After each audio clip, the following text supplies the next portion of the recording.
Welcome back to the eFiba Season 2. We've had such great action in the past, and it all is for the moments like today, because we've got not one, not two, not three, but we've got 4 regional finals going down today to see who's going to get invited to Sweden. We've got Oceania, you've got Asia, you've got Middle East, and you've got Africa as well. So it's a jam-packed day for us.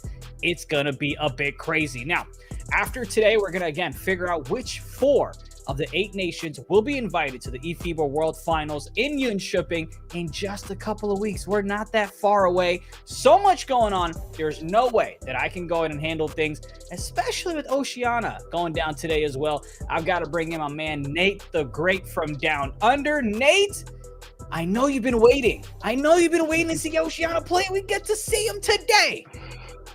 Mate, the second best region in the world. Coach Moody, shout out. That's what I heard. Philippines might have something to say about that today. And hey, New Zealand, Guam, welcome to eFiba Season 2, friends. Watching on via eBlacks and whatnot. Wherever you're here to watch tonight, it is massive regional finals galore. Bring it on, India. Oh, it's going to be great. And you've got the Oceania finals. You've got the Asia finals. You've got the Middle East finals. And you've got the Africa finals as well. One nation from each of the finals will go ahead and move on to the eFiba World Finals in Jönköping. And here's the best part about it, though, Nate. We've been seeing each team, each nation go ahead and play once. We're going to play a best of 3. So we might even get a chance to possibly see a Game 3 buzzer beater overtime. I'm all for it no matter what, man. There's a lot at stake today. But here's the thing, though. We had a lot of madness that went ahead and went down last time as well, because it's never, ever a dull moment. So on Thursday was no exception as well, because you had Middle East and Asia go ahead. And let's go ahead and throw it to a handsome fella to recap it all for us. It's game day number 2 for Asia and the Middle East as well. Big days. Shot from there. It's going to be a green. 3 seconds remaining. 5 plays on him. It does not matter. Have you ever hit anything like that before? I practice like this daily. Number 1 seed in the Middle East is Saudi Arabia. Are you going to win versus Philippines, though? Yeah. To the right side. Corner. 4-0 today. We'll see what's going to happen. It is the Philippines taking on Indonesia. Oh, and it's the putback as they bring the 3 and they get the lead. Highlight play after highlight play. And they're going to try to score inside the paint, and now it's a 1-point lead for the Philippines. Oh, and they're not going to get a shot off. They were so close. And they're going to face the Philippines in the Asia finals. Just incredible. We almost saw the upset. It was 60-59, and the Philippines just held on in overtime. But Nate, we will get a chance to see a rematch in a best-of-3 format later on today. Yeah, handsome fella to start off those intros. Indeed, well played, sir. And hey, some handsome gameplay, some handsome rivalries. India, the top 2 from each of these regions. We talked about them at the start. We do our little predictions. I might give you sort of who do you think is going to win by how many points and stuff like that, to give our viewers a sense of what's going to go down. We finally get to have that done again. The top 2 is where we're going to end up, with the top 1, of course, progressing through to Sweden. Bring it on in a best of 3, India. Anything can happen. Anything can happen indeed, and we will see just how teams are prepared to take on the competition today. But Nate, as we've been talking about, we are scary close to Jönköping, and it's going to be insane because we've got 2 days of in-person play. I get to see you for the first time, and we've been hanging out virtually for like 2-3 years now. It's going to be great. Yeah, look, high five. We get to kind of. I was just trying to grab your face, but yeah, high five. We will go ahead and get a chance to do that. I'll report you to HR as well. But man, listen, the viewers at home, though, have no idea what to expect. So we've got a little something for them. Once again, my gamers and ballers. Welcome to the eFiba Season 2. This is absolutely huge. Where's it going to be, Nate? Sweden, mate. Jönköping. Done something. I got it. It's an honor to play against other players from all over the world. Bang! And that's the record. No mercy to anyone. This is high quality international 2K. Believe in yourself, believe in your game. This is it! Oh, and he gets it! You're playing for a whole country. This is where legends are made. He's right to the lane. Let's go. Game, baby. Are you not entertained?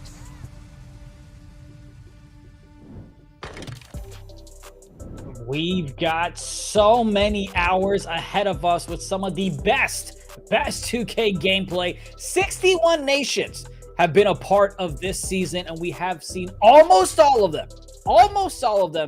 59 nations have been in the action so far, meaning that we still have 2 nations to see, and now is the time that we see them hop on the sticks, because we're going to start off with the Oceania finals, where New Zealand is going to take on Guam, and of course the Oceania region only consists of these 2 nations, which is why we've had to wait until today, but we are excited. Nate, New Zealand taking on Guam. What are you looking most forward to?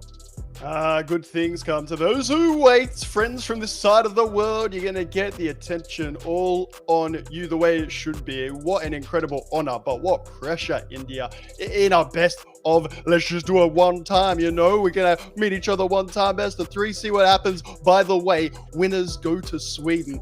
That is high stakes. I can tell you, the eBlacks team preparing well. Got the organization in the chat, Federation getting around it. They go in as heavy favorites, but up the Guam fam, I'll make sure they're getting their representation.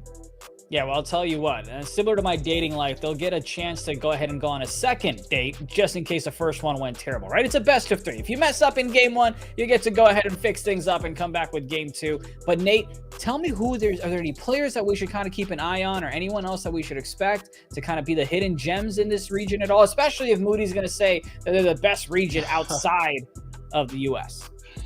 Yeah, well, just to cover, there's one nation that isn't being represented that Moody, I'm sure, would like to talk about. We don't need to worry about them tonight. Their only role tonight is cheerleading in the chat, if you will. If you're unaware, Australia and New Zealand, close proximity to one another. The ANZPL incorporates both of those nations. It's our semi-pro comp over here. So it's just to say, might not be any Aussies taking the digital court, if you like. But the Kiwis, bring it on. They're here to make a name for themselves. If they've had to wait, India, all the way through to the last week of this online play, I ain't going to talk about just one. We're going to go through that squad one by one and give every player their due. Don't you worry. It's going to be great. And by the way, you mentioned the Aussies. You've got Milo that went ahead and is now back again to be a professional. So that's exciting stuff there as well. Let's kind of talk about maybe a couple of other regions that we're expecting later on as well. But before we do that, I want to get to the very important part, my man, of why we are here and our priority. That is always about the community. We've been saying it from the start. We've been saying it throughout. Nate, for the folks that are just joining us, what exactly does it mean when we say we put the community first? You see that big smile on my face because it's such a wonderful, unique opportunity here in eFiba Season 2, friends. I've never seen a competition like this. 61 nations, as India mentioned, and we want you in the chat right now. Let us know. We've got plenty of interviews today. Any key questions that you'd like us to ask? What about builds for some of these players? They keep it close to the chest. What would you like to know? It's your comp. There's going to be polls going. You can pick some of the games when we got multiple games happening, which we've had throughout the season. And hey, if you like that, if you didn't like that, type in now for me, !survey in the chat. That's right, !survey. You can see it there on your screen. Let us know. You can win an eFiba hoodie that India and I don't have. We talk about every week. The FIBA basketballs, NBA 2K24 game codes. So you get to shape a competition that you're watching, that maybe you want to play in, that you've got friends that are playing in, and you can win a prize. It really is your league. eFiba Season 2, India. We do it different. Well, you know, I'm excited for the hoodie. You know, sometimes when you travel for a tournament, you kind of get like a care package. You get like water bottles and a pen. I want my hoodie, bro. I want my hoodie. All right, well, if there's any of that other stuff, I'm going to make sure you don't have any of it with you. You can just leave with the hoodie. I'll take whatever, man. Give me a water bottle. I need to hydrate more. Hey. Say less. I got you. Ready. I got you. All right, I got you. So he doesn't need it. I'm locked I and want that loaded, on baby. record. Thanks, eFiba personnel. He does not need a pen, does not need a water bottle, a hoodie if there's one going. And I'll take the rest. Thank you. I'm ready to go. But tell you who else is ready to go. It's Guam with a little bit of quick fire action. Let's take a look.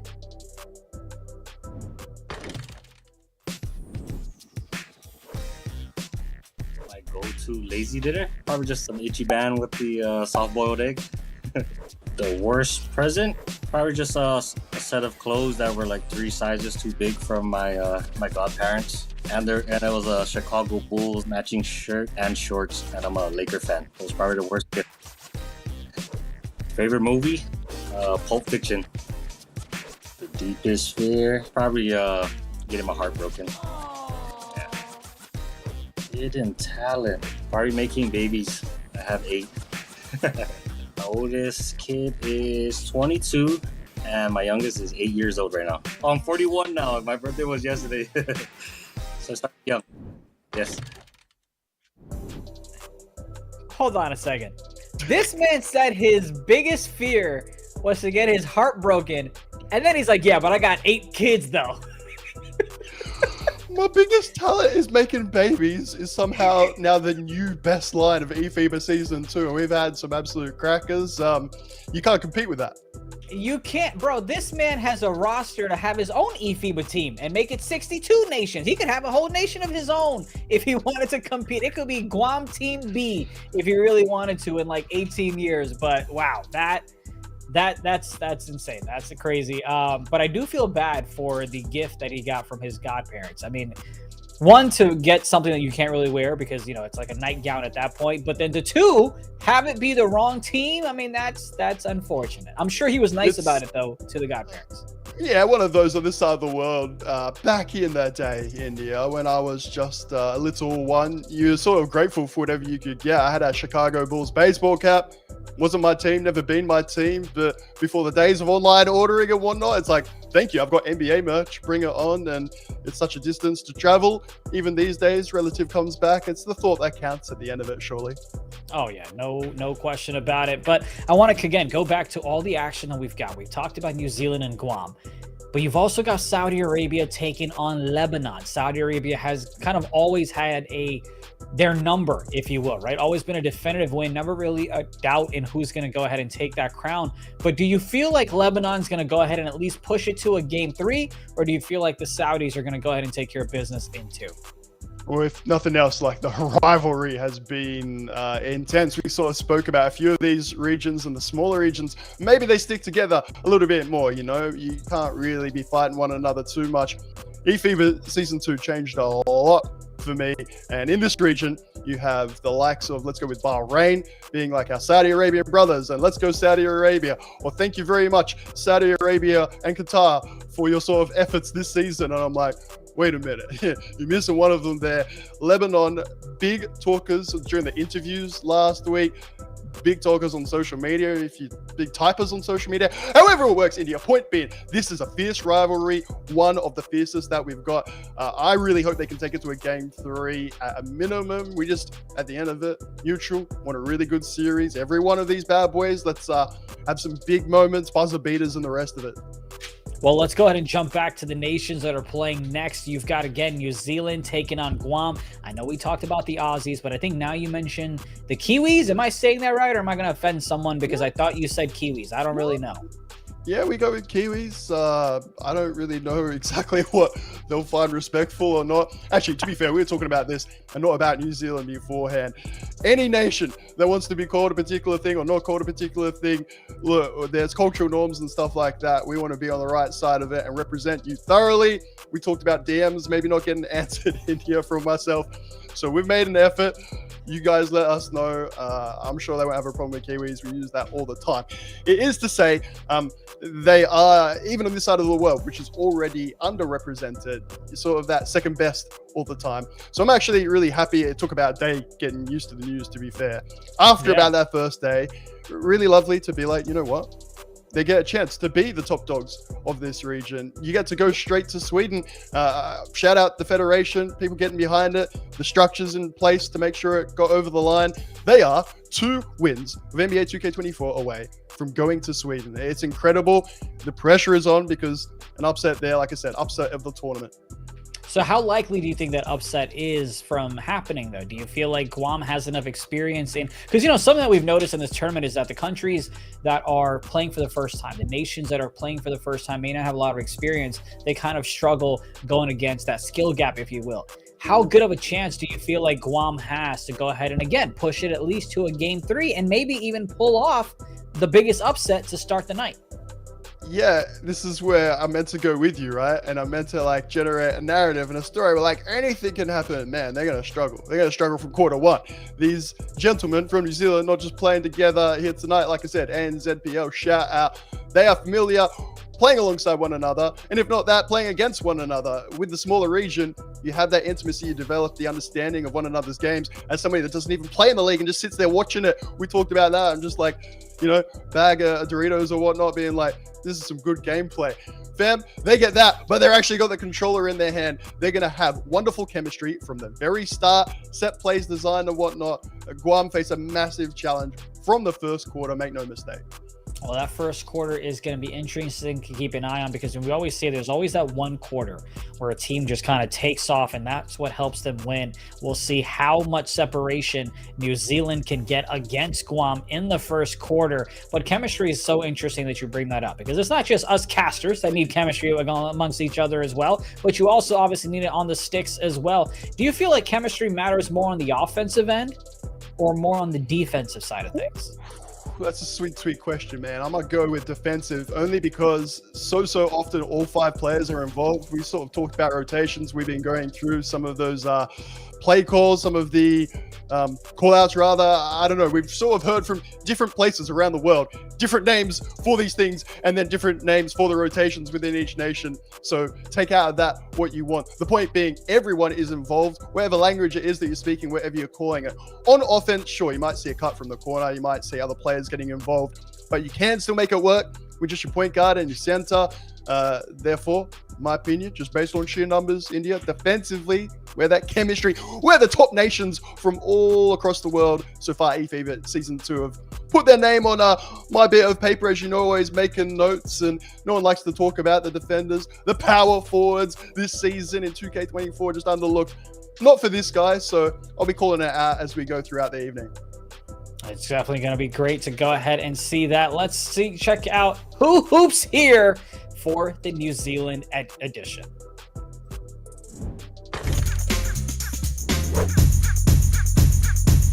Oh, these are some concrete floor, the rims, the backboard. I feel like it's just like a generic court you'd find at a school. The environment looks kind of New Zealandish. I do see a rugby post in the background, so I do think that's in New Zealand. Yep. The landscape, it doesn't really look New Zealand type. That's more like either South American or Philippines. The Philippines, yeah.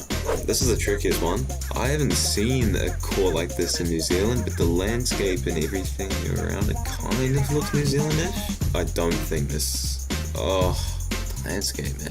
The black and red's throwing me off a little bit. I'm gonna say it is in New Zealand. Yes. Let's go.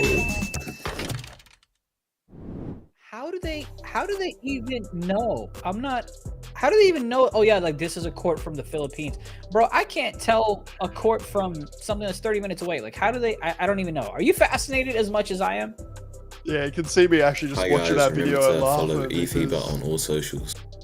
We back? Yeah. We're just gonna go. I can listen to it all day, baby. I was Like, gonna say, it's so fascinating. You got to watch it twice, but it's just mind blowing that people can just be like, oh yeah, went on a field trip there 27 years ago. I remember that. That's the Philippines. Don't you remember, Bob? What? GeoGuessr vibe, right? Some people just got it. They're just like, bang tree, bang concrete floor, great call out. Yeah, nah, I ain't got that. I had no idea. I'm absorbed. I'll let it run again and learn some more the second time around. Yeah. As we've learned, India, as I was talking about before, different names for these things all around the world, different structures literally when it comes to basketball, but it is the global game. And at the start when we had me being like, it's a community tournament, so I want to hear your questions. We got a bunch of people saying, what are you talking about? Basketball is sort of just, a North American thing. Come on, fam. You're not aware of the passion from around the world. And apparently, them basketball colours. Well done, young man. Well done.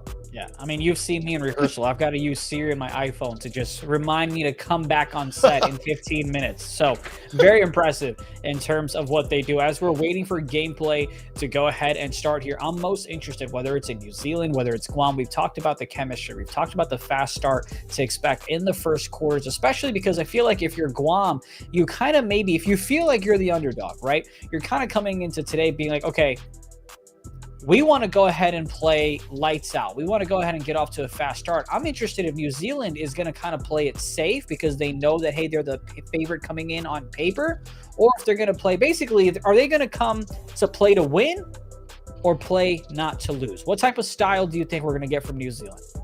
Man, it's just going to be straight off the rip. The culture over there, even more so than Australia, laid back, but I don't mean that in a we're not going to try way. It's like we don't need to overthink it. You get like a coach from Glow Navy involved, shows you're taking it seriously enough. I don't know how many other elements, the NZPL, talked about the chemistry and whatnot. Even in the chat, the little bit that I've been able to read so far, it's like, yeah, all right, Nate, you know, it's just the point guard and the center, mate. That's your chemistry. Boom, done. No need to overthink it. No need to overanalyze, friends. We look forward to bringing you the game as soon as they're ready. In the meantime, you're not going to get any change out of me. I'm going to call it like it is throughout. Heavy favorites, ready from the get-go. No need to overthink. I can put points total. I'm going to say, I'm going to go straight on 18-point lead at the end of the first quarter. There you go. All right, 18-point lead. I've got my pen. You know, I got my pen in my water. 18-point lead at the end of the first quarter. Here we go. It is the first game as we tip off the regional finals in Oceania. You've got New Zealand taking on Guam. It's New Zealand in white, and this is a game one in the best of three for the finals. The winner of this best of three gets invited to Jönköping, Sweden at the end of November. Nate, 18-point lead at the end of first quarter.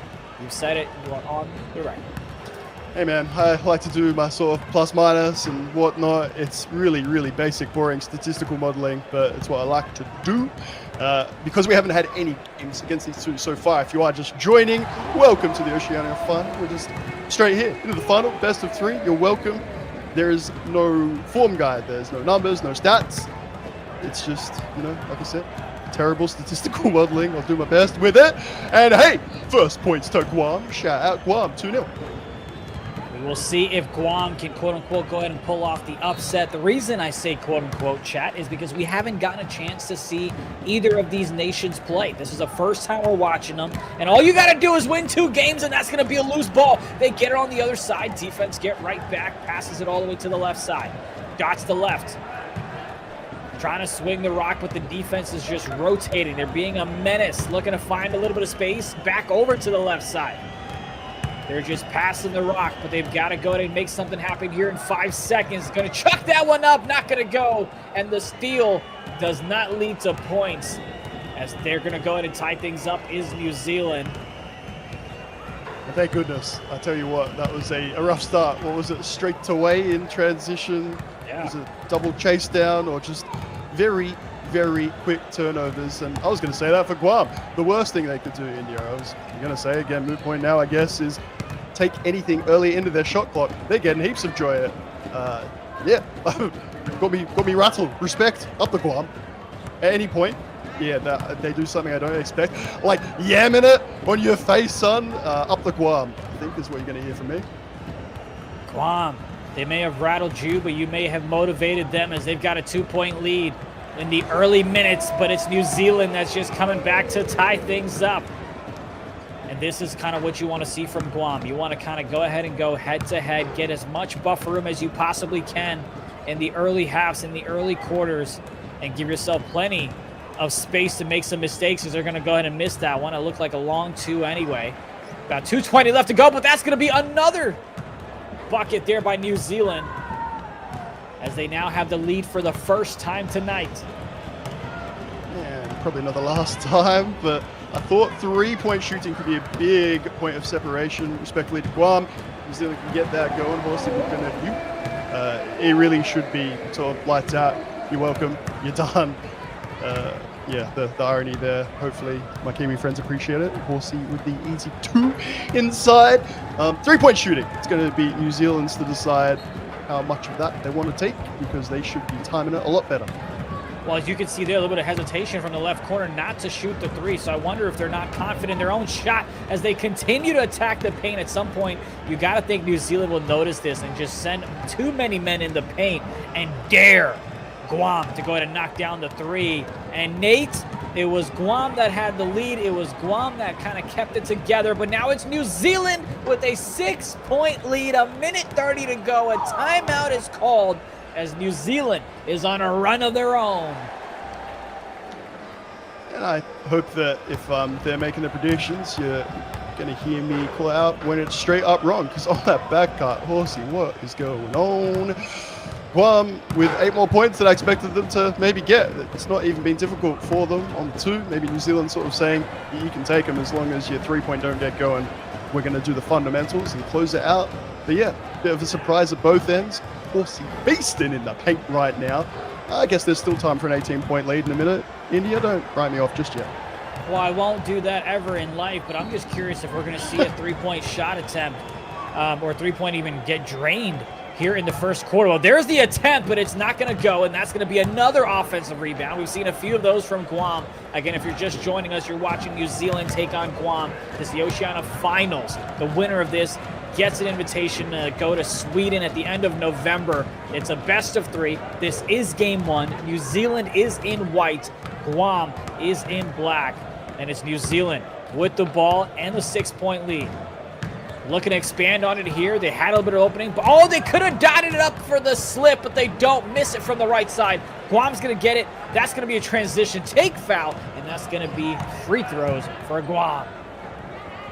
A little bit of ill-discipline. I said that I expect them to be nice and laid back and firing, but maybe there is a little bit of adjustment. It does feel like across the world, certainly not localized to this region at all, that connection even for one player can make things a little bit interesting. Goodness knows, we really hope that there's no AI or anything like that today, but yeah, maybe I'm waiting for game 2 is basically what I'm saying. You might see connection change, lead to a little bit of difference out there on the court. That's an excellent first quarter from Guam, just behind by 3.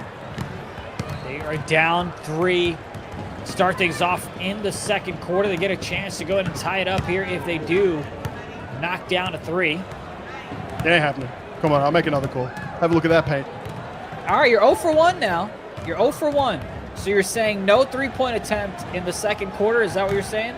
Well, certainly not off that possession. And yeah, again, for Guam, I understand that's probably the key to their success. Is also probably going to be a slow down in India, and that New Zealand should get the fundamentals done much more efficiently. Hey, prove me wrong again. Make me 0 for 2. I dare. We'll see if they can as they go ahead and try to pass it up the court. Top of the key. Could have been stolen away, but it's not. It's still Guam. Left corner shot. Oh, and Nate, so far your prediction is alive as they brick that one. And it's New Zealand. Top of the key is wide open. Get it to him a little bit late. Takes a shot. Looks like a contest. Not going to go. Guam with the rebound. Guam with the wide open man down the court as they cut the lead down to 3. Yeah, we playing what? Transition basketball right now is probably the most affectionate way to call it. And I want to call it like it is. Connection looks like it's not an issue. It's just going to be different. We're playing a tournament like this in Oceania. If it was Australia, New Zealand, yeah, no worries. 3 needed for 10s, by the way, if anyone would like to join in some casual 2K. Takes a shot from the left side. That one's not going to go. Rebound secured by New Zealand. The defense does get back, but not in the paint as New Zealand takes it to the house for a 7-point lead. Sensei's probably adjusted the best so far. I'll try and withhold judgment and make some less terrible calls as we go, but yeah, that's something with all the statistical modeling, the spreadsheets and stuff like that. No thank you, by the way. What about a 2 at the other end is normally how we capitalize. Good scrambling D. One thing you can't account for is, yeah, what type of connection you're sort of going to get and preparing for that. It's not like there's a comparative nation and stuff like that. Oh man, the PS notifications. Be gentle, beautiful people of ANZ, be gentle. Yeah, you can't prepare for that, so we're finding that out for the first time. Oh, thought he was going to have a wide open shot from the left corner for a 3, but he stepped inside the line on the catch animation. Now it's New Zealand with the ball. Swinging it around. Right cash was open for a second, but they got it to him a little bit too late. I knew those type of things would happen, so we got to be careful and maybe switch some spots as it's New Zealand as they miss inside. Community stream. So yeah, maybe. Yep. Here we go. There you go. Time There out, you go. boys. Well, Do not disturb. That's what I'm talking about. Smart I fella. love this league, man. I actually do. And that's quite representative of this region. You're going to have some fun with it. You're going to see lots of horsey jamming it down for 2 and a bit of fun and pants along the way. Yes, please. In my head, I'm always ready as a broadcaster in case anything crazy happens that we see on screen to not mention it. But it's kind of like tough to ignore. Thankfully, things didn't get too chaotic. It's okay to say I love you. It's and that's fine. why I'm here, India. Yeah, you get to keep the reputation rather, but I don't have one to start, so I can just go for it, mate. 27-17. 1:43 left to go as New Zealand on the defensive side. You've got take now for Guam. Trying to make something happen. Dots it over to the right. Going to attack the paint, and that was going to be denied by New Zealand. Blocked on the defensive side. Looking for something on the offensive end now. Down low in the paint, and that's an easy slam. And I thought Aussie would be feasting. I didn't expect it to be this much this early. There is a 2 that could be taken. You see a jump coming way too late because I mentioned the reason. I won't go there again, friends. We all know what's going on, but yeah, have a look again. It's going to be the easiest feed, the easiest bucket. Someone said rec gameplay. I'd like to think that we'd get even higher standards if it was local rec gameplay that you got to do what you got to do it. We get to Sweden, India. There will be no excuses. Everyone planned on that land connection, so just get the job done. If you're New Zealand, I'm sure it's had a look at it. 3 ball can more or less be put away. Defensively, it does leave you guessing a little bit, if you want to put it that way. You've got to anticipate, quite literally, maybe a second or so in advance.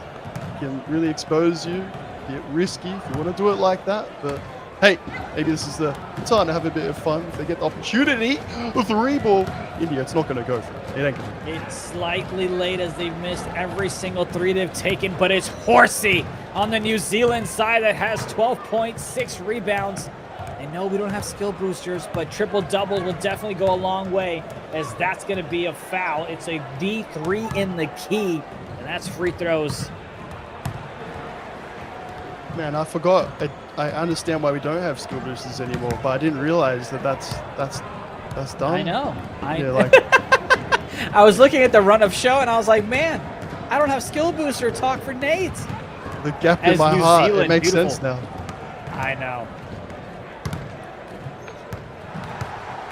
Passing it to the right side is Guam. Looking for a little bit of inside action, and they get it. Great positioning to capitalize on the easy 2. No shot clock. Guam looking to put a little bit of pressure on the backcourt. They pass it ahead. 4 seconds to work with. Call a cut from the left side, and the defense couldn't do anything about it as it's 33-19, and that's going to be the end of the half. And once again, just straight domination down low in the paint. You can see it right there. It's Horsey with 12 points for New Zealand. 6 rebounds for that man there, just continuing the domination inside the paint. Look at the field goal percentage difference. 80% for New Zealand E-Blacks compared to Guam. I mean, they're just dominating inside. Oh man, I'm just laughing at, I know Blade will bite on anything, and Blade, I mean that respectfully. It brings, the back and forth. I actually quite like it in the Twitch chat. You can go at me if you want. So, yeah, Vince saying, what is Horsey? Blade's just straight up like, okay, Vince Chang 21. All right, mate. What is Horsey? One of the best bigs in the region, Vince Chang, if that helps to answer your question. I did not think about, like I said, just going to put my hand up, that the 3 ball was not really going to feature for that connection region. Still had Horsey being your MVP of this series. The takeover that man's going to get, he's getting fed at both ends. Then he's just going to be even more dominant, rather. Look, I would like to see a timed stick dunk from that man. It makes no sense to do it when you're just yamming for fun already, but maybe in the 4th we can see an alley-oop or 2. I don't know. A little bit of something fun from Horsey, because he's normally sort of job done. Head down and go win yourself the game. Get yourself to Sweden in this case. Yeah, to answer your question in another way, Horsey is someone who's horsing the other nation, as he's got just as many rebounds as Guam. As you see the domination continuing, as that's going to be a timeout called by Guam, as they've looked at a deficit of 41 to It is 19 here. They've really got to go ahead and string together a couple of buckets before this one gets out of hand even more. And Connor, yes, myself, Nate, Vince, Chris, the whole crew will be in Jönköping, Sweden. It's going to be a great journey. I'm calling Delta every single day to see if I get upgraded to first class. So far, no luck. Oh, hang on. So where are you starting then? Oh, I've been starting. Even before I got my visa, I was calling them. No, I mean like if you want the upgrade to first class, what's your starting ticket then, friend? Come on. Oh, luggage area. Down there in like- the paint. Down there in the plane. Fair enough. We can chat about this a little later. I'm a little curious and whatnot, mate. It's going to be very exciting. Certainly one of the biggest in-person events that I'll have the pleasure of commentating on so far, and probably for a while yet. Disappointing that Sweden couldn't make it through that lucky loser bracket. If you haven't been paying too much attention to sort of format, different things, different regions have had different ways of getting there. Come on, 3-ball. I just want to see one. I just want to see one horse. Come on, horsey, please. Never mind. We'll try again later. I don't even remember my original point because I just want one green beam. It's not going to come from Guam. I've made that statement. It's looking good still. You are sticking by it. Look, I like it. I am appreciative of you sticking to your guns. Guam at this point is like, all right, you know what, buddy? Forget winning the game. We just want to knock down a 3 and just prove to the world that we can do it. But so far, they don't have any space. I'm What telling was I you, even dude, waffling about before India? We were talking about first class ticket, and I We're started talking about talking. first I class have no tickets. idea because I saw a horse just stand there for like 3 full seconds before pulling up. I'm like, took me out of the moment completely. Sweden, crowd, big event. It's going to be a really good opportunity to see, like I said, like for like gameplay. New Zealand deserve their chance to be the big dogs. Oh, off the dribble. There's no way. Yeah, they deserve their chance. Like I said, I took a full day of mourning.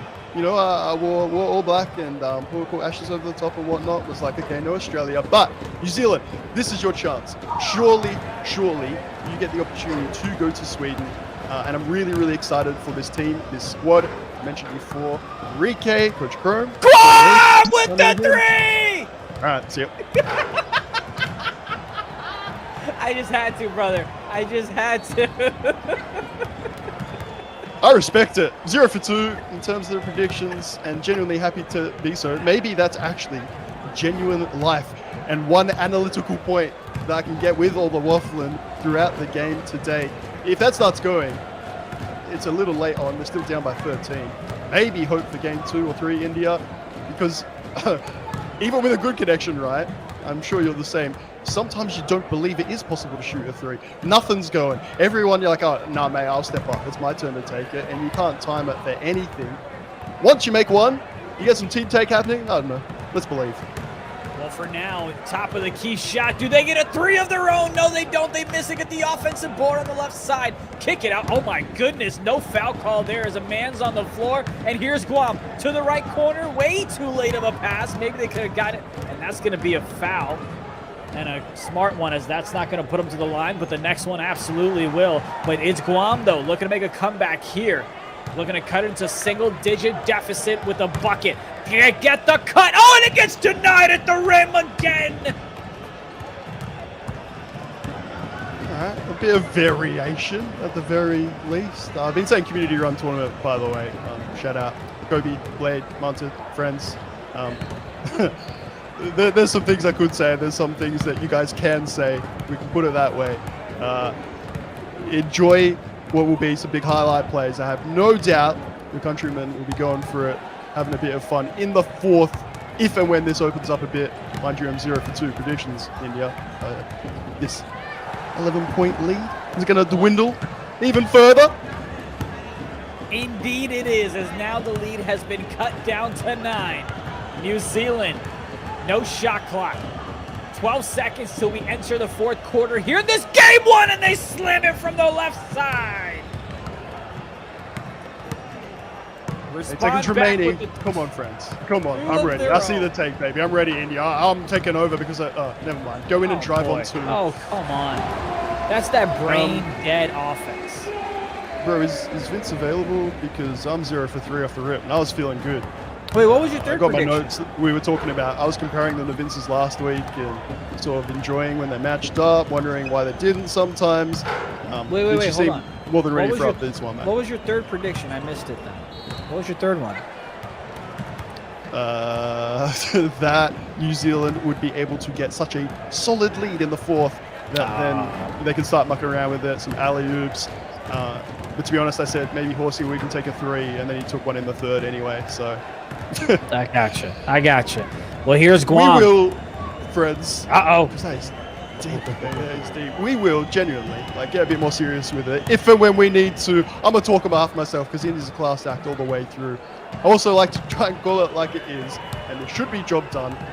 Also happy to point out when I'm wrong and shout out Guam for stepping up. And hey, they make 3-point. They've been, I'll say, savvy in transition to make it close. It has still felt all the way through like this is just, can we get the ticket to Guam for 3! But hey, don't be leaving them wide open, fam. At the very, very least, please. You know, in rehearsal, our production team was telling us about how they're going to scare us, but apparently whenever I yelled Guam for 3, we scare them. So happy belated Halloween, I guess. Did you get comms on that? Was that feedback? Yeah, it was in my ear. As that's going to be a amazing. violation. He steps out of bounds, and it's Guam's ball the other way. What's up, man? What's up, man? We can, have some real talk afterwards if you want, because I will shout out any 3, any green beam. We've had some, what have I called them, sort of tier 2, tier 3 nations from other regions, and it's been really lovely to see them develop as we go, but the green light is now out for both sides, yes, please. And shot timing has been one of those things where we've had many nations not make a 3 even in their first game, and I mean that. They do not make even 1, and by game day 2, sort of 2 or 3 games into it, they've just got that timing down. They're used to that difference in server and timing. So I appreciate game 1. This might be your first ever game of eFiba season 2. A little bit of patience sometimes required, and then we get in a roll, don't we, India, and we get some ridiculous plays. Check out those eFiba socials for some just wild green time game winners. We just saw an illegal screen that happened maybe like 80 feet away from the action, and that's another 3 from Guam as they kind of continue to go back and forth. But yeah, that illegal screen was just like unnecessary, crazy. I can't believe the ref called it. But nonetheless, we've got a 10-point ball game. New Zealand with the lead, New Zealand with the ball, New Zealand with a chance to take a 1-0 lead in a best of 3. As here comes the inbound from the right side, has a pick, goes to the top of the key, rotates from the left to get the cut, and great defense coming in from Guam. But it's New Zealand with the rebound. They get another crack at it, 10 seconds on the shot clock. Looking to find some space to attack the paint, and they do, as the defender stepped up for the block with, and it's an easy basket for New Zealand. It's a little rough because, again, different connection, different game. You get a little bump on that, it certainly creates some doubt in the mind of the ball carrier there. You just look foolish, don't you? You got the hand up, you're running past him. And again, anyone watching, friends, just let us warm in. Let the players warm into it. See if they can get a short time going. And defensively, they will just have to make some educated guesses defensively. Missed there by Guam. Less than 2 minutes left to go, and it's New Zealand just running away with this one at this point. 16-point lead. As Guam looking to have a little bit of momentum and possibly carry it over to the next game mentally. Don't want to take that shot. Doesn't. Passes it right back to the guard. Over to the left side. Back up top. Takes a long 2. That's not going to go. And shout out to everyone from... Oh, sorry. I was just going to say the mental game. Both sets of players certainly applying that better than I have here. I'm rattled, as you all can tell. But the repeatables, Horsey driving in that paint. I saw Guam start to bring a second man across to cut that off. New Zealand moving that ball around, but still not taking the 3 necessarily. Basically waiting to see if a defender will move, knowing that then you pass that man when the defender's sort of guessed, and indeed, take your easy points. They go ahead and call a cut and get the 20% plus contest layup to go. New Zealand, not a doubt that they're going to win this one. getting bumped around in the paint, and that's going to be a timeout. Again, it was perfectly fine if it was a turnover, but good practices. As they're going to go ahead and call a timeout to avoid 3 in the key on the offensive side of things. 9 seconds left after this inbound.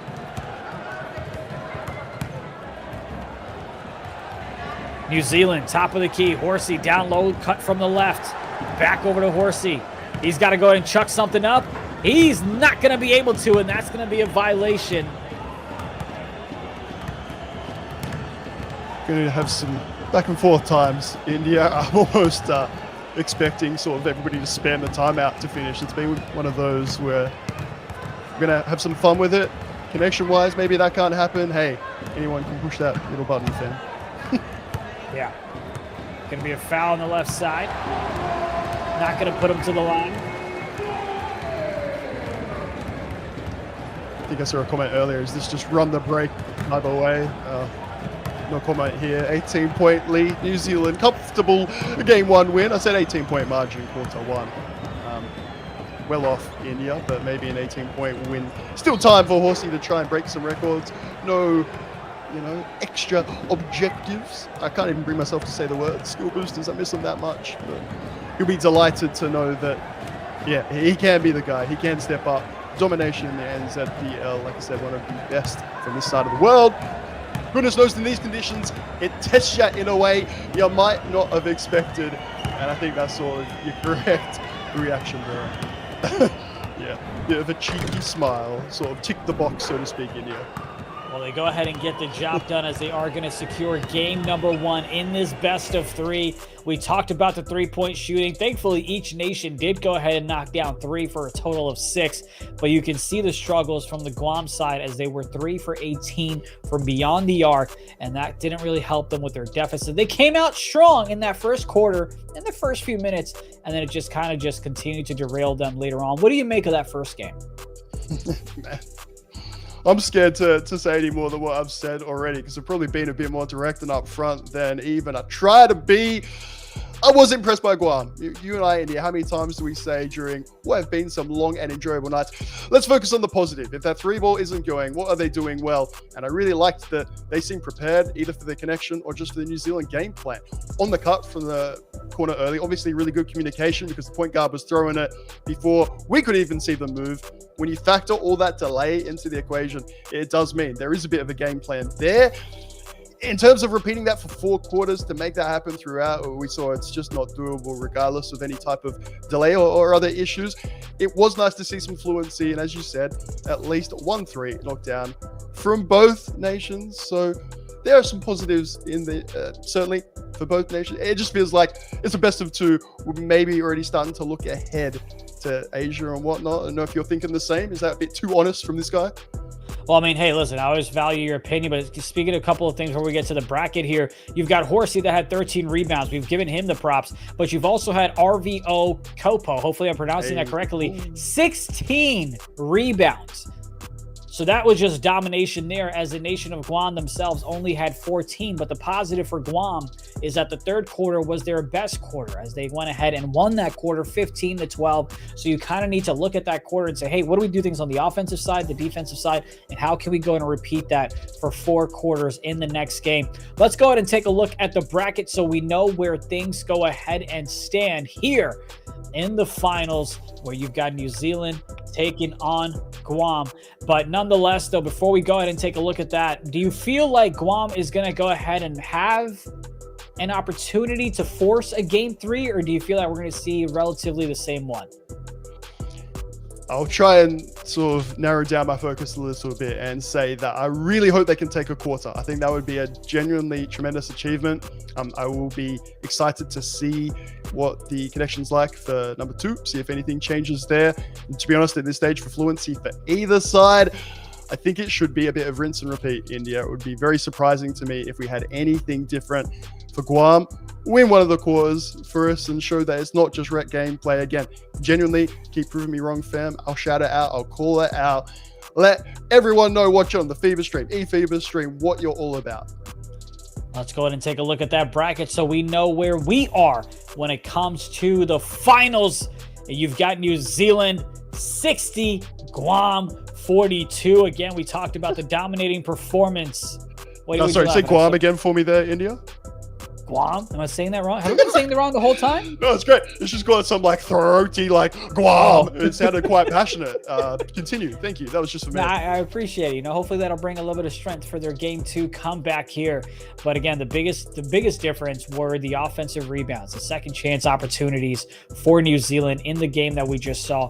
30 rebounds compared to 14. That's more than a 2-to-1 ratio there. In terms of turnovers, there was a 3-to-1 ratio, not in favor of Guam, as it was 10-3. So you've got to go ahead and limit the turnovers, and you've got to go ahead and have a little bit more, a better shot selection, if you will. If you know that, hey, we're not clicking on the threes, let's go ahead and call some more slips. Let's go ahead and call maybe a midi from the left side, just a couple of different plays so you can adjust to whatever cards you're being dealt.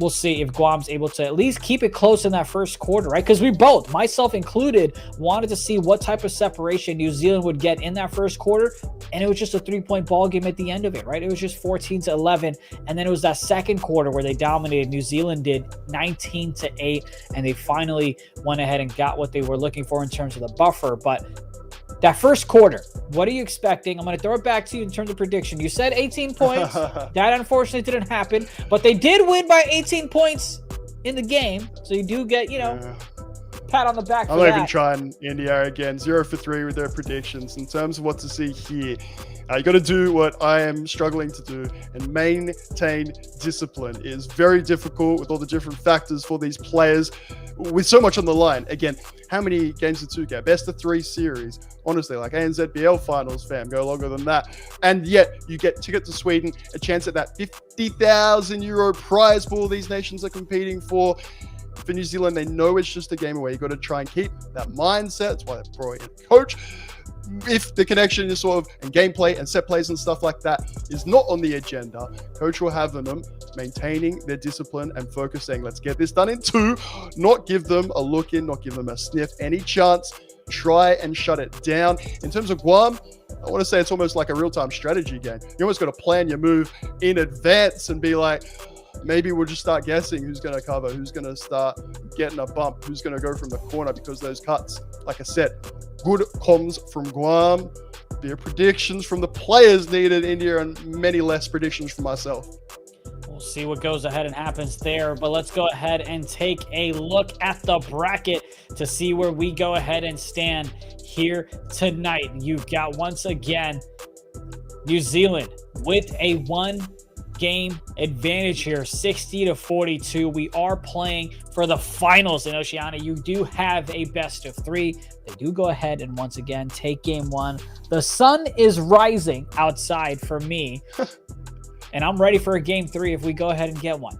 Are we going to get one? That's TBD. We're waiting for the players to go ahead and start things off.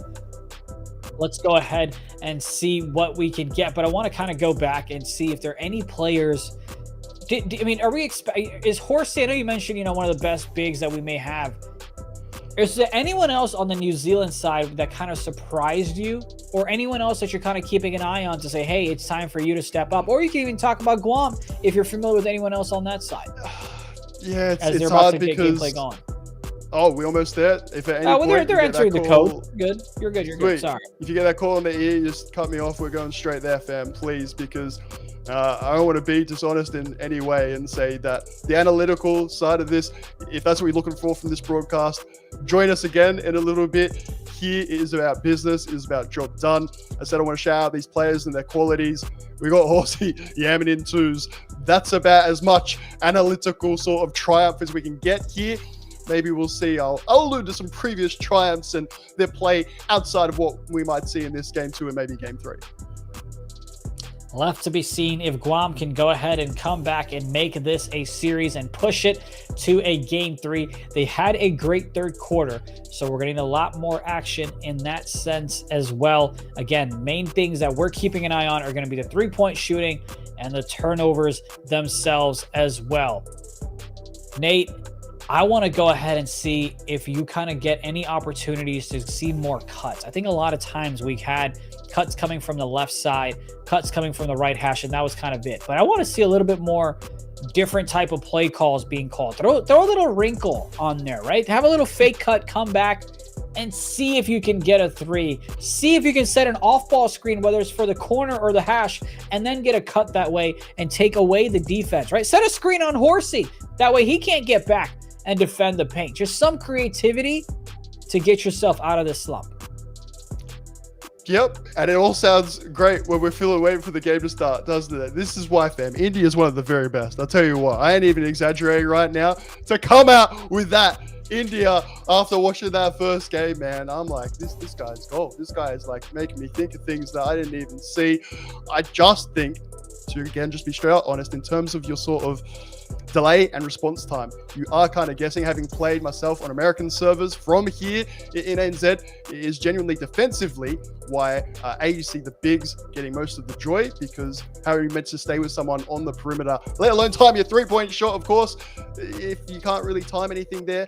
For your bigs, you get a bit of fortune if you get your positioning generally right, which is when I say that Horsey's one of the best in the region. There's a few people in chat I know might disagree. In terms of the team overall, I will say they're a very young team with a lot of potential that hasn't yet been reached, and that's why, going back to a very boring but in my opinion fundamental critical point for this game too, which is discipline.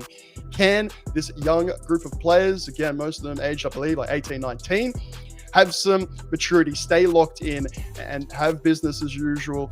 Because India, as much as again I'd love to, and we will, in Sweden, break down New Zealand from an analytical run of plays. What can they throw in there?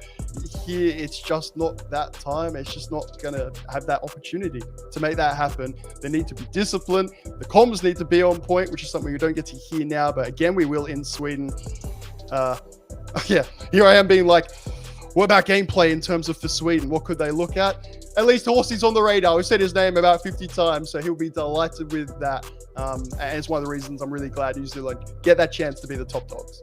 They will indeed go ahead and get a chance to be invited to Jönköping, Sweden. For the folks that are just joining us, let us just quickly give you a recap of what's going down tonight. You've got all the regional finals in terms of everything that's not, South America. North America. So tonight you've got Middle East, you've got Asia, you've got Africa, and you've got Oceania as well, which is what you're watching right now. New Zealand with a 1-0 lead in a best of 3. And later on, you will have Saudi Arabia taking on Lebanon. You'll have the Philippines taking on Indonesia. You've got 4 nations in the Africa region. So you've got those teams to figure out who we're going to see in the finals. Something to note there, the Africa semifinals, that's going to be a best of 1.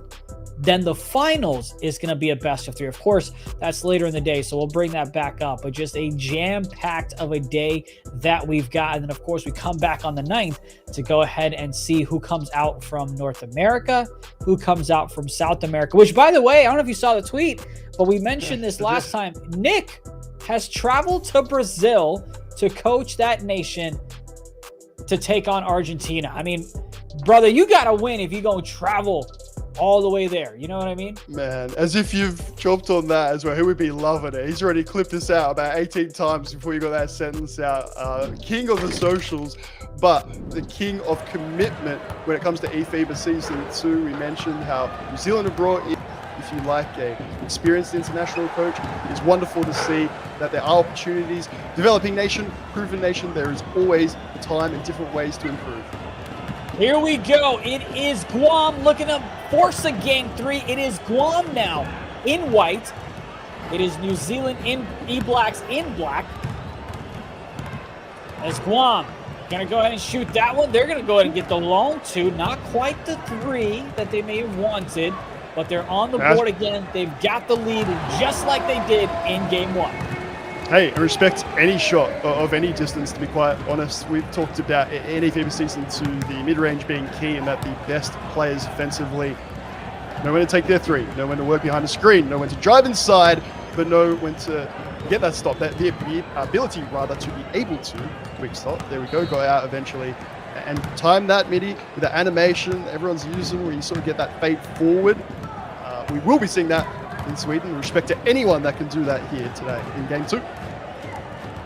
Going to go ahead and get the rebound there, looking to push the tempo down low inside the paint, and they're going to go ahead and tie things up at 2 apiece. We'll see how long it takes to get our first perimeter shot to go down. It's Guam in white, and that's going to be taken away. Great steal there. Great deflection. Dots it to the left side. 3-point shot for New Zealand doesn't go. I said he's the best, chat, and you have to get on board, man. He is going to be animated like that whole night. King India leading the line here. And the optimism, if nothing else, India. Again, you call it immaculately, but if you don't have that excitement, that one of these could go down. If you don't believe, you know, you're missing out on the opportunity in the first place. I really hope you get rewarded. Woo. Woo. That one's going to be an ugly release there. There's an easy 2 for New Zealand on the other side. Those fast break opportunities will kill your chances to come back in this series. Back over to the right side. Didn't want to get 3 in the key, so they go ahead and call a timeout. Little things could make a big difference. I'll go and join you in that optimism, India, and say that for Guam to stay in this contest and indeed to take it to a game 3, keeping their own discipline and elevating their game to a level that is not being displayed in any of my research, at least. Hey, another surprise in store. Certainly wouldn't be a failed prediction, because I ain't going to stop. What I would like to see is more of that, more help defense inside, almost encourage them to take that 3-point. If you know you're feeling that brave, and you probably should be, because that extra body, the extra anchor, defensive badge could be a big key in getting that early lead if you're New Zealand. For Guam, hanging in there. Couple of chances, but you got to dot the corners a little bit earlier on the offensive rebounds if you want a wide open shot.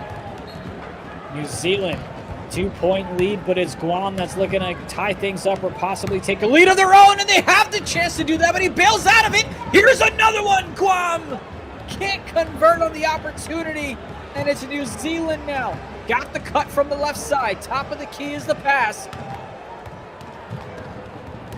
Yeah, Ryan, I sort of put that point away for now. We'll try and lock in for as much as we can. And to your previous comment, just adjusting Ryland here, sorry, by the way, India, one of the, I was going to say elite big center power forward, who can do it all, played 3s over there in the States. That went heaps well, didn't it, Ryan? Said, bro got unreleased Guam jump shot on. I love it.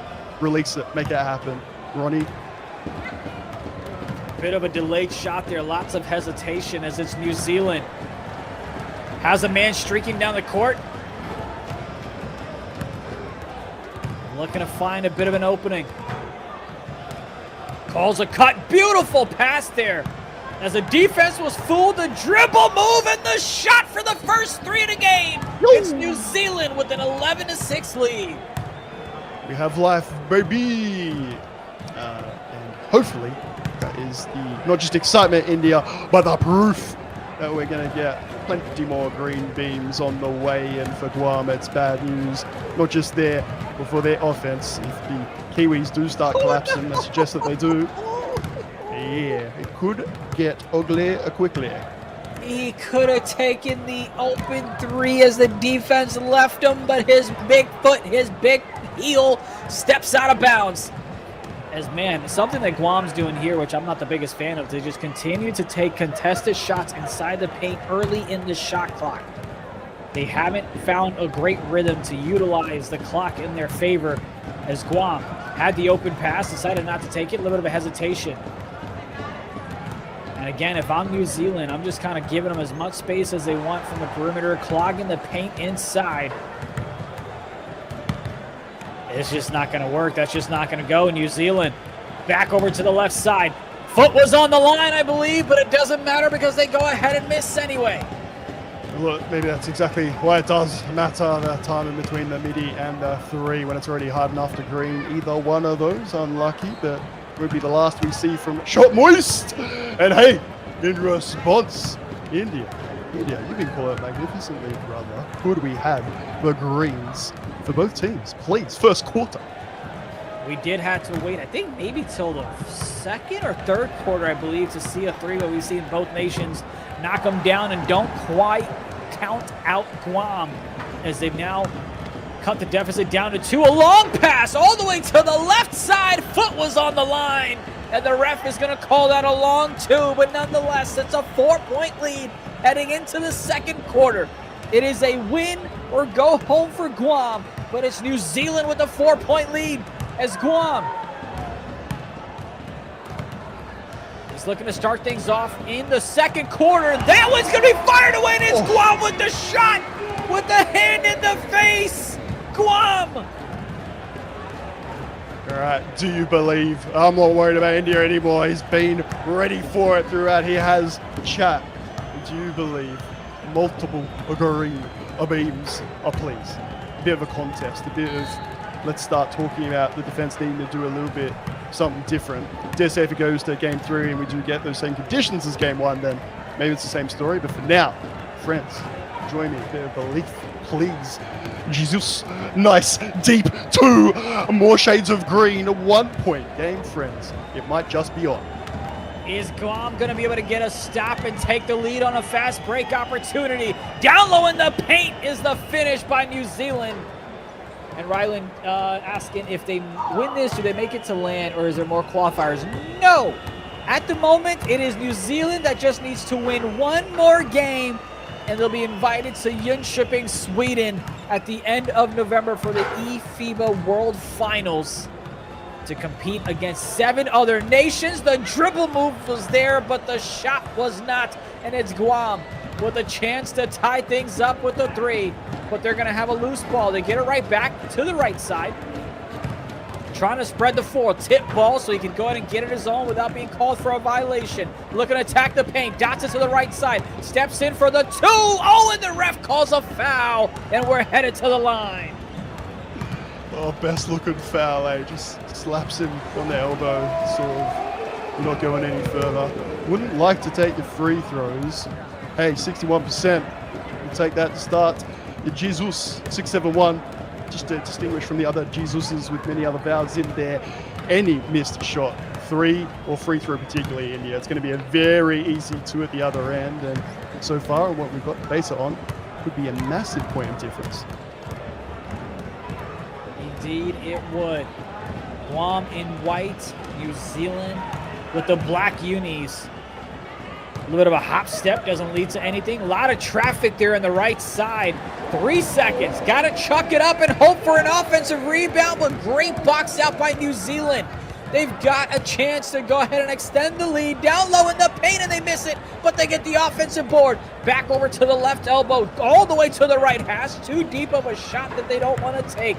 Passes it right back out. The off-ball screen doesn't work, but they get the board back. 3rd time's the charm. Yes, sir! Woo! Let's say thank you.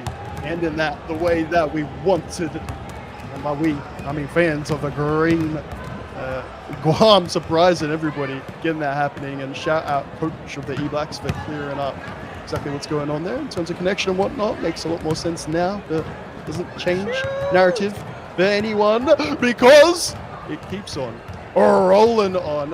Hopefully, from their point of view, E-Blacks can get Shot Moist going with Take.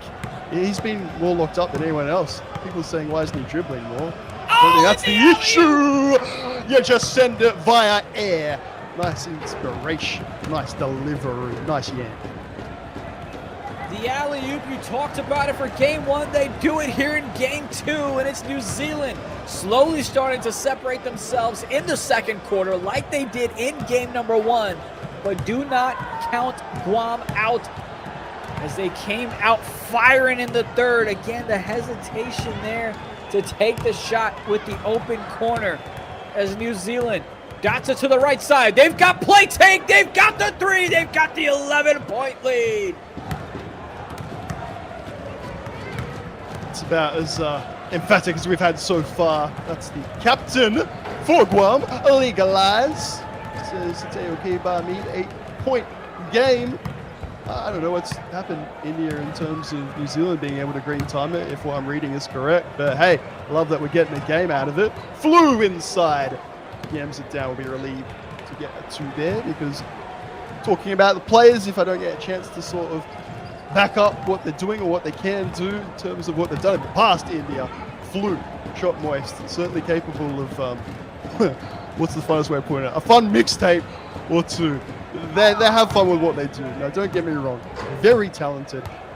Someone mentioned the SIGs, I believe, before Shot Moist. Like, I can try and break it down as to what you would like to see. I'm saying if and when they get to Sweden, they're going to have some fun with it, regardless of their opponent, the stakes of the game.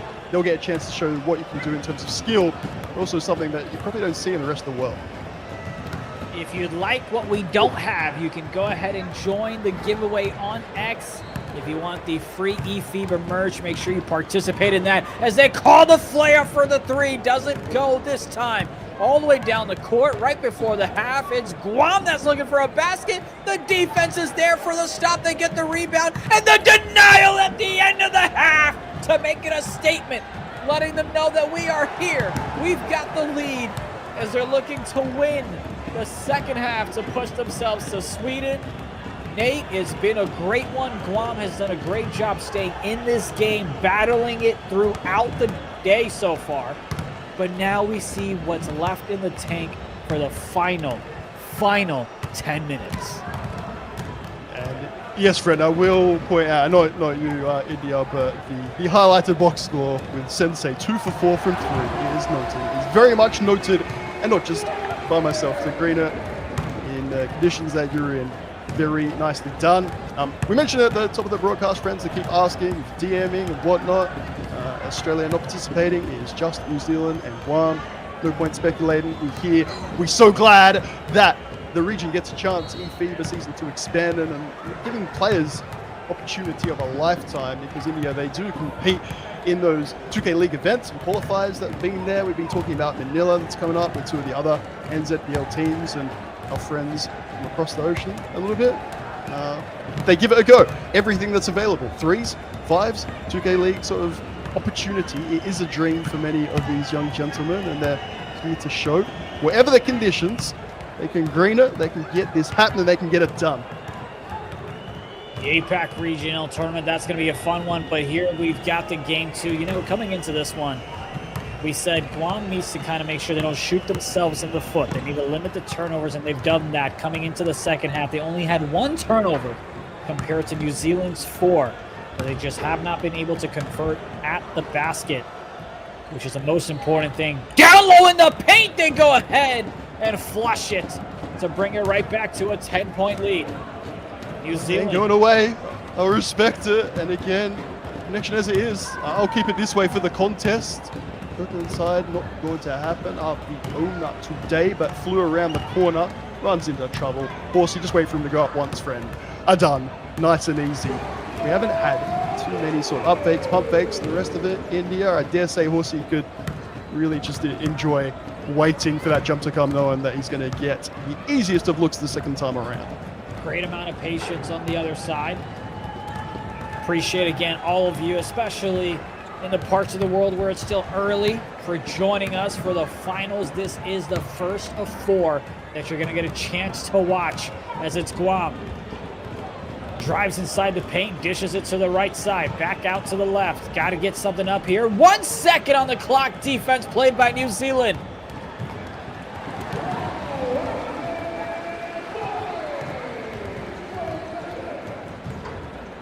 Looking for an open shot, calls a cut, and that was going to be denied by 𝐓𝐿. They've got a man wide open for the fast break as he slams it home.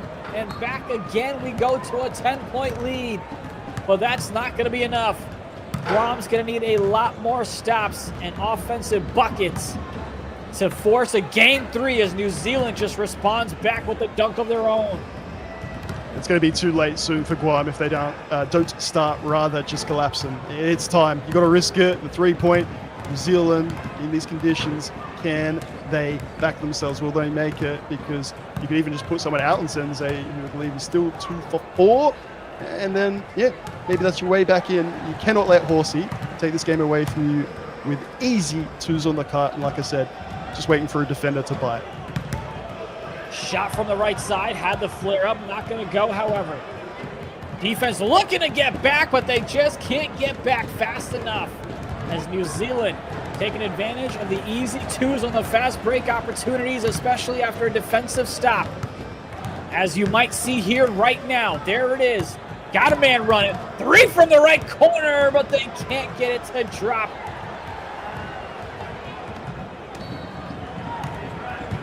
Just having a look. Oh, man, wide open for the shot. And 𝐓𝐿 yeah, you can't take it now, and please don't start bailing out on me, mate. The captain needs to show a bit more poise and decision making, or just get it out of your hands and give it to the man with confidence. 11-point game in the third, closer than any of us thought it might have been. Sensei, just one on him, please, friends. You let Moist give it a go. Flu as well. Nothing to do with their ability. It's just smart game plan. Otherwise, come on, man. I don't even get to finish my inhale. Horsey is just going to take 2 by 2 by 2. Guam will lose game 2. This will be done in 2 India, and we'll move straight on. They cannot go out with such a whimper. Every time Sensei gets the ball from the left corner, he already... Oh, there it is! You call on the man! He gets the steal! He gets the slam! Maybe it can't be that easy then. Never mind. But timeout is being called because there is still almost 6 minutes of basketball left before it is all said and done. Guam still has a chance. And a bucket here would be huge, especially with Take. Looking to drive inside, all the way to the right, but that one's going to be stolen away, and it's New Zealand. That's going to be a foul just to reach it. Not going to put him to the line. Addressing, one of the comments in the chat about Flu, particularly. Friends, like I said, any of these players, looks like they're going to get their chance in Sweden, and they should. Sensei left corner pocket, yes sir, take 3 more. It's not to say the quality isn't there, friends. It's to say for this game, but just talk what's on your screen in front of you. Flu started season 8 at the ANZPL India, for your reference. Absolutely on fire. Something like 30-35 points per game, if memory serves. So more than capable of big scoring. It's just not the game for him to try and, be taking threes off the dribble and whatnot. It's just simply not the plan. Not what's going to get you to Sweden. Takes a shot from the left side. That one's going to be heavily contested and an ugly release as well. Looked like a tip ball for a moment. It is a loose ball. And now we're going the other way. It's Guam. That's a great noise. Can we get that? Can we clip that up and just play it for any type of air ball or whatnot? That'd be amazing. Boom. All right. Coming back with it. There you go. Oh, he missed it at the rim. Gets his own rebound. Gets fouled, however, as push-ups are being done on the court. The team in white is Guam. They are down 1-0 in this best of 3. Can they make a comeback here in the fourth quarter? They've got play take, they've got the cut, they've got the pass to the left side. Back over, and that's going to be another tip ball by Sensei.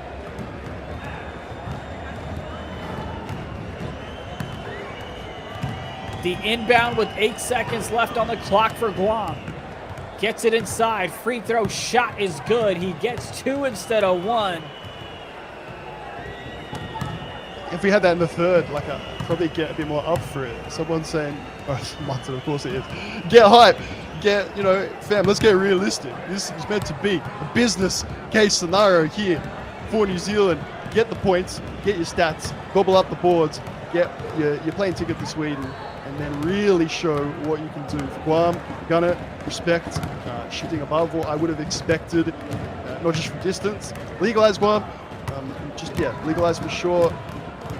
Yeah, captain of this team and very passionate, and you love to see it, but not stood up in terms of, facilitating when your own shot isn't going. In 2K24, we talked about it plenty, India. You can't just have your point guard taking over. You need shooting guard stepping in there. We have games where your locks, even your top scorer, here in eFiba Season 2. You've got to find a way you can contribute if those first 3 or so shots don't go. There's a reason that you have 5 players on the court is because each one of them can help make a difference and get you the dub. And that's what Guam needs right now. 100% A game. That's going to be a violation. Is that 3 in the key? Yes, it is. And they'll get a chance to get the easy point, which they will go ahead and convert. A much needed as they trail by 17. As they're looking at the brink of defeat. The pass to the right corner on the inbound. Gets it right back to the inbounder. Over to the top of the key. Possibly looking for a 3. Calls a corner cut and a hash cut at the same time. Miscommunication, which leads to a missed 3 from the left side. Pass all the way to the right. Great steal there for Guam to take away the fast break opportunity from New Zealand. All the way right corner. Shot is good for the 3. Jesus, nicely done. Indeed, good to see. Confidence. last time I'll say it, I really wanted to see this in the third before New Zealand could just start to take the easy twos and enjoy themselves. And yeah, Flu, might as well let it fly and see if you can get yourself, if not a clip, just happiness and confidence from this game. And there's not been much else available. The discipline that we wanted to see has been there. A nice jam on top of a smaller gentleman. 12 points, 230 India. It's doable. I just really do wonder if it's a bit too little too late. They're going to go ahead and take a shot. Is that a foul? Yes, it is.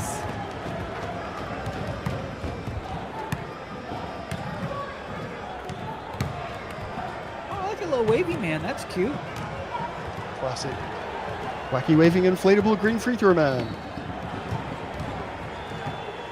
In the clutch, actually, there's nothing worse. That's a good point, India.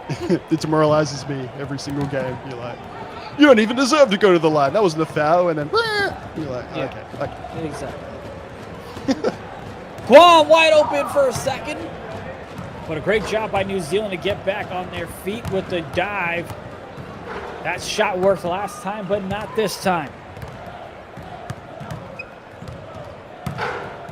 New Zealand. Catch animation doesn't help him inside the paint as he still goes up with it. Horsey back outside. Right corner shot. Whit badge is good. Hopefully can I was going to say get a roll, but a highlight or two. A nice feed. There we go. There we go. No doubt would have loved to have showed off his three-point shooting. Shout out New Zealand, who made sure that wasn't going to occur. If I said before for Sensei, just keep one out on him if he's the one guy hitting shots. New Zealand realizing this defensively a lot earlier.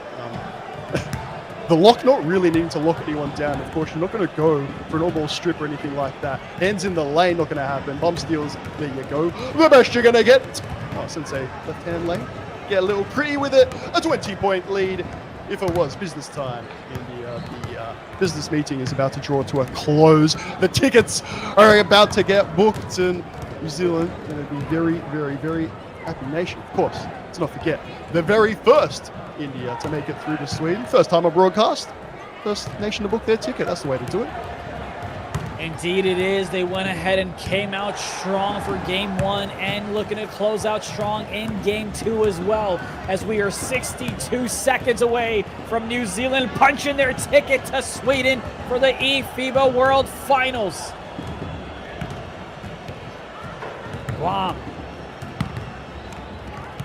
looking to just go ahead and get a couple of points up there for good measures. It's not going to go from the right side.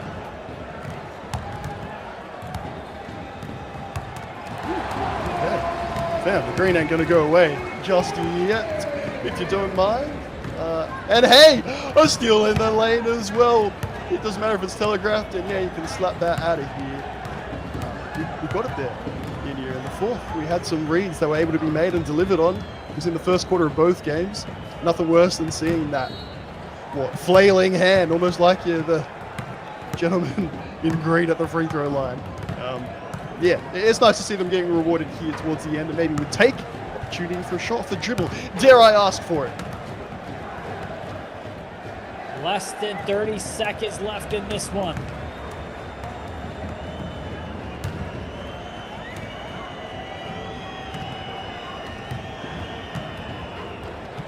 New Zealand. Respectful here, India. Yeah. Sorry, I got to ask the question, or are you taking it? Because I feel like I know the answer.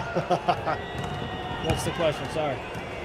Oh, sorry. Are you being respectful? Are you taking some Oh, points? yeah, no, I'm being respectful. There's just no reason to, But here we go. As Guam, they're going to go ahead and get the lap. Bro. I told you. I was saying. Keep your time out. Might not be the only one. Wait for them to get back on the court. Hit that button again. 75, 51.5. They're looking for an alley-oop or a three-point shot. Left corner shot is... I don't know if it went. I don't know if they got it off in time. But what I do know for sure is that it's New Zealand that goes ahead and gets it done in two. They got the sweep and they got their ticket booked all the way to Jönköping, Sweden at the end of November for the eFiba World Finals. Nate, New Zealand came out hot, they came out strong, and they got the dub. certainly on record and repeated, and appreciate the patience in the chat with it all. But you got your moment. You got a few of them, in fact, there towards the end, and we're all here to see and talk about making sure that business got taken care of, and indeed it did. A joke for about how many people understand this? 10 of you, but looks like God's plan has been fulfilled. Heading their way over to Sweden are the New Zealand E-Blacks. Wonderful discipline, power forward, center, clogging up the paint. Yemen in the other end, simple as that. You get to go and play a DreamHack. Incredible. It must be a great feeling. Indeed must be, especially when you get to just come out and dominate the way they do. They played for an hour and booked a flight that might, I don't know how long, it's like a 17-hour travel for them. I've got no idea, but nonetheless. Mate, try 30-ish. Yeah. I was trying to be nice about it, but that's plenty fair. But I mean, just congratulations. And we got to go ahead and take a step back and also give props to Guam. I'm not going to lie. They kept it a lot closer than I expected them to. Of course, in the final minutes where you're kind of like, okay, we know we've lost it. You kind of take the, foot off the gas pedal, but they hung in there. They had a great third quarter in game one. They had a solid performance in game two, but at the end of it, it was just New Zealand that went ahead and took care of business. So major props to Guam for not just showing up, but also giving their A effort and kind of knocking down threes when we didn't know if they would because of their own situations. They were able to call cuts, have a couple of defensive stops, but just overwhelmed and overpowered by New Zealand as they go ahead and get the job done. In just a few minutes, we will go ahead and interview both sides to see what their emotions are like. But, I mean, what do you think the expectations will be of New Zealand as they have now stamped their ticket? The first nation to stamp their ticket to Sweden. Again, firstly, shout out, commiserations to Guam. I know we'll reflect on them a little bit later, but want to make sure that everyone's aware that of all the nations, they have had the roughest deal, the most difficult task. And you might be like, what do you mean? Best of three and go to Sweden against New Zealand, friends? You're going to see the land connection, not just improve, not just better. What do you want to call them? Proficient. They're going to be expressive. They're going to cause upsets. They're going to shock a lot of other more favored nations. But for here and now, got it done. Tick the box. The pressure will be on in Sweden, India. If today was a bit straightforward with no Australia involved, going to be all eyes watching and a lot more expectations.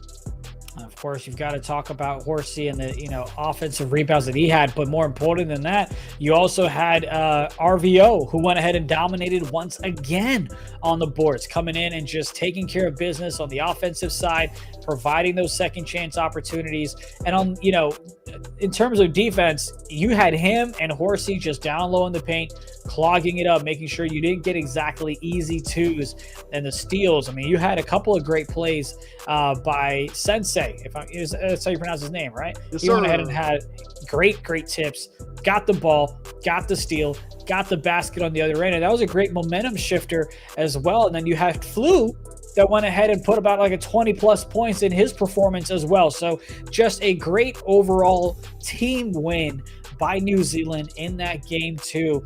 I don't think you'd expect anything else from that squad.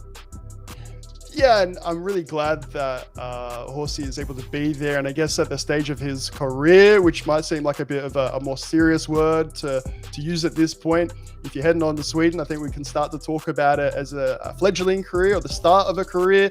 That is your center that you want right there and then.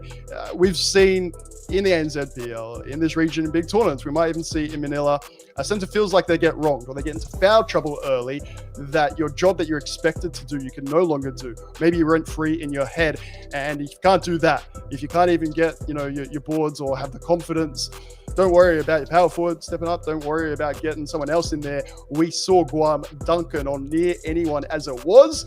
So the discipline might not be, the sexiest thing to talk about. It's exactly what New Zealand needed. They got it. He delivered. He can enjoy posting those box scores and whatnot. The points spread, his own sort of stat line on there, because it's going to look very impressive indeed. And, well, I want to say credit where it's due for doing what you need to do, but making sure that you stayed locked in, because he barely made a mistake for all 8 quarters.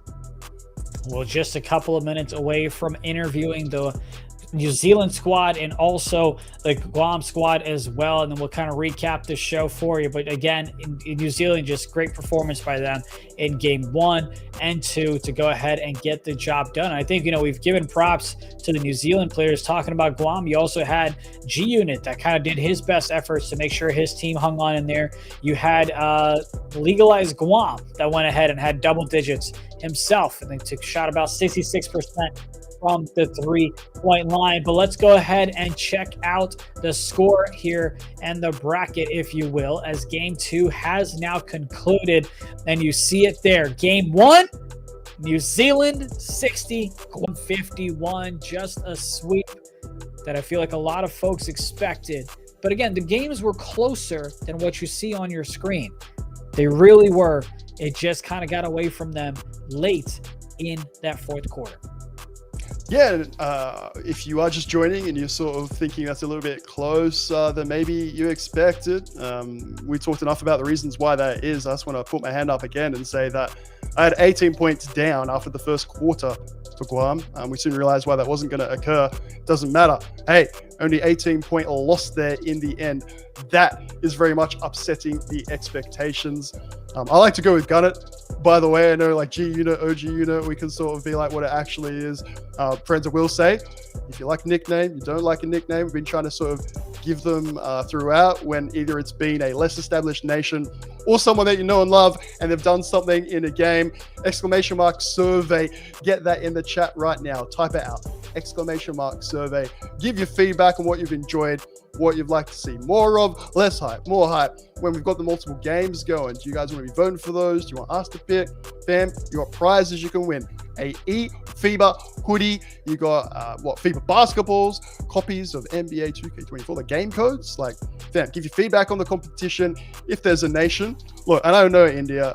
Can't think of one off the top of my head that isn't there this season. Give your feedback on that. Make sure you shout out the federation. Get spammy with it. Get emailing and be respectful because we want a bigger, improved season 3. How beautiful it's been to have 61 nations, India from across the globe. Bigger and better things ahead, but yeah, I mean, look, speaking of the nation that's missing, I would have loved to see Canada compete, Yeah. It would have been great. But nonetheless, yes, we I love you, India. Honestly, man. You're the king. This is the best. We expect a lot more nations to compete. But man, we've already got one ticket given away. The RSVP has been sent in. We've only got 8. One of them has been received, and it's going to be New Zealand that's going to make their way to Jönköping, Sweden at the end of November to see if they get a bigger piece of the pie that is the 50,000 euros of the prize pool. It said we are ready for an interview now, so let's go ahead and get right to it. Here we go. There is going to be the celebration that we have all been waiting. Go ahead and properly congratulate the team. Wait. Just before you do, I just want to check in. Make sure that we definitely got New Zealand first. You see me like looking left and right, India. I can now just talk and monologue to make sure, because it's a big moment, man. The first nation to make it there. And you've been nailing it in rehearsal. I want you to nail it now. And we've got Guam first. We've got New Zealand first. I just want to know who we're talking to. Do you want me to get in Discord and, like give one of the lads a call? Because we'll make it happen. Wherever is needed to we can't talk about Horsey this much and not go ahead and have an interview with him. So without any further ado, let's go ahead and hear the voice of God, if you will, for New Zealand right now. It's none other than Mr. Fox, aka Horsey. Congratulations on the big win. It's New Zealand that punches their first ticket to Jönköping, Sweden for the eFiba World Finals. How you feeling right now? Yeah, pretty happy, eh? I'm pretty ecstatic. It's hard to like really show my emotions because I don't know really what to think, But overall, yeah, the whole team's really psyched, really excited, really looking forward for this to this opportunity to go over to Sweden.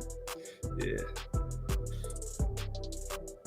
Awesome. I don't know if you wanted to keep going, brother Nate here. You've been in the eFiba Season 2 stream all the way along, watching what you've seen from other nations, and yet New Zealand are the first nation to make it through. You said you don't really know how to feel. I'd say draw us a picture, but we can't see that at the moment anyway. Talk to us about the prep for this series. Did it go the way that you thought it would? Yeah, so I mean, we prepped for the last 2 months, playing in other competitions and whatnot. But we didn't expect the delay to be as bad as what it was.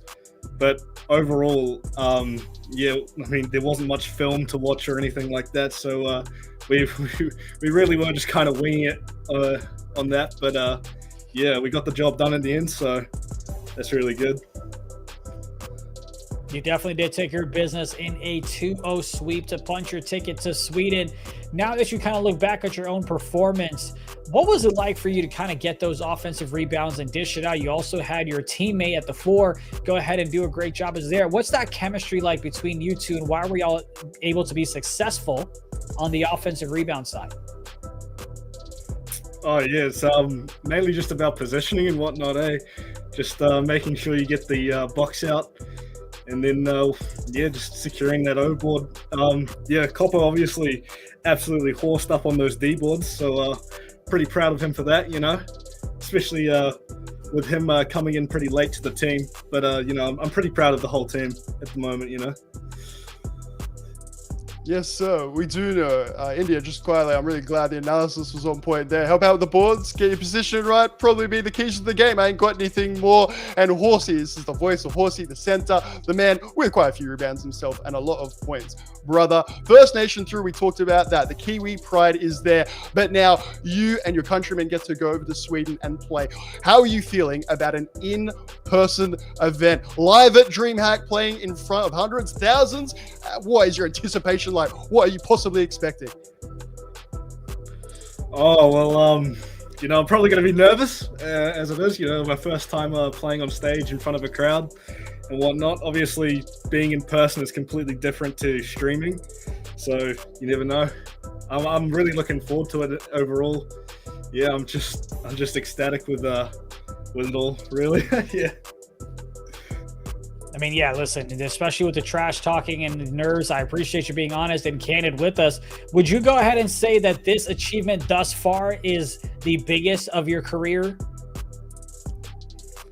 Oh, for sure. Yeah, for sure. Yeah, no, without a doubt, that it is the biggest achievement of my career. Getting to go to Sweden and play for my country. It's something if you told me 2 years ago, I'd think you're crazy, Yeah, I would. I'd agree with you as well, because a young team, Horsey, and by the way, if you want to laugh at, you can laugh at me, because I said, I think we can call this for Horsey now a career when you make a big event like that. Brother, what are your results in terms of expectations? Are you happy just to be there? Is that really not good enough? We talked about another nation maybe not being there. Do you feel a lot of responsibility for a certain place? Do you think you can win the whole thing, mate? I mean, of course, we're going to try and win the whole thing. Yeah, obviously, there's a young developing squad, so there's still a lot of stuff to work on and whatnot. But overall, I think we are going to be one of the underdogs in that competition. I truly think we can get far in that comp. We just need to lock in and, put in the work and whatnot. All right, well, once again, congratulations to you as you and your team, the nation of New Zealand, go ahead and punch the first ticket for the eFiba World Finals. We look forward to having you and meeting the rest of your team in New Zealand, in Sweden. Best of luck to you. Cheers, I appreciate it, guys. Take care. See, Nate, sometimes I get my geography messed up, No, man, right. I'm saying come over to New Zealand and then we'll head across together. Why not? I've already changed my flight in time. Shout out the team making, the arrangements happen. But maybe should I be going over New Zealand? Can you imagine the atmosphere? A big shout out there again. Horsey, the center for this New Zealand E-Blacks team, that the first to make it through Jönköping, DreamHack, Sweden.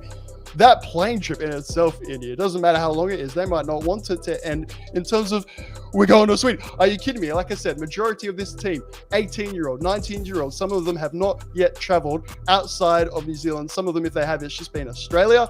You go to the other side of the world to play 2K in front of a crowd. Even that plane trip, the vibes are going to be immaculate. It's wonderful to hear the unparalleled enthusiasm, just the straight up joy. They're going to have a lot of people behind them, I reckon, in the crowd in Sweden. Bring it on. One of those once-in-a-lifetime opportunities for quite of those folks. But that was it as we go ahead and crown Oceania Regional Finals. It is New Zealand moving on to the eFiba World Finals in Sweden. We'll be back in about 20 minutes with the Asia Finals, so don't go anywhere.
Welcome back to the eFiba World Finals Season 2. I said World Finals. I feel like I'm already getting ahead of myself. That 5-minute nap did me no good, but just rewired me thinking I was 2 weeks ahead. But man, we saw New Zealand punch their ticket to Sweden. And now we're back with the Asia Finals. You've got the Philippines taking on Indonesia, Nate. The last time these two nations played, it was fireworks. It went into overtime. Can you expect the same type of madness coming into tonight? Man, I'll say, check out the eFiba socials right now if you're not sure what we're talking about. Team behind the scenes doing a fantastic job at letting you know where we're up to. We'll be sort of leading in with some key stats. In terms of the rivalry itself, heated is indeed the word, India. The friendly region, I called it at the start of eFiba Season 2. Heading into the actual, World Finals and beyond, it looks like things have changed. We look forward to hearing from the players themselves, see what the atmosphere is like. No more coming over to my country to use my good connection, apparently. Well, hey, let's go ahead and use that good connection of yours and see if we can pop up the bracket to see exactly what is remaining to go down right now. Again, it's Indonesia taking on the Philippines. Indonesia, if the folks at home remember, and if you don't, I will put you on the reminder. It was because of the skill boosters that they went ahead and snuck in to second place, and which is why they get a chance to get a rematch against the Philippines. They've played the Philippines, Indonesia has, twice, and they've lost both times, the second one by a margin of 1. And now, Nate, if they want to move on to Sweden, they've got to beat them twice, because we are going to play a best of 3. Yes, sir. Yes, sir. Different regions, to answer a question from earlier. Yeah, different formats. We'll definitely let you know what's going down. But hey, same again, more or less here. We did have a group stage. We're down to the final 2. It's a best of 3. And talked about Indonesia. So close, yet so far every time, India. And how many times I say even in the fourth quarter, is this the one? Do the fortunes get turned around? Nah, there was a cheap turnover, a 2 that was so heavily contested I could have cried. Philippines hold their nerve, get it done. Hey, maybe today's the day, India. We will see, but first we are going to get to an interview with Julian Thomas from the Philippines. Let's go ahead and see what he's got to say. See if there are any pre-game jitters. What's up, my man Julian? Welcome to the broadcast. You feeling nervous before you tip off the finals here? Not really. It's just another game for us. So feeling quite confident. Okay, I'll back off. I told you, India. Look, this is what it seems like. Social things have changed, right? Because Clark isn't here for the first time. I just want to know, has the mood changed for you guys? You're just concentrating on yourselves? No, we've been just focused, really. Nothing's really changed, because we all know that the first 2 games against Indonesia shouldn't have been close. So yeah, we're still confident. Now, you say the first 2 games shouldn't have been close. I heard a similar story after the first game, but then the second one was close, as you said yourself. What have you learned from those 2 games that you believe this time around it won't be as close?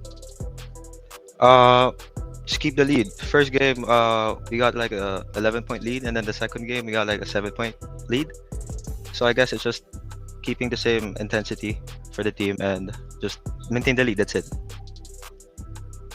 Well, you got a comment from Lokai saying you better stay locked. What about from you personally? What can we expect from you in this big series? We're going for a blowout, so that's our only goal in this series. All right, well, for me, I've got to go ahead and see, is there anyone on the other side? Is there anyone on the Indonesian team that you want to kind of take away from the game and say, hey, listen, everyone else but this person can go ahead and beat us? Who's that one player you want to take away? I think it's Fuego. Fuego's been keeping them alive, keeping the team together, and as long as we shut down his playmaking, we're good. Man, honestly, straight to the point, direct. I thought you might mention Fuego. I think we might get a chance for him to respond potentially a little later. What about Sweden then, Social? If it seems very business-like, you're saying Indonesia shouldn't have gotten close. Also, if we can shut down Fuego, basically it's game over already. Are you guys already thinking about Sweden and who you might face over there? Yeah, we're just looking forward to Sweden. We're just looking at the name of the USA, and then again maybe a rematch against Turkey. All right. Well, hey, before we get there, you've got 2 more games to win. Best of luck to you. Thank you for hopping on, and we wish you the best of luck. Thank you so much, guys. Thanks so much. Absolutely. Once again, that was Julian Thomas from the Philippines. And now we go to the other nation. On the other side that they're going to go ahead and play is none other than Ren Lucas, a.k.a. Infuego. Hello. How's it going, brother? Welcome back to the broadcast, my man. You guys said you were going to try to take care of business. You were so close. Why is it going to be this time around to where you can get over that hump? I mean, I heard Julian said it should have been close. I think it should have been a blowout for us because it was a fluke game from them. You saw the clue steal. You saw the inbound steal. That wasn't supposed to happen. That was the game. I mean, I'm just going to prove that today we're better than them. All right, Fuego, what's going on? No one's answering me. No one's speaking directly. Everyone's saying, oh, yeah, everything's fine. Things have changed, mate. Since you sort of called out the 15 points or less for Clark, can you give us any insight? Things getting a bit more serious? I mean, we just studied them more this time. We know their tendencies, but we just didn't apply it to our game plan. Today, I think we're going to be more disciplined and we're going to stop Clark. I don't know the max points he will get, but I just think we'll get the win. What did you learn? I know you mentioned the inbound steal. I don't know if you guys have practiced those type of situations over and over again, but what's the one main thing you're looking to improve on from that game number 2? It's just we gotta know when to slow down because we got the lead most of the time in the late game. Last game we got the 3-point lead, I think, or 4-point lead. We just have to know when to slow down next time. That's the key, I think.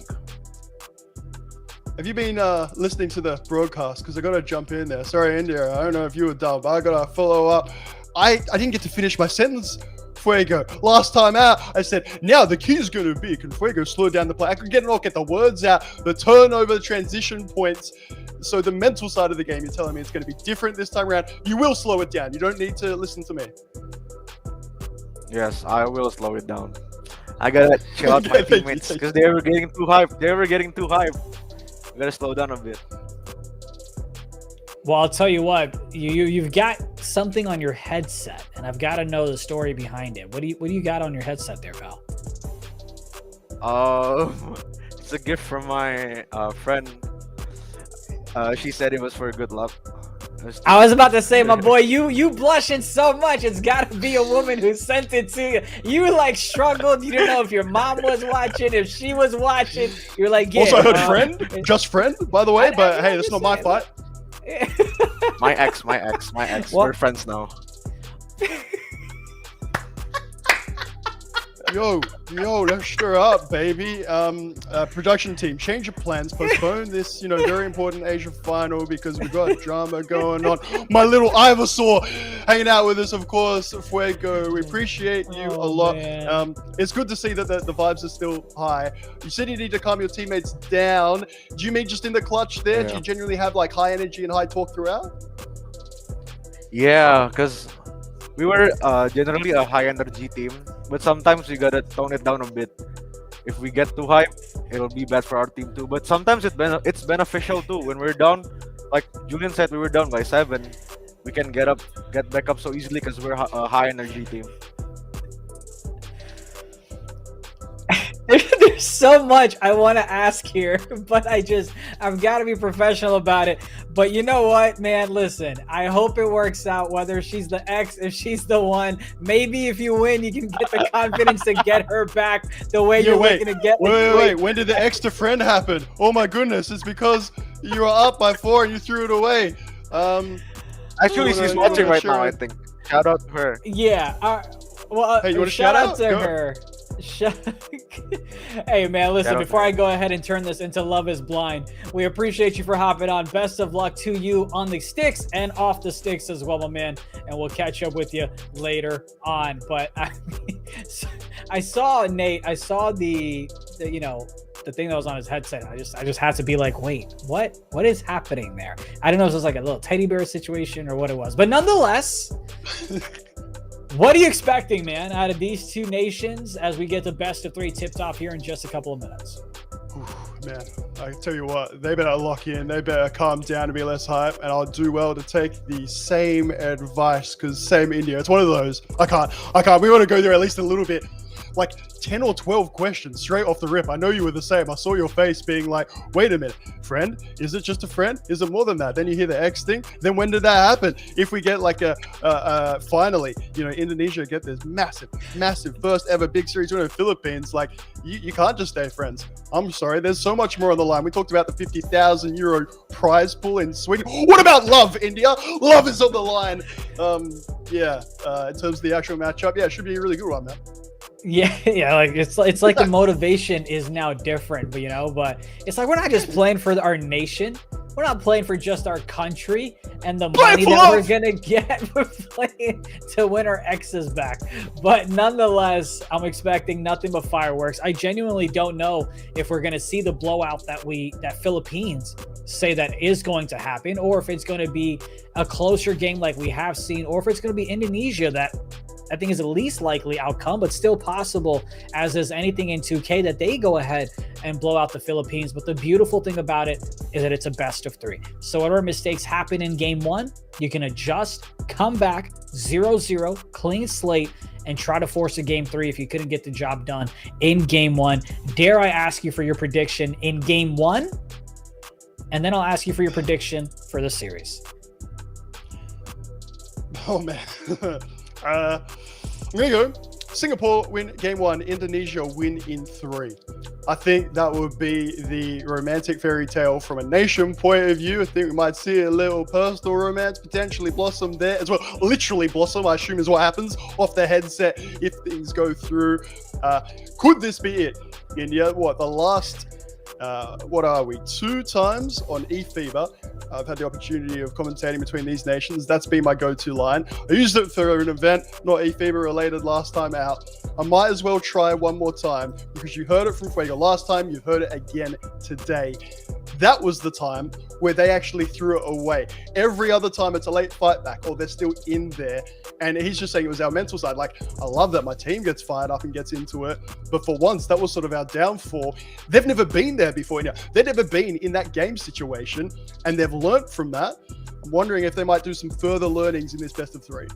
Yeah, and that's where that situational awareness is so key, where it's like, hey, you're kind of out of position. You've got a man between the lanes as well. You want to go ahead and come in a little bit closer, maybe set a pick, go ahead and hold circle so you can get the animation and then take the inbounds, right? So those are like the little things that you want to kind of have to your advantage to make sure you don't have those careless mistakes. So I guess that kind of leads us to the keys of the game. I'll go ahead and I'll go and provide one is turnovers.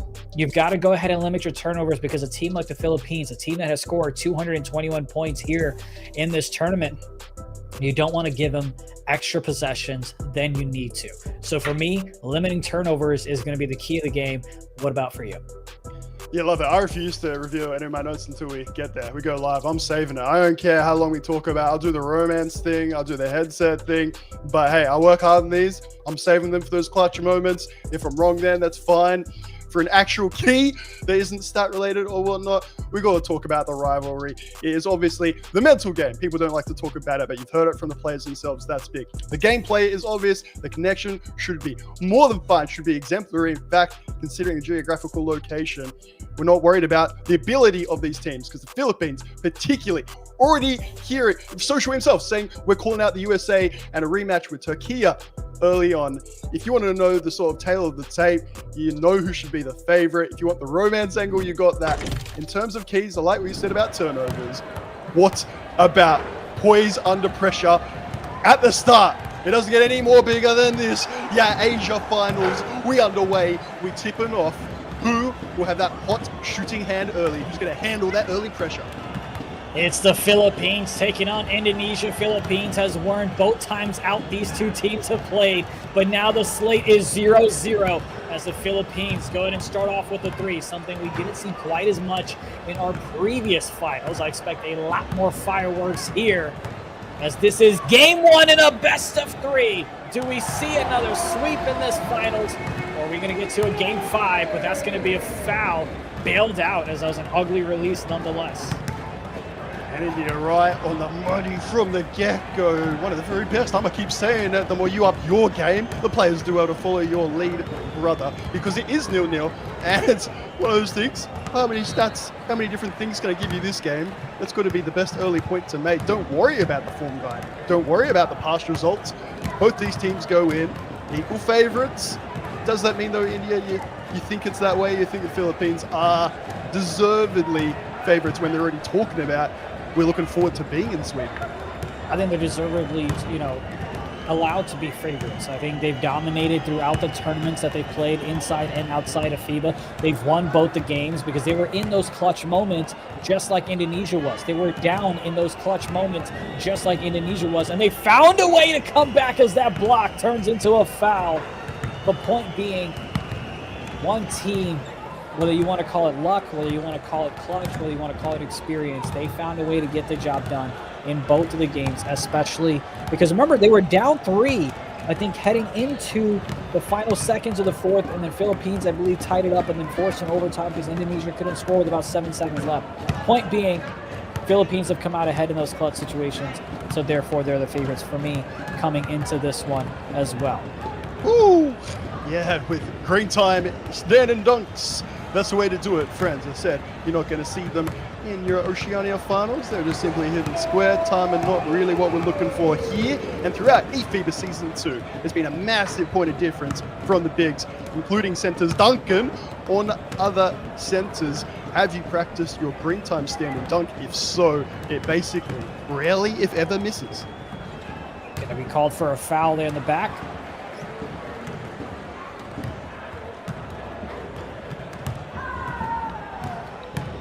Philippines in white. Calls a cut from the left side to give him a little bit more space. Wraps around to the right hash instead. Pick and roll from the top of the key. 10 seconds to work with. Oh, the catch animation wasn't great, but this shot might as well be as he knocks down the 3. We wanted early shot making. I said, who's going to handle the early pressure well? Who's going to have the hot hand? Well, shooting take sort of answering that. I wouldn't say that Clark was quiet last time out. 19-9, but 7 of 16 shooting overall. 3 for 7 from 3. He knows it's better than that. I think he's all business. There might be a reason he wasn't there for the interview. India, he's locked in, ready to go. I believe he had 14 points in that first half last time out, so then he was limited to 4 in the second half. We'll see what the limitations of his output will be on the offensive side.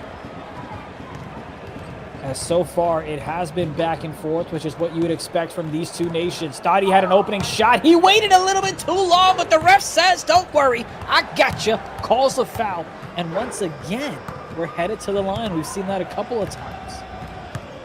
A bit surprised that they're very late. I'm pretty sure that's what it was, because there ain't no speed up anymore. If anything, you should be earlier would have thought, but never mind. You're all good. Head to the line, collect some freebies. Great by you again, India. 14 at the half, because here we were talking about 15 or less. Didn't matter in the end. In the first quarter, is he going to get 14, 15 or more by himself? Great start. I'm sure all all he cares about is the letter W when it's all said and done. They've got 2 more games to win before they can make their way to Sweden, as that one's going to be taken away. Tries to get it down the pass for an easy basket, but he's going to get fouled. That's a smart one. 2 minutes left to go in the first.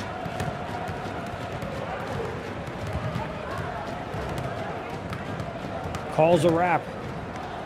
Gets a screen from the top. That's going to be slightly deep, and it's going to miss as he go ahead and get the offensive rebound and the putback himself. And the lead now grows to 7. I said earlier I like the nicknames, so like Don, the Don, it sort of worked for me, and I think Clark gave me a little face like, mate, call him Rich, whatever you want. 23 and 11 last time out, but what about that screen? Rock that man to his foundation, then the perfectly timed roll, then gets the overboard, and then the easiest little just sort of put it in there for 2.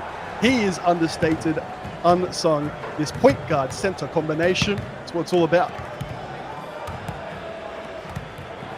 5-point lead here for the Philippines. That combination between center and point guard, the synergy, the chemistry is definitely key, as that's going to be a violation. Didn't pay attention to the shot clock. He did green it, but it will not matter. Oh, I'm so glad Ice didn't like try to put up something within the shot clock. He's like, you seriously, you giving me that? No, I'll just step back and green it for show. If only it counted. We'll keep an eye, and we'll remember that 3 in case it comes down to the final moments, and that's going to be another foul. But to be honest with you, it's to the line. One of those where what I'm saying is, if I can be a little more clear, sorry, if you miss that, and you're gonna miss that within the time, so go by the way, no good. Your shooting slot, you know, like I've said, what's the magic number 3? You miss your first 3 shots, you basically like that part of your game is done. It is dusted. Easy little roll, another slam jam. Miss you, Vince Chang, wherever you are. You know, India, it's professional.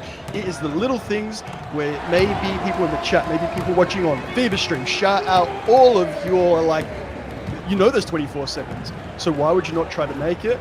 Every shot that you don't make, 2K24, your shooting percentages go down. And therefore, I think what you saw there from Ice was being like, I ain't risking it, not in a game like this. No need to. Set yourself up for success. That's what you want. There's Clark from the right side. Looking to use up as much clock as possible, as 4 seconds separate the shot clock and play clock. Now comes out looking for a cut. That's not there, so he brings it right back out. His big man has badge. Dots it to the right. Got to get another shot up. They're not going to be able to. That one's going to be stolen away. It's not a shot clock violation. It's a steal, and it's a basket for Indonesia. Get Hazen on the roll, 6 for 6. It was only 1 for 1 from 3 fan. And get your lock in transition. EM it down for 2. It's what they do best. And all those points add up. He don't miss. Fuego now with it from the top of the key. That one's not going to go. Gets the 2, the midi from the left side. That was Ice. There you go. Greening. You've got your point guard, shooting guard, very much with the percentages in their favor. It's an early little look in the second. Indonesia, something to be worried about. And then you can step up nice and high. Guess who's there on the roll? The Don is there. It's going to be very hard in the second quarter for Indonesia. Philippines are just rotating on the defensive side. Oh my goodness, Clark didn't even try to box out, which leads to an offensive rebound by Indonesia. Maids a fade away to the left side. They get that 2 to go. Come on, India. You're normally windier, but I think it's Lindia on that occasion. Yeah, Clark's like, what, 3'4". I don't think he's still getting got that, a box now. that Well, ball. hold on. He can't get the rebound, right? He can't jump over him. But you don't think a box out is warranted? I'm curious what your thoughts are. I think it's very warranted. I think he's still just not going to do anything to change getting the board. He'd rather be like not in an animation where he's even going for it, where if it lands in his hands, he can sort of throw a dime nice and early. I get what you mean. I 100% get what you mean. I'm poking fun at you, but it's like that you're fine. mismatch It's a in good, there. yeah, no, it's a good conversation to have, because the way that I see it is you get the box out, and then if he does still press Y or triangle, it's an over the back, right? That's kind of how I see it. But you're absolutely right that maybe the animation wouldn't really be as great as I'm thinking, as we miss a shot there. Indonesia, that was going to be tipped by the Philippines, goes out of bounds, but it's going to stay with Indonesia, as they are now trailing by 2 with a chance to tie it up or take the lead. Can we get eFiba Season 2 like Universe 2? Can we get like a second sort of multiverse happening and see what would have happened if he did box out? I would love it. Side-by-side comparison and be like, you know what, India, you're spot on. In 2K24 for mine, homie's not a big man. Like, whether it's dunking on someone, getting a board. I don't know. The animations just make me laugh a lot. So I think Clark is almost thinking, I want to be embarrassed a little bit here. Yeah, we definitely have the budget for that. We're tied up at 19 apiece. Clark with it now. I'm getting me a pay raise if that's the thing. Oh, he got the ankle breaker, but the defense stays in front of him, but it's Clark that finds the inside for the easy 2. He saw the traffic in the paint. He said, no, sir, I'll take the midi and I'll take the lead. But it's Fuego who's got take. Oh, I thought he was going to step back 3. Decided not to shoot that one, though. Looking for a little bit more space with 5 seconds left to go. They get the cut. Rotations were on point. Yes, they are. And it's Clark now. Has the slip, but smart foul there as the defense was all over the place. You had wide open folks across the court. Rich just bodying up 𝐓𝐶𝐄, so it's tricky. It takes away, you know, your offensive board options, and then the screen. I don't know. I feel like, respectfully, 𝐓𝐶𝐄's build maybe has not been in that Gatorade gym enough, but it just doesn't hit. It means that Fuego's having to play ISO, can't seem to get his handles on point, no separation. That takeover's going to waste. Gotta take advantage of it when you've got it as Clark. Moving things around. Great patience there by the fella down low. Gets 2 defenders in the air and then gets the basket himself, Don. And of course, don't forget, we always love to hear from the community to see how we can improve, what you like, what you don't like. Make sure you hit exclamation survey in the chat. We'd love to get all the feedback in the world, as Fuego would love for this one to go down, and he gets it. Battle in the paint. It must be so great to have Critch on your team again. We're calling him Don the Don, like having a bit of fun with it. Again, respect, please, Philippines fans, let us do it. If not, I'm typing it in the chat for you right now. Exclamation mark survey. Let us know your thoughts. We can just go with Critch if you want, whatever you want to call him. The big man, dominant in literally every game so far. I think that's fair to say. Maybe eventually definition of dominant. He's at least been there on the box score every single game.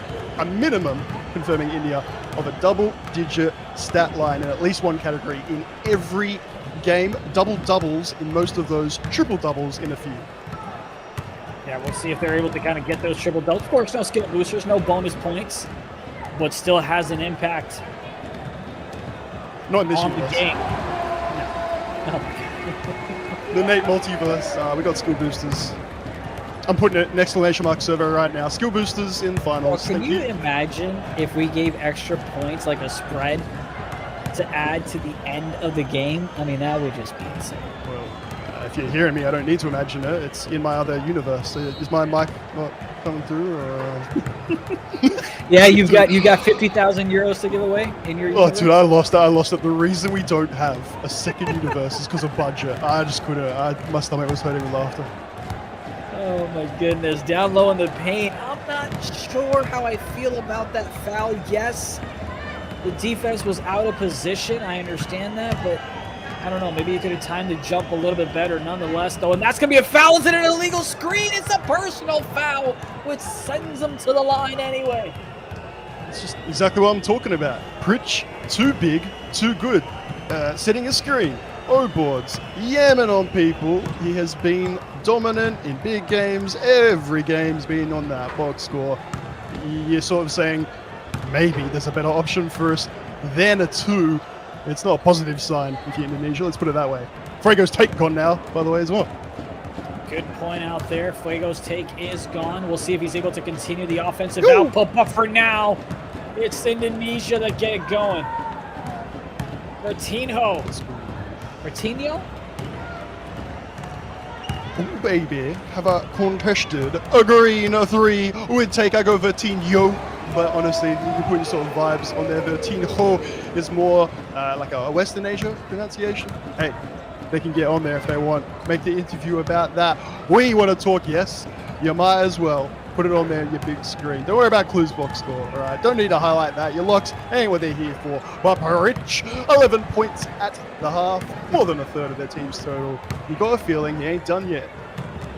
Hasn't missed a shot here tonight, but neither has 𝐷𝐄.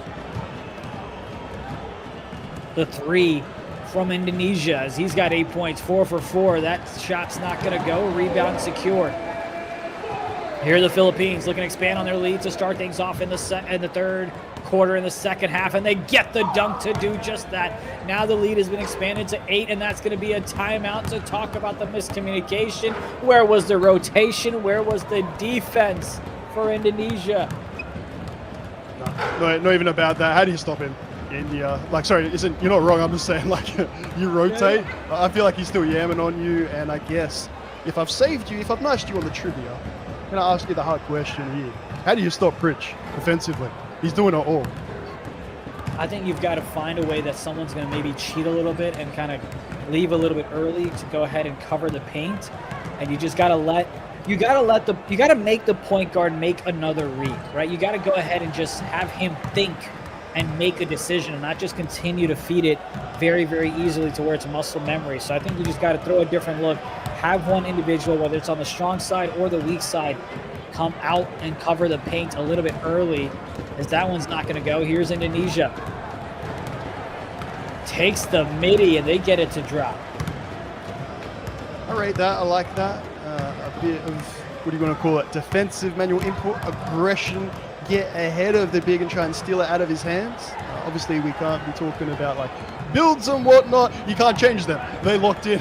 You sort of got to commit to what it is. But maybe a matchup, little switch, and then, hey, you defend the big, you defend the paint, you cover for that. Space for the three-point shooters to do their thing. I can't believe it's actually like a 6-point game, to be honest. Philippines have been that good. It's kind of scary if I'm Indonesia, though, because you kind of had the opportunities to get this a much, much closer game, maybe even take the lead, but you kind of just are lingering and lingering and lingering. And I worry that if they lose a step, they might find themselves down by 12 entering the fourth quarter, as Indonesia is going to miss that one, but they get the offensive rebound right back.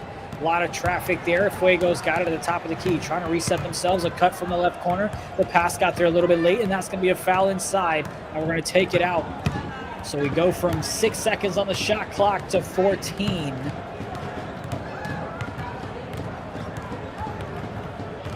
𝐷𝐄 now with it. Defense playing a little bit high. Way too deep of a pass. Coutinho back over to 𝐷𝐄. 2 seconds. Got to do something. Chucks it up from the left corner. That one's not going to go. That one was contested as well. And the Philippines are going to get fouled now. Yeah, to your earlier point about not blowing it out, not getting it done and dusted, that was Philippines in the fourth quarter of the first game between these two. It was only 33-29. The Philippines only scoring 2 points in that entire last quarter. I think I remember us saying, hey, looks like this one's locked up. That's probably me. That's how I sound. India, yeah, I think this one's done, man. Philippines can cruise in the fourth. No. Not in eFiba Season 2. No easy games at this level between this pair. The improvement in Indonesia, they ain't going away. Just a 2-possession game. You've given my voice a little too much bass, but I do appreciate it. It's the Philippines. Great job by Indonesia to get back on defense. As 𝐼𝐻, what an impact he had on the defensive side. Oh, he's got the dribble moves now. He's going to go in. Gets that one to drop. Don't know if he meant to get an animation like that or not, but it doesn't matter, as we're once again back at an 8-point lead. Take it wherever it's gonna come, please. Give it in the big games. You want the fortune animation, the roll on the rim, whatever it is. 𝐷𝐄 off the dribble, deep to no good. And hey, 𝐻𝐻's in there. Guess who's annoyed that he didn't get a rebound? Pritch saying, wait a minute, this isn't meant to happen. And hey, India, different battle there in the paint. Well, the lock's gonna try and do the job to grab the board. He did on that occasion anyway. We'll take something different than Don. There you go, grabbing every single one. They had the crab, they had the open three, but they just couldn't get it to go. Something that it seems that they've struggled with. And a quick shout out to 𝐷𝐄. Hopefully I'm pronouncing that correct, but we appreciate the raid. We appreciate the party that you're sending over here. And welcome if you're just joining us. You're watching eFiba World Finals Season 2. You've got the Asia Finals here between the Philippines and Indonesia. It's a best of 3. You're watching game 1. Whoever wins this series gets an invitation to Sweden. We already know one nation that's making their way there. It's New Zealand, as they beat Guam in 2. And now Philippines are looking to do just that with their lead of 10. Yeah, I don't know what I think about the fouls. Oh, sorry, back on Elvisio. Can I put a bit of Italian in there? Is that offensive? I'm so worried about Sweden, India. You've got to look after me. Thank your friend very much for the raid. It is a global family here in eFiba Season 2. Bring it on. We probably shouldn't talk about Italy in eFiba Season 2. Apart from that, bring it on! Exclamation mark survey. Let us know your thoughts. The foul game, India. Back to my first point. Indonesia fouling early, fouling in the final 2 minutes. It's a low-scoring game. Surely they're going to add up. And with 3. Oh my goodness. We could be done here in moving quarter, particularly with contested. Look, what happened? India, the pre-game interview. Are you going to slow it down for me? I had Fuego say it to my face. I don't know who to trust anymore. He lied to you is what he did. And it's great to have the different nations representing the chat as well. We've got love from Italy. You've got Silva here representing Brazil as well. We'll get a chance to watch them on the 9th of November. Take on Argentina for a chance to go to Sweden as we've got 5 seconds left. Oh, he gets the defender to jump and they go ahead and bail out to the right side and he can't get it to go. Ay, ay, ay, ay, ay. Didn't really want to make the prediction because I just been terrible today, India, all the way through. It's all wrong. Oh, clock. Oh, give it to me. Oh, 3 more. We know that animation by now. Leave the wrist up. Did say Philippines win the first, but Indonesia in 3 for the romance angle. It looks like at least a third of that is going to be ringing true. I said, you're going to make your first through. The guards are on point, and the Philippines have got their shooting stroke going, and you know the Don's going to be Don. I don't know how you defend it. I don't know how you defend that 3-point shooting threat and try and get aboard and try and get around the screen. It's too much for me. It looks like it's too much for Indonesia in game 1. We'll see if Indonesia has a response back, as that third quarter was their first single-digit quarter in this game. They had 12 the first quarter, they had 12 the second quarter, and 8 in the third. What will the response be here in the fourth from Indonesia? As we go ahead and miss that bucket there. Dude, they ain't even competing for that board anymore. It's like, no transition points. Let's just get into our spots. Thank you very much. Who's going to beat you on the cut anyway? I said it. What? New Zealand, Guam. I apologize if I'm saying that again way too much. But a minute into the fourth quarter, and you're down by 15 and you start that. No. Third quarter's moving quarter. If you want to try and fight your way back into something, try something different. You've got to do it a little bit earlier. Shout out to the likes of Spain, for example, who've shown the template for change. It can be done. I'm sure Indonesia's feeling a bit sick, but they're hoping for a miracle if they want to come back in this game 1. As a shot from the right side, again, missed it, but they get the offensive rebound and a foul. I'm just not sure if Indonesia has a clue on how to get themselves back in this one, but more importantly, how to go ahead and respond back in the game 2. As they just went cold a little bit too quick in this one. Another miss. And just like that, it's an easy 2 the other way. Yeah, you can stick a fork in this one, friends. It is done. Serve it up on a platter. The good news is best of 3. Yes, please. If a good shooting start is key, particularly in this fixture, hey, you're going to get your chance at least one more time. And there we go. Can we get a screen happening? I don't mind if it's not Sicko. I just know that poor Fuego needs some help to get some space, even if he wants to sort of run it into the paint himself. He's trying to take on 2 defenders every time without the help of a screen. I think that's offensively massive point Indonesia can look at. Defensively, stopping Don, as I said, India. Any questions? Chat. I'll take any sort of advice you can give me. 13-10. Yeah, there you go. Right on cue. Man has been immense. Right now, the advice that Indonesia needs to know is how to score in this quarter. They have not gotten a single point, and we are more than halfway through the quarter. Is this going to be the possession where they do it? They take the 3 from the right side. No! Clanks it off the rim. Clark. What was that noise you made? I'll do it live next time, but it's classic. No, wreck do it thing. again. Yeah, when it hits a rim. Oh, wait, okay. there'll be another mystery. Don't worry, you'll hear it. I'm Just gotta let your friend know that they missed the shot, you know, in the most loving way possible. Stay silent. It's all you. I just want to hear the noise if he misses. Put it up, Clark. Bog.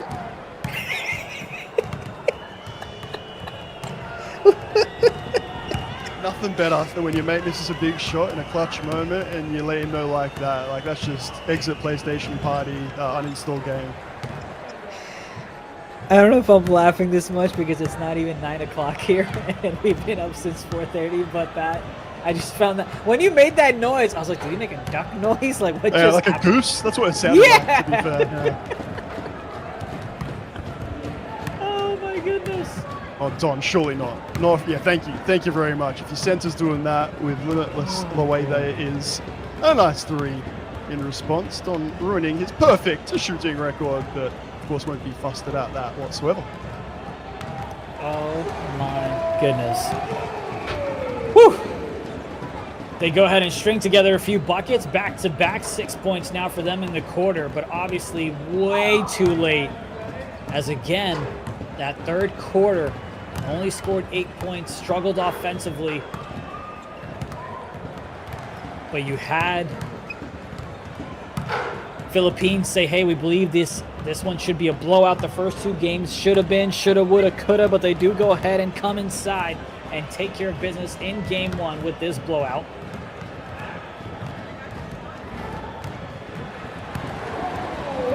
Shooting take from the corner, we can make the most of that. Ice getting the opportunity to facilitate.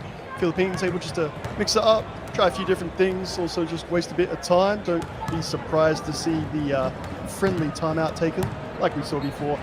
Vince pointing out that Vitinho, of course, with that 145 against India. And hey, India, sorry to mention that once again.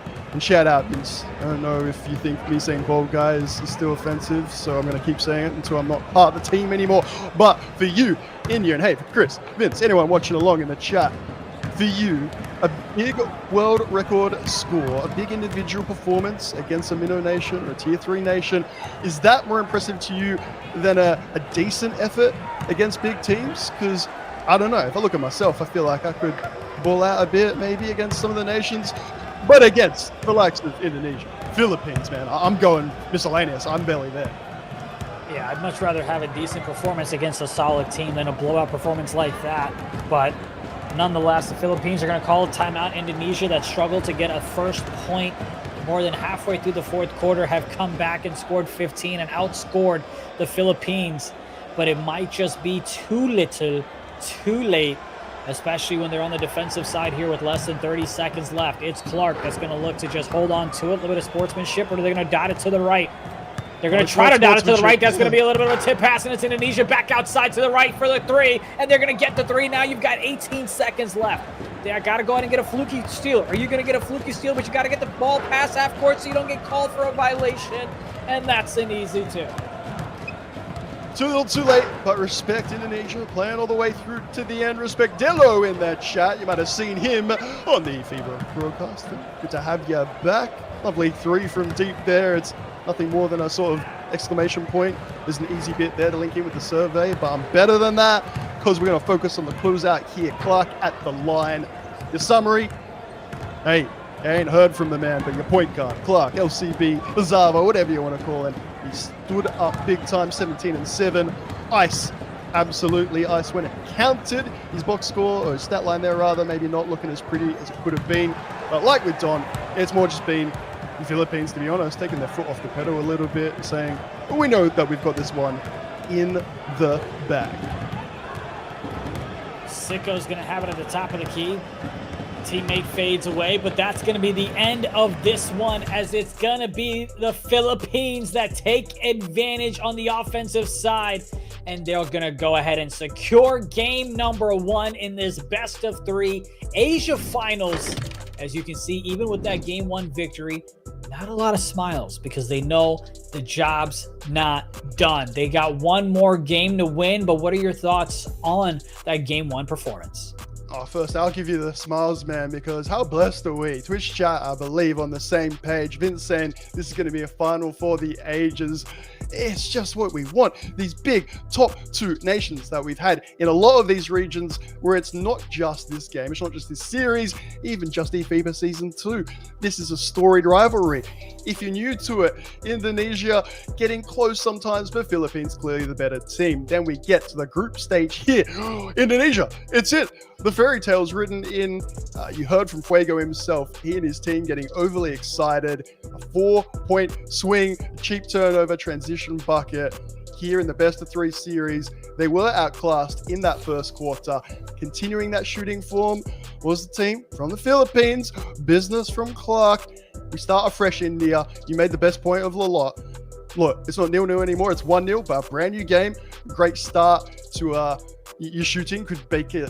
It would just change everything. If Fuego gets the first 1 or 2, completely different ball game. Yeah, you know, I'm going back to that fourth quarter where in the first 2:30, the first 2 minutes and 30 seconds, Indonesia just didn't put up a single point. Then they got hot and they kind of took care of business, scored over 14 in the last 2:30.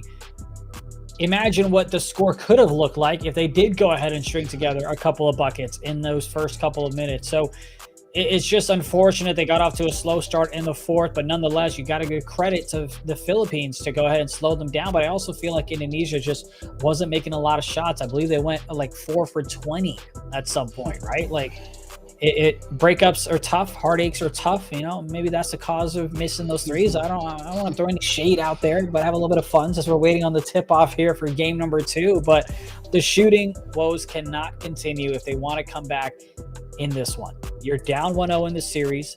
You go ahead and have a chance to force a game 3, but you've got to come out a lot better when it comes to your shooting if you're Indonesia.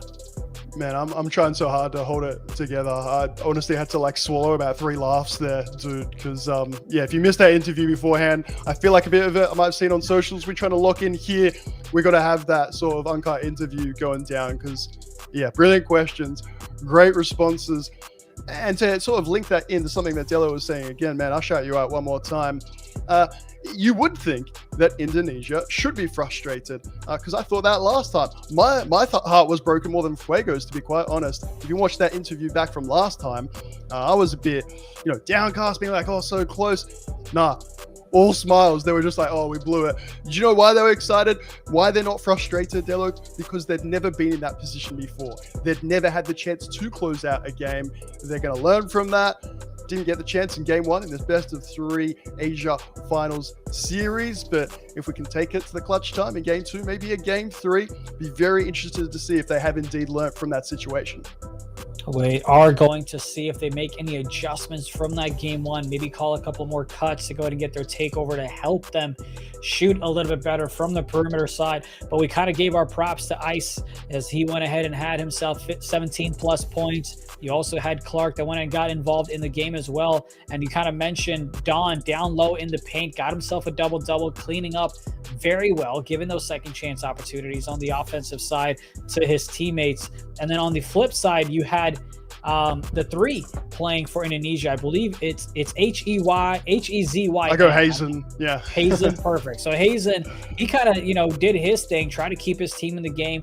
The only other individual in double digits outside of Fuego to help on the offensive side. So those are the type of individuals that need to step up. If Fuego's struggling, you've got to get offensive output from your 2, your 3, or maybe even the big fella down low when he goes for the slip. Feed him a little bit more, get those boosts taken care of. That way you have the sponge perk, and that gets everybody and their take kind of expanded and possibly used to their benefit as well. So easier for us to say because we kind of get the bird's eye view of everything that's happening. We're not the ones pressing the buttons. We're not the one under pressure with our palms sweaty, right? It's a lot easier for us to kind of dictate those type of things and what needs to improve. But we will see as we're getting ready for game 2 here in just a couple of minutes if they're able to make those adjustments. But what do you think? Will Indonesia come back and force a game 3, or do you feel like it's going to be the Philippines that take it in a 2-0 fashion?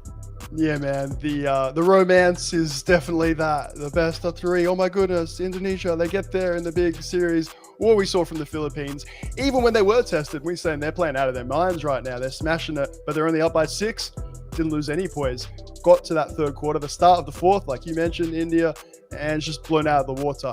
They were locked in all the way through. Again, I don't understand what's going on with Clark. Sincerely, Clark, I hope everything's okay. It probably is. I really hope it is. Just this. Man is ready for the big opportunity, friends. €50,000 prize pool. The opportunity to play for that part of that prize pool in Sweden at DreamHack. It is massive for these players this side of the world. We love our basketball. We love our 2K. Well, I will say India is someone who loves his stats. Do you have much time for sort of just that? Do you sort of believe in that like narrative of a game? Because I feel like I caught you saying Clark in the fourth, he kind of just sort of chilled. He contributed on the box score, but to be honest, he did what he needed to do in those first 3 quarters. And maybe it doesn't look as impressive as ice in the end. I'm not really sure. I don't have it open still. Point being, it didn't need to be him. If the score was closer, do you think his numbers look even more impressive? Get that double-double even. Yeah, I mean, he definitely had an assist to turnover ratio of like, what was it, 3-1? So it's definitely impressive. They limited the turnovers as much as possible. I think even Indonesia did a great job of holding on to the ball. I think we can expect a lot more offensive output from Clark, but he doesn't need to, right? When you've got someone like Ice 2 Fast, you don't need to kind of do it yourself. You can kind of rely on your other teammates to go ahead and take care of the rock, to find scoring opportunities to where you don't need to feel that pressure, because then you feel the pressure, you kind of start to second guess yourself if the first few shots don't go your way, and then it can end up becoming a landslide in itself. So I'm perfectly happy with Clark's performance. I think it's just on the other side, Fuego's really got to get going in the early shorter. But let's go ahead and show the folks at home the result if you're just joining us in terms of what happened in game number 1. Is the Asia Finals, and it was Philippines that go ahead and take game number 1. It is 59-53.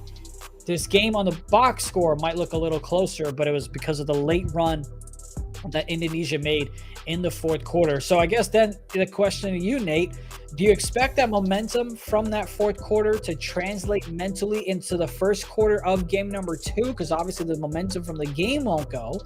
Or do you feel like, hey, it's going to be a completely different ball game for game number 2? Man, that's the only thing that they can look at, and maybe the only case for Clark sort of continuing to step up in that fourth quarter is because we've got ourselves best of 3. Do you look at that longer term picture and be like, don't let them get their shot timing, no confidence, no momentum, as you say, not carrying in from game to game, but the fact we got a best of 3 series, they're like, nah, I feel like I'm greening it a little bit better. You know what, Hazen, you've been locking me up all game. I hit a shot later on, I'm actually feeling a bit better. It's those intangibles and that mental side of the game. I know a lot of casual viewers are a bit like, really? Isn't this just sort of like a video game? Yeah, it's a video game. A lot of those traditional sport things, you're watching FIBA basketball, translate through really nicely. Momentum and whatnot. You're talking about playoff series and whatnot. How many times have we seen a team down, some famous big names, I don't want to just say like LeBron and whatnot, have a big end to a game and be like, I'm feeling good now for the rest of it. Jimmy Butler, even more recently. So it's the same in 2K, fam. I promise you. Will you see it here? I certainly hope so. Yeah, I mean, I want to talk about another player here in terms of miracle for Indonesia. Didn't really have the offensive output that he would have liked, right? Missed a couple of clutch shots down in the late in the game in the second half as well. Just didn't have the fast start he would have liked in the first. I think leading into the fourth quarter, when we talk about the dry spell of Indonesia not even scoring a single point, he was 0 for 4, right? He had 3 points, but those came off of the free throws, right? He didn't knock down a bucket up until that point is what I'm talking about. As we are still waiting on the teams to get going, that's someone who I would love to go ahead and get going on the offensive side as well. But I believe they're entering the court right now. We've got game number 2 for the Asia Finals between the Philippines and Indonesia. Which nation is going to move on to Sweden? It is Indonesia that is one step behind the Philippines as they trail 1-0 in this best of 3. Nate, prediction, game 2 goes to? Yeah, I gotta stay with Indonesia. I said at the start, I'm not one for changing it all the way through. So hey, let's take it to a best of 3. All right, well, here we go. It's game number 2 in this best of 3 for the Asia Finals. It is the Philippines taking on Indonesia. And this time around, it's Indonesia that's going to be in white and Philippines that are going to be in blue. And here we go. Here is the tip-off. It is win or go home for Indonesia. But it's going to go ahead and be the Philippines that start things off for us. Hey, Clark. Straight into it, around the screen. I get to your spot. Little hand in the face though, so shot doesn't go. Little marker there. It's already, believe it or not, massive point of difference. Those shooting splits gonna add up. Get the turnover on the other end and get the slam to go ahead and be the first ones to draw blood here in game 2. Yo, Milo in the chat, by the way. Congratulations again. Wonderful to have many different players from around the world, whether they're involved in eFiba Season 2 or not. Watching some of the very best and gonna get your chance. Certainly more players from this region in Manila, more directly. Point being, FIBA, NBA 2K, it's a global game, fam. It ain't just a catchphrase. All around the world. Got ballers. They're ready to make their name in the big time. Got the first one, missed the second one, third one ties it up at 2 apiece. Here's Clark. Oh, that was going to be stolen away. It's Indonesia that has a chance to go and take the lead early on in this one. They couldn't get the fast break opportunity, but they do still have the ball here to the left side. 3-point shot is good, and that's going to give him a 3-point lead. Dello wanting to point out the Rich and Sicko battle. Dello, I'm going to be... Is it respectful? I'm going to be disrespectful? I'm going to call it like I see it. It ain't a battle, friend. And I respect Sicko a lot. One of the better bigs that I have seen, not just in Asia, against the Don, as I'm enjoying calling him. I'm sorry. So far, evidences, it's all stacking up one way. My goodness, what a block on the defensive side. As he tried to go with the soft layup and he got denied. Top of the key shot. Don's going to go ahead and look for a 3. Thought he got fouled. Ref didn't call anything, and now it's going the other way. Indonesia with it. Oh, he's going to get contested at the rim. One up against 2 defenders. That's the result that you can expect. Fuego now at the top of the key, looking to find some space. Has the crab. Does not take the shot, though. Passes it out to the left side.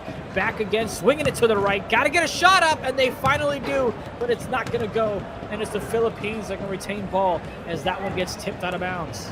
Hey, can I get a confirmation if possible? Just live. This is how we do it. No little WhatsApp chat. Production team, do we have a roster change? Is this Baby B back into the lineup from what we saw at the very, very start? Game day 1? Just want to confirm before I start talking about people who might not be here. Well, you've got the gamer tag in there. You're at least right about that. And that's the thing. Sometimes you do see a couple of lineup changes. Sometimes they work, sometimes they don't. Sometimes you regret them, but that's always hindsight. That's Fuego. I'm glad you've seen it, by the way. I was just going off build. Yeah. I haven't seen it with the ball, and I haven't seen it pop up. I realized it because I think it was on an inbound or an out-of-bounds play where I saw the name pop up. And you know how, like, your memory is kind of like, wait, that looks different. Like, I don't really know if that one was there before. That's why you're the GOAT, baby. You're the one who pointed it out, not I, as that one's going to be fouled. Going to the side, well outside of 2 minutes, 2:25 left to go in this game 2, quarter number 1. As Clark calls a wrap, looking for a double screen there. Doesn't really give him the separation he wanted till he got it, and he missed it. Left corner pass was available. He takes the shot himself. It was wide open, so he should have greened it. He does not. And Clark's going to go ahead and finish it home. That was something that Clark did really well at the fourth when things weren't going. I was saying there's no way for the Philippines back here. I don't think I said exactly that. It's just what I was feeling, what I was thinking. And then one of the things on the other end, we talked about the cheap turnover transition. What do we want to call it? Oh man, I only got brutal words to be quite honest. Let's just say it was silly that they stood up so high. Clark just slid in for some easy twos. No one was hitting a three. We could have just sat off, encouraged him to shoot, with the shooting split being the way that it is. I don't know, man. Just seen it again. Little early indicator, making sure Clark can't get on a roll if his shot's not going.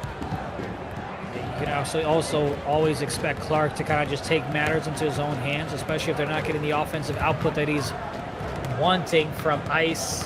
Don down low in the paint. But for now, it's Indonesia that's looking to force a game number 3.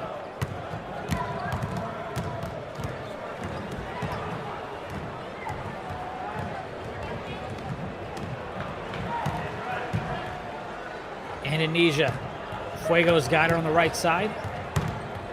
Top of the key, 𝐓𝐻𝐿.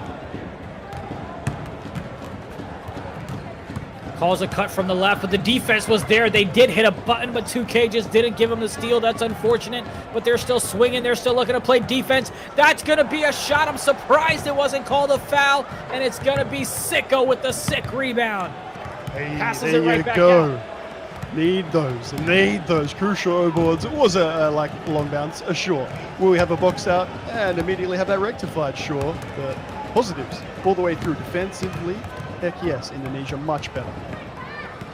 They are playing much better indeed, and that's the beauty of having it start at 0-0 as you got the crazy catch animation. He holds on to it, stays inbound, knocks down the 3, and just like that, it's the Philippines that have got themselves a lead once again.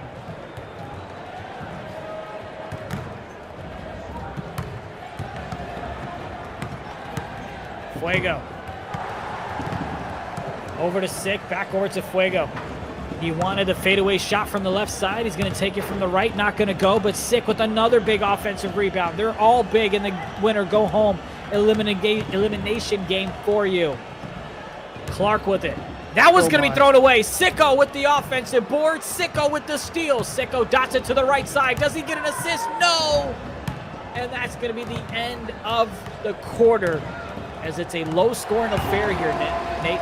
Yeah, it's getting sloppy, baby, but I don't mind it one little bit. I'll jump down in there in the slop because it means we're going to have a tighter game. And hey, shoot not going, little things, man. You're just seeing the turnovers. Everything gets that little bit, trickier. That last play, that was the easiest pass inside for 2, but you start overthinking it, get a little bit too tricky. You pass it out for a contested 3. Oh, fam, get excited. Thought he had a decent shot there, but he was wrong. Philippines, they've got the lead, or they're just going to turn it up a notch and take it to the next level and never look back. Ice too fast. Over to Don. Back over to Ice. Ice looking to go to the right side. He's going to take a midi from the right elbow. That one doesn't go, but it's going to be a rebound by Don and a quick foul by Indonesia.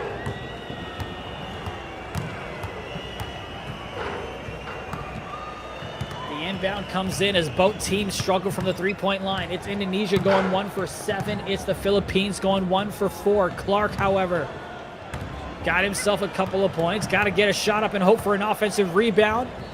Prayers were not answered as it's Indonesia that's got it. It's a 3-on-2, and on 3-on-2, they convert for nothing as they miss another shot.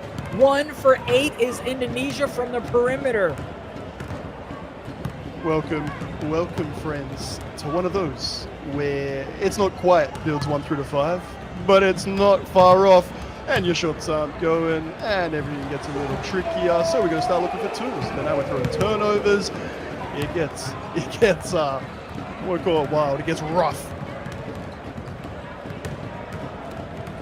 Now it's Ice that's just getting bullied around, looking for some space. Found it at the final seconds, and he goes ahead and misses as well. Now it's Baby B.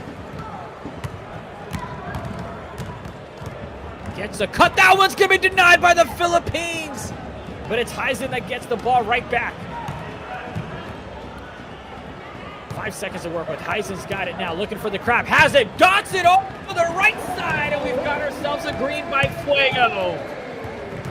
Woo! Somebody could do it, fam. We had it. And well, New Zealand, if you're like India and you believe you can achieve, you will see greens. Sometimes after that quarter break sort of reset might be what you need mentality-wise, but sometimes with defensive play and whatnot, it's all good. I'll tell you what, Clue, please. Thank you, because the handles from Clark there are what that bucket was all about. Sends 3 defenders going. Beautiful dot there, the same similar play that Indonesia did on the other side to get Fuego open. Clark found the open man himself. Bertinios throws the slip, and it could have been stolen away, but Indonesia gets away with one as they get the jam. And we are all tied up at 12 apiece with about 2:20 left to go in the second quarter in game day number 2. In game number 2 in this best of 3. I had a Detective Nate on the case. Sorry for the bit of silence there, India, because looking at the roster change, Miracle out, Baby B in, I was like pretty sure Baby B started things off.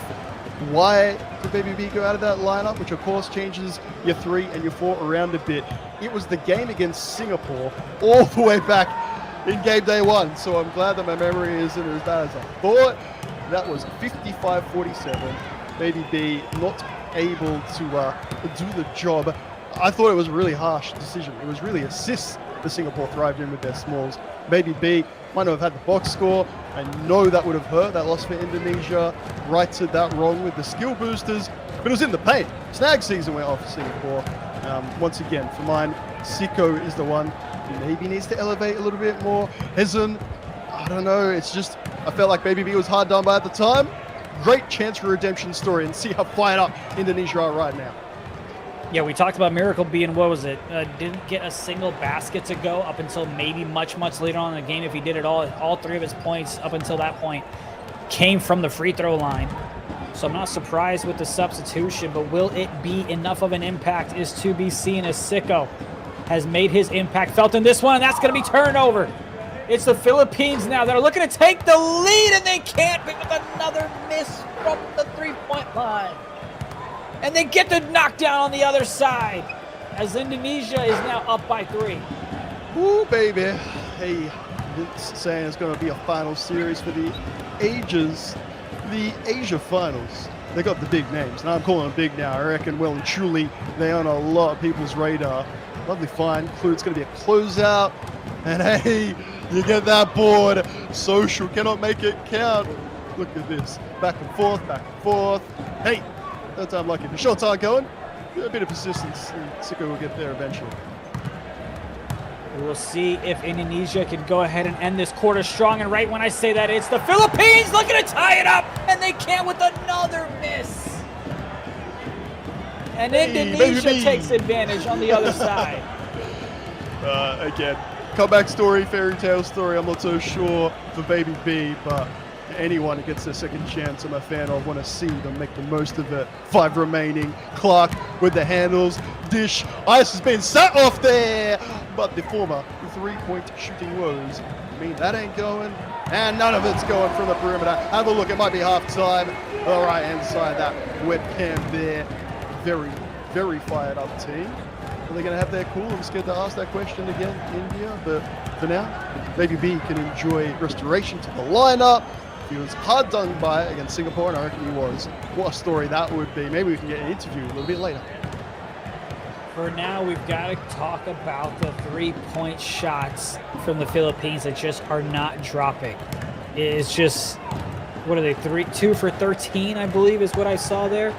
Just got to go ahead and get the green window back in their favor like they're known to do. As it's the Philippines now with it. Looking to just take the easy points, but that one's denied. Indonesia with the big block, but the Philippines get the ball placed on their lap. But a big block by Indonesia.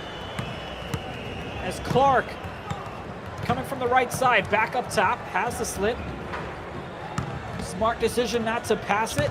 Rotations are on point for Indonesia. Great communication. Are they going to give him a last second three? There's the shot. There's the three. Well, it is lovely for the Philippines, but you could write down exactly what was going to happen. That whole play. It's frustrating if you're a native fan of the Indonesian team. Rinse, repeat, defense for 22 seconds, make the right rotations. Clark's taking that shot every time. When that first pass wasn't made on the first roll, it was never happening. He was never going up with it. Indonesia, they had the lead, but we've seen this movie before, and it always has ended in favor of the Philippines. Is this a rerun, or are we going to rewrite some things here, as now we're tied up at 19 apiece as well? If I'm Indonesia, I'm a little worried, because the Philippines have continued to miss three-point shots, and we're still only tied up, and we don't have the buffer room, because then if the Philippines start to knock down their shots, it's trouble for Indonesia. They could be sent home packing a little bit early.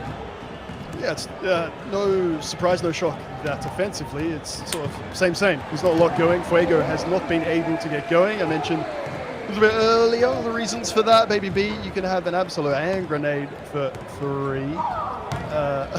It's still Philippines to lose. Don't worry about what the lead was and the shooting woes so far.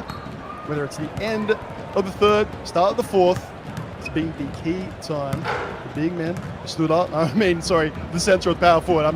The big time players. Your Ice, your Clark, your Pritch. Let's see for the Philippines whether it's the same story again. Clark bails out over to Don, but it's going to be Ice too fast with another 3, and it's the Philippines with a 3-point lead. Indonesia. This is what we were worried about. When the Philippines start knocking down their threes, it's tough to go toe-to-toe with them.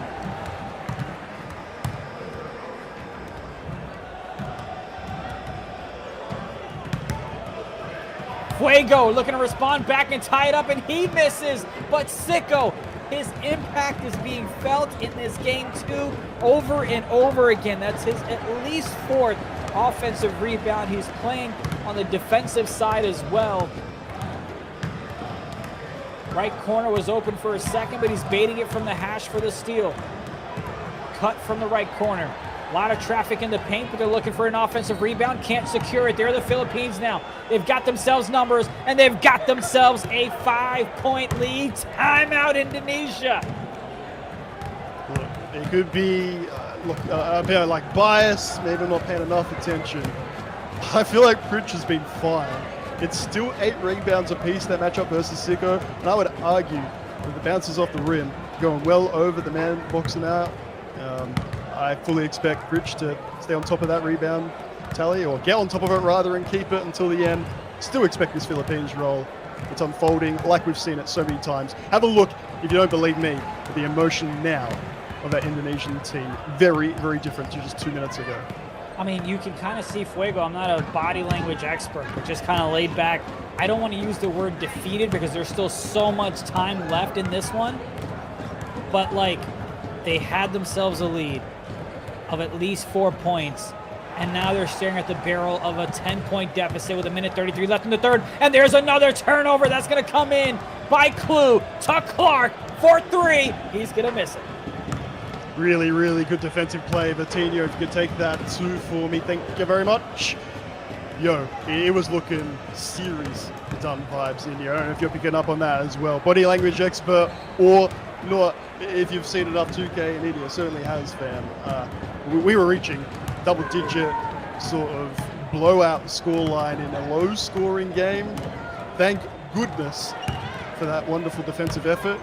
Baby B, maybe you're going to sort of be that unsung hero. There's time left, unless Clark leaves you behind. Oh, man. And now, even with take, that's 2 misses in a row. Clark had such a great move to get open in the left hash, but he could not get that one to go, but it's still going to be their ball thanks to their offensive rebound. Here's Clark. Dots it over to the left side. Great job by Indonesia to rotate on the defensive side, and they were right there, but just a little bit behind as they couldn't stop the dunk from going. Comment in the FIBA stream saying no other plays than the pick and roll or the point guard sort of darting behind the screen. Respectfully, friend, If you could explain that a little bit for me. I ain't seen that whatsoever. We've just seen like a dot to the corner. We've seen a lot of three-point shots just not going at all. If you just joined, maybe you got that small sample size. I assure you, in this best of 3 series, it's looking like. I was going to say it might be wrapping up Indonesia easy too. Point being, fam, it has been varied. We get different gameplay from different regions. We're definitely 2K24 full stop. Not just having a point guard working behind the screen. 20-4 is your score in the third quarter. That's the type of run that the Philippines have been on. And we talked about it, Nate. This was scary for Indonesia, that they were only tied up at 19 apiece with the Philippines struggling from the three-point line. Now that they've found their stroke, and now that they've gotten the turnovers, it gets scary. It's spooky out here for Indonesia as it just continues to rain and continues to pour on their opportunities and their chances to make it to Sweden. 4 seconds left. Can they go ahead and close this quarter strong? They do as they knock down the 3. 2 seconds left. Tipped. Bruh. If you can only see my face. Very much. Friends, it ain't psychic. It ain't predictions. Pattern recognition. You all could do it. If you had my job, to be quite honest, you watch every game, and it is the same thing. You watch it from eFiba Season 2, from earlier. It's not harsh. I disagree with one of the comments. It is simply the story that has been on repeat. I really do respect Indonesia bringing Baby B, like trying something different and sort of recognizing that something needed to change in terms of that matchup. I kept saying it. Sicko, I believe, getting a little bit fortunate with the rebounds and whatnot in a game where the Philippines shooting was not what it could be. Friends, you just gotta chill out for me, just once or twice, and have a look at the longer term things. It's why I'm so glad eFiba Season 2 best of 3s in these regional finals. We're definitely going to have that best nation going through India. It makes me, as you can tell, so delighted that we skill boosters. You know, there's been some talk about the standings and leaderboard and stuff like that. The end of it, friends, your best nation's going through from your region. There can be no doubt. Body language says it all for both of those sides. Because it's not looking pretty for Indonesia. They do knock down the 3.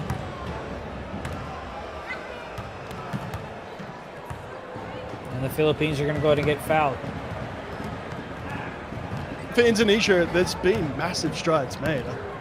Let's make no mistake. It would have, that momentum, and you said it, might not have carried across the games. Definitely wouldn't have, particularly from week to week, game day to game day. But can you imagine the confidence of this Indonesian team had they have held it in the clutch during the group stage regular season, if we can call it that? Maybe they come out different, or maybe, you know, it just fires up this Philippines outfit even more. You've seen them in the interviews. Do not go anywhere, by the way, because I'm sure we're going to hear some passionate comments as we look forward to it, as we want here in eFiba Season 2. Bring it on. For Indonesia, it is a step forward. There are many positives, and we really do thank them for, you know, pushing their rivals, making that standard better. They don't just improve themselves, they improve the region, they improve the entire world. If you could see my face, you would see the faces I would make whenever you have these open shots for Indonesia, but they just cannot connect on them. There was a beautiful dot to the right corner, but they missed on it. Here's a wrap for the Philippines. Oh, what a beautiful ball movement, but that left corner is looking a little bit open. Clark's going to take it himself. Don with the big board. Don looking to just do it himself, and why not when you've got a lead like this?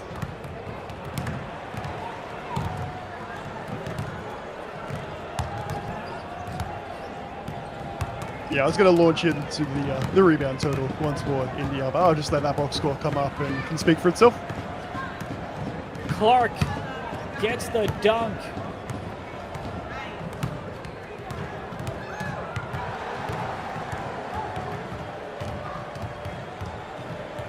And Indonesia finally gets the open shot to go. Good to see Vertinho getting a plethora of looks. 6 for 12 overall, 5 for 10 from 3. We talk a lot about Fuego, and I'm sure he feels a little bit hard done by shooting guard stepping up. Simply don't know. do with that paint dominance. Continue enjoy another 3 right on point. Thank you, friend. What are you meant to do? Clue, man. Has been immense. I've probably not said his name enough. 19 points with 4 steals as well. Money from 3 when your small forward is lights out. I feel like we're talking Saudi Arabia levels maybe in India, where I'm like 1 to 5. Anyone could sort of take over that game figuratively or literally and be that lights out shooter. Philippines, I know we got sort of Pritch being paint heavy. Feels like they're in a similar fashion. At least in my opinion, you know. Maybe you're more of a dribbling fan. Philippines are getting closer and closer to punching their ticket to Sweden. We had Ice Too Fast that had his impact felt. Now it's Clue that does it on the offensive side.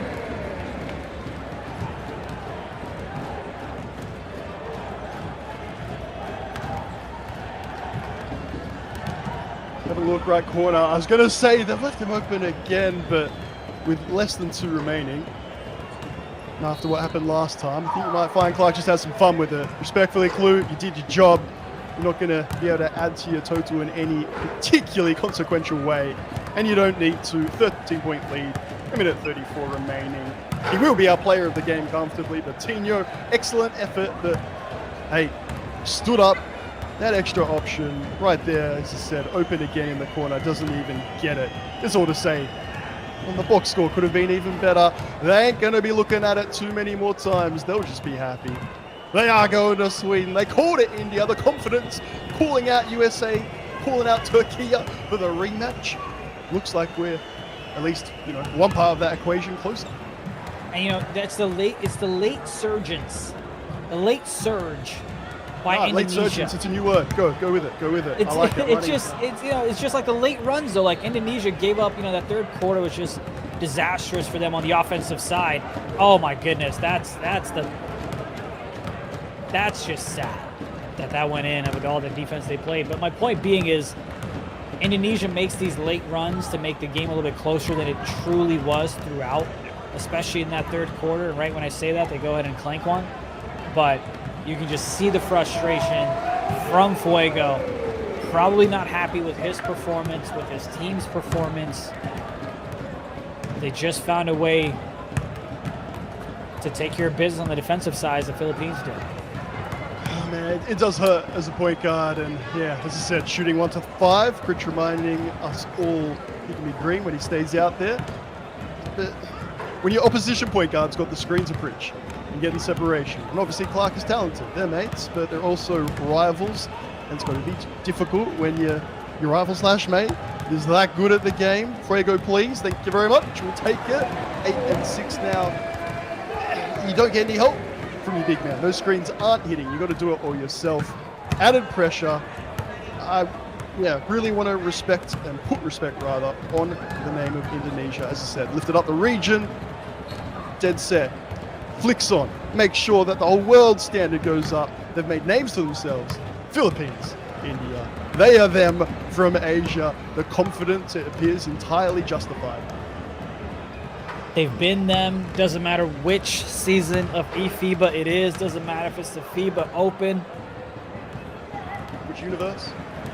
Doesn't matter at all if it's Nate's or not, but that's going to do it. That's going to be it. It's the Philippines that win game number 2, and they get the sweep 57-41. It's the Philippines that are moving on to Sweden in Jönköping. They go ahead and get a chance to play for the €50,000 prize pool, Nate. To no one's surprise, however, the domination was great from the Philippines from the get-go.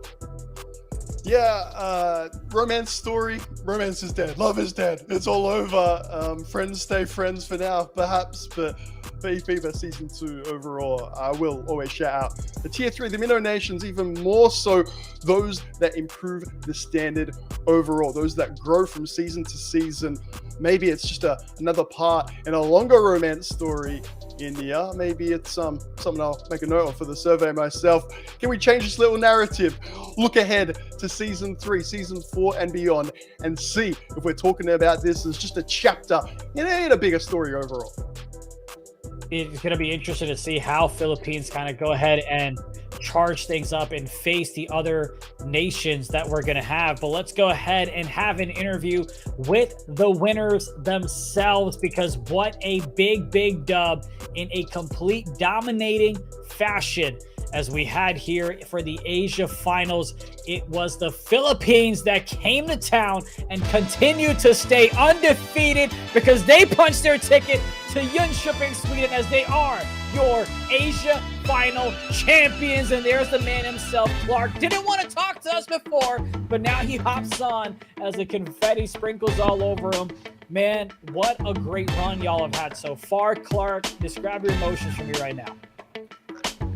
I'm just excited. I mean, the whole federation is excited. My teammates, my coaches, the whole management. My mind is just racing for Sweden. Really, all I can think about is Sweden. How we're gonna compete with the best countries with their respective continents. So, but everybody's happy.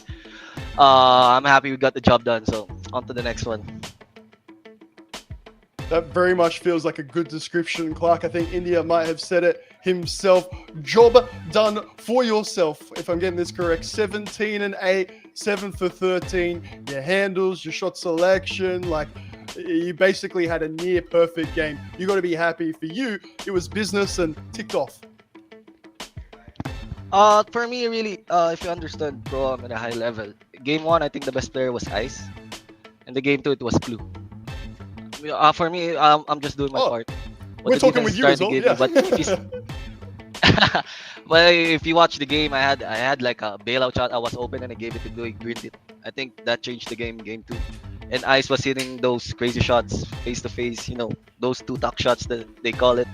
So I think, but all in all, it was a team effort. Jay got his lanes, Preach got his boards. So I'm just very proud of my teammates. Yeah, that's what Nate was kind of talking about, was your impact was there, but he was also mentioning about how your teammates went ahead and stepped up as well. But you can't forget Don, right? The rebounds that he had, the impact that he went ahead and showed on the defensive side as well. The first 2 games were kind of close, and you guys talked about, hey, it shouldn't be close, it should be a blowout, but then you finally went ahead and took care of business.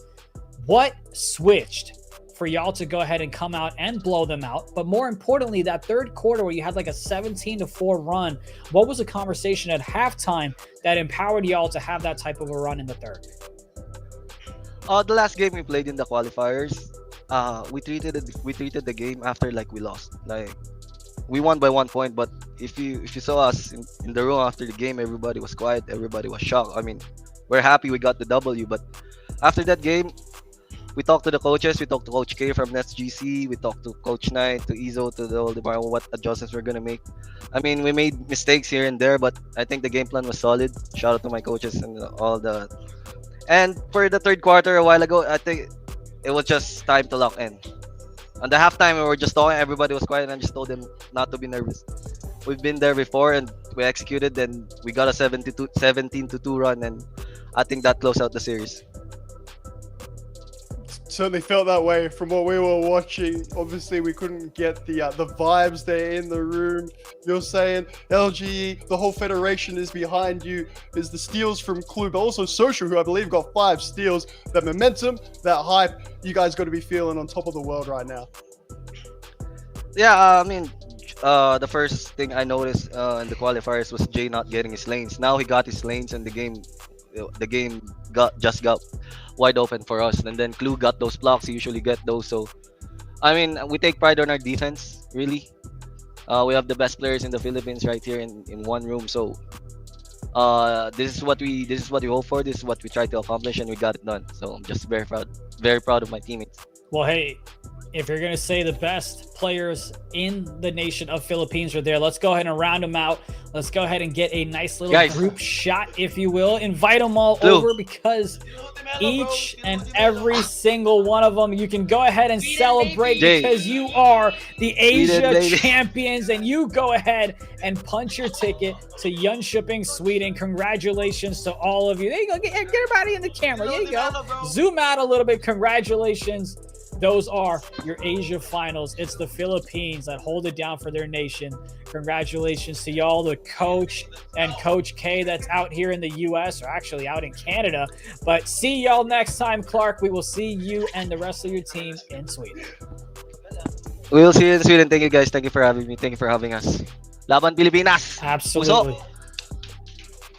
Whatever you said, I assume it's congratulatory, and we love to hang out with you as well. But Nate, just a dominating performance from the Philippines through and through this whole season, and they kind of really just unleashed themselves after the early shooting struggles, and they just completely went bananas.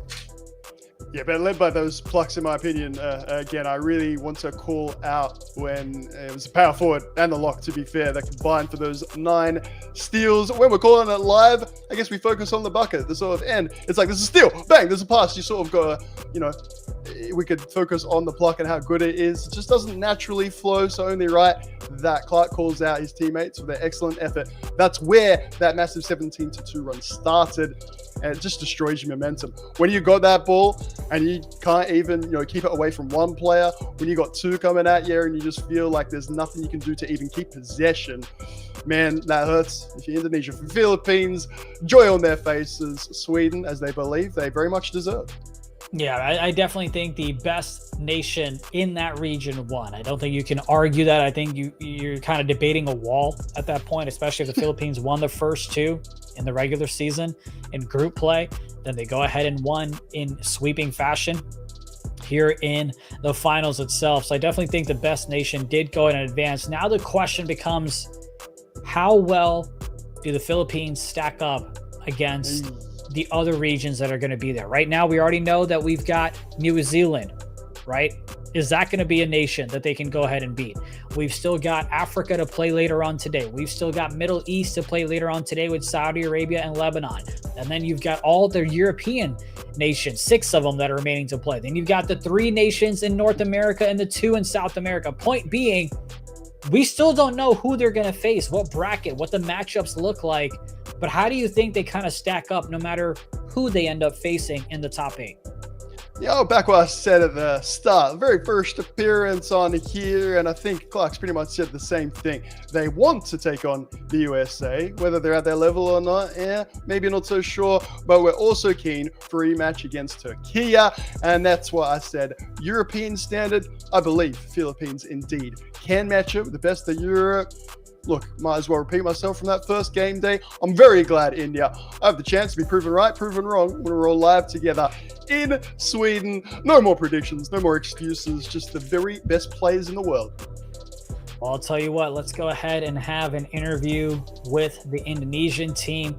The nation, of course, they had high hopes. They looked great coming into the finals. Fuego, how you feeling right now, man? I'm feeling terrible, I guess. I don't know what else to say. What do you think went terrible wrong? is my like joyous, by the way. Still a big smile on your face with that 1-point loss. You had a big smile. I know it must be hurting for you, Fuego. Is there anything about it that you feel like you can take some positives there? Were you happy, or do you just wish you could have that whole series back? There's nothing positive, really. I think we just give a fight. Probably in the next year. I don't know. Just be back next year. I don't know what else to say.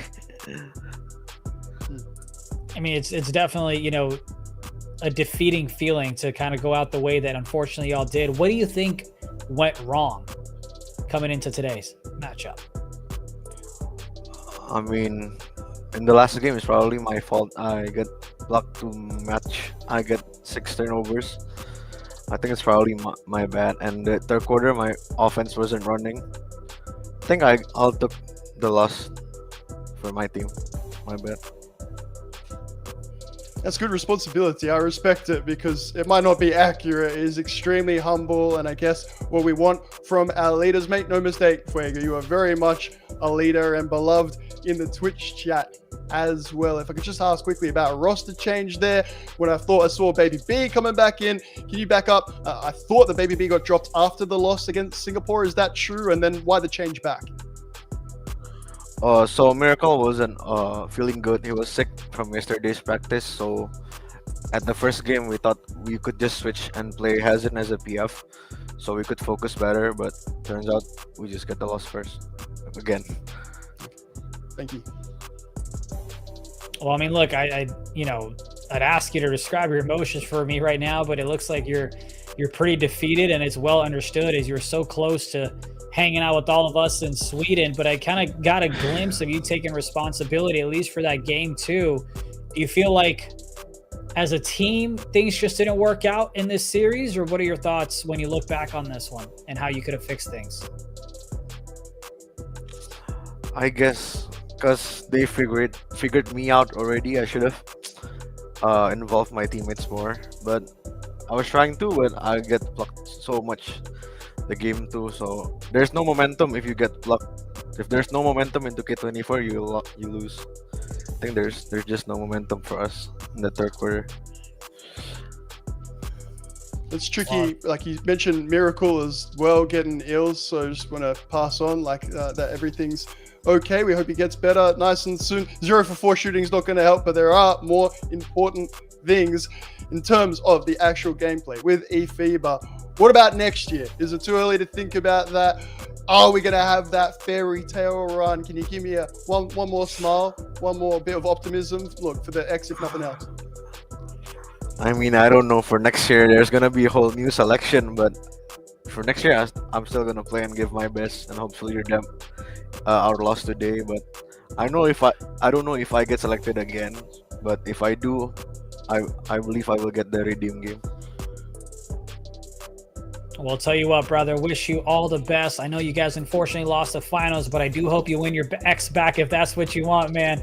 It's all love. It's a game, and we truly appreciate you hanging out with us and even talking to us after such a devastating defeat. I genuinely appreciate you for joining us, man, and wish you all the best in all your endeavors. Thank you. Thank you, everyone. Absolutely, and that is Fuego, point guard for Indonesia. So close. So close, but let's go ahead and show the folks the results from game number 1 and game number 2, as it was Indonesia that fell just short. And the Philippines are the nation that's going to go ahead and move on to Sweden, the second nation that has punched their ticket to DreamHack Winter at the end of November, where you'll have the eFiba World Finals take place as well. 59-53, game 1, 57-41. Just not a lot of offensive output, which we can see from the box score, but also from what Fuego said. Any final thoughts here, Nate, before we head out? Again, just really hope that Miracle is all good. Respect for trying to play in that game 1. It must be very disjointing to the entire roster and whatnot when something like that happens. So health always a lot more important. In terms of our joy and enjoyment, Indonesia provided heaps of it. And again, Fuego smiling until the very end. Human character, man. That's what it's all about. He's got that in spades. Look, I'd go on a date if I got a second chance. Friend. X, give it a go. Why not? I'm smiling. I was smiling before because we've got a lot more 2K ahead of us, which I'm so excited for. So don't go anywhere because we'll be back with the Middle East Finals in 25 minutes. We'll see you soon.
Welcome back to the eFiba Regional Finals, and what great finals we have had, Nate. First, you went ahead and had Oceania. You had New Zealand that went ahead and defeated Guam.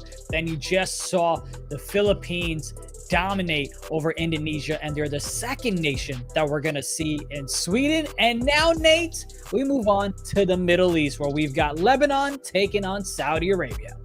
Man, what a rivalry. Saudi Arabia, we're just going to say it nice and early. Go in as favorites, but form guy, we talked about it. Doesn't count for a lot.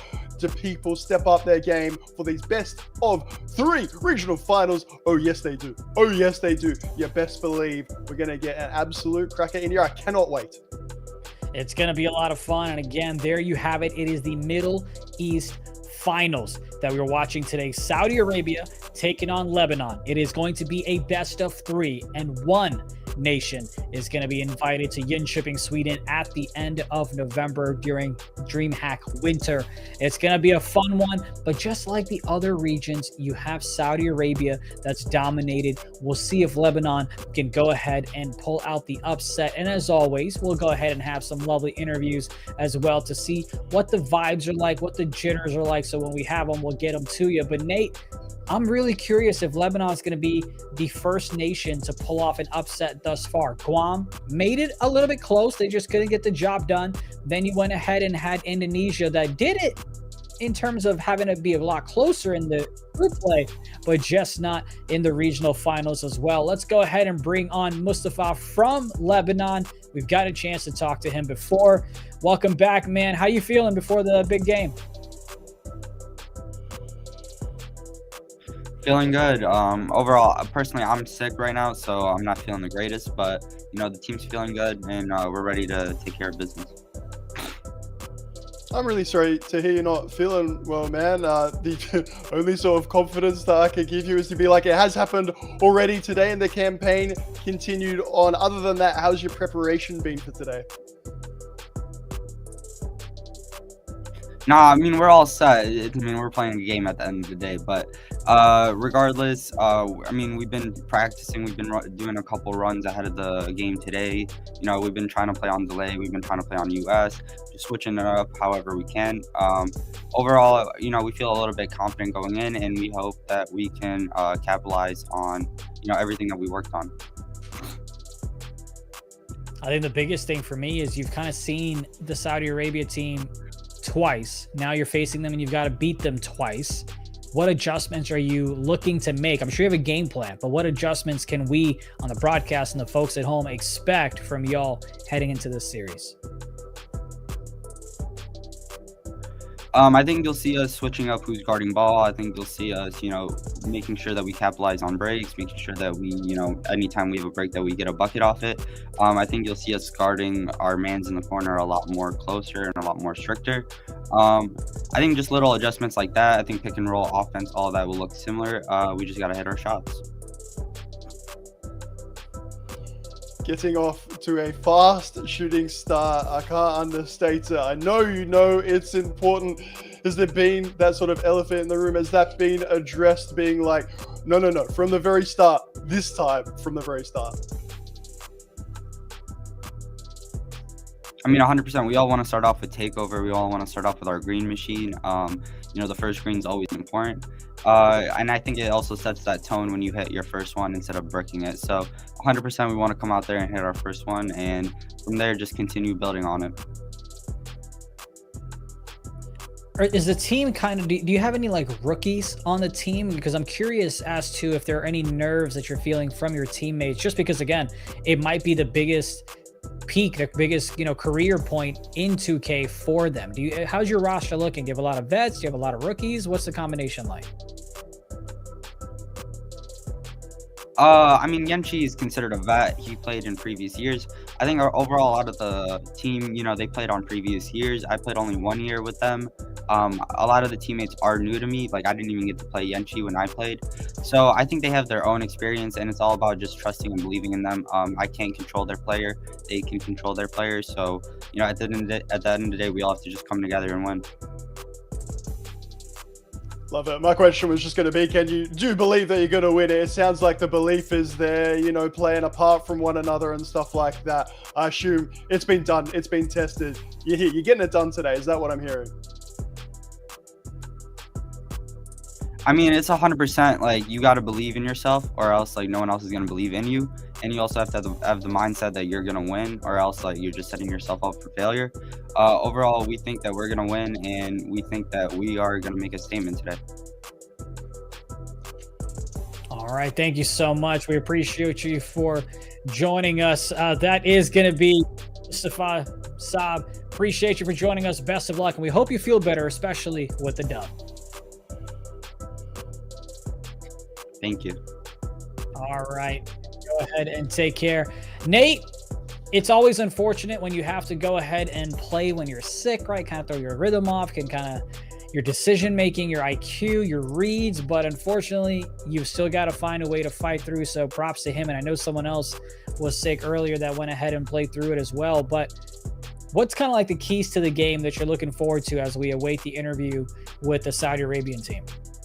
Yeah, Miracle from Indonesia playing earlier in a game 1 today, 0-4. See you later. I'm done, fam. Game 2, Baby B comes in, and hey, new series and similar thing going on. There's someone in the air at the moment. Don't want to make light of it too much because totally understand how much it means to you. You heard it, I guess, with one of my questions in terms of the key to the game. A little bit tongue-in-cheek, a little bit naughty from me to being like a quick start because it's not been there in the past. It's no surprise. Friends, if you played the game at any level, you play 2K24, bring your first few shots and life is good. Doesn't change the fact that it's still true. So I had to throw that one in there.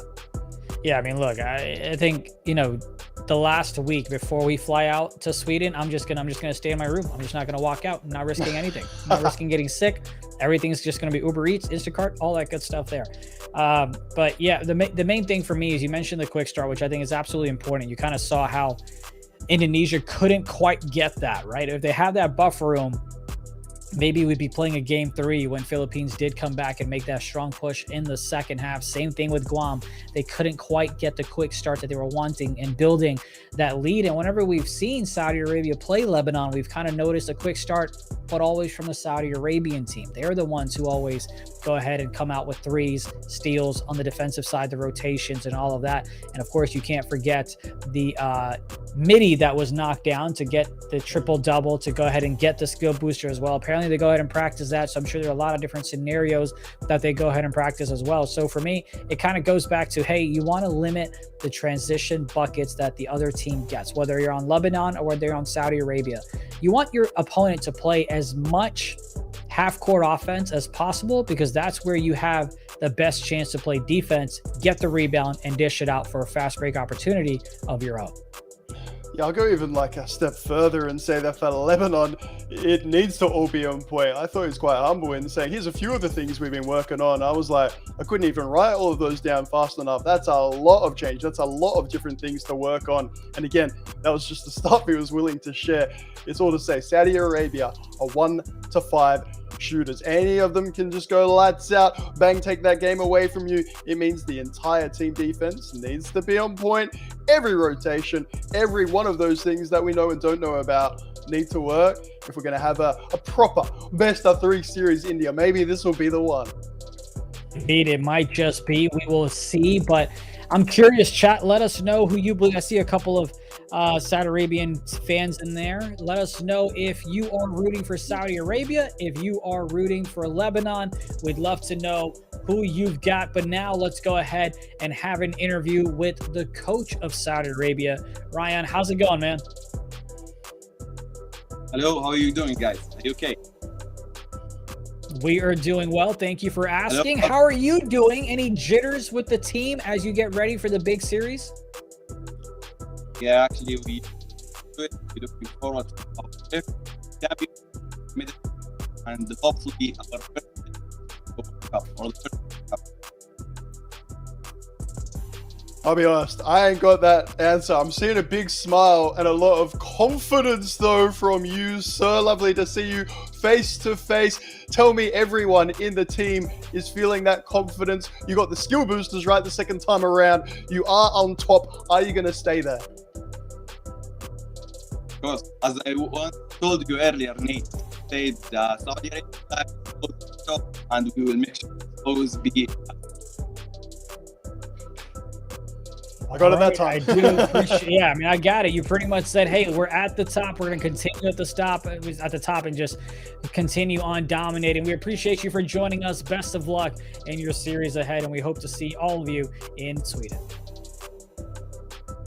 All right, that was the head coach of the Saudi Arabian team. I mean, he just exudes confidence, and I'm sure it's a trickle-down effect from the coach to the players as well. And then here in just a few minutes, we will see if it kind of dictates their gameplay and trickles down there as well. I think for me, you know, you've got the Saudi Arabian team that's going to continue coming on hot, firing on all cylinders, and kind of have their fast start that we've seen both times that they've played Lebanon. But that doesn't mean that Lebanon cannot stick with them on the offensive side, toe-to-toe. That's to be expected. I'm going to go ahead and see, though. That first quarter, I think, is going to determine who wins this game for me. Yeah, it's a cliche, but a cliche because it is indeed true. When Saudi Arabia get off to a first quarter lead, they win every single game. If it's eFiba Season 2, those are the facts. And again, we'll break down for you some of those player versus player matchups, sort of some of the series high, because there's been some games where I don't even necessarily call them a blowout. And then there's been a few nations in a smaller region where it's been, you know, a little bit closer. I know if you've been following along, know exactly what I'm talking about. Trying to keep it positive, trying to keep it friendly. The point being, we've got the top two that we believe that we deserve. The players have been talking to one another. There's a Discord where they can communicate different things. And let's just say, yeah, this one's heating up. We are ready to go and see if Saudi Arabia went from second with the skill boosters, then first in game week 2, and they're going to stay on top, if that indeed is going to be the case, or if we're going to, see things really heat up and get very interesting indeed. Well, we are just a couple of minutes away from it, but it's going to be interesting to see how this series go. And, you know, another player that I feel like we haven't really talked about as much as maybe we should is GOAT. You know, he has been incredible in the past FIBA seasons that we have had. He's been incredible in the international tournaments that we've had, and he's continued to dominate here in this field as well. So I'm expecting big things from GOAT, especially if I'm expecting a hot start from Saudi Arabia. I think he's going to be a big factor. That's the player to watch for me. Do you agree with me, Nate, or do you have someone else that you have your eye on? Man, yeah, if you're not saying go, then I'm sorry, your answer's sort of wrong to start off with. It's not to say that someone else might not step up, but in terms of your hot favorite, if you're looking for hey, I'm a neutral for this game, why should I be tuning in or watching? That would be the first player that you mentioned. Something that we talked about a bit prior to today is that when it comes to the box scores and you look that there are players with higher shooting splits than him, that is, players that are shooting more accurately. So I went back and watched. He is so fine with taking what I call like a junk shot late on in a shot clock or at the end of a quarter. You don't normally have your point guard or any guard doing that for that matter for shooting reasons and percentages. He knows his big is going to get that back, recycle it out to him, and he gets to go again. And of course, take that shot on like he did for the triple-double. When you got a center that you can trust, India, and GOAT does, yeah, you must be loving life. Well, let's go ahead and see how much you love life, because I'm going to ask you for your prediction. Saudi Arabia. I thought you were going to ask about trivia. I was like, I don't love life much right now if you're going to go down there. As we're waiting, I might just go ahead and have, you know what, I might just cook up a couple of trivia I think questions. The game's ready. Oh, is that right? Yeah. Give me a prediction before we hop in there. Yeah, the split for mine is 20 points in terms of Saudi Arabia for game 1. I could try and slightly adjust that for game 2. It should be a professional, convincing performance where offensively, in my opinion, they're actually one of the best nations in the world. That's right. I'll say it one more time for you. Saudi Arabia, offensively, one of the best nations in the world. I don't know how you close them down. I'm yet to see a solution to this problem. As per, prove me wrong.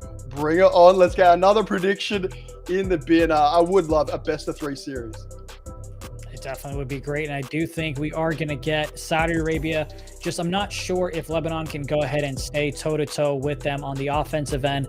That's my biggest worry, but here we go. We are now going to go ahead and showcase game number 1 for the Middle East Regional Finals.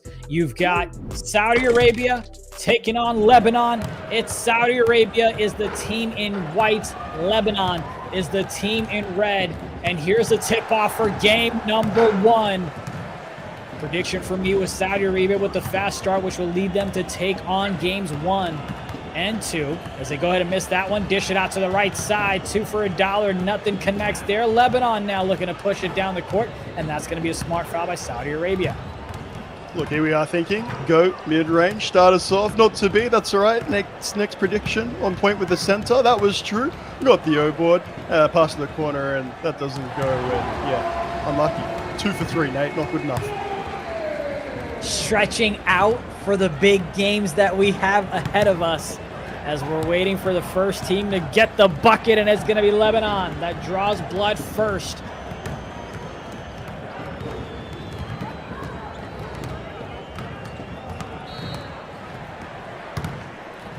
Saudi Arabia looking to respond back. Thought he was going to try to pop that 3. Decides to bring it right back. Right hash was open for a second, but the pass was a little bit late, so we go back to the guard. 𝐿2K looking to find a little bit of space. Dots it up to the left. Now to the left. The extra pass is the reason that you have a lead for Saudi Arabia now. Shooters 1 through to 5, friends, at 3-point. They're going to be shooting it. They're going to be greeting it. Findy's got the hot hand. It's good for 𝐿𝐿 when you've got that partnership with your center. It's even better when you know whoever you press X2 if you're of that persuasion fan. You're going to find someone. You just will. Every game. There's been someone, 20, 30 piece. Maybe it will change today. I just don't see that happening. See if it does actually come to fruition or not. 5 seconds left to go. Saudi Arabia bailout pass over to 𝐿𝐿2K. He's got to make something happen. He finds his teammate, but is it going to be enough? No. It was open, but he couldn't connect on the shot. Lebanon fires up a deep 2. That one doesn't go. Offensive rebound secured. Swings it over to the left side. 10 seconds to work with now. Thought they took that shot a little bit too early in the shot clock, and now they struggle to find an open one. Yeah, I really like that extra pass at the end, and it's going to need a lot of that. I said one of the best in the world offensively. It's not at all to discredit the defense for the Saudi Arabian team. It's just going to be so hard, Lebanon. It feels a bit rude to continue to say that because they are quality, but it is a bit of a repeated theme of the night so far. Lovely cut, lovely find to take the lead there. Congrats, like, you know, we're 2.5 way. We're halfway through this first quarter and you kept them to 3. You should be loving it. It just takes one of these players to get going, and then you're allowing cuts at the other end of it. I hope they can step up. I'll leave it there for now. I really hope I'm proven wrong, because I would love what I've said is a proper best of 3 series in here. By that, of course, I mean I want to see our 3rd game. We'll see if we are treated to a game 3. We all would love to see some more basketball, as it's Saudi Arabia to take a quick lead, so timeout gets called to make sure this doesn't get any worse for Lebanon, as we are still obviously in the very, very early minutes of this matchup. 2:17 left to go in the first quarter, as YL brings it up the court, passes it out to Jumper. Dishes it to the right side, wide open pass. He didn't even expect to be that wide open as he hesitated, but he finds the green window and knocks down the shot, and we're all tied up at 7 apiece. A slight delay before releasing that one. Friends, do not delay letting us know what you think about eFiba Season 2 exclamation mark survey in the chat. That is an exclamation mark, an exclamation point, I don't mind what you call it, and then the word survey. Let us know what you think about this season, what you're looking forward to next season. Because of course, friends, we ain't stopping here. It's just the beginning. You can win yourself an eFiba hoodie, FIBA basketballs, and also game codes for NBA 2K24. Just let us know your feedback. Done. Easy. Looking forward to the day that we have 100 nations participating. Oh, that's a nice tip pass by Lebanon. An unfortunate mistake for the Saudi Arabian team, but Lebanon can't capitalize on it as they miss inside the paint. And you've got take now for 𝐿𝐿2K as he almost loses the ball, retains possession, dots it over to the right side, and they're going to go ahead and knock down the 3. The lead's extended to 5. Yeah, Khalid had a few opportunities. They didn't go back to your fundamentals. Nice defensive play, dime or 2. Confident enough to shoot. And of course, Labi, who we've had the pleasure of speaking with. Maybe we'll get that pleasure again with Mamba so early on in this first well, first half, first game, whatever you want. Maybe just not had the impact while he's had Mamba so far. 41% remaining. Less than a minute left here in the first quarter. Mamba mentality activated. That's going to be a reach-in foul. Not quite at the free throw line. We really thought he was going to let that fly. with Mamba, a little bit of space. I know it's a little deep, but hey, this is the our friend who said, yeah, practice those, the crazy shots, you know, with a triple-double. So surely a step or two back from your preferred distance. Let it fly. Well, they do on the midi at least. As Jumper still has his take, and he's going to get fouled. Again, not going to put him at the line.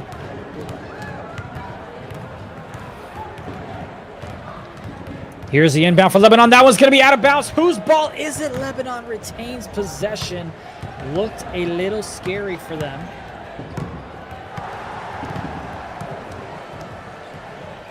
Jumper looking for a pick. He gets it, dots it over to the left. 𝐿, a.k.a. YL. Nothing there for him.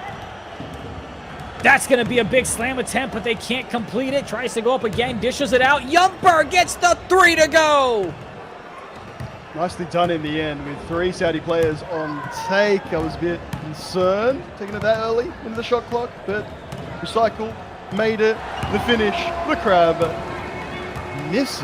Goodness me. Takeover, crab your man. A little bit disappointed. Wish he could have that one back for show. That was like a poor man's crab, the way he tried to drive into him. But nonetheless, he was open, just couldn't knock down the shot. And when you do too many dribble moves, you find yourself out of bounds sometimes. 2K24, yeah. I'm not saying people haven't learned. It's just old habits. It was a solid dribble move, though. Court just needs to be a bit bigger. Everyone's complaint. The last time out, friends, by the way, 77 to 55. Looked very nice on the scoreboard. Didn't look so nice for Lebanon. The Jumper Yenchi combo, 23 and 14. Shooting splits there, not exactly maybe what you want, but the extra possessions, not being able to have the most made out of them. That is right. 4 more shooting attempts they had, and they lost by 22. That's how lights out the Saudi Arabian team can be, and skill booster to finish top and whatnot. But you are hard. No, that was a classic India, classic eFiba moment for mine. Great offensive rebound to get the putback, gets the 2 to go. Goat with it now. Passes it out, gets the assist. And Lebanon doing their very best to hang in there. Saudi Arabia not giving up the lead just yet. There's Jumper gets denied from behind. It's Saudi Arabia with the block. And it's Saudi Arabia with the jam on the other end. It's a 4-point swing. And it's an 7-point lead for Saudi Arabia here in the early minutes in the second quarter of game 1. Khalid with 15 on 6 for 8, including 3 for 4. 3, it means go. He's chilling. What's that, like 5 points 5 times? It's got to be beautiful to be 5-5. A little bit into the second, vibing. You're on your shooting guard, stepping up. I tell you what, matching them shot for shot. Lebanon, wonderful sharpshooter. You had 3 defenders jump at Jumper, but he still finds a way to connect on that one. He's now 2 for 7, so struggling a little bit, but looking to find some confidence in his shot.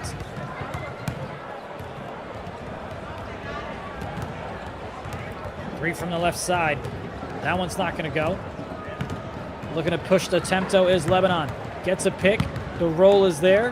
Has the... Oh, and that gets blocked from behind. He had the crab, but he got dished out with the block. There's Chopper. Gets it over to Goat. Goat now looking for some space. Calls a wrap. Gets his right half spot. Trying to find a little bit of rhythm here. Dots it over to the right side. He didn't expect to be wide open, but he knows his shot as he knocks it down from the right corner. Yeah, react Sam for a reason, right? Because Sam reacts. It's not the first time we've seen it. I want to say even more than once a game. He takes the step inside, even sometimes for the deep 2. It's not on purpose. You're right, India. Doesn't matter. 2, 3, little hesitation. It's great. We're going to go ahead and call timeout. A little bit of chaos inside the paint. 2 for 9 for Jumper. struggling woes continue for him. And on the other side, you've got 𝐂𝐄𝐄 that has 15 points on 6 for 8, 3 for 4 from the perimeter. 𝐂𝐇𝐄 from the logo. He's definitely not going to go ahead and knock that one down. Sam already got himself some points, looking to get more involved as 𝐂𝐄 for a millisecond had the crab, but he gets the shot to go. And now the lead has been extended to 9 with 2 minutes left to go in the second quarter of this game 1 in the Middle East Regional Finals. It's a best-of-3 series. Jumper, he's going to get fouled. I would love to know what 𝐂𝐄's hot zones, lethal zones are, because the left corner side has been money. The midi has been money. I'm not just talking today, obviously. The right hash has been money. What is it, like red and purple all over that half court? Maybe we'll get to find out. Jumper trying to attack the paint, but he just steps out of bounds. I believe that's the second time we've seen that today. One from Lebanon was on the dribble move on the right side of the court when he took that nice 3. And now trying to get inside the paint. The unfortunate mistake. Lebanon with the rebound, though. Is that going to be a wide open shot? That's going to be a long 2. That's going to be a clank. I like the movement from Sam from right corner right hash. Defender not expecting it, but yeah, Sam right hash. Less familiar territory, it seems. Sam gets it back over to 𝐂𝐄. 𝐂𝐄 so close to stepping out of bounds, but instead he gets blessed with the foul. And we're headed to the line. And that's rough because defender belted on that screen. So fighting back. And yeah, you fought back all the way through to fouling the 3-point shooter. And you concede the 3 anyway. 12-point lead for Saudi Arabia. They've got 3 of their teammates with take, and that's going to be a foul. That is going to put them at the line.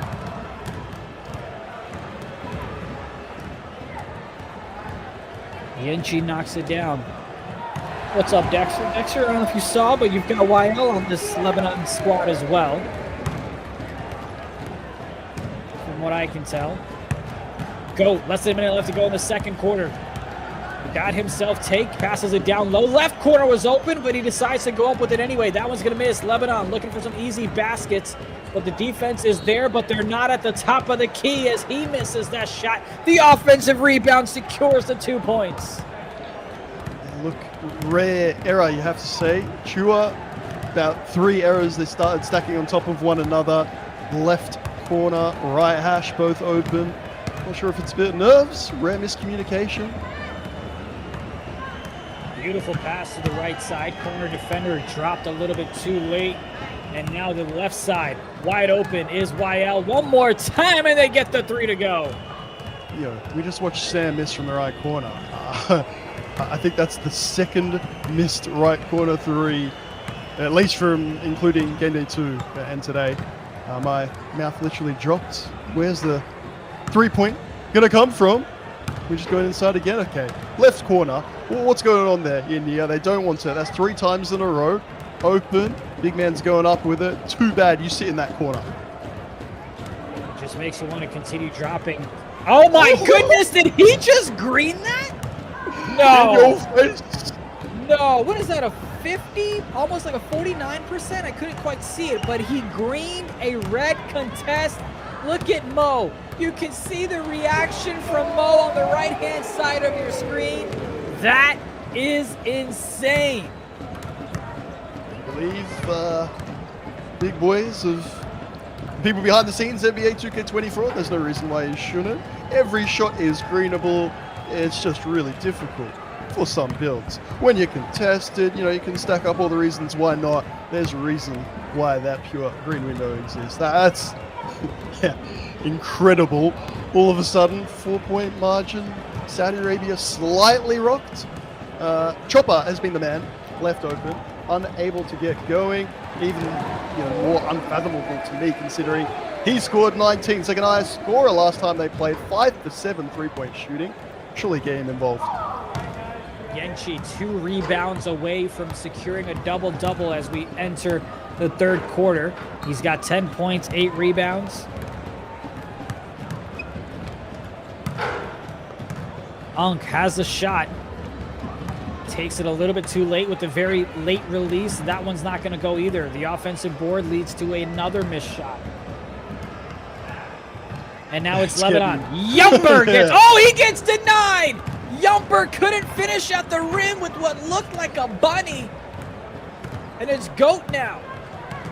Has a cut, doesn't get it to him though. Gets it to the big fella to dish it out to the left side. Chopper, great patience as a defender just went away from him.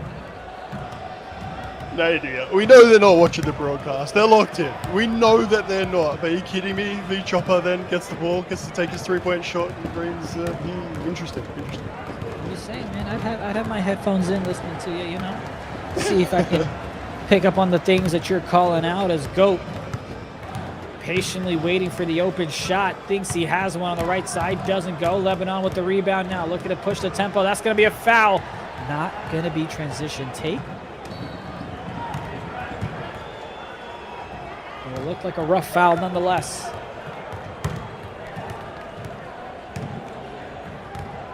Big 𝐿𝐿𝐿. Tipped away, but it's 𝐿𝐿𝐿 that gets it.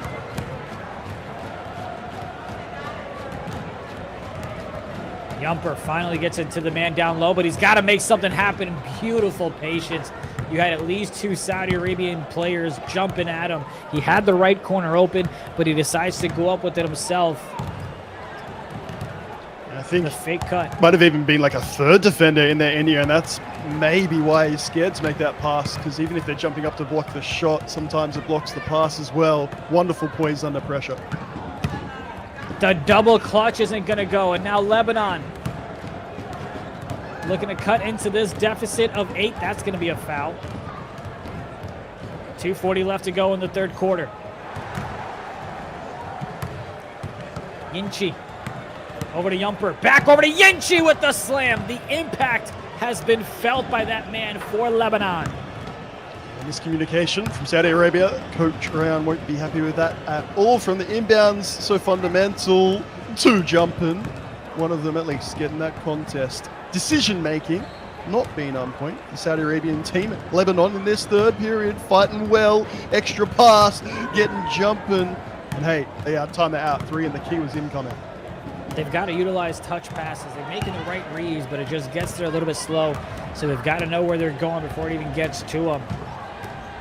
Yinchi, 14. Yeah, I love that. There you go. Go ahead. It's all you, pal. No, sorry, just Dexter in the chat. Yinchi O'Neal. I'm like, yeah, I'll pay that. The build looks a little undersized, but the impact is there. Yes, please, another jam. 16 points, 11 rebounds, 7 for 9. Here today. Bailout pass inside to Sam. Sam down low, back over to Sam. The key, careful. Great job by Lebanon with the rotations. They are going everywhere that you'd anticipate a pass to go. That one's going to be a miss. Lebanon looking for a fast break opportunity all the way to the left side. The defense does get there. Slowing things down is 𝐿𝐿𝐿. Back down low to Yinchi, and he's going to miss that one.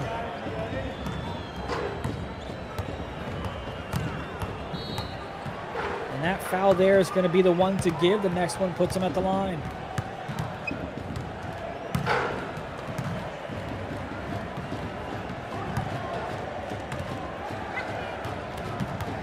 GOAT 2K. 4-point lead, Lebanon coming into this one. And they're looking for another stop. They're not going to get it here just yet as it's an offensive rebound secured. Back over to Sam, back over to Khalid with the jam. Very nicely done. It's not all 5 players involved, but 4 of the 5. And I like that from Sam. No need to rush. Didn't like the look. Hold it. Wait. Cut from Khalid. Get that scoring back underway. Back up to a 2-possession lead. How good have the Yinchi combo been? And goodness. Maybe keep it that way. A big block coming in from Saudi Arabia once again. We've already seen one early on in this matchup. React Sam! Can't get that one to go, but it's a big offensive rebound by Saudi Arabia. Let's go. Looking to attack from the left side. Thought he had the crab. The animation doesn't help him out. Dots it over to the left. Now they're hoping for an offensive rebound. Not going to get it. Yinchi with it. Gets it over to 𝐿𝐷𝐿. 𝐿𝐷𝐿 down. Oh, and that one gets swatted away. It's Saudi Arabia with another monstrous block. Back-to-back times, the defense is showing up for Saudi Arabia. It's Sam. Back over to the left side to Chopper. He's got Badge. He's doing something nutty, and that one's not going to go. From the logo to end it in a best-of-3 regional final. Yeah, the Middle East final. That would have been something else, but we'll settle for what has been what? A swap block, chase down block, compilation. Incredible. Not just the numbers, like the enthusiasm, the animations in here. It's getting us going. Tell you what, Saudi Arabia might not mind getting going. Little Sam into the pick and roll, pick and pop. It's not going to happen. It's going to be best friends forever. 𝐂𝐄 𝐀𝐂 𝐓𝐇𝐄 has also got shooting take, just something to look for. Both teams struggled scoring in the third quarter as you had Saudi Arabia with 8 points, Lebanon with 6. Not a lot of offensive output. We'll see how the fourth quarter goes. Lebanon is absolutely within striking distance to make this one a tougher ball game for Saudi Arabia. Can they go ahead and secure a basket here? Calls a cut, reverses it right back onto formation. Gets it down low for the slip. 𝐿𝐷𝐿 though, nothing there for him. Back out to 𝐿𝐷𝐿. 𝐿𝐷𝐿, 4 seconds to work with, dishes it to the left side. 𝐿 with it, a lot of traffic in front of him. Has to throw a grenade over to 𝐿𝐷𝐿. He's gonna miss, but who else with the big board? It's 𝐿𝐷𝐿. Very nicely done. Why is there no more help? 𝐿𝐿 with it now. Making something. Oh, you got to chuck that one up. Is there going to be another offensive board in there for us? No, that's going to be a foul. That's a transition take foul, and it's going to be in favor of Saudi Arabia. That's an ugly free throw first. But I guess who cares as long as it lands. Yes, sir. That's why you get the extra player in there. It's all about comms, friends. Obviously, we can't hear them. We've got the same feed as y'all when your big's boxed out.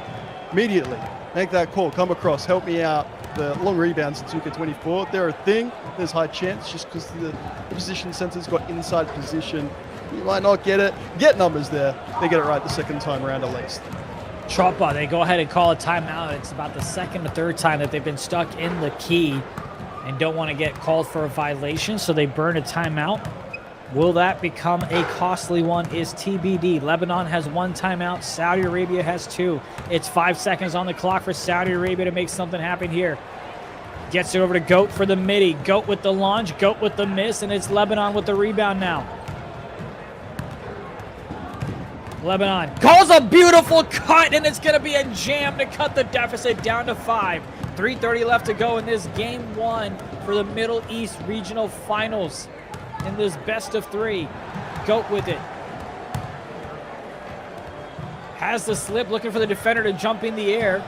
The left corner defender, and that's another timeout that they called to avoid a 3 in the key. Man, it's getting nervy. Isn't India? Are we going to have our first? Finally, sounds so disrespectful the other games, but come on. Down to the wire. Can we get a series going? Maybe overtime? Look. We'll bring on the next 3 minutes regardless. Less looks like that. Plenty more O-boards. Jump up, mash at home. That is the big Saudi Arabia know and love. 𝐿𝐷𝐿 gets the dunk. Lebanon, they're utilizing those cuts as often as they possibly can. Here's 𝐿𝐷𝐿. He still can't get going as he misses that one. I think that is a learning for the Saudi Arabia team. 𝐻𝐻. Yeah, he's not hitting them at all. They're sitting off a little bit. You don't need to help as much on the screen. So as much as Saudi Arabia's offense is maybe not being as fluent as they would have liked it to be, Lebanon, they need answers more than just cuts because 𝐿𝐷𝐿 is struggling. 𝐿𝐷𝐿 continues to miss those shots. Right corner is open. Did he get it to him in time? He did not, as that's going to be 28% covered, slightly late of a release. Here's 𝐿𝐷𝐿 once again. I'm a little bit surprised that he's not cold. As 𝐿𝐷𝐿 gets it back over to 𝐿𝐷𝐿. 𝐿𝐷𝐿 feeds him down low, and it's 𝐿𝐷𝐿. Not quite like get the overcoat, but maybe a cardigan. I may or may not have a blanket next to me, just in case it gets a little chilly in my room. Meanwhile, I've got the aircon on. There you go. Dots it over to the left side. It's Choppa. 𝐿𝐷𝐿 2K. Uchiha looking to set a pick. Keep an eye on the pop at the top. That was going to be a tip ball. Looks like it was going to Chopper in the left corner. Yeah, honestly, not the worst result. Wasn't looking like there's a lot of fluency there, and it gives Sam an opportunity to get involved because he ain't shooting it, or he shouldn't be shooting it from now on. He has gone well cold. Can he get in there for the O board, perhaps? Can't get that one to go. Lebanon secures the rebound, but that was going to be turned away. It's just Chopper with the big steal. Lebanon is not out of this one at all. They can get a stop here. They do get a stop here, but you need some points up on the board. Dish it all the way. Those are scary passes. I'm not sure I quite like them. There's no way. There's no way. Get the rebound back, though. Here's Jumper. Kicks it out to the left side to Unk. YL. Yinchi with it now. That man's approaching 20 points himself. 6-point lead now for Saudi Arabia. Does Lebanon have a big stop in them? Looking to put a little bit of pressure, but they get the ball across. Yeah, Proof, take those twos, make a nice pass or two, and you can calm things down. I dare say Saudi Arabia need that same advice right now. Hey, right on cue. Let's play out this shot clock. Let's really get in there for this offensive rebound and maybe close it out. Goat going to go ahead and launch that one. Gets it to go, and the lead is now back up to 8. Yeah, a big 3 is what's needed by Jumper. He's got take.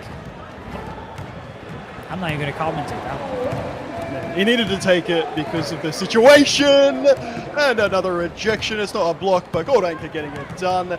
It was crucial, absolutely crucial that Lebanon defended that last play. It's a heartbreaker. It's a dagger. It is done. It's not a classic, but it is an enthralling game 1. Lebanon rather, actually Saudi Arabia, stride for stride until the final minute or two, and then that proficiency, partnership, go Achua. It's too good here in game 1. Good thing we got a best of 3. Indeed, we do, and you see Sam baiting them to go ahead and continue jumping, and they do, and he knocks down the shot. This one was a little bit closer than the scoreboard might dictate, but at the end of it, it's going to be Saudi Arabia 56, Lebanon 42.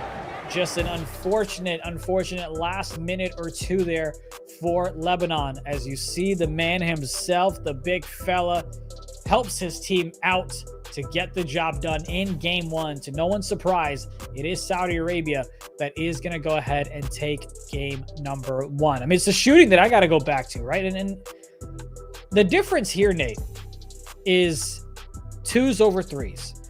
The big fella, Yinchi, had himself almost a 20-20 game. He had 20 points, 19 rebounds, went 9 for 13. When your big fella is the one who scores the most points on your team, that typically means you're going to lose. It's not a good sign in this type of game, and who was it? Who's taking the credit for the question?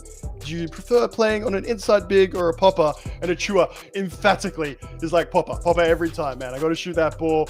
And I think the final thing he said was something like, even if I'm not shooting well, I'm spacing. I'm creating an extra option for my team. Hey, he's only 1 for 2. You're quite right. He sort of gets emphatically outplayed by Yenchi on the box score, but 4 blocks. React Sam got 4 as well, and 6 dimes where Yenchi's just got 2.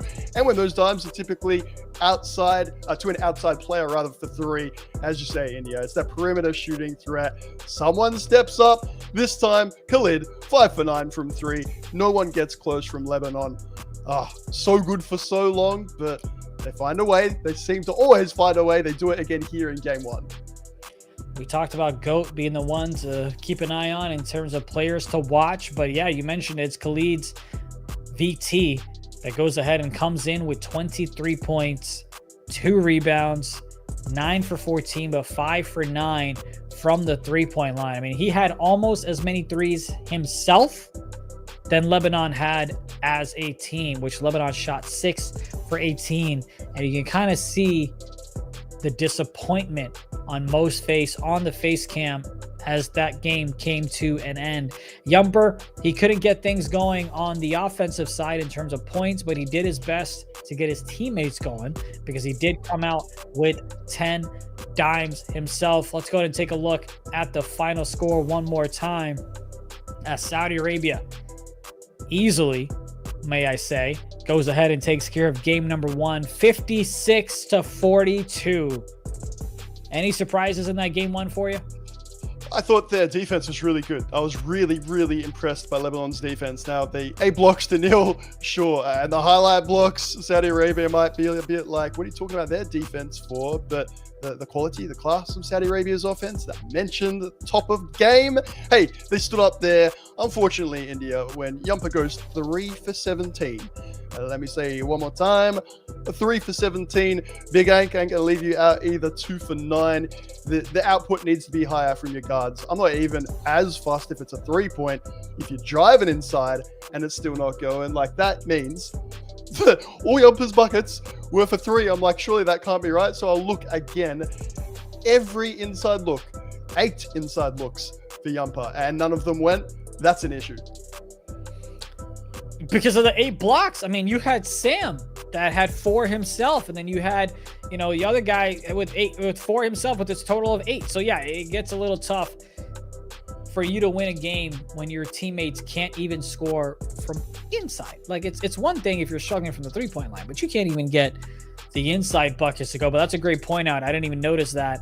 But yeah, I'll share it as well and say that, like, GOAT 4 for 10 shooting, it's not like a crazy amazing game. And even inside once more, it's not like that's a very high percentage, not very successful, but the confidence to get to different spots on the floor from mid-range opens up things late on in the shot clock. Just to say, there is a way. You can find a way. You need to at this level. But of course, what's going to matter is the adjustments that are made to see if we head to a game number 3 or not. Right now, Saudi Arabia has the 1-0 lead. Of course, it is a best of 3, but here we go. Game number 2. It's Saudi Arabia taking on Lebanon. It's a best of 3 in the Middle East Regional Finals. Saudi Arabia already has a 1-0 lead in the series. It is now win or go home for Lebanon, which is your team in white, and Saudi Arabia is in green. And they're going to be the ones to start things off with the ball here. Looking to find a little bit of room. Takes a long 2. Can't get that one to go. Flying away is Saudi Arabia for the rebound, but it's going to be Lebanon that comes up with it. Looking to back him down a little bit. Kicks it out to the left-hand side. It's 𝐿𝐿. Back over down. Yumper, remember, has not scored a single shot inside the perimeter. He takes that one from the left side. That one's going to be good. Hey, look, 3's better than 2s. Maybe we'll just stick to those going forward. Why not respect the confidence to take it? Because it was GOAT, one of those middies that I mentioned, and that didn't go game to game, fam. This can change nice and quick. Quick shout out as well to Nu in the chat, getting behind Saudi Arabia. It's always good to see the support that these teams and these players have for each other. Go! A little bit of a dribble move there. Nothing goes, as that one was almost 50% covered. Early release on that one. Lebanon now. They've got the 3-0 lead, but again, you want that buffer as much as possible. As Yumper already found himself a 3-point shot. That one looked like it was going to get denied at the rim, but they find a way to get lucky, and it drops. 2K Gods with the blessing. Yeah, slightest delay on who was going to go get it. Maybe made the difference. Please, Big 𝐿𝐿. No, guess there is your player inside, 𝐿𝐿. That will be the 20-plus rebound of the series so far. 8-0 Lebanon out of the gates. Yumpa, money from 3. 𝐿𝐿 getting it done. If you want that best of 3 series, we want to go to a game 3. Lebanon giving us every chance of that. What a start. This is the type of buffer room you want if you're Lebanon, but you can't stop here. The more, the better. Goat! I thought he was going to fade away, but he passes it out. Top of the key shot. That one's going to miss. Not the greatest look in the world, as Yumper, already 2 for 2, got himself 6 points, knocked down 2 of those 3, still hasn't gotten himself a shot inside the arc, and it's going to be Lebanon that has a 10-0 lead. Who saw this coming? Let's go, fam. I sort of enjoy Lebanon's confidence coming into game 2, and I don't mean in terms of obviously, oh, they got a 10-0 start. Thanks for that, Nate. I mean, you're giving it to that go-to pairing. Respect to the other 3 players. Offensively, you're not going to be the ones. It's highly unlikely. Go to your bread and butter. 𝐿𝐿 inside. Yumpa from 3. And hey, look, rattled. Absolutely rattled. We're 8-0, 10-0. and that's a smart foul to slow things down. Would love to see Khalid getting into the offense. Go on a D, by the way. Please no grade out. Yep. Points from him inside, not just yet, but that's another three, and it's Lebanon with a 13-point lead here with about 2:20 left to go in the first quarter. Plenty of basketball left, but you gotta love what you're seeing from Lebanon. Love that foul too, to be honest. No easy points. That was going to be the easiest dunk of Achua's life. And hey, rattled 60% late. What about number 2? Okay, we get there. We get there. We're off. I don't even know if it's like a soccer score. It's not even a football score, that's for sure, in terms of American football. Maybe a baseball score. 1 for 13. Man, I can't stand the stuff I say sometimes. It's all right. It's all right. Apparently, I called it the wrong sport when I said football. Look. Or I guess soccer. Whatever. If we learn anything from this game, you live, you learn, straight back into it, get back up there. Goes Lebanon, 16-1. Nothing's changed really, fam. Sure, uniforms, it's your same 5, your same 5. Khalid needs to get going, and he cannot. I mean, he can get around the defender. Goat has been cold, has to dish it off. That's a good look. Disappointing from Lebanon there. I said Khalid's the man to watch. Defend the whole 24 for me, India. At this level, the Middle East final, please don't sag off the most proficient shooter in this series. Yinchi with it. Jumper. Trying to find a little bit of space. He's been hot here in game 2. He's going to... Are stolen. Down. Man, both ends. Please, the city's got the hot hand from 3 this series. Apparently so hot. His opponent can't even hold on to it. Let's go. Shooting guards, step up. 2K24 is your 2K. Goat, wanting to be him, fam, contest or not. He has not been a good start. Needs to start dotting up some teammates. And if it's a new game, maybe Sam can get going from 3 again. Weirdly inaccurate. Don't know if it's lack of confidence. Don't know what's going on there. But hey, I said 1 to 5 shooting to bring back the 4. Goat struggling to go ahead and get things going for his team on the offensive side here in game number 2. Khalid's with it. Gotta chuck something up. Lebanon playing great defense here, which is leading to easy offensive points. Are they gonna get another one? No, great bailout pass. I like that one. No need to force it up if you don't have to. Jumper has it. Did have take, does not have take. Yenchi down low, passes it out to YL. YL now to the right side. He's going to go ahead and take that shot attempt. That one's not going to go. Saudi Arabia with the stop. And that's going to be the end of the first quarter. Can you believe it? It's Lebanon with an 18-4 score. Only 4 points coming in from Saudi Arabia when you've got GOAT 2K, when you've got Khalid on that team as well. They've only utilized them for 4 points. What I don't like is Khalid taking that shot at the end there. Heavily contested, there's no way it's ever going in, and he's been the go-to guy. Let's keep going on about it. It's 2K24, friends. You miss 1, you miss 2, you maybe miss 3. You can't really shoot that ball again, maybe even for the rest of the game, depending on what you do. You're not shooting 3. Maybe that's the way back in. Chopper. The humble strip. GOAT 2K cannot shoot it anymore. You see an early dish. Ascend your fly-in. I am it down. Maybe just some 2s. Work your way back in. Repeating. GOAT not shooting that ball, in my opinion, for the rest of this second quarter. And Khalid, well, maybe could have been the guy after that late contested shot. No longer sure. 21-6. Will Saudi Arabia be able to come back in this one, or is it going to be Lebanon that forces a game 3? Oh, looks like that one was always stolen away, but it's Yenchi that's got it back over to Jumper. Jumper with the dribble moves. Jumper with the last second shot. Nothing there, but Yenchi with the big rebound.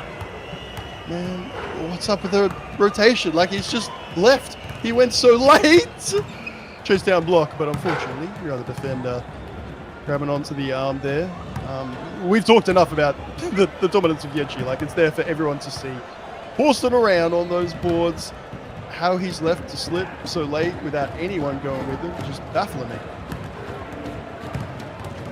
Plenty of basketball left in this one, but Lebanon looking spectacular here in game 2 as reacts Sam. Back over to GOAT. That one's going to be a loose ball, but they secure it right back.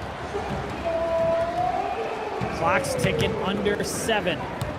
Khalid's with it. Oh, great defense coming in, but he goes ahead and brushes him off as he knocks down the 2. No contest on it in the end. Great take from Khalid that at least puts to rest my doubts about whether that missed shot would have meant anything. That is an errant pass. Please, no. Lebanon, you've got the momentum. You're loving life. Error to error and have a third. And GOAT can grab a freebie from the line. Maybe start getting his shooting percentages back up. Small moment, India. It could be a massive, massive start for Saudi Arabia in this second quarter. Just fascinating to see what we are witnessing from Lebanon. The offensive output is a complete 180 from what we saw in game 1. 𝐿PR really showing up big for his squad when they need him the most. GOAT 2KL somewhat vanishing. Khalid tried out. That one's going to get swatted away. It's Lebanon that returns the favor. It's 𝐿PR that drains the 3, and it's Lebanon with 26-9. Well, it's not going to be that start then. Even the 3 at the end of it. GOAT just standing off him a little bit. Full of confidence. Lebanon, as they should be. Have a look at this defending. I don't know who's getting open unless it's a mid-range. I ain't seeing nothing. GOAT fades away. Long 2 finally finds that one, and finally it's Saudi Arabia that's in the double digits. Still plenty of basketball left. He tried to get the steal. It's YL that can't believe he got it, but then he finds the 3 to go. Everything's going your way. GOAT got the 2 on the other end. YL got the 3, so the leads get extended by 1 in the last 2 possessions. Chopper. Nothing really happening there. Bailout pass to Chopper. Chopper with the 3. Man wants more boards. He's hungry. He wants those numbers at the end. Yet you're not helping out one little bit, just waiting for what was hopefully a miss. Fair enough, I guess, based on how this game 2 has been going, but maybe that gets Chopper going on the other end of it. YL. Looking to fade away from the right side. The defense looked to be all over it, which means Yenchi goes ahead and secures the rebound. Since everyone else was busy with the contest, Yenchi down low gets the jam to go. 31-14, Lebanon on top. Can we get somebody, please, Saudi Arabia, inside before Yenchi gets to the spot? How many possessions is that in a row? Lovely early feet, by the way. Group to Khalid. Khalid should be nearing the shooting takeover. But when you sort of slowed up the scoring, at least from the perimeter, yeah, to allow Yenchi to do the spot that many times in a row, I'm sure it will be rectified shortly. Let's put it that way. TBD. 𝐿PR dots it over to the right side. Oh, almost got him there. 𝐿PR gets it down low to Yenchi with the slam. Okay, never mind. First time, very nicely followed in. Boxed out if the shot went up. Second time going. I don't know what's happening. Miscommunication. Maybe just, yeah, I'm sort of baffled. But hey, guess who's got take, baby? A GOAT 2K. Ready to, if not restore parity, get things a lot closer as we head into the third. Popping it now, really just knowing there's not a lot of time remaining with the scoreline the way it is. Might see that taken in the third in other game scenarios. 𝐿PR goes ahead and gets fouled there.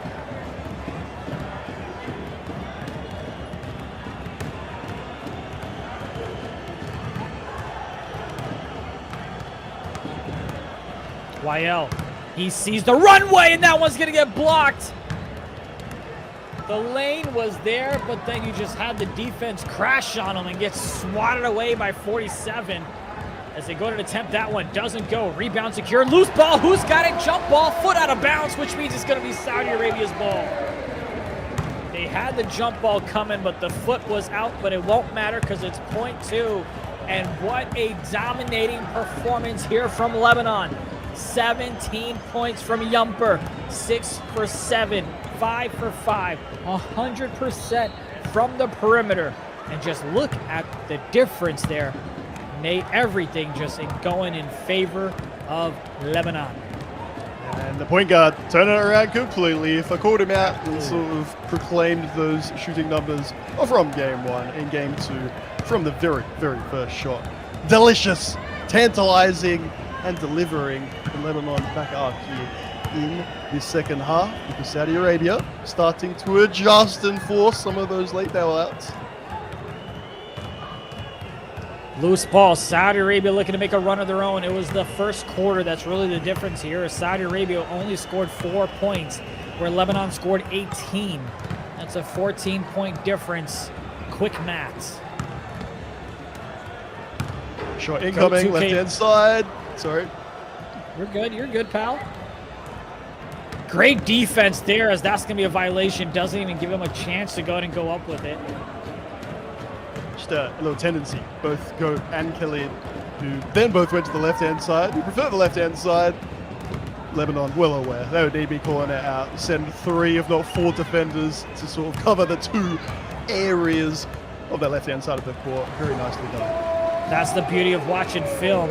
Beautiful rebound secured. Unfortunately, he misses on the putback, though. Yenchi does. Goat 2KL. Gets it over to Khalid. Khalid's going to get swatted away. Blocked from behind by Yenchi. That one doesn't go. Some big blocks in this matchup of the Middle East Regional Finals. Jumper calls a cut. Defense is all over it on the left side. YL now. Looking to find some space. Drains the 3, and the lead continues to grow. Lebanon coming out hot. Fam, we got ourselves, do we dare say it, the game 3. Plenty of time remaining, and Goat had takeover. Felt like that came and went. I don't know, some type of simile or comparison to things that go quickly, because they're doubling their score now. Could not take advantage of the takeover. Sam's shooting confidence has disappeared. Chua's confidence inside, seemingly not there. The Chopper, the only name really left for mine. Can he get going? Can he get out of that corner and start impacting this offense? Indeed, it is not. The rebound battle is 2-to-1 ratio. What'd you see there? Man, the same thing. That's all right. I've just said, Kid Chopper, get going from 3, and whatever voice I have, and then a 2-on-1, and a Chua goes up with it, and yeah, I don't know, maybe just assumed that there'd be a hand in the lane or something going on, but it doesn't look pretty when it doesn't work out, we'll put it that way. It'd be like that sometimes, man. Yeah, too. Jumper. Couple of dribble moves there, trying to find an opening. He can't get that one to go. 11% cover with a slightly early release.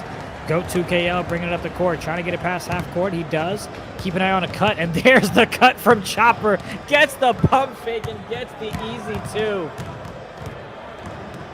Well, they made amends in the air. New Year was coming. Good to know that both sides are aware of what's going on, stopping at something else completely. Hopefully, for Saudi Arabia fans' sake, and indeed the team themselves, just get Chopper on that ball nice and early in that shot clock for me. It's a 17-point deficit, even here in the third quarter when Lebanon's only scored 5. Saudi Arabia's only scored 2 to 3 points. So they haven't been able to capitalize on their defensive play on the offensive front. And there's a cut. They just fell asleep on the defensive side as the left corner cut is successful. Yeah, Barden and chat, I think probably made that point like a lot when we started off today's broadcast. I'm trying to leave it out and just make sure we, focus on what we control. We're watching what we got, and what we got is Lebanon 43-21, yet again doubling Saudi Arabian team's lead. We're quickly reaching that territory, aren't we, India? We can call it early and start to ponder what adjustments or what benefits, positives could come out of here for Saudi Arabia heading in to our first game 3. Khalid timing them contested. Certainly one of those positive moments. Indeed it is, as the turnaround has been really great to watch. You always love a good game 3. Jumper gets it down low to Yenchi with the slam. So big, so dominant, and another double-double in the air. I'm sure you'll be happy to know. It's not quite a 20-20, but we'll take a 10-10 for now. matters more is that they got the dub potentially. Don't want to jinx them. It'd be a terrible jinx. Great for So content. far, things are looking... Oh, my goodness, yes. Things are looking great, though, as 𝐷𝐷𝐷 launches that one. Can't bury it, though. And now it's Saudi Arabia looking for those easy points. Left side is wide open, but the defense gets right to it. Look at the defense of Lebanon just swarming to the green jerseys. GOAT now. Looking to find a little bit of space. Nothing really there. Comes over to the left side. Dots it over to Chopper. Chopper, defender flies away. He takes a little bit of a fadeaway shot, and he knocks down the 3. The deficit is now 16. Rinse and repeat from Chopper last time. I was a little surprised Saudi Arabia didn't go back to him in game 1. It didn't matter. Here in game 2, down 16. He well recommended. Do that once more, please. At least once more. Buries the 3. No shot clock here. 17 seconds on the game clock.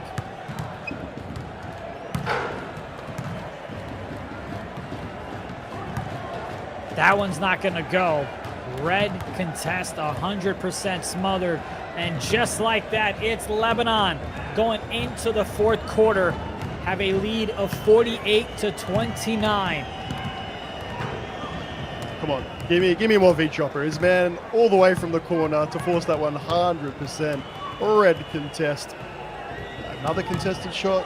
I know the issue that Go is facing in this game 2. That should be a bit different for game 3.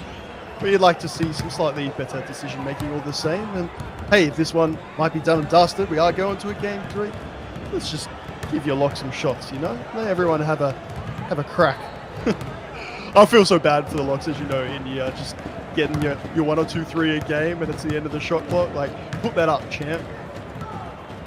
Gotta have their presence felt to the defensive side of things.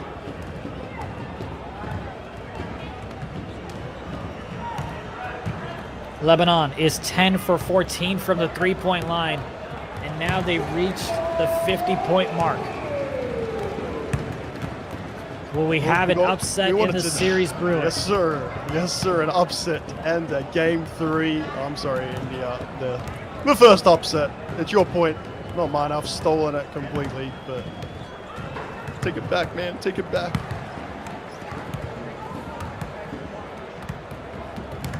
Will Saudi Arabia be able to take back a game 3 and get the dub? 𝐷𝐷𝐷.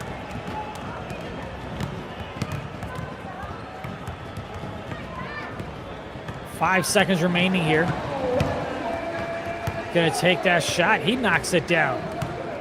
Yo, what a possession, eh? We sit here for 20 seconds. Make sure time goes ticking down. Go for a 3. Nope. To my spot. Is it contested? Nope. Yeah, it just looks perfect. And hey, everything has gone his way. Has gone Lebanon's way. What we wanted. An upset. A game 3. Expect a very, very different scenario just in terms of service, connection, stuff like that. There you go, set it. You get it out of me once this time. And hopefully Sam finds his confidence from behind the perimeter. Very, very odd to see him not just missing, but just then not deciding to take them up again. Particularly in that right corner pocket. Defensively, Achua just really needs to camp that paint. I'm gonna call it like it is. I know, go on the corner, whatnot. Here we go, right on cue if that goes. And it doesn't. My point still stands, baby. Achua in the paint. Stop letting Yenchi get to his spot. 20-point lead here for Lebanon. What will game number 3 look like, as we're about 3 minutes away from finishing game number 2 and having a game 3 forced by Lebanon? As it's Khalid's. Takes that shot. That one's not going to go.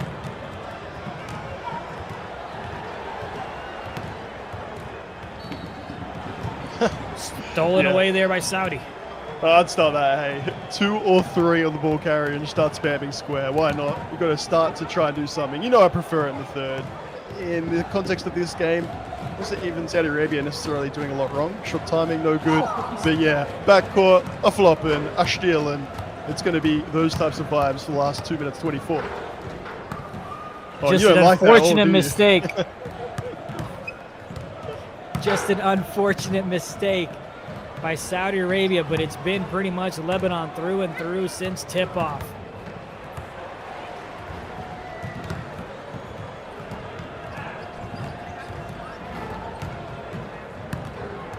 YL looked to go inside, came right back out to take the midi. Doesn't get that one to go, but of course there's the cleanup, man, all night long for them. Yeah, and again, it's just positioning. I know it's a small thing, but you heard Horst talking about for New Zealand in the game for him. He was saying we weren't used to playing in that type of delay. Simply needed to get to my spot, holding the trigger, and you know, I get the board, don't get the board. Whatever happens from there is sort of out of my control. We'd love to see Saudi Arabia mature, go by the same philosophy. Their bigs held to 1 point. Pretty sure it was just that free throw, the first point of this game. Chewers had nothing to enjoy since then. As I said, Sam just not confident to shoot the ball at the moment. Takes the shot from the right side, gets that one to go. And that's the thing that's going to be interesting, Nate, is how is the momentum from the shooting, whether it's Sam in a negative way, whether it's Jumper in a positive way, from this game 2 going to translate to game 3, right? Yeah, for Sam, it was like game 1 into game 2. You can see there, 0 for 1, just not wanting it. I appreciate that Lebanon is sort of, what do you want to say, sitting on him in the corner, is that right to put it like that? Then go on the cut, friend. There is no point being a nil offensive option in your team in a game 2 where they're struggling and getting yeeted, by the way, off ball. Goodness, that sums up the game quite nicely. Not intentional at all. Don't think that's even a screen. Just players running into each other, and Saudi Arabian player hitting that purple court quite hard.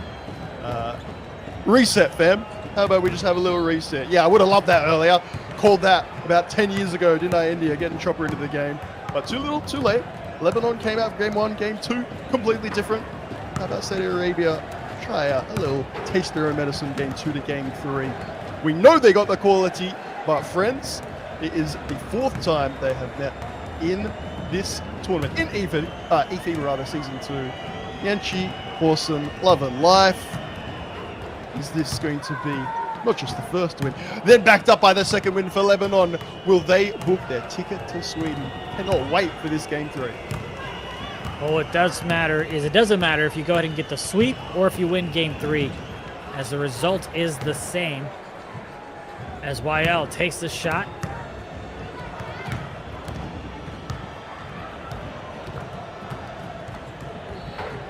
$19 seconds left in this one. Jumper.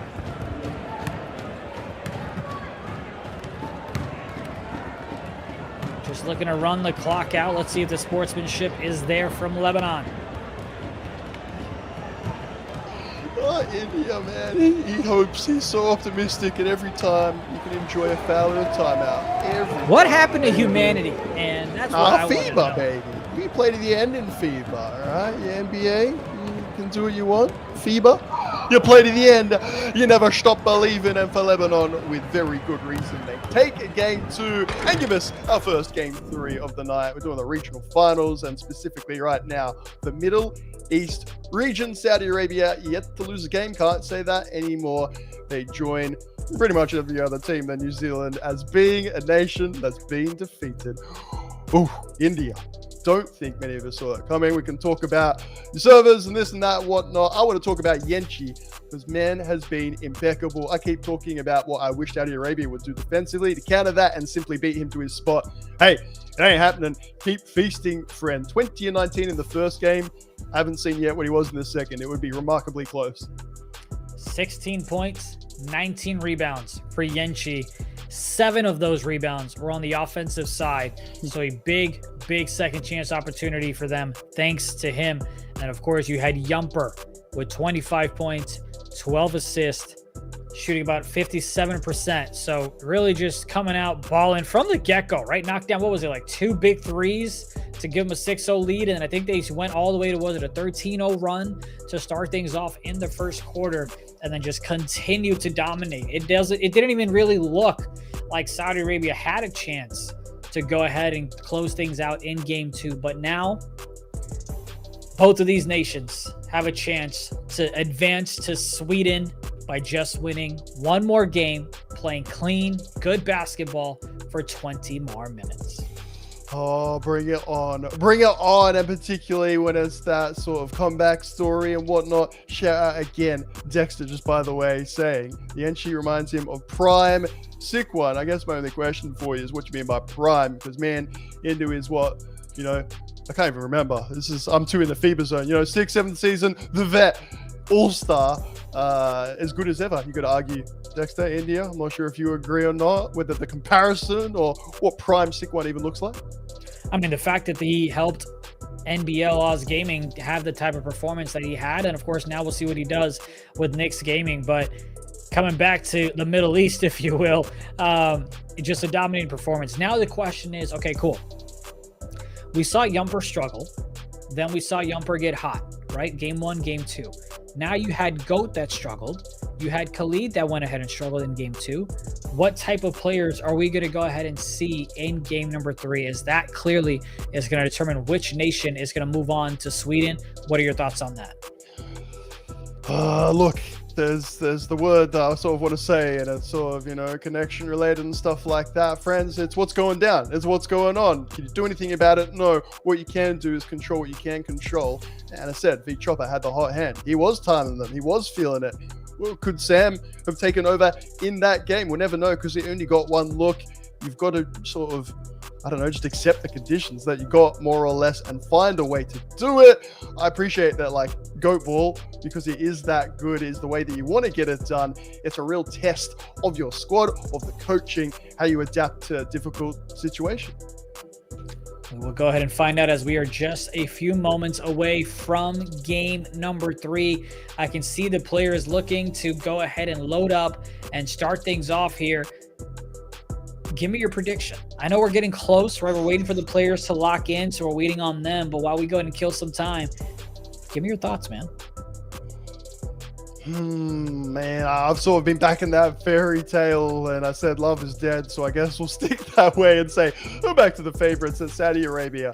I should get it done. That momentum carrying on that we thought might be a thing isn't really as much a thing as we might have expected. So hey, quick reset. Tell you what, but if I was, man, this is where I get to the stage of am I allowed to say this or not? Basically, one of these teams, I wouldn't mind if for a bit of gamesmanship just took as long as possible to get loaded into this game. Whatever is within the rules, nothing, outside of that. I reckon after the result going to game 2 the way that it did, I'd be standing by that door. I'd be sort of just, I just need a quick break. And I really just let that hit that one of those teams, suffered their first loss. Not saying who. You guys can, work that out for yourself. Well, I mean, that's the great thing that you brought up, because Saudi Arabia did just suffer their first loss at the hands of Lebanon. What are you trying to do? Trivia? Trying to bait me into something here? You know what? I'm gonna look up trivia for you, just because you like to mess around with me. No, it's more like I said, whatever's within the rules. I would of course never advise doing anything outside of that. It's just to say it's a big statement point. It's a big, you guys have been talking the talk. We had Coach Rayan on to start off with. We're at the top. We're gonna stay there. Right now, you're parity at the very least. You're evens. You can't argue about it. And to make that point here, to make it last for as long as it can, I think that could be a good idea. In terms of prediction, again, game 3, the love is dead thing, fam. I can't even be bothered to explain it. Go eFiba socials right now for one of the best interviews we've seen for a while. GOAT 2K. How about we go with this? It's a statement game.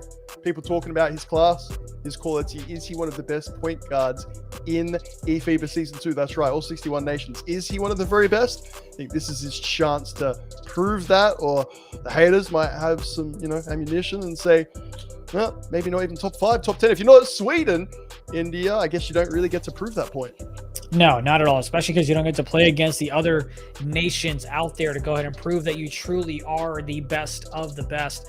It'll be really fun to see who takes game 3. Yeah, I personally, don't mind whichever team does it. I just think it's fun and fascinating to get additional basketball. I love it. But did you know, by the way, that there's a hotel made of ice in Sweden? It's near some river. I can't pronounce that river's name, but it's interesting. A hotel made out of ice. I'm glad we're not staying there, right? Because I'd be. Or do you know that we're not? Yeah. Okay, well, you know, there's been some surprises eFiba Season 2. I didn't think we'd be going to a Game 3 necessarily, just because you might have a form that says one thing. We'll find out, India. Pack a coat, that's all I'm saying. Well, I've got my blanket right over here, but I mean, look, we're waiting for game number 3. Fascinating stuff. Did you say a nation? I'm sorry, I might have missed. Did you say which nation? I know you gave an explanation. That's all good, yeah. Saudi Arabia should do it. I'm sort of saying I'll revert to type and say your favorite. We'll go back to it because I was talking up Indonesia and whatnot and realized that, yeah, as much as we'd like that, the prior big game experience is massive. Now, Lebanon have that too, but for Saudi Arabia, in this region, it's been done, it's been tested. So I'm saying GOAT 2K, maybe debatable. He can settle that debate if his team gets the win, and I expect him to do so. Well, tell you what, let's go ahead and show the folks how we got to this game number 3 before we go ahead and tip things off. Don't forget, it was in game number 1 that Saudi Arabia took that big win. It was 56-42, but then the response was just as big, if not bigger, by Lebanon as they went ahead and won game 2, 63-40. A dominating performance from tip-off till the final whistle. And now the question is, what type of movement, what type of gameplay, what type of competitiveness are we going to see in game number 3? And I agree with you. I think it's going to be interesting, but I do believe that Saudi Arabia is going to bounce back. They're going to figure things out, and they're going to go ahead and get the job done. We've got 20 minutes of basketball remaining, and in those 20 minutes, we're going to figure out which of these two nations moves on to Sweden at the end of November. You've got Saudi Arabia taking on Lebanon. It is game 3 for all the marbles. Win or go home. You are got to get the job done, Nate. It's going to be a good one. Bring it on, Lebanon to reverse sweep, however you want to say it. Apparently that's different from different nations around the world. Found that out too. We don't mind. You win 2 out of the 3. And in this case, you are through to Sweden. You get to play in the LAN environment. And in this region, I told you, it's a blossoming rivalry, a fierce rivalry. Expect a lot of chat, whichever way this one goes. Just waiting for them to go and show the starting lineup here. And we are getting ready for tip-off. Here we go. It's Saudi Arabia taking on Lebanon. It's the best of 3. It's for all the marbles. The winner moves on to Jönköping, Sweden for the eFiba World Finals.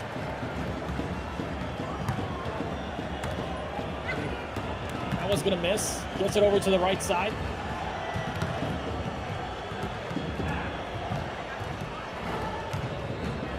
Man, like this, coming out with confidence basically, and then there's, you know, slight overconfidence. I think if I was Lebanon, I'd be delighted to see that taken. Obviously not made. Hey, have another block in there. Yeah, all right. Get that block highlight compilation happening. I don't care. Let's postpone. Yeah, the other finals. This series has had the most amount of blocks, the exciting blocks that we've seen. But man, here we go.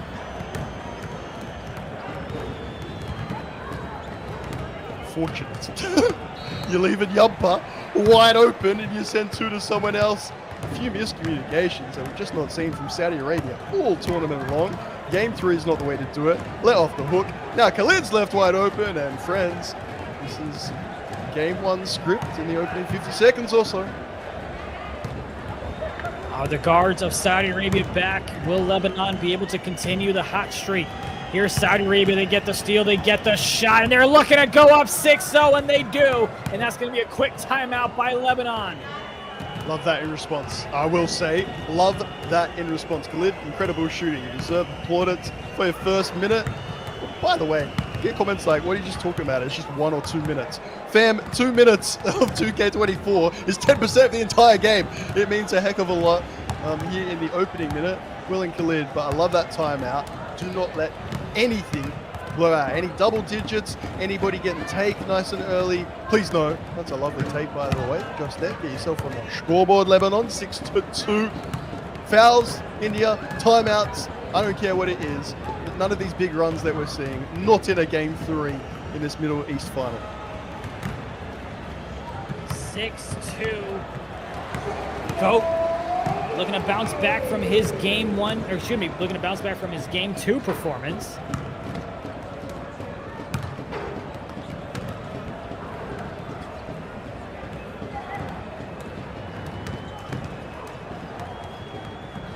Pretty sure the hotel that we're staying at might be haunted. I'm kidding. Totally joking. No, but I read something on that, so it's interesting. How many did you not stay? So yeah, do you sort of want ghosts, or do you want ice? Is the current situation. Oh, Vince, we go into ice hotel. There you go. That's a vote in the cold direction. Yeah, a bit of frosty before we get spooky. I'm so excited for this one, Nate, that I'm like standing up. You know what I mean? Man, gotta get it happening. I know that we're here for the players, as we should be. Thought that might be a big block. Yenchi too big, too strong. But yeah, anytime you get a broadcast or a little clip, of course I get to see India as we commentate these games. You can't help but get into it. Get out of your chair. Get a little crazy with it sometimes. Drop a bowl of water all over you. However it goes, we'll get a bit excited. Hopefully it never gets to that, but that shot from the left side, that one's not going to go. Lebanon with it. If you're just joining us, this is a best of 3. It's the Middle East Regional Finals. The winner of this moves on to the eFiba World Finals Indian shipping at the end of November. It's Lebanon in the white jerseys. It is Saudi Arabia in the green jerseys. It's Jumper. Struggling, gets it over to his teammate. He's going to take the shot, and it's just going to rim out. Nice look, unfortunately. Not a look we've seen from that player that often, but oh no. Please, friends, decision making is the pressure. Welcome to a game where you can be going to Sweden or you're done for the season. It is really high stakes, land environment, €50,000 prize pool.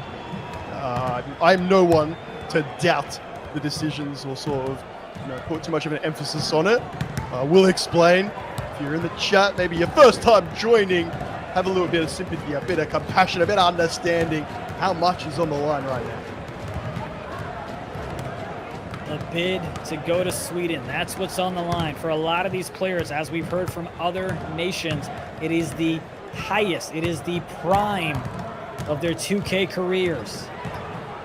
It is the highlight of what they've been working so hard towards, and we've got a good one here. I just hope it doesn't end in a blowout. Give me a buzzer beater. At this point, give me overtime as well. I'll take it. Jumper.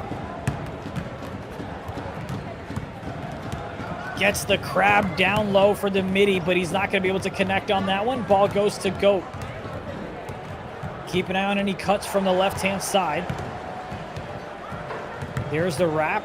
Khalid goes to the right. Goat goes to the left. You mentioned they love that side.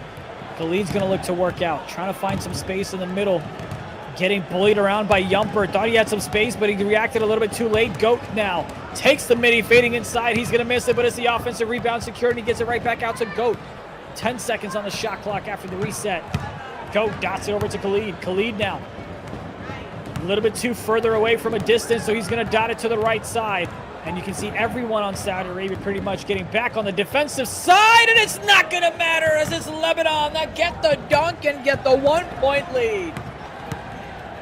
As I mentioned, understandable, completely understandable, and yet Khalid open, 3 times behind the back, uses the screen, the right hash, he had it, didn't want it, didn't go for it. The wonderful offensive board by Achua, and then guess what? Lebanon defenders perfectly stationed on every single player. Like the levels are increasing, the intensity, the sweatiness, and the yams. Achua gets one back. In a back and forth battle, as you would expect in a tight game 3. 30 seconds left till the end of the quarter. 10 seconds separating the shot clock and the game clock. Jumper rolls around to the left side, looking for a pick, gets it, but the connect isn't there as much as he would like. It's Yenchi down low in the paint, and Yenchi gets denied at the rim, but it's the rebound secured by YL. That one did hit the rim, so we do reset the shot clock to 14, and now you've got 6 of that left. Dots it over to the left side. YL's going to take that one. Looked like he got hit in the hand, but the ref doesn't call a foul. It's a very late release and a heavy contest, and that's going to be the way that the first quarter ends.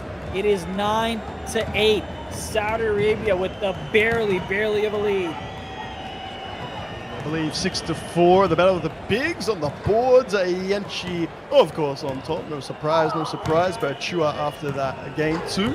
Much improved. Love that take as well, by the way. Get in front of the man with that distance to the rim. Defender is not going to get a chase down block on that. Excellent decision made. 10-9. Lebanon with the lead back, but for how long? Goat misses that one. Lebanon looks to extend the lead, and they do. They are now up by 4. Will Saudi Arabia look to respond back, and will they be able to? Goat had the slip for a second, then the left corner defender dropped, so that was open as well. He's relying on Khalid to create some offense. Will he be able to help out Goat? Looking to fade away for a long midi. That is not the type of shot you want, especially if you're going to hit it late. Yumper, gotta find an open man as it's right next to you. Out for 3. Like, there's no one even there for the O board. It can only end badly. It's a good point out. Sometimes it's okay if you take contested shots if you know that your big man is in position for the offensive rebound and for reset. As it's going to be the big fella that knocks down the big shot. Cuts the lead down to 1. Yeah, man, if you make that mistake, you rectify the next play. That is professionalism. That is maturity. Comes well back on point. And that could finally, maybe for the first time, get 𝐅𝐻𝐋𝐋𝐖 out of that paint.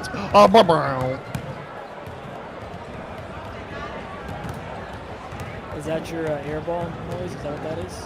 I think that's what that was. Like, it's better than a goose, so just bear with me. Baby steps, eh?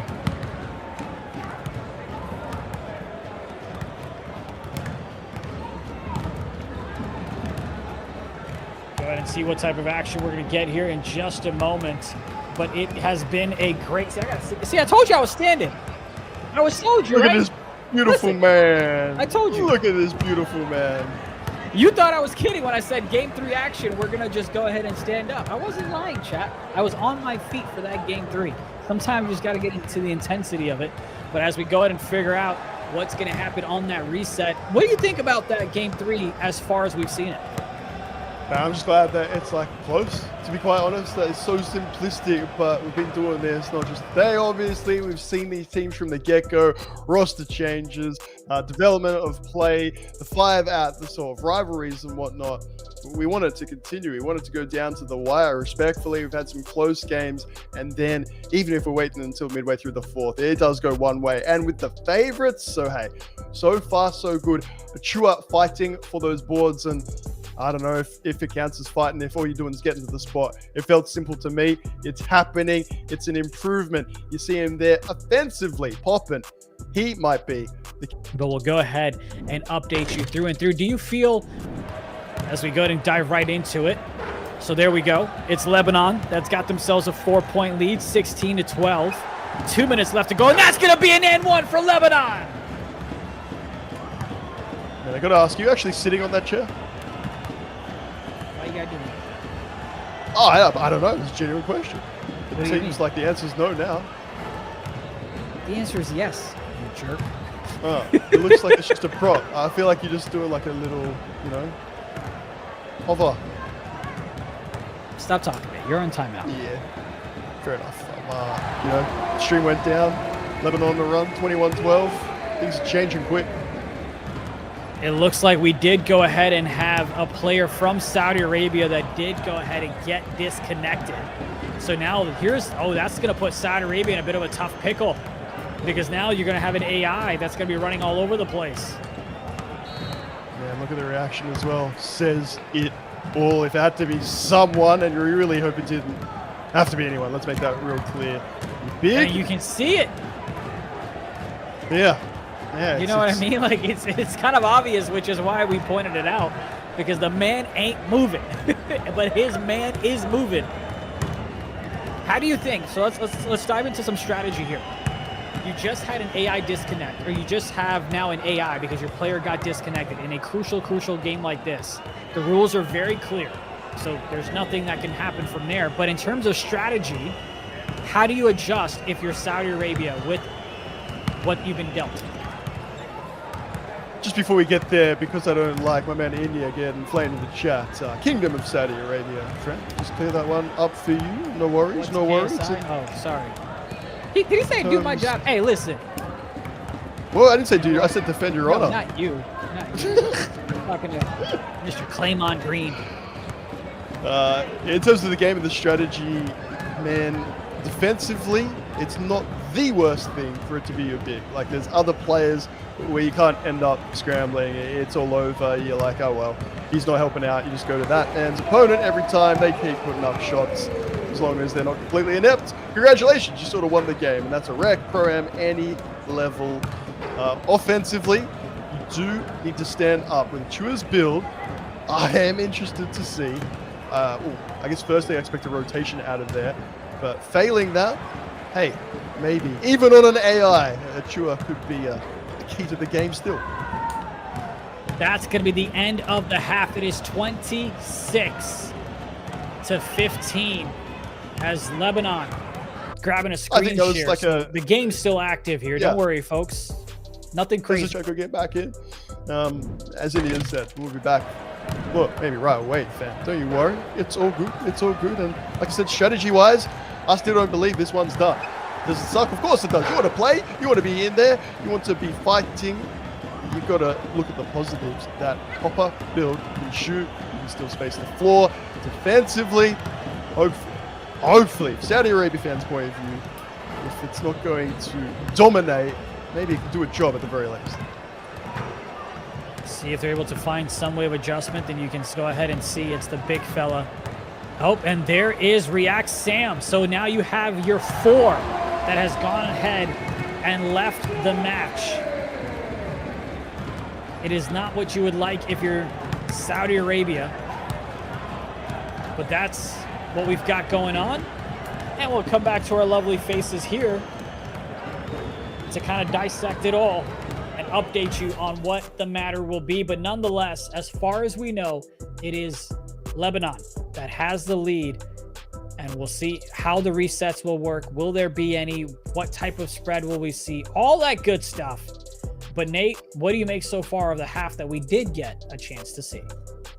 Man, it feels like it got so stilted there. I'm not so sure, and it's more just disappointing because I said key to the game, and the player who was stepping up made that 3. Chua, he had a big smile on his face, and it's not like he's often downcast, but the big smile was like, all right, that's got to get the whole team sort of going. Our big man's getting looks. We can space the floor. Game 3 could well be ours. To get disconnected in the hands, we're in the head. It's a massive turnaround. It's nothing that you're watching, don't know, or can't see. I want it. We're talking about parallel universes before India. I just want this one. I want this game 3, man, because it had everything, all the ingredients we were looking for.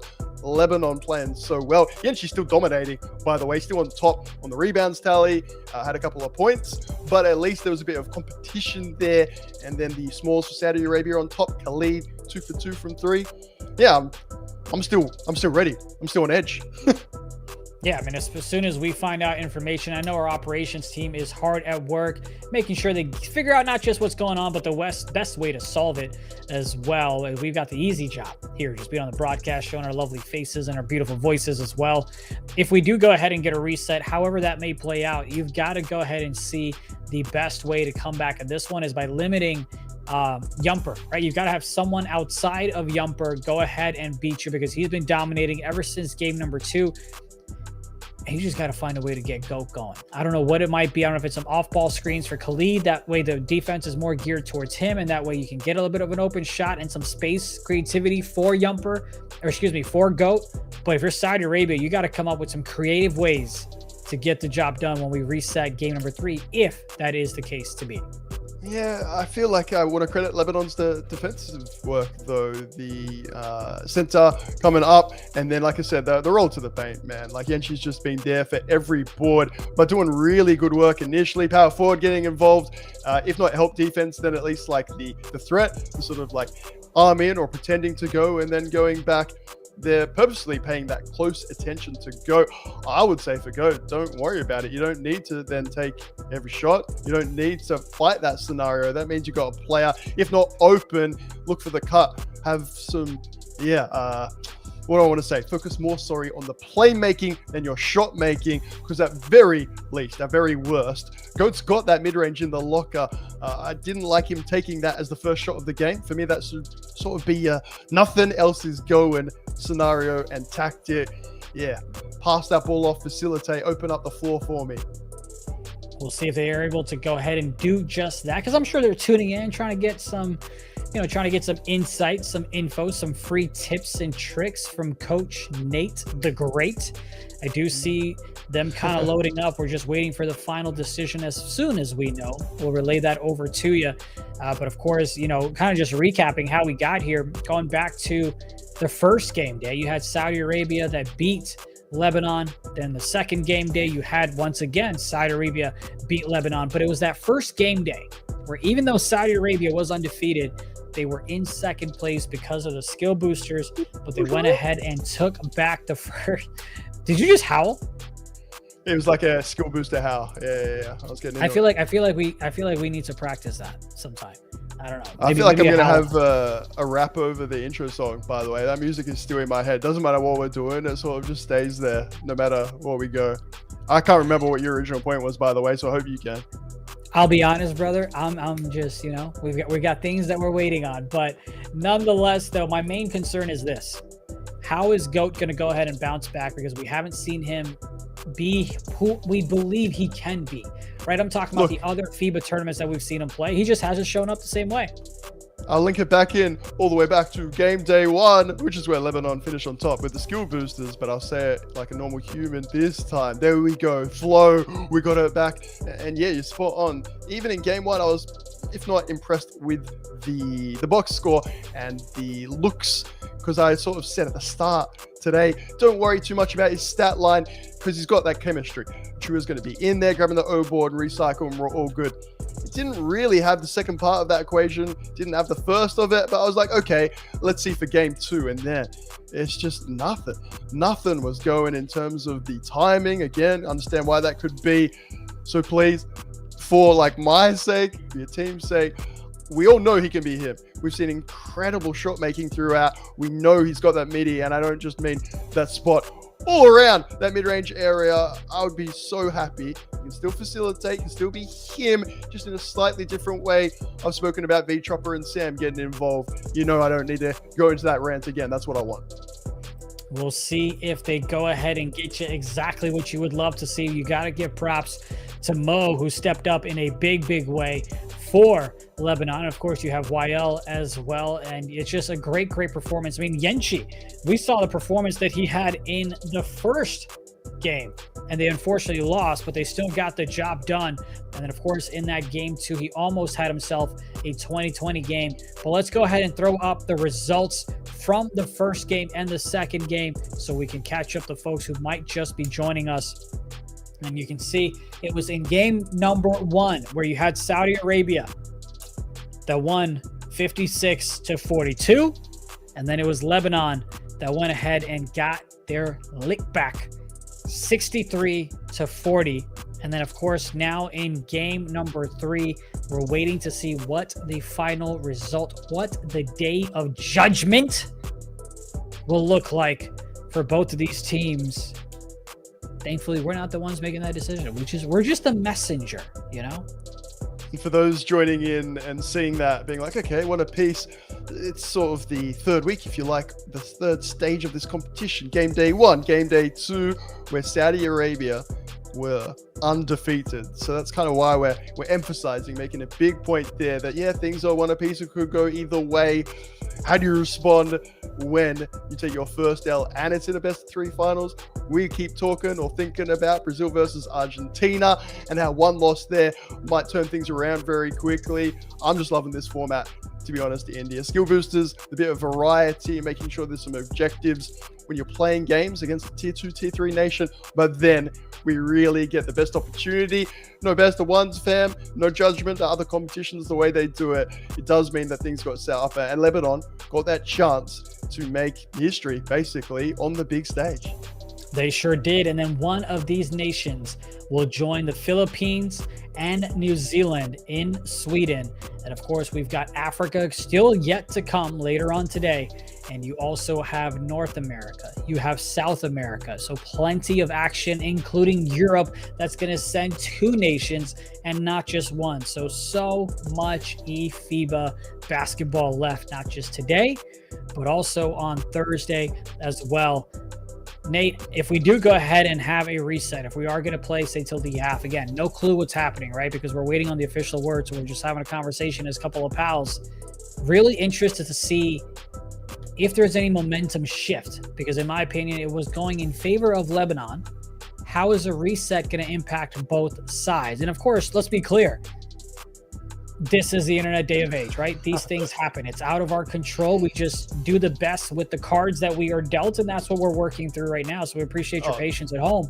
But coming back to my question, though, do you feel like momentum is just going to kind of reset, and we're going to come off with a sluggish start no matter which team you're cheering for? Almost definitely. It's so hard to stay locked in with the amount of variables at play without sort of going through them all and doing the draw. Yeah, there's so many different things. We don't know which way it's going to go, and both teams take a while to adjust regardless of servers and stuff like that. There you go. Said and say it one more time. No idea, fam. I did not think 2K would have the series that he had. I did not think Lebanon could back up that big talk about those defensive rotations and basically suffocate the Saudi offense. I thought Yenshi would be good. I didn't think he'd be 20 and 19 and then 16 and 19. Like, those numbers are wild against such a good opposition center. I've been pleasantly surprised. First upset. Do we have our first close game, please, India? We will find out, but it looks like someone in the chat wasn't quite sure where the tournament will be played. It's in Jönköping, Sweden. But let's go and show the folks a little bit of a promo on what to expect. Once again, my game is in ballers. Welcome to the eFiba Season 2. This is absolutely huge. Where's it going to be, Nate? Sweden, mate. Jönköping? Jönköping. I got it. It's an honor to play against other players from all over the world. Bang, and that's the record. No mercy to anyone. This is high quality international 2K. Believe in yourself, believe in your game. This is it! Oh, and he gets it! You're playing for a whole country. This is where legends are made. It's right to the lane! Let's go! Yeah, baby! Are you not entertained?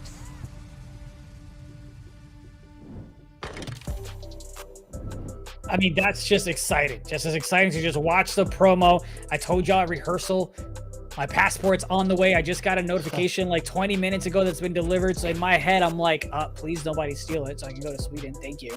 But it's some exciting stuff, man. What are you most looking forward to when it comes to the eFiba World Finals in Jönköping, Sweden? Yeah, probably the eventual identity theft where Made in India is looking rather different, but you got the passport, so it must be him. You just look different on the remote broadcast, but maybe a little bit taller. We'll see. Friend, live audience, live crowd is nothing like it. There is nothing like it. We were saying before that this is commonplace. Again, it's not just eFiba Season 2, friends. It's esports. It doesn't matter. Worlds, I don't even need to list them. It's every time. You have different rules, way to go through it. One of the weirder, but honestly, like, most attractive things to me this competition when I was asked to do it was the emphatic, detailed rule set. Is being done basically, what you want to say, to a FIBA level. Fam, it doesn't really get any better than that. The players have been largely on board, if not all on board, with the decisions made prior to this. So to be honest, it doesn't bother me one little bit for this scenario. And when we get to Sweden, live event, crowd getting into it, also nowhere to hide. India, nowhere to hide for these players who have made some big claims. There's just no more excuses. Maybe we get a technical timeout. Fam, right back on that stage in front of that audience. The broadcasters just yelling, just screaming in your ear as well. Everything that you're doing is a pressure cooker environment, but it does sort of unearth champions. We're going to get the best players in the world. We can say world champions, India, but for once actually mean it, Oh, amen to that. And we'll see who claims to be the world champion. I do see the team putting in the code. So once we know the exact scenario, the exact situation in terms of time left to play, in terms of the spread, we will update you in the chat. But it is a best of 3. It is game 3, which is why we want to make sure that we take our time and do it right by the rules and regulations that we have set forward, which is why it takes a little bit of time. But we'll figure it out. As soon as we do, we will go ahead and let you know. The question again is going to be to see how Saudi Arabia comes back from the momentum that I believe was going in favor of Lebanon, and how Lebanon goes ahead and responds back with the lead that they had before you had the disconnects on that end. We shall see. I mean, Jumper, though, you got to give it to Jumper, because I feel like sometimes it is so tough to bounce back after you have such a game that he did in game number 1. And he did a great job bouncing back for game number 2, and he's done all right here in game number 3. So here's what's going to happen. Nate, are you ready? Tell me, please, India. I need to know.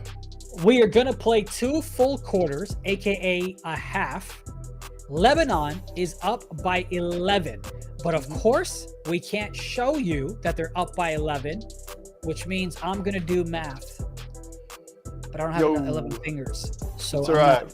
I'm not sure. Fred, this sounds like a custom-made Nate scenario. Let's do it. I'll just. You got Excel sheets? Because all I got, you know, I just have my calculator. That's all I got.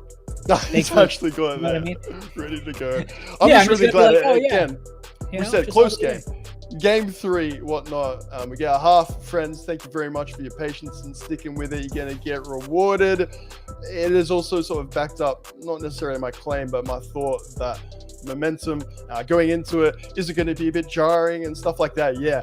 Now we're into straight the second half. You've got 10 minutes remaining on the season. You're 10 minutes away from going to Sweden or getting eliminated.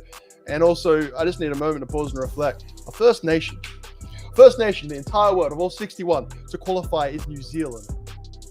Like, that's just a weird sentence in my brain. To say New Zealand and Philippines gives it like a bit more respect or like credibility in my mind. But as soon as we're done here today, I'm going to sit down and be like, New Zealand were the first nation to make it. All right. USA, Turkey, catch up to the Kiwis, friends.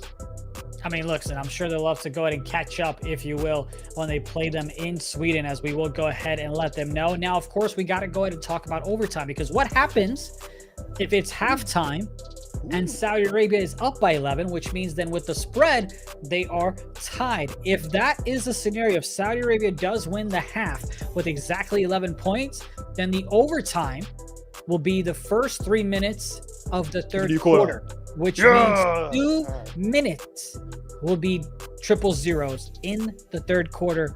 But let's see if that ends up being the case as we go ahead and get ready for a tip-off. I think with the 11-point spread, I think Lebanon's got this. No? Oh, look, I'm just happy with that result. It matters little what I think about it, but as someone who, again, is big on the rules and whatnot, I think that's just the best result we're going to get. Gameplay, we've got the OT sort of stipulation, means that players' performance within the game going into a third quarter, but of course, overtime, it's going to get carried through. So in terms of takeover and stuff like that, I'm ready, man. Let's do it. Let's find out who the best nation is from Middle East, who's going to be there in Sweden, Ice Hotel or not. It's time to deliver. Yeah, I'm a little scared, but here we go, though. It's Saudi Arabia taking on Lebanon. Lebanon, in this game 3, has an 11-point lead. We are going to play a whole half, so we're going to play 2 full quarters, and at halftime, you're going to add 11 to Lebanon's score. If they are up, they win. They move on to Sweden. If it is still tied, we will go ahead and play the first 3 minutes of the third quarter. And so the 2-minute mark will act as triple zeros. And good God, can you believe if we have like a buzzer beater situation where you got to go to instant replay and figure out how to go ahead and see who won? Was it in time? Was it not in time? Well, you know what? Let's just get through the first 2 quarters. You're going to be way too excited with all those scenarios. I'm glad that there's rules in place and it's not just based off my emotion. Hey, it would look very different. Saudi Arabia had a quick 2-0 lead, but Lebanon says, here's a 12-point lead for us. You know, someone's in the chat is going to be like, wait a minute, these guys can't count. Well, yeah, we had the names and whatnot. Like, why are you saying India? India are clearly not playing this game. So I think after that moment, I'm down for whatever. They can say what they like. I'm gonna write on my monitor 3+11 with a permanent marker. So get it done however you need to, you know. There you go. There you go. Just make sure you can continue keep erasing it and going back to it. No, mate, it's going to be +11 regardless for Lebanon. They're up by 11. Yeah, and I was talking about the 3. Oh, you're saying the 3. Okay, you're going to put it next to it is what you're going to do. Got it. Yeah, Got it. I need you to send me a picture of that. Me writing on my monitor, not like the method of doing it, but I like your pragmatism. I need you to send me a picture. I need you to send me a picture of this happening. It's not happening, man. I don't have the monitors or the markers spare. It's just a dream. Oh my goodness. Yeah, thank you, Vince, as well. I appreciate you with the chat because they're going to come in, as India said, and we're going to be trying to lock in the actual live gameplay. Appreciate you always being here and helping out to clarify if you need it spoken into words. We've got a little reset action, so we're going to play a half of this game. Lebanon led by 11, so technically it's 16-4. Got themselves the lead right now. Lebanon does. 3 minutes left to go as they're going to knock one down from the right side. And Lebanon may not even need the spread the way that they're playing right now. I mean, just what a beautiful turnaround so far from Lebanon. 22%. Don't worry about it. Chopper is him. Bring it on, friends, all the way through. As you said, the +11 to get started. And the tail of the tape, the big man in the paint. We got all the same ingredients that we had before. Surely they're going to cut into that 11-point differential with India. I know what you're saying. Right now, they don't actually need to. From Saudi Arabia's point of view, it's not even a negotiation. It can't be argued. It needs to be. We get this lead in this first. We go nice and hard at it. We make sure that the big man doesn't get his boards. That is the way forward. Extra possessions. They're really going to add up in just one half of 2K. We've got Saudi Arabia that's cutting into the spread by 1. I mean, if I'm Lebanon, right, I'm holding on to the ball. I'm milking the clock 23 seconds. And if I get an offensive rebound, that's the cherry on top because I'm going to milk another 12. And there goes half a minute as Lebanon says, forget milking it. We're just going to get the points and the dunk instead. As soon as Trueheart just heads to that corner, no one else on this Saudi lineup can take that big man on, get in position, stop him when you're there. Hey, you can dunk on the other end as well. Good. Spot on, mate. Please force something early. It is repeating. 6 minutes and a bit left in this game. The way that things are going, Lebanon leading by 11. So we had a little reset. That shot's going to miss. Lebanon gets the rebound. They're going to get fouled immediately. About 1:06 left in this quarter, which is treated as a third quarter. Because they are going to play till half with Lebanon having an 11-point spread. This is to determine who is going to move on to Sweden. Watch for the board. Uh-oh, here comes a big shot. Here comes a shot. That's going to be a foul. Man, like I know, pressure cook scenario, and there's a lot on the line and whatnot, but jumping when you're already there with a second left, oh, that hurts. Definitely a backbreaker as they go ahead and knock that one down. And the lead obviously swings back to Lebanon in the game, but they've got the 11-point spread, so they never lost the lead. They were born with the lead. GOAT 2KL.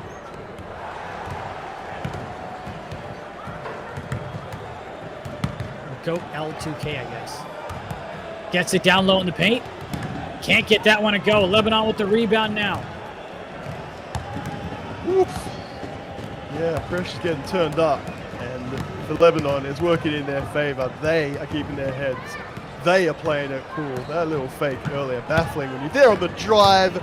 And a bang, a bang, a bang. I tell you what, there's a whole quarter left. Do we even need it? Lebanon with poise, with timing. Beautiful.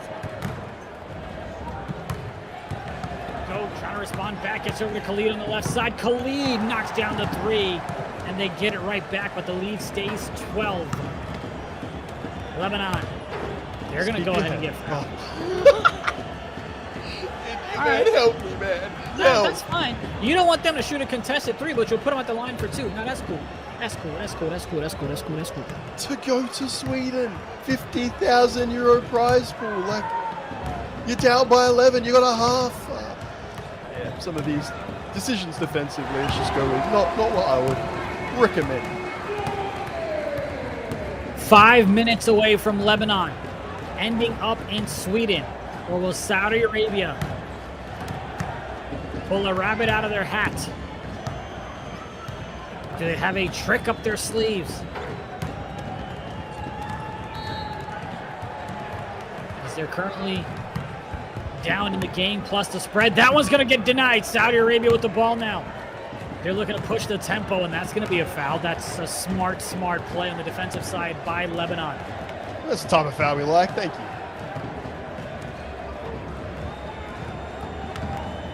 Who's the guy on the camera for Lebanon? He's not even playing. He's 100% playing. And that's Mustafa, a.k.a. Mo, a.k.a. former 2K League pro, played with Mavs. Yeah, in terms of the sort of in-sync and stuff like that, obviously India and I, not exactly where, like to have the vibes, things like that. Make sure you got a bit of Atmos, see the emotion. In terms of being perfectly in sync, not gonna, go on record as saying that's what's going on, but certainly playing in this game. Jumper takes a shot from the top of the key, and he's going to go ahead and drain it. It is Lebanon. Bang. Big time shot. Again, up 11, friends. We're going to end this one at the half unless we level. That is a massive 3 in response, but offensively, it's a, reset masterclass from Lebanon. Patience and poise, and then the quality at the end of it. Some big, deep threes.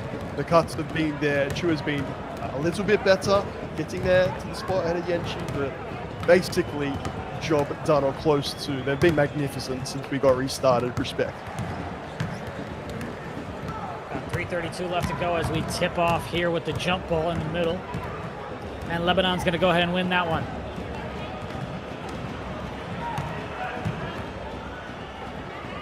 Jumper. Got to shoot that one up. Are they going to be able to secure an offensive rebound? You betcha they do. Kicks it right back out to Jumper all the way on the left. And that's the bonus that we talked about. You get to continue milking the clock as much as possible. Looking to fade away. Steps in. Takes the midi on the crab. Not going to go. And that's going to be a defensive rebound by Saudi Arabia. They dish it down low. That one does not go. Hey, you're going to get there to Sweden. Shopping, hundreds if not thousands of people watching. Pressure like you would not believe. You want to have game management, know what to do in these, maybe not ideal, tricky situations. Keep your head.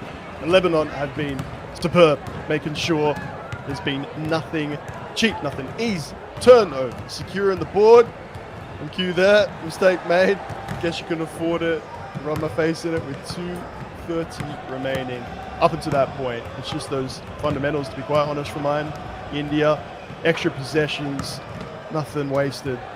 And defensively, look at that. Matching every Saudi cut step for step.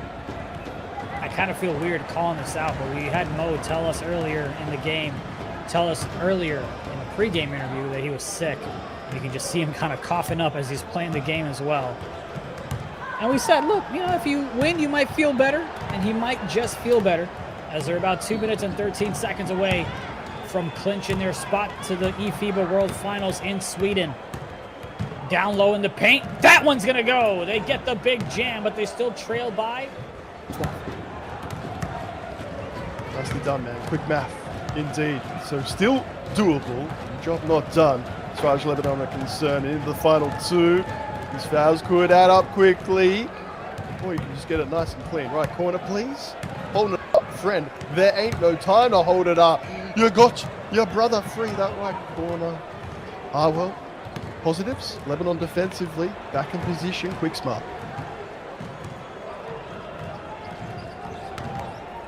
Brings it over to the right side.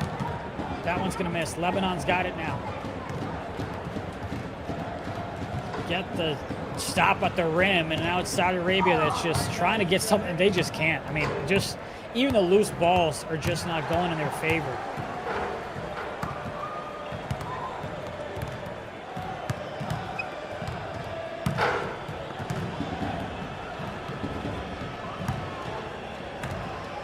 Look, let's see some takeovers. Always looking at positives here. FIFA Season 2, baby. We've got highlights. It's been stagnated. I'm sure you're picking up on those vibes. Big shot or two, and who knows? I think we do know. I think we're all starting to read the writing on the wall. Saudi Arabia, magnificent throughout the group stage. Game day 1, game day 2, undefeated. Undefeated after game 1 of this best of 3, and then Lebanon. Something's changed. A big time. Everyone on point. Turnovers, mistakes, where have they been? Minimal. Yumpa from game 1 to game 2, just not recognizable. Oh, was it 3 for 17 shooting to have this performance? Yenchi, consistently brilliant throughout. We wanted a little turnaround. We got a big turnaround. We're going to have our third nation heading on to Sweden.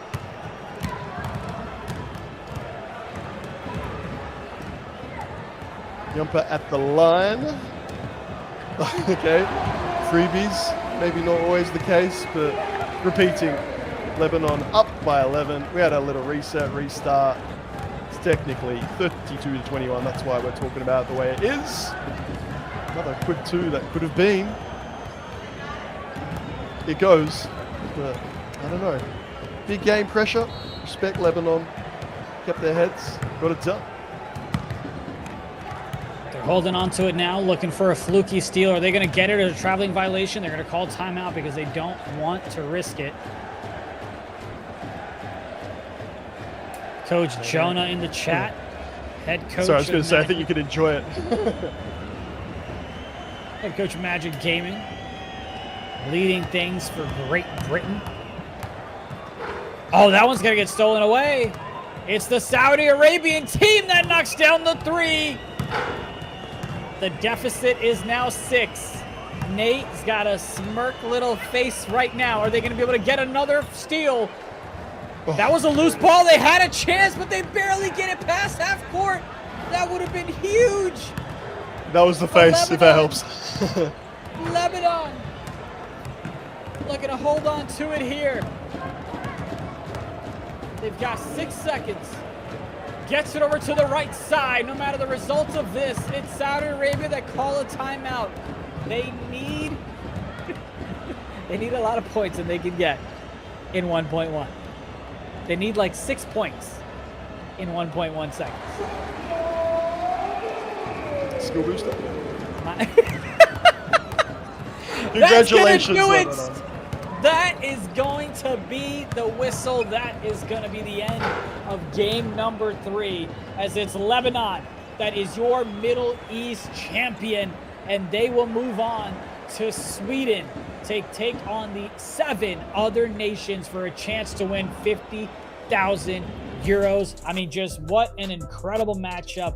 You had a little bit of wonkiness. We absolutely had a nail biter, and it's going to be Lebanon that comes out on top.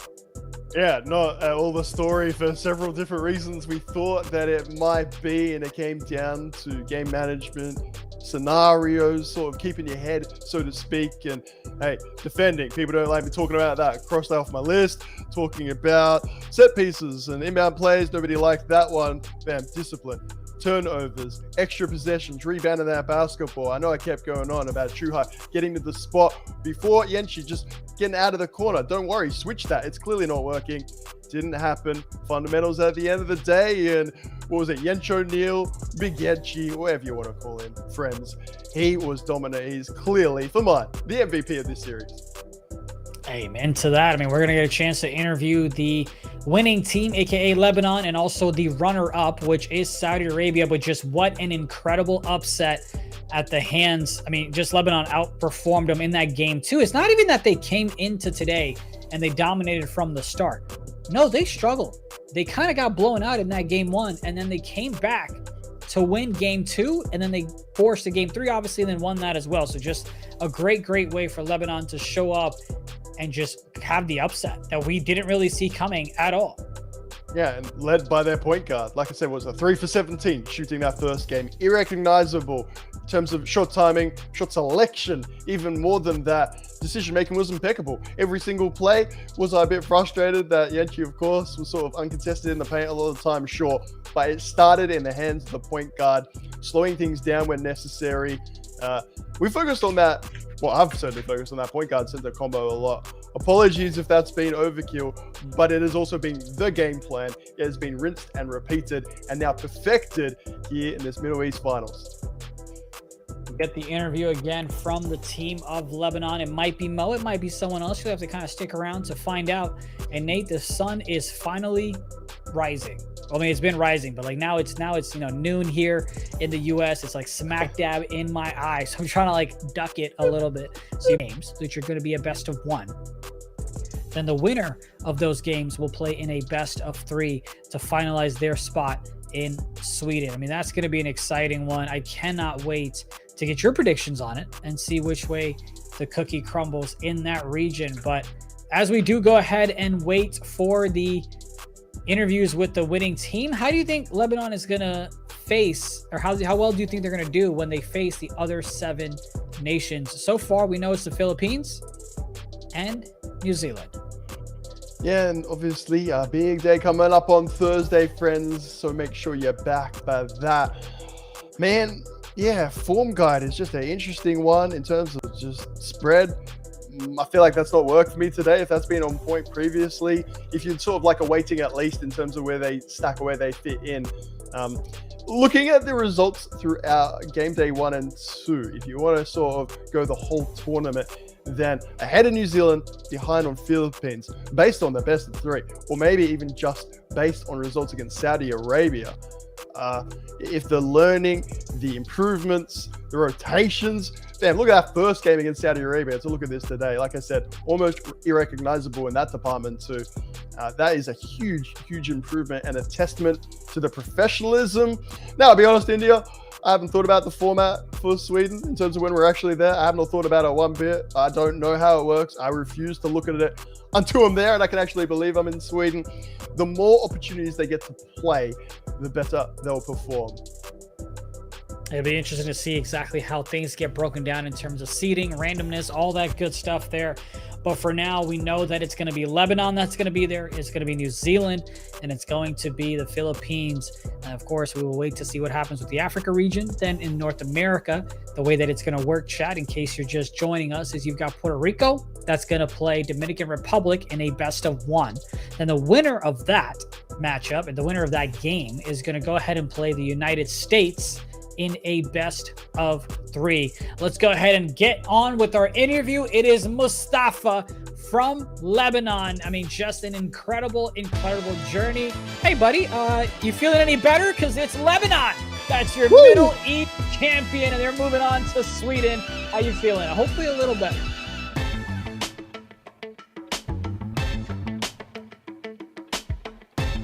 Is that muted? Anyone?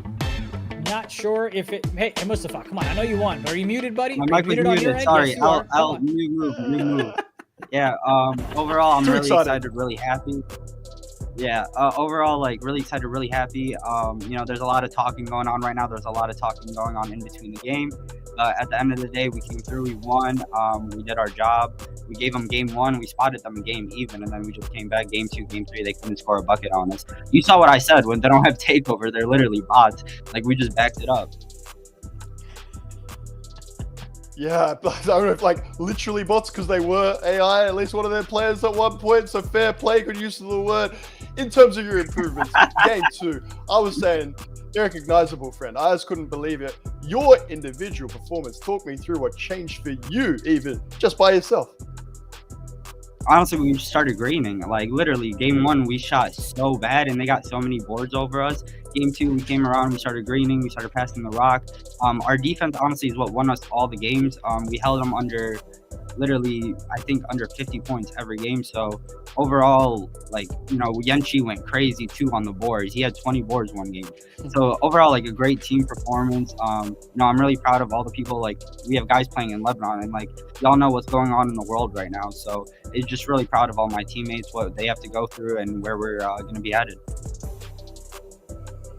Sometimes it truly is more than just a game that you're fighting for. But man, look, it's great to have y'all get a chance to head to Sweden. What are you expecting out of your team once you get there?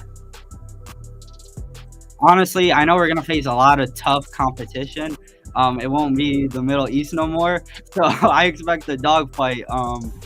We'll do our best, and we're happy we got. Step one is making it out of the Middle East. We've never made it out of the Middle East, and just continuously trying to build on it. Let's go for a Cinderella run. I know I don't think anyone will have us winning a game probably, but that's on us to prove them wrong.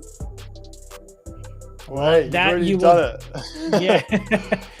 No question about it. That you have done because, you pulled off the upset against the juggernaut that is Saudi Arabia. Had not lost a game, but they dropped 2 of the important ones at the hands of you. Thank you so much for joining us, man. We wish you the best of luck, and we will see you in Sweden.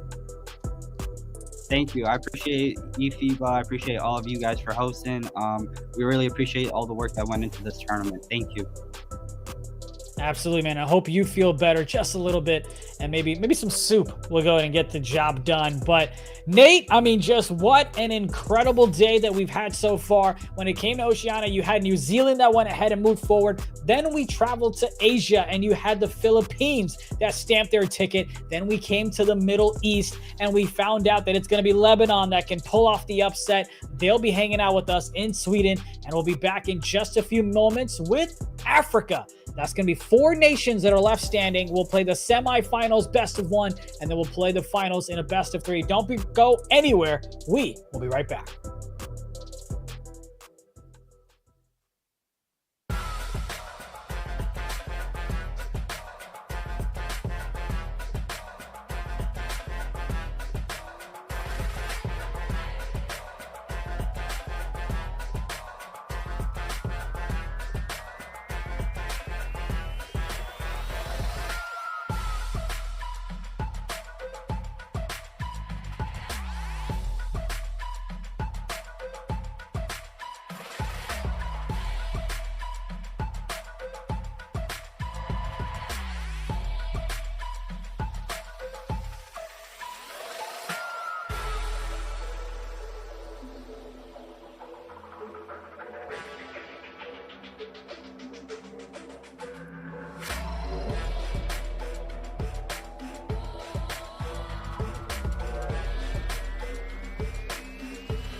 Welcome back. You are watching the eFiba Regional Finals, and what a jam-packed day we've had. You've had some favorites that have taken the crown, such as New Zealand and the Philippines, and then you've had some underdogs that had a little bit of bite in them in Lebanon that upset Saudi Arabia, and that one went all the way to a best of 3.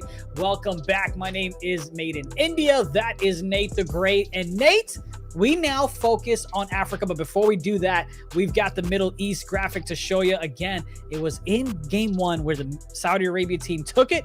Then Lebanon forced a game 3 with their victory in game 2 of 63-40. And then, of course, it was decided in the end, 47-41. Spread or no spread, it was Lebanon that was taking that one. Yeah, I think quite right to reflect one last time on just the Middle East, because hey, coming from behind, you got the underdog story as you mentioned, and the joy, the jubilation in some difficult times as well. But Lebanon, I don't know, just a smile on your face to see the way that they went about it, the confidence, backing it up, saying nowhere to hide in Sweden. It was a fitting end to a region that's had a bit of everything.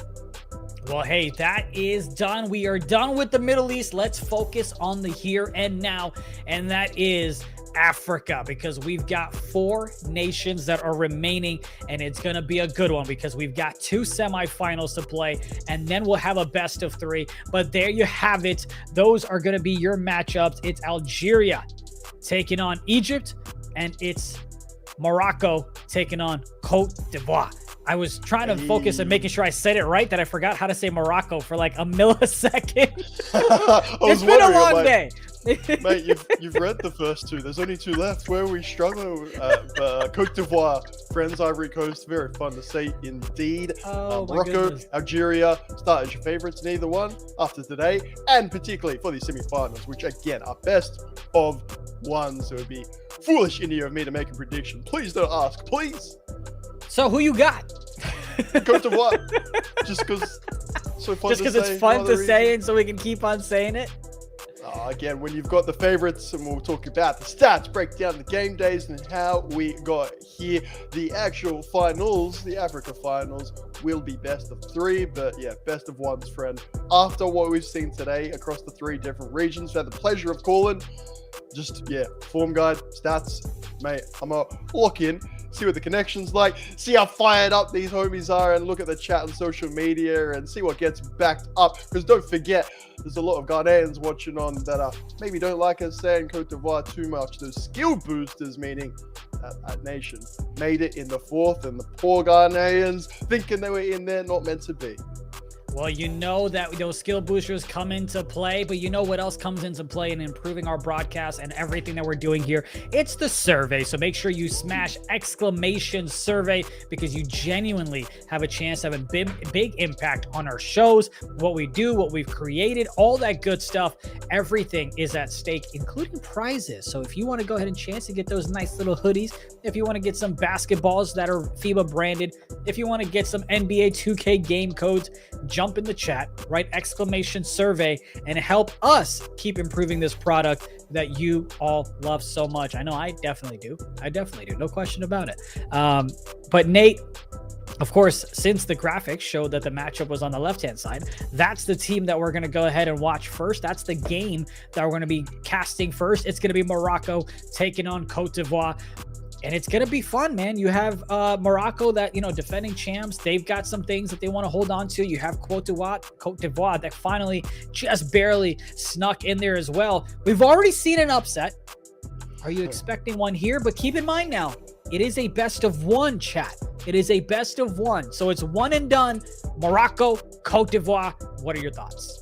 Yeah, again, anything can happen. I'm excited for the Moroccan passion in the chat. Every single game, they brought it right in the stream, getting some flags in there as well. There's a reason that they're favorites in the group. There's a reason why they are.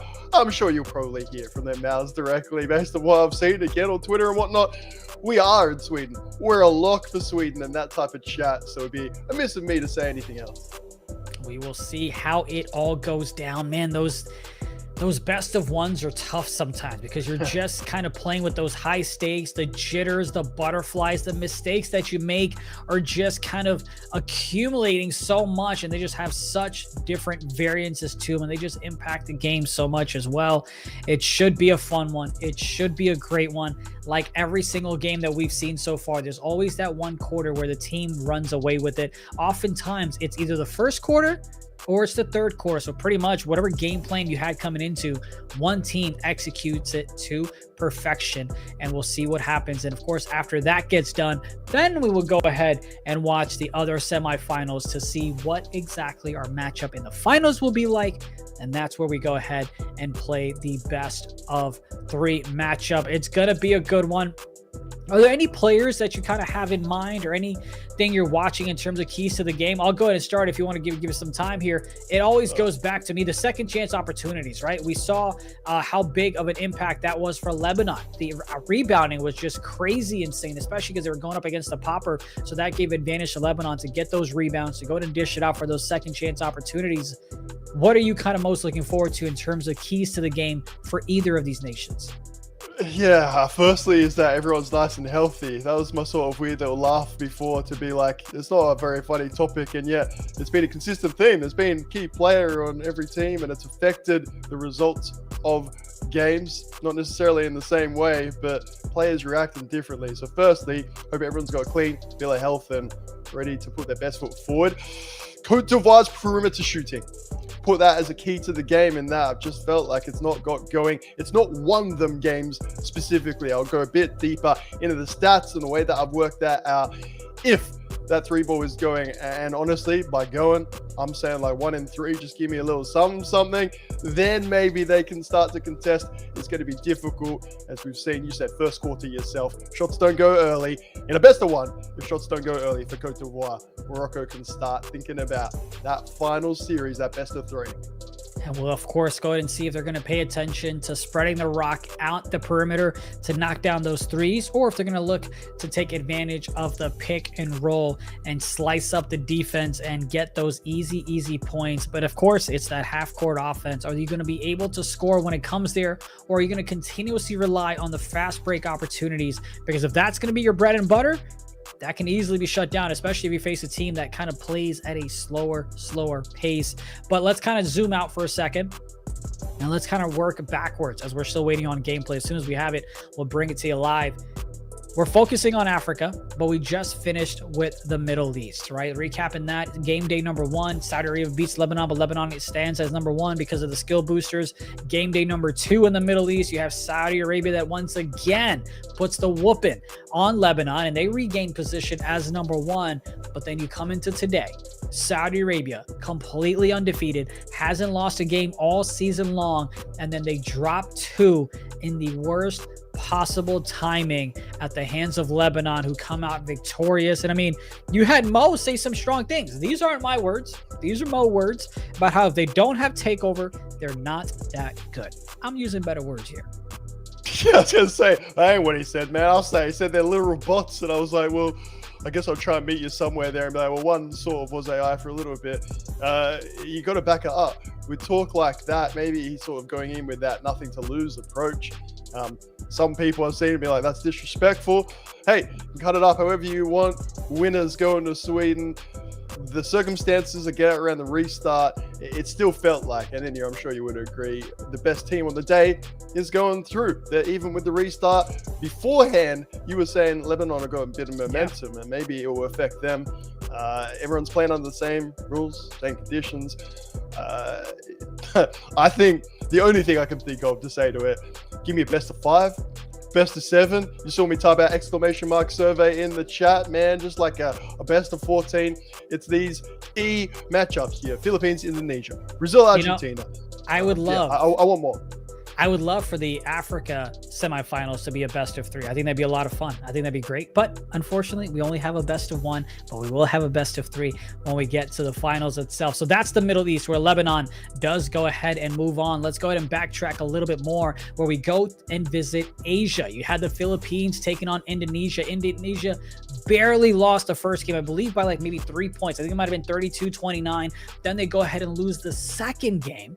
in terms of game day number 2. Still the regular season, still group play. They lose that one by 1 point. I believe it was 60-59, and they lost that one in overtime. Such high expectations for Indonesia coming into tonight, and unfortunately they get swept. They kind of fall flat. They get blown out. They made it look a little closer in the final moments of fourth quarter in both the games, but it was the Philippines that just dominated from the get-go, like I think they even expected, and they'll be meeting us in Sweden. What do you take away from that matchup? Man, first thing I'm taking away is your incredible memory, because I got those written down. I got those typed up in terms of results and margins, stuff like that. You're exactly correct on all of those things. Well, in India, the actual games themselves, I want to say, what about shout out to the nations that didn't quite make it, Mongolia and Singapore. That's how good Indonesia were. And again, we can talk about skill boosters and other results and whatnot. There was a roster change based off a game that actually helped.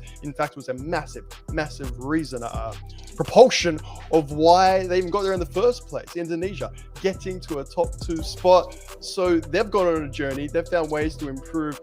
Unfortunately, when you meet the Philippines at the end of that story, your roster, the way that you've gotten there, the results, the skill boosters, they are number 1 in the region. That fairy tale result, maybe, probably, at least mathematically, would not have changed a thing.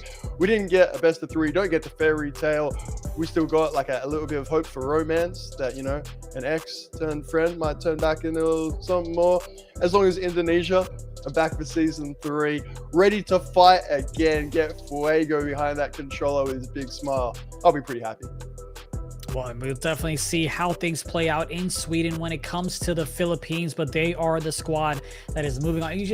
The worst part of today was just seeing the heartbreak on Fuego's face. You know what I mean? Like, we had a little bit of fun, we joked around and things like that, but you can truly see a representation that we saw through Fuego, but also what a lot of these other players who we don't get a chance to interview, they feel, because they really want this. This is something that is kind of like a big deal to them, as it should be, because you're getting a free trip out to a completely different country that you may or may not have been to, and you get a chance to compete for the big pie of the 50,000 euro prize pool. And that kind of sucked, but you can just tell the passion that a lot of these nations, a lot of these players have for what we're doing here at eFiba. Certainly, in a group, then there's the nations that don't make it through, and I'm saying that's a key sort of quality performance indicator of how good the top nations are. What about the nations that aren't even in eFiba Season 2, rather? There are so many quality nations, so many players that want a shot at this, that so far it's not happening. Again, exclamation mark survey. Make sure you contact your local federation and say, you know what, we want to take part, we want to take over. It still hurts, man. Anyone, like, we're going to have one winning team. We're going to have 5 players that are up there in Sweden lifting the trophy, and we'll be so jubilant for them every step along the way. And we say goodbye to some of these nations, some of the interviews. Some of them just been like so heartwarming to see the love of basketball, the love of 2K, truly all across the globe. There's never been an esports competition like this before.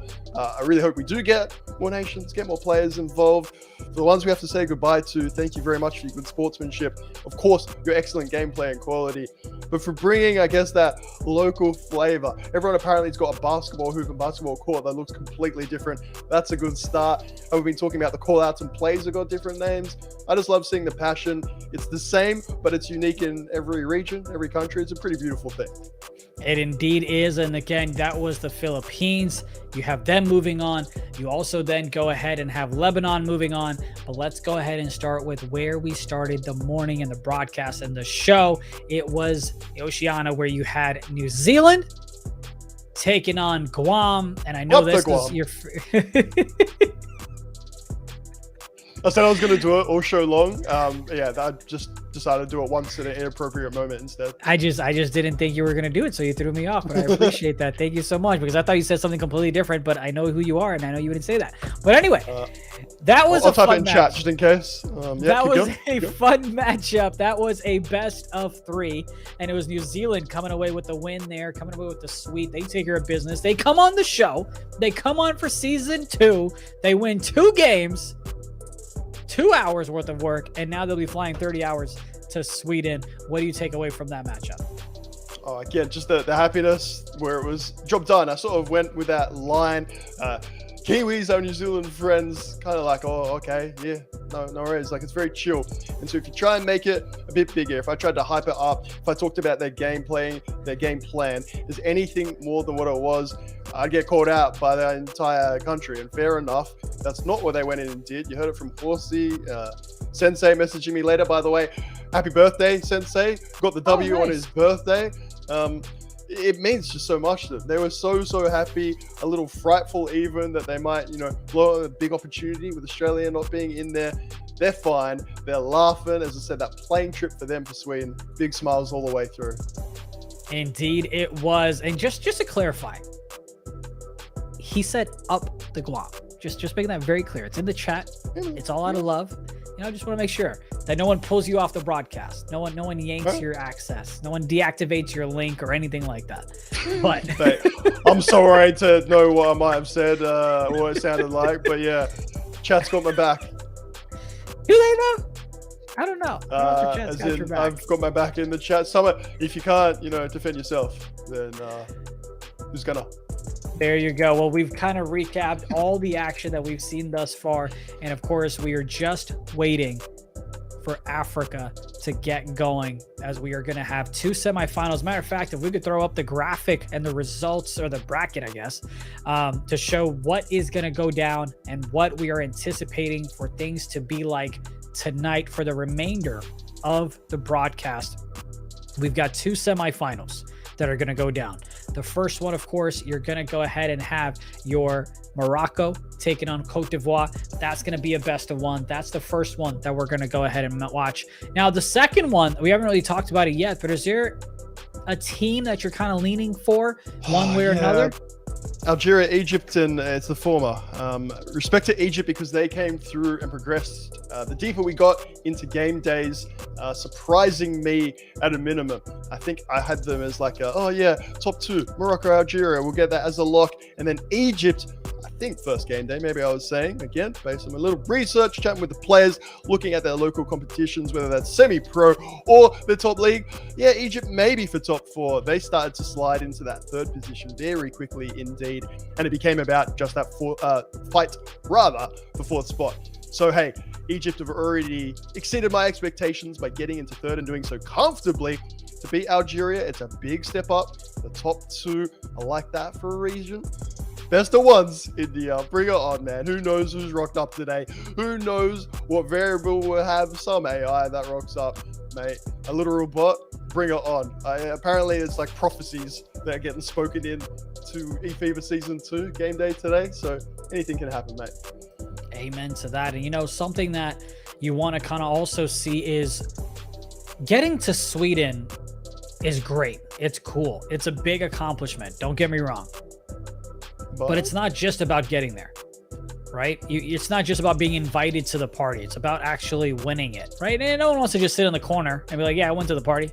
No, you want to be the life of the party. No, I do. No, I just want to be there sitting in the corner, man. I thought that's sort of what I feel like, well, I mean, look, I talk a lot of smack, but like, I would love to be the guy who just sits in the corner with his wings and chicken tenders and Mountain Dew and just kind of leave me alone. You know what I mean? But my point being is, you don't want to just show up in Sweden and just be like, yeah, we made it. Cool. No, you want to win. You want to dominate. You want to win the whole shebang. You want to get the biggest pie possible for 50,000 euros. And of course, everyone's, let's be honest. Let's call a spade a spade. The favorites on paper are going to come from your North America and your South America regions, which only tells me, in my opinion, that everyone else is going to have a chip on their shoulder, which I believe they kind of already do, saying, hey, we can go ahead and beat the North American team, whether it's the United States, whether it's Puerto Rico, whether it's Dominican Republic. And of course, you've got South America to worry about as well, whether it's going to be Brazil or whether it's going to be Argentina that you're going to face. So there are a lot of teams that I think folks might be underestimating, but ultimately, you can talk all the game and all the smack that you want. It's going to be in Sweden when somebody's yelling at you, telling you were a mistake, telling you should have never belonged here anyway, that they're going to have to prove them wrong. And I don't know about that you, weird but I don't know if I can Australian handle guy in the corner with his wings and Mountain Dew. I think that's probably who's yelling the abuse, whoever that might be. I know we've already done this chat before. We don't need to rehash it, but 𝐷𝐄 are defending champions. And so I think anyone listening might be like, if you're saying USA, sure, but you've got to have us there as sort of the two number ones.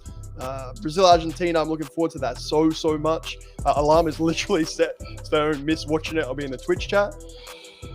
In terms of like where your what's the right word here? Priority is, I actually think in their heart of hearts, 2 of the 3 nations are like, we made it to Sweden, like that's fantastic. Bring it on. We get to be there. The guy in the corner is a bit weird, but everything else about DreamHack is cool. The Philippines, again, without knowing the format specifics, they're thinking what? Minimum semifinals. They're thinking final. I know everyone there's going to be like, we hope we can win the whole thing. Good young 18-year-old fella. I'm glad, you know, that you're getting there in life. You got high ambitions. Philippines, so far, of the 3, for mine, the only realistic, like, semifinals or higher. All right, so Philippines are 3, your top. Okay, I like that. I'm not mad at it. We'll see which we don't even know which European teams are going to go ahead and make it to Yin Shipping, right? We know the 6 that had the opportunity to do so, Poland being the one that snuck through the back door as the 6th seed with the lucky loser. But you've got 6 European nations that are going to compete on the 9th. So just in a couple of days on Thursday, you'll have Chris and Vince guide you through all of that. And only 2 nations from those 6 are going to go ahead and move forward. Now, whether that ends up being 𝐷𝐄, Great Britain, Spain, Poland, however that ends up looking, it'll be interesting because I think we're bound to have some upsets going on that night. You know what I mean? Is there anyone that you're kind of like thinking is the favorite everyone on paper? That you mentioned, everyone that you mentioned, where it's just so like it's the wild west out there. Because that's what happened on the game days. You're quite right, India, where there has been no predictability. No, this team's better than that team. 𝐷𝐄, fair enough. I think about even the likes of Croatia and Greece, who after game day 1, I'm not saying they're a lock for a top 5 spot, but I was certainly thinking at least one of them will cement it. Neither even make it through. Greece, I think, not even on the first page, basically, of European teams. Portugal, one for mine that I know I get called out for not talking about enough. So at least if I say their name during a broadcast, not featuring on, that might help me out a little bit. But Spain, for mine, one of those, they're sort of the almost beans of Europe. I reckon they're ready to step up on that big stage. Good mentality, got the vet experience. Yeah, I'm sticking with Spain as like an outsider for that title. Absolutely, especially when you've got Ave Mario, a little bit of experience in the NBA 2K League, got that professionalism in terms of, and then of course he got a chance to be a part of Dukes Infinitos as well and watch things a bit from behind the scenes. But let's go ahead and check out why exactly is Sweden a big deal, right? We've been talking about it this whole time, but what exactly is going down in Sweden? Why does it matter about the 8 nations that go ahead and qualify for that? We've got a little promo to show you why. Once again, my gamers and ballers, welcome to the eFiba Season 2. This is absolutely huge. Where's it going to be, Nate? Sweden, mate. Yin Shipping? Done something. I got it. It's an honor to play against other players from all over the world. Bang, and that's the record. No mercy to anyone. This is high quality international 2K. Believe in yourself, believe in your game. This is it! Oh, and he gets it! You're playing for a whole country. This is where legends are made. It's right to the lane. Let's go. Get it, baby. Are you not entertained?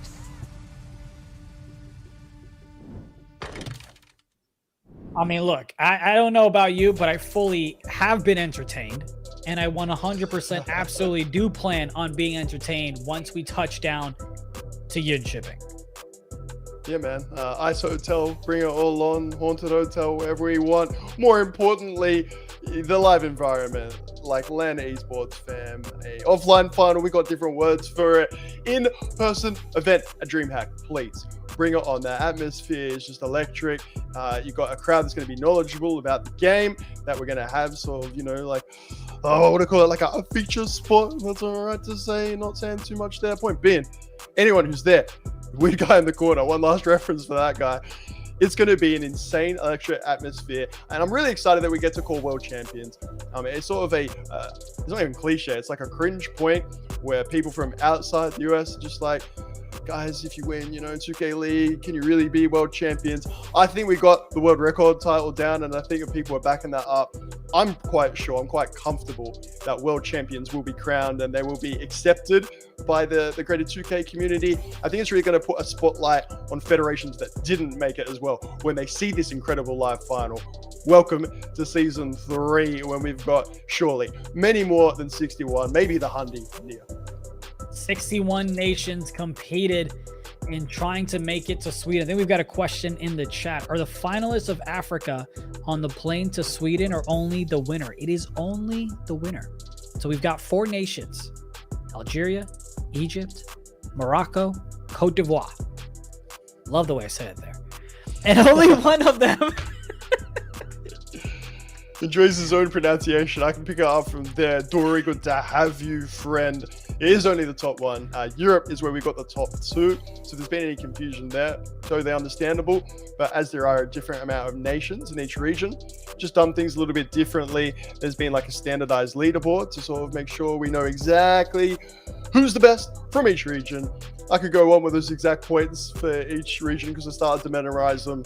Just like the skill boosters, they're kind of moot at this point. They don't really have a role to play other than to say 2 from Europe. The top nation from every other region today has been New Zealand, the Philippines.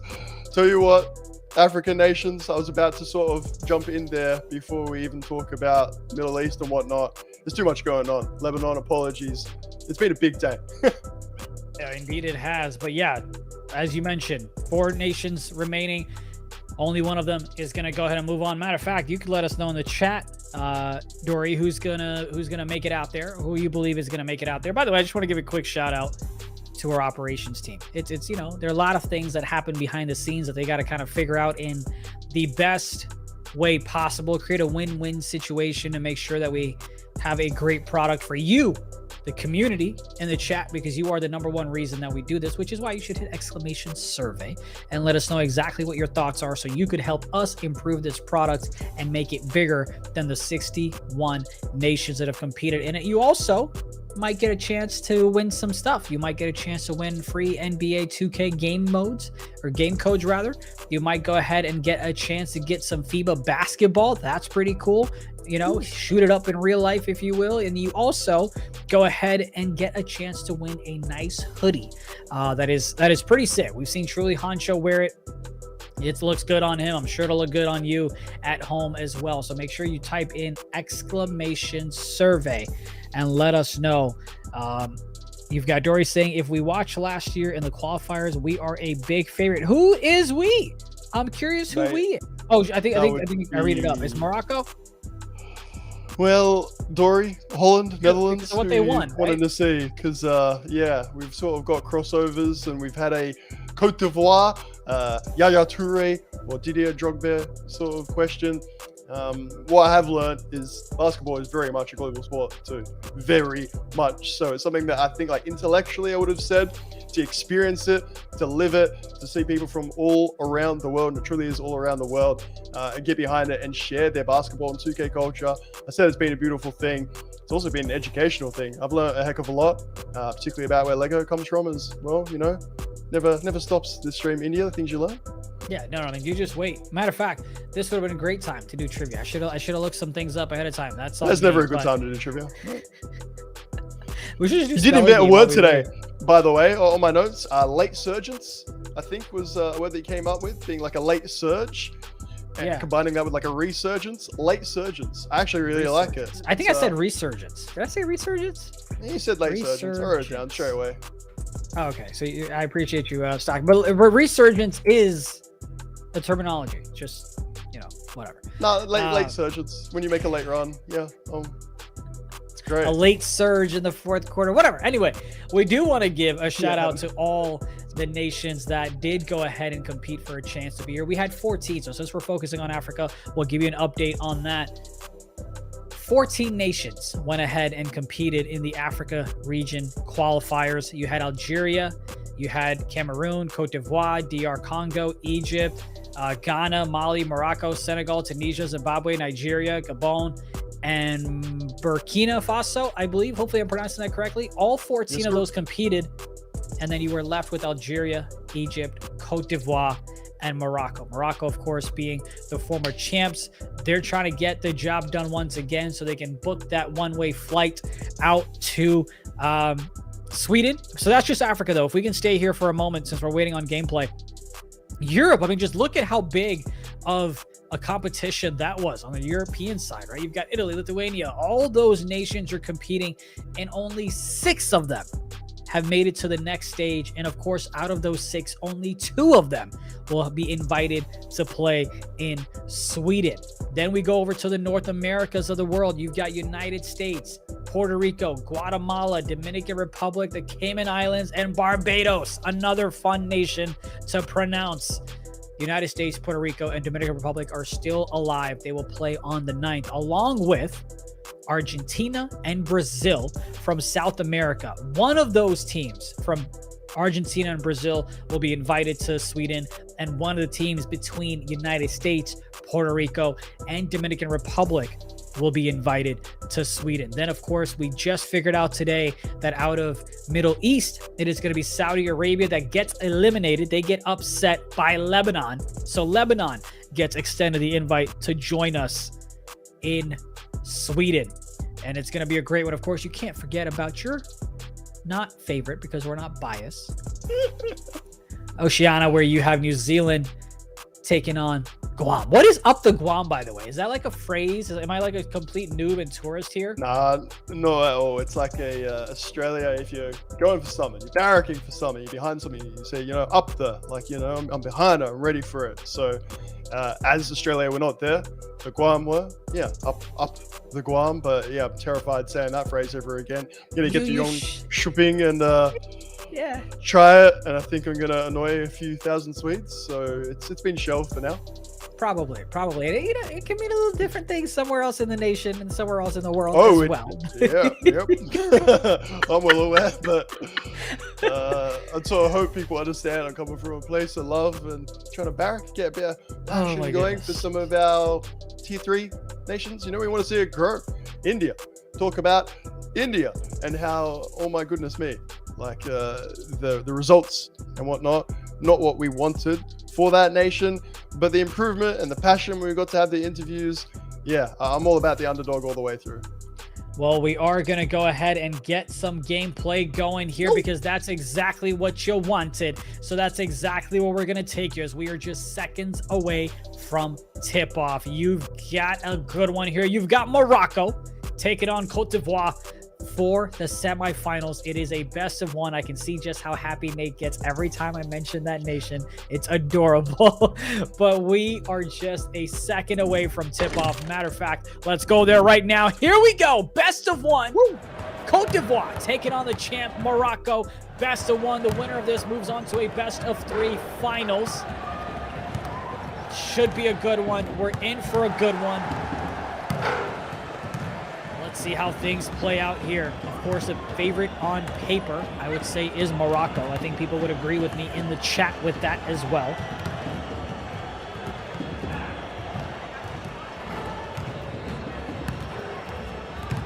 Swinging it out to the right side. On the way to the left. Dots it over to the right. Takes a shot. Morocco with the defense. Morocco with the offensive rebound. And Morocco looking to get a quick start. Flings it all the way across court to the right side. Dots it to the left. Swings it with the extra pass. And Morocco is your first nation on board for the Africa Regional Finals. This is the semifinals. Oh, man. It's going to be a long game 1 if it's a best of 1. And that's what we're seeing. Clinicality, not a word. Response, by the way. Cote d'Ivoire on the board. Yes, please. If I'm letting you have late surgery, if you don't want it, I'll just take it off you. You go with clinicality, which is just to say being clinical, being efficient. Every pass, every off-ball movement there in the opening play. Morocco, like it was out of the storybook. It was beautiful to watch. Cote d'Ivoire, well, what are you going to do? Transition points, perimeter shooting, I said, was the key. There might be a whole keychain of keys at this point. We've got Morocco that's got themselves a lead here, 5-2. Shoots from the right side. That one just hits the front iron, but they get the raw ball right back. Cote d'Ivoire, 6 more seconds of defense was needed, and they just give up the easy 2. 7-2 star said how George is going to be a key. We're talking perimeter shooting. It's not been close to a bread and butter, in fact, I think he said. Look at my notes, about 33%. 1 in every 3. I would take that from Cote d'Ivoire. George is going to be the one to step up for them. It's not how they've made it. Go on, George. Bruh. And there it is. India. Confidence thing in 2K more than anything else. You wanted my key to the game and I gave it to you. There is the perfect example. It's what separates the top nations from the rest. Let us know in the chat who you think is going to win between these two nations. Of course, this is a best of 1, and so far Morocco's off to a great start with a 9-2. 3 minutes left to play in the first quarter. Dots it to the left side. The defender just fell asleep in no man's land, and they're blessed that they missed it. Morocco's got it now. And of course, we are going to go ahead and get the other games tipped off. So we're going to do a little red zone action, little NBA League Pass, bounce around. Bounce Pass Tuesday, Taco Tuesday, whatever you want to call it. I don't know where I'm getting this energy from, Nate, but hopefully it lasts, you know what I mean? Let's go, fam, for the best of 3. When we get to the actual finals, after the semi-finals, take over for a bit. If you want to go on deep breath, man, you're crushing it. Last time out. Yeah, it's just you. It's a one-man podcast, you know? Mate, I told you, I'm the guy in the corner. I don't even know why they let me on. I'm just enjoying the ride, mate. Mastua 23-6, Abraxo 24-4, but 8 steals. It sort of killed the momentum early for Cote d'Ivoire. That second quarter was 17-2 with 4 turnovers early on. George hitting 2 of the 4 threes in the game for Cote d'Ivoire. Dilmala with 2 of his own, admittedly at a worse clip. Position points, inside shooting, that's the way forward for Cote d'Ivoire. 33% from 3. Give it to me, please. Show me that green thing. Swing the rock, and sometimes that loose ball ends up in the wrong hands. I'm just curious why the big fella hesitates to shoot the 3, but then eventually does and ends up being a late release. Would love to see a bit more confidence out of him. 2 seconds left, got to chuck it up. They're not going to be able to get that one in. And right corner, oh my, just cherry picking, and he misses it. You can't cherry pick and then miss the shot. Stewart with the O-board. Wouldn't have had many of those going forward. Takes the shot, says, I should be claiming it. Get that back, Georges, please. Getting in the way, making sure that one's not too easy. And hey, head to the line, surely for 3 as well. Didn't see where that foot ended up. Friends, been calling it like it is today. Trying to be upfront, be honest with y'all when saying the only way that we're going to grow eFiba by giving more nations a chance to get exposed to the top level of NBA 2K. Morocco #1 after the group stage, #1 heading in today, and they #1 right now. It's 16-4. And of course, the other game is tipping off here as well, so we'll get you that action as we bounce around the world. It is 16-4 Morocco on top here. It is 4-2 Algeria on top over there. I'm not even exactly sure which team is going to come out ahead in that matchup, so that'll be exciting. As soon as we finish this game, we'll go to that game. We might just bounce around a little bit as well, depending on which one's a blowout, which one's not. The best way for you to get what you want is to let us know in the chat. We love to give you what you want. It's been really enjoyable seeing sort of the, I won't call them arguments, spirited debates about, because this nation's the best, but then it's like, these nations are going to have a close game. We've had the Twitch polls going on. A really exciting development for eFiba Season 2, and wonderful to have the Twitch chat, as you say. Let us know exactly what they want, making no mistake with their demands. Just don't demand, like, a hoodie, because I ain't got that for you. Exclamation mark survey. You might I tried to. I entered the giveaway, but maybe I should have done it for a burner account. There you go. That's the confidence I want to see. Obviously missed it, but still want to go ahead and chuck it up when you've got the opportunity to do so. 21-4 Morocco got themselves a nice little lead here. Passes it to the right side. Looking to attack the paint, right? Okay, so they're like feeding this man, the Rock, quite a bit, which is interesting because he keeps missing. Being left open, maybe it's for a reason. It certainly looks like it's a bigger build. I don't. It is. I mean, to me, he was like the big guy. He was I'm playing the talking about shooting the guard last time these two played, so we can find out together. Well, nonetheless, what we do know for a fact is that Morocco, there's a reason that they were the favorites. There's a reason that they're the champs. And they're looking sitting pretty to move on to the finals, which is going to be a best of 3. Marroquinho, 24-19, also 6 assists, 2 blocks and a steal, 9 for 10, field goal, 3 for 3 from 3-point. That is an efficient center. Immediately, Warner, the opposition center for that game. Who knows, maybe Georgia's gone there now. We'll find out together, as I said. 12-11, and so there was a bit of a battle in there. The efficiency is what separated the extra possessions from those steals as well. How quickly, how often do we see the center being the first player to get take? If not first player to get take, certainly the first to get Mamba, and it starts to blow things wide open. Horse on the boards, the screens that you get hit on as well. Get a bit brutal in the best possible way. Morocco shoots that one from the left side, drains the 3.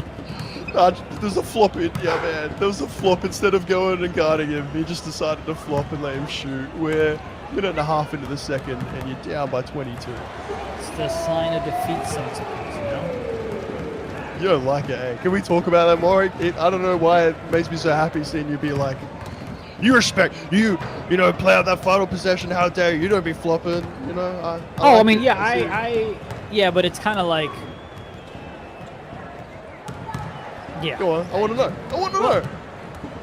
Like, you're still competing, you know what I mean? You just got to go ahead and play. I think it's just, yeah, we'll leave it at that. But Morocco, though, want to continue piling it as they're going to miss that shot, get the rebound secured as Cote d'Ivoire.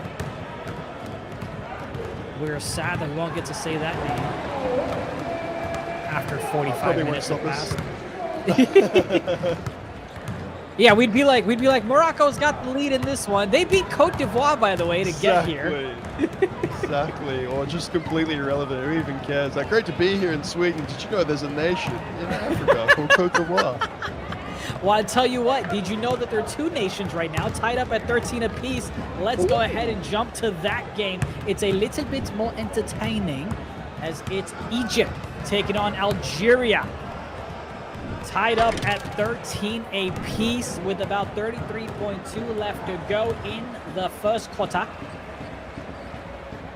Only 1 missed perimeter shot between these 2 teams.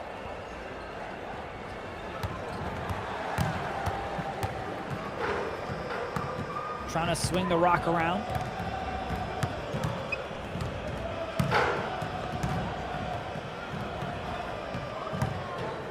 Of course, these 2 teams are also playing in a best of 1. The winner of this will face the winner of Morocco and Cote d'Ivoire.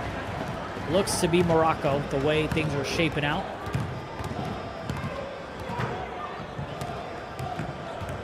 Right, Zine. Reference Dory as well. Obviously, we have moved on different games and sort of the way we've done it when we've had multiple ones. The quick attacking from Morocco, says Dory. Insane, every single basket they concede. Only 3 passes later, it's a basket for Morocco. Now from 2K23 to 24, the input for that outlet pass, your break starter, if you like, from a rebound, it got removed. It's meant very little. Centers going heavy on passing as they should. You do need to input a different manual control, really pick the person that you want. They still get absolutely dotted, so you're quite right, Dory. Great observation. A miss can turn into transition 2, even 3 very quickly, and you can get blocked in the face. Egypt, Algeria. We'll right back in here to start the set. Something so interesting is that obviously when I play in the United States, it's called a violation. Looks like the game mode they're playing in is called an infraction.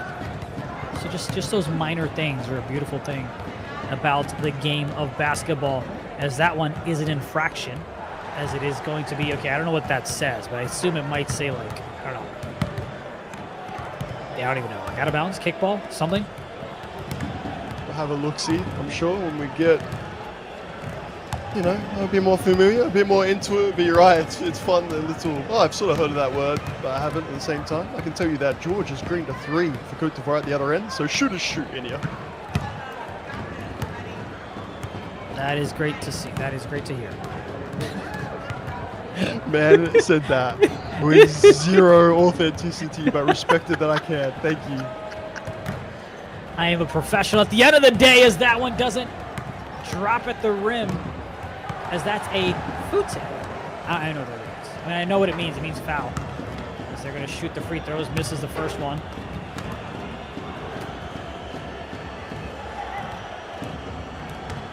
But I'm glad that this one's shaping up to be a good one. Trying to bring it up the court. Got a man looking at the pick and roll position. Got the roll, got the cut from the left side. Back inside. That one's going to drop for the easy two. And that's Egypt.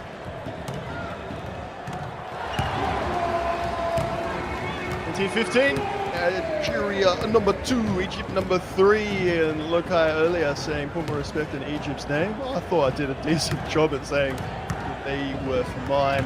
The fringes of 4th, surpassed my initial expectations, making 3rd a lock. Very nice shot. I don't know, maybe you're right, Lokai. Maybe I need to go a step further. That 3rd is just the beginning, and maybe they're unlucky to not finish top 2. Maybe Algeria should be worrying a little bit more. The pass pack was beautiful on this side of things. That one's not going to go.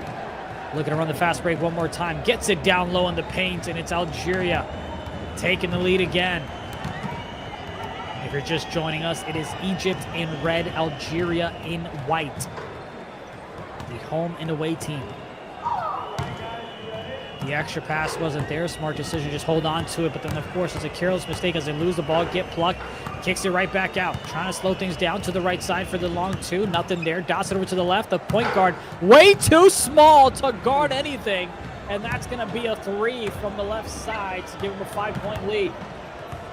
And Egypt, we won't quite say like, well, I won't say hanging in there, but it was the corresponding quarter. 15-8, the moving quarter. It's what I've coined it. 30-3 last time out. 78-30. I hope that's a bit more context for why I'm saying Egypt extremely well done to get to 3rd. Deserved it. Algeria just that level above. Adax, for example, 19, 22, and 13 in that game. We could go through some others if we've got time. I'll go through some more. The battle in the paint, it was emphatically won by Algeria. A bunch of extra possessions got the job done more than comfortably early on in that 3rd quarter. Fades away from the top of the key. It's going to be a 3 for them, 23-20. I appreciate your stats and insights, man. It's always good to see what they've done and what they can do in today's matchup as well, or today's game. Yeah, if you want the straight up honesty, when we're getting started, 61 nations. I reckon I would have had 6-8. That off the rip I would have been comfortable talking about without any prep or research. So that's 8 maximum of 61. And I was like, I'm hitting not just the books, man, I'm hitting the field. As you know, I'm getting in the DMs. If I get ghosted, don't even care. Just send me through as much stuff as you can to learn as much as possible.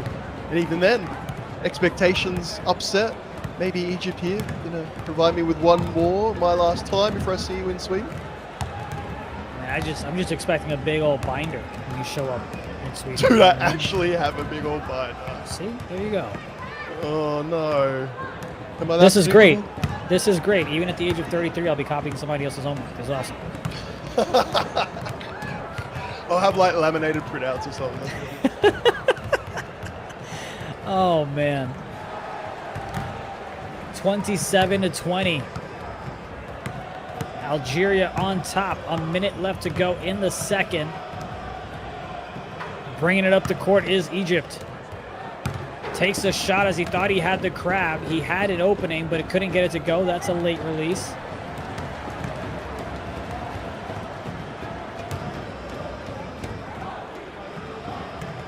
Looking to swing the rock. And that's going to be a turnover.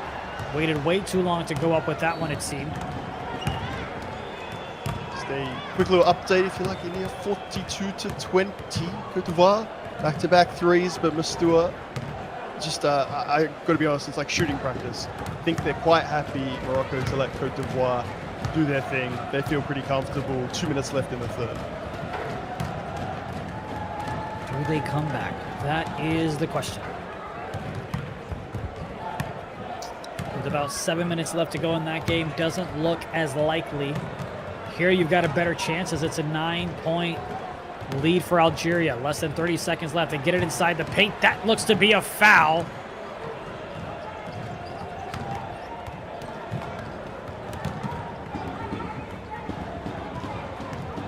To line. Mohamed Yunus had the DC last time out, so the battle of the paint was already getting won and lost one way, but you want to at least be able to take your free throws in this one if Egypt are to get eliminated. 15 seconds with our half, plenty of time left. If, as the underdogs, they do happen to get eliminated. Hey, staying in that game, being able to play through, test yourself against the best to the end, least you can ask for. You're not wrong, my friend. You're not wrong. As they missed that shot, the lead just kind of slowly but surely extends again and again for Egypt. They are on a crazy run right now. I believe it's a 16-2 run. They end the second quarter on a 19-4 run. And just incredible domination from Algeria as Egypt did their best to kind of hang on tight. They actually had the lead at the end of the first quarter, but then have since then started to trail by 14 as we enter the third. Yeah, without sort of blaming or not even blaming, to be honest, just focusing on connection and stuff like that. Backside can take a little while to adjust. I wonder if we can put that as sort of the main reason, because it's only been Bash that's been happy with three-point shooting, as if not predicted, sort of talked about beforehand. Adax dominating with the big triple card last time they met. He's already got a double-double with 12 and 13, 3 times so far too. And the assist will continue as it's 34-20 here. Quick little update on the other score, 45-20. As they're about 15 seconds away from closing out the third quarter. It does look like it's going to be Morocco that comfortably moves on, which means all eyes from them will be on this game. They might get a chance to do a little bit of scouting to see how things play out.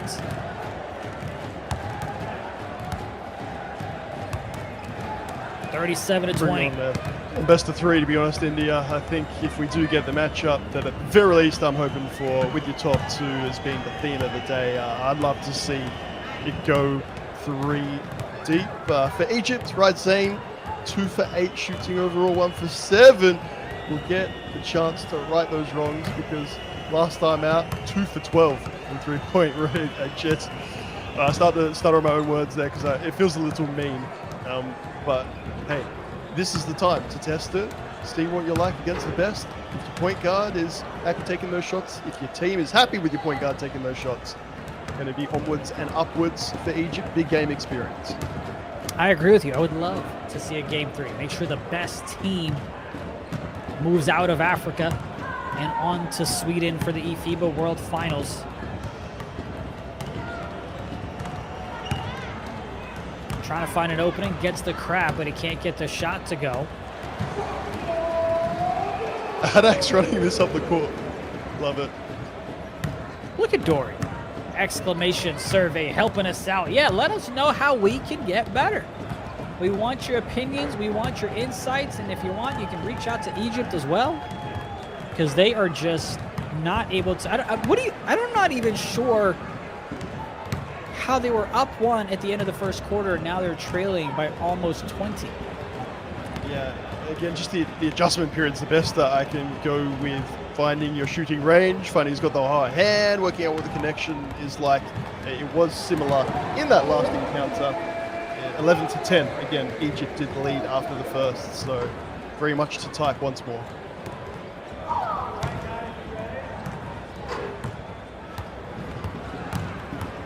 $47-25. Algeria. Oh, beautiful shot.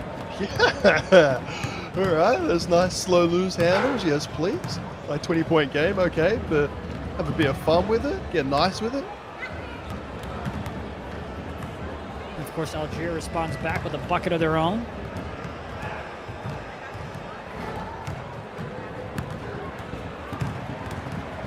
That one's going to be turned over. Going the other way is Algeria, and they're going to cross 50 as it's 51-27. So far, the favorites have continued to dominate and hold on to advance. Yeah, 56-20. Morocco's offense, their shooting has not been good. I'll just call it out. Against that opponent, I was going on about Côte d'Ivoire's shooting in terms of their chance to win the game. Morocco should be winning it regardless.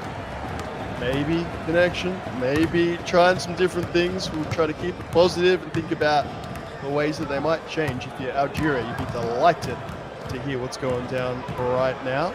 We know that they'll step it up. If you finish number 2, best of 3 series, I have a chance to see our second upset, the 2 seed overcoming and going through the swing. 54-29, Egypt trailing in this one.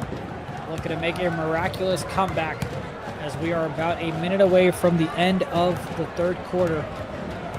So 6 minutes of basketball left for Egypt to come back from this deficit.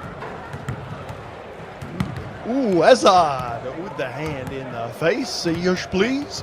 Get everybody fit and firing and shooting if you don't mind. Get everyone some opportunities. Shooting guard, typically getting more action. 2K24, the point guard not able to completely take over the game. And Rash, KB, KB24, however you want to cut it. I'm more than happy to facilitate. I feel like that's a classic. Point guard gets that ball early. Maybe, just maybe, Algeria, the one team where they're like, you know what, Hazard, you take over. You know what, Adax, you run it up the court. It's nice to see some variation. Is it a successful meta? Is the right way to do it? Probably not. It's just really nice to have that variety, and you never know who's going to facilitate starting that playoff in here. You indeed do not, but what we do know is that it's going to be Morocco that's going to move on to the finals for the African region finals. Let's go ahead and jump to that game and watch the final minute and 19 seconds. As it's Morocco 65, Côte d'Ivoire 23. George tried to what? You're all good. Yeah, I saw the hand and I'm like, I'll try and get there ahead. It was too slow. I'm wondering, just maybe, if both these games are somewhat formulaic, and I'm saying, oh, a bit surprised Morocco haven't increased their scoring or been more successful from 3, taking better looks. Is that a testament, actually, to the skill boosters? That in this type of game, in the group stage, could have easily played out like this, whether that's like not motivating or for a viewer, you want something else if the result's going to be the way it's gone. I reckon that's just another testament to a wonderful introduction, something different. Again, if you're new to eFiba Season 2, Dory, if you're just watching, skill boosters being objectives, you got a point if you completed a particular objective. If you did all 4, you got 5 bonus points. By points, I mean in addition to the result points. It's making me think back, not just for a fun Nate bit, with like, oh, Nate likes skill boosters. I genuinely think that added a lot to the competition and made every game having something on the line. Yeah, definitely, absolutely. I mean, you just saw, you know, Côte d'Ivoire get it over Ghana. That was huge for them. Just a couple of other countries that got their opportunities as well, thanks to the skill boosters. That's always big. But ultimately, I do believe we will see the best of the best teams out in Sweden, which is truly what will make it a World Championships. The best players of 2K in the world. And what you're watching right now is a best of 1 matchup.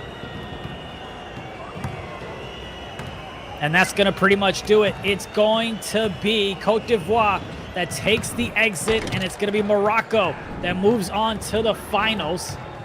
As we go ahead and come to this one, it's Algeria taking on Egypt. Clinical, job done. Say he won the last time. Bit surprised that shooting performance wasn't a little bit better, but I think they sort of just let Brax have some fun with it. 39 points. Bunch of, you know, running up the court. Look, you're entitled to play it the way that you want. I ain't gonna fight, I ain't gonna complain. It worked, you got your dub, your first foot in the final. You are 2 wins away from your trip to Sweden. Yes, please. 66-35.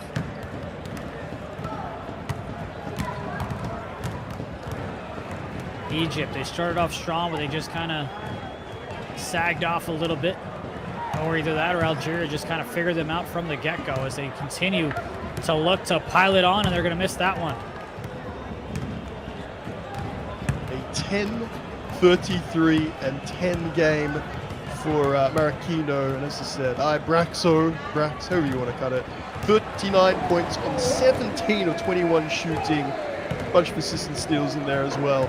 Mastua, I don't know if these looks are quality looks, if it was just let's have some fun. But Cote d'Ivoire, I was hoping for one in every 3 3-pointers. They made 6 of them out of 27. Just not meant to be.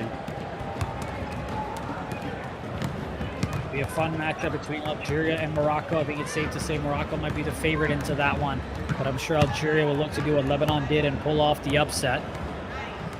Yeah, I'm changing on that real quick, India. I know it's just based off one game, and I've given the reasons as to why Morocco performed the way that they did. Algeria, based on evidence, what we got in front of us, more locked in, green time and better. I don't know, more cohesive team performance. Something like that, right? You think so? Yeah, I wonder, will it sort of have Morocco being like, I wish we took that a bit more seriously and know that they would have believed they're always going to win? I'm pretty sure we all believe that, but best of 3, it's better than best of 1. It's still very much fine margins and with so much on the line. Yeah, might be coming to that point a little bit later. We'll wait and see. 74-37. Egypt just knocked down the 3 to make it 40.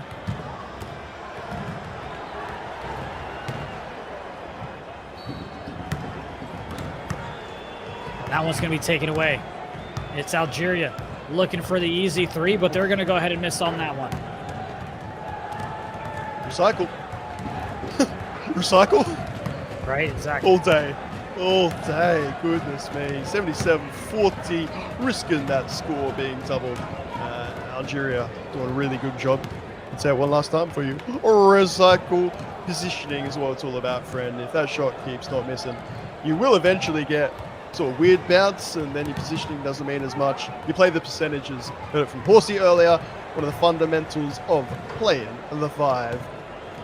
It's formulaic here in this game, let's say. Almost doubled up the score, 79-40.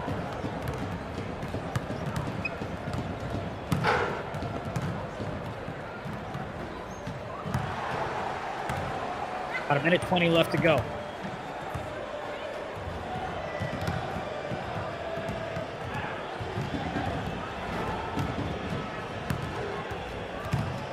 Hey, take it. Oh, please. Fair enough. Feed inside. Get fouled. Good to see Egypt really sticking to their defensive application until the end.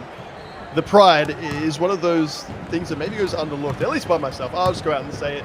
For me, it's almost, of course you're playing for your country. Why would I even need to mention it? And then you forget that the journey that some of the nations have been on from season 1 to season 2, for the nations that aren't even here yet in season 2, then you feel like you've got a region that you need to represent.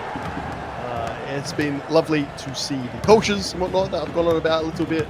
It's better, even better. Doesn't matter which nation, doesn't matter which region. Yeah, players playing for their country. It's something they won't ever forget. Oh, no, absolutely not. Just what a great experience it has been. And for some, the road stops here, but for others, they get the blessing to continue. As they go ahead and dot it up to the right side, nothing there. Dots it over to the left. And that shot's not going to go. Rebound secured by Egypt. They're trying to go ahead and put some points up on the board, but that's not going to happen. Rebound secured. Going to the right side, all the way down the lane. Back over to the right. They go ahead and green that shot.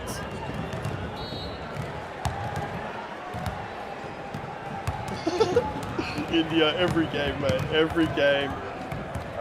Yeah, we'll start fouling. I reckon we can really bring this back, guys. If we just get a quick inbounds play and then do that 22 more times, we could be in with a sniff. Yeah, they might just have a chance to come back at that point.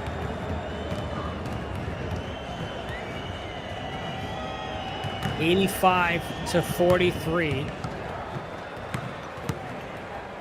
Cote d'Ivoire had a great run. They go ahead and get the exits. Egypt had themselves a great run, making it all the way to the semifinals. as that shot from the logo is going to miss. If you're going to play until the end, that's the way to do it. Give us a little highlight, not a foul flop and whatnot. Senegalese fans might be happy, by the way, to see Côte d'Ivoire eliminated. The Schoolbrook State incident of 2023. And there's a flop as well. India, what's going on? I get it. We know they ain't listening to me, but it's freakish how regularly that goes. Amen to that. But that is going to do it, as that is the final buzzer. It is going to be Algeria that move on as they defeat Egypt 85-49. Just what an incredible, incredible game we just saw. We now know, based on the two semifinals, which were the best of one, who our winners are going to end up being. It's just been an incredible, incredible game so far. You have Algeria that's going to go ahead and face Morocco. That's going to be your Africa Regional Finals in a best of three, Nate. Yes, please. I said best of three. It's enough for me for now. I'll get on that survey and I'll say best of 17 to make this broadcaster happy. I'm glad it's more than a best of one. I'm glad we will have that best nation. No argument, head to Sweden. I'm glad it is the top two to finish off the day. If it is a bigger region, we've had a different process. Still the right result, if you know what I mean. Oh, absolutely. I do believe, again, that the best countries are the ones that are moving on. We will look to go ahead and see if we can get you an interview from the winning teams before they go ahead and start their finals. Of course, that is still to come. We are ready for an interview right now. Let's go ahead and talk to them because we've got ourselves a winner. How's it going? Hello. How are you going? We are doing well. Welcome back to the broadcast. Congratulations on your success this far. How you feeling right now knowing you're moving on? Yeah, we're happy. We won the game that we want to win. That sounds logic. We was better than them. So now there is the big game, the big series.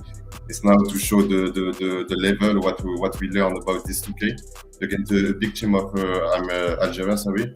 So we are ready and let's play to see who's better. Hey, I'm glad to hear that you're ready, Marroquinho. It's been wonderful to watch your journey so far, but that's my question for you. You've already answered it. It's not job done just yet. This is the matchup that we have wanted. Do you think you have what it takes to win this best of three? Yeah, I think we can beat them in best of three. Like I said you before, we know them, they know us. We play a lot of game against. Because we are all players of a team in Europe, so I know how Pick is play the pick and roll with attacks, bowling back, how we play defense, and they know us too. So I think it's gonna be a game on the head, a very mentality game. So yeah, so let's see what's going to happen. But we are ready, and it's okay for us. I think we can do something. How has the team kind of evolved, right? Since day one of the regional qualifiers, game day number one, all the way to now when you're about to play in the Africa Regional Finals, how has the team evolved, whether it's on the court or off the court? On the court, like I said to before, Braxo speak a lot with us. So he's the manager on the court, we will say. So we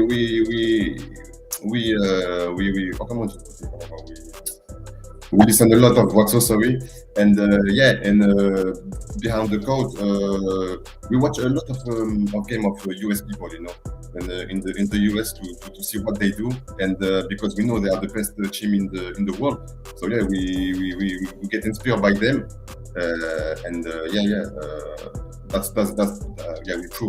we prove. I love that. I love to know that you're watching other nations and learning from them. Does that mean that there's a player, maybe from the USA, that you think that you play like? Because that comparison's been made before. Or do you think you're your own player? I try to play like him. I'm American. I play like me, but I look a lot of Dave White. I like how he's playing. His stream I see a lot. And also that boy Dines, the two signer of the USA, I see them a lot playing. So Day Fry is a big one, and I want to play him. If I go to Sweden, I hope I can play him. Then I can show him what I can do. Well, hey, I Bring it love on, it. Day Fry. Both of those individuals are champions, 3 titles among them. So those are great individuals to kind of have your game catered after. Thank you so much, and we wish you the best of luck in the finals. Thank you. Thank you. Thank you, Ola. Thank you. All righty. Absolutely. We'll watch them go ahead and play in just a few moments. Nate, I mean, we're getting closer and closer to figuring out which additional nation is going to move on to the finals. I love that passion, man. Such a good sort of lead into it, and maybe as well, a really good explanation for anyone watching along that hasn't been on this journey with us, maybe is new to 2K esports, new to 2K24. You can really study film. You can learn sort of set plays that are done, just work out patterns, work out whether it's a plan A. We can sort of break it down wherever you're watching around the world to simple language and simple patterns and things that you can be like, okay, this is what they're going to do. And on the flip side of it, the fandom as well, where, and I think it might be the Twitch chat. I can't remember. Maybe I asked somebody about it, and they were saying, yeah, we see ourselves, we see our players, our nation's players as like versions of American players or versions of players in the 2K League. And it was just like a really cool moment to be like, yeah, it's not just, we sort of want to be up there. He gets to play against his hero. If he gets through this best of 3, what an opportunity. Maybe you play the USA. It would be a moment come true for Marquinhos. It would be a beautiful thing. Oh, I mean, absolutely. No question about it as well. You definitely want to take on the best of the best to be crowned the best. And so far, before they get that opportunity, they do need to have a face-off. You've got Morocco taking on Algeria in a best of 3 in the finals tonight. In just a couple of hours, we will know which additional nation is going to move on. We've already invited 3, New Zealand, Philippines, Lebanon, and we've got one more to invite before we move on to the other regions on the 9th of November. So it should be a good one. I'm curious as to both of those teams in the finals, right? Morocco and Algeria, they played opponents who they blew out. So I'm really curious if that's going to impact how they play, if they're kind of overconfident coming into the game in the finals, or if they're a little bit gun shy, or whatever the case may be is, because to me, you sometimes can be overconfident. If you beat an opponent by like 60, then you come in and face a tougher foe, and it's not the same things that used to work that are still working. Yeah, I certainly think, or at least hope, that I phrased that not that it was like binary, not that it's right or wrong, but just that it was interesting to see Morocco's different approach. Like, they were just happy to be like, we got this in the bag, let's have some fun with it. Algeria, not having fun with it, just a bit more, we'll start until the end. Like you saw, a timeout, whether it's a flop or whatnot, we're sort of competing. This is a big moment for us. Again, not saying one's right or wrong. Maybe it makes you more fresh. You switch on in a best of 3 series when you need to, if you took it earlier before. Different ways of going about it. I can speculate. We'll find out which strategy proves more effective. They play each other so often, India, know each other inside out. So the fine margins, there could be everything in this best of 3. Well, let's go ahead. We had the interview with Morocco. Let's go ahead and talk to Larbi Ahmad from Algeria. How's it going, man? Welcome to the broadcast. You've made it to the finals. How you feeling? Hello, everybody. We feel good, in the semi-final actually, so we feel good. And, I want to say GG to Egypt. That was a very good team, but, we played probably better than this team. And now that will be the better match, playing against Morocco. And we're gonna play like we want to win. So I'm gonna say we're gonna play the better game. I hope so.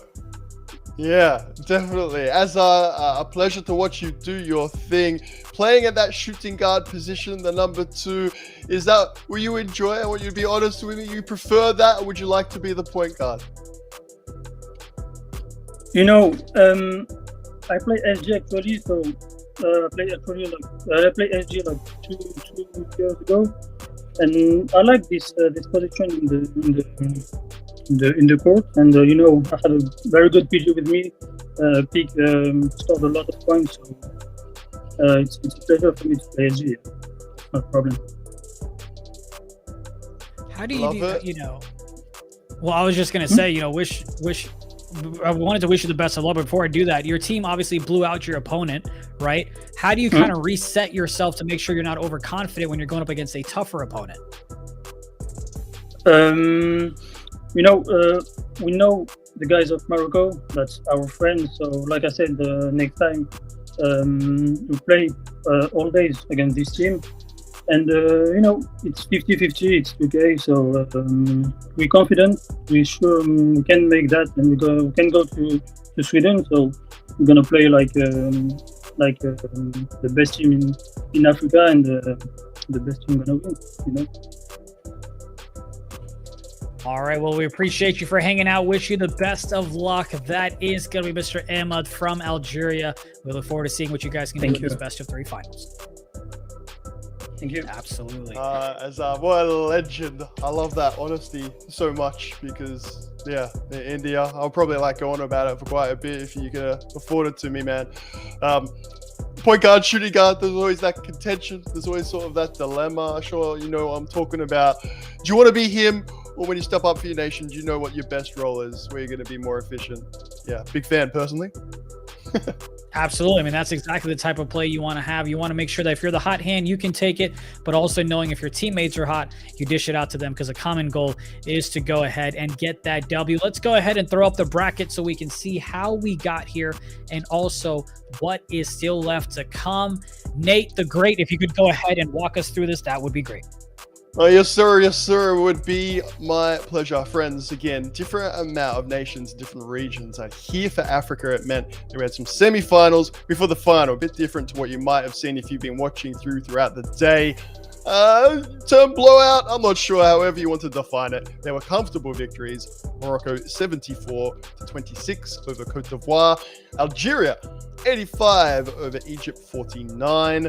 Welcome to your best of 3. So if we had best of 1s for semi-finals, and we did, when we get now to the finals, as is the standard for each region, making sure there's no excuses, no doubt that we'll get that top dog, the number 1 nation, Morocco and Algeria. If you're watching from the Americas, Europe, it might sound a little maybe a little odd to hear. Yeah, we know each other inside out. We're friends, in fact, as someone from a region where maybe it's a little smaller. No surprise there. And the individuals playing alongside another, sometimes on the same team, depending on what type of competition, even just sort of chilling in Pro-Am, even in Rec. We were speaking with Azar earlier, and I really appreciate his honesty about happy to play his role is probably the summary, and yet could be him. Could be the point guard. This national pride, when you get to regions, when you get to the likes of Africa, it's what it's all about. It's what's going to be on the front of their mind, because, of course, only one nation can make it through to Sweden. We got 2 from Europe, but fam, one nation through and through, all the way through, and the players are already starting to load in. So make sure you don't go anywhere. We are so close. If you haven't yet, please, !survey, give your feedback. Have you enjoyed eFiba Season 2 so far? I certainly hope you have. If not, fam, straight up honesty. Let us know if you'd like to see any changes for Season 3 and beyond. !survey in the chat right now. You can win yourself an eFiba hoodie, FIBA basketballs, 2K24 game codes. Fam has got it all. So, hey, shape a global competition and get a little something for your trouble as well. Just confirming, you can see the players starting to load in and getting ready with it. The semifinals, at least by my form book, somewhat straightforward. I know we had Lokai and others in the chat maybe feeling like Egypt didn't quite get the, I don't know, plaudits. I don't know if that's a fair enough term, a fair enough word. I'm going to back it and say India, 3rd position, slight overachievers, or that their maximum potential has nothing to be ashamed of. 3rd, have the entire continent, entire region of Africa. Like, that's an incredible effort. Oh yeah, amen to that. I wish I could finish 3rd a lot of times in life. You know what I mean? I'll happily go ahead and take the bronze. No worries on my end whatsoever. But of course, the gold is what you want to go for. And this is theoretically, but you obviously get the bid and the invitation to move on to Sweden. You're shipping at the end of November. That's what we are all playing for. And then, of course, your main job is to go ahead and win. But you can't win in Sweden if you don't get invited. And you don't get invited if you don't win at least 2 of the next 3 games. That is Morocco, taking on Algeria, as I'm sure we are just a couple of minutes away from them.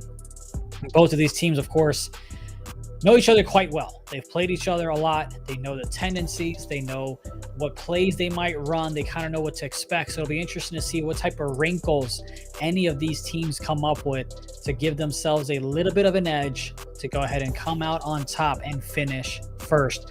That's going to be the key here. Going back to the keys of the game that we like to talk about before the tip-off, you want to make sure you limit the turnovers, right? Both of these teams, when it came to the second quarter, they had already kind of blown apart their teammates in terms of the score. Like, it was already somewhat decided midway through the second who was going to win this game just by the margin of victory that they had at that time. So you got to kind of limit those turnovers, keep the pace to where you're comfortable. Just because the other team knocked down a 3 doesn't mean you got to come up and score 3 in 4 seconds as well. Control the pace, control the flow of the game, and make sure you limit the turnovers. That, I think, is going to be the key of success for both of these squads. Yeah, Morocco much more likely to push that tempo when you're playing a nation, a team that you're so used to playing. The game ends up getting played at the same pace. And of course, nations don't set out to do that. It's just eventuality. When you sort of got two things of equal force, you sort of meet at the middle, and it's a bit of a grind, it's a bit of a repetition. You saw that particularly earlier today with Philippines, Indonesia. You sort of get dragged to a level, and it's not necessarily saying good level, bad level.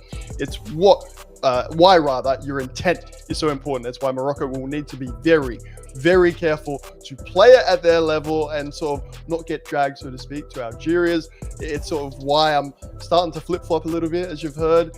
India leaning towards Algeria that little bit more based on those semi-finals and the way that they're up for it. Morocco favorites, but I'm going to tip Algeria. Just got a bit of a feeling. So are you saying that Algeria has a better chance to win than you had expected coming into today, or are you picking them to win? Yeah, Come I'm on, you're picking not them gonna put you on the to spot. win, but Okay. Morocco are favorites. It's to be like, I'm changing my mind. I try not to do it, but something's changed today. I'm trying to work out where it is. Well, the way that I see it is you didn't change your mind. You made a decision based on new information, which was a semifinals, and that's the way you're calculating life. Yeah, I know, right? Look at that. Bazinga. Put that on a Hallmark card. Put that on a Hallmark card. Please. But it just like embroidered. in just a couple of minutes, we are going to go ahead and get the finals that are going to be happening between Algeria and Morocco.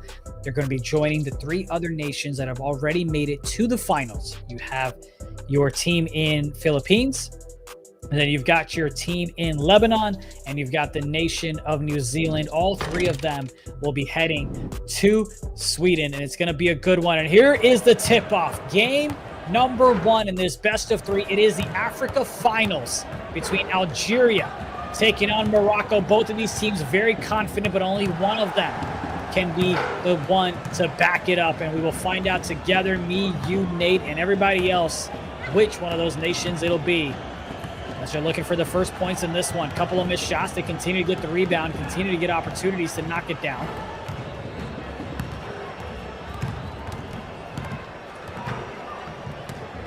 Here comes the inbound.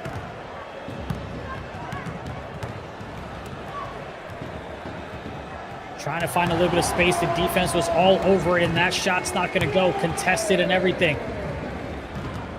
Just pausing and waiting to see what was going to go down. Maybe an indication, like I was saying. Morocco going to try and force the tempo when they need to slow it down a little bit. Not going to have that poise. It's the opening play. We can't get too much. And then, to make it 2-0. Yeah, I'm reading too much into India. Yeah, no, not just yet. No question about that one. Trying to get inside the paint, getting a little bit bullied around. 10 seconds inside. Is that going to be a 3? Oh, he stepped out of bounds? Is that what that is? I believe he might have stepped out of bounds.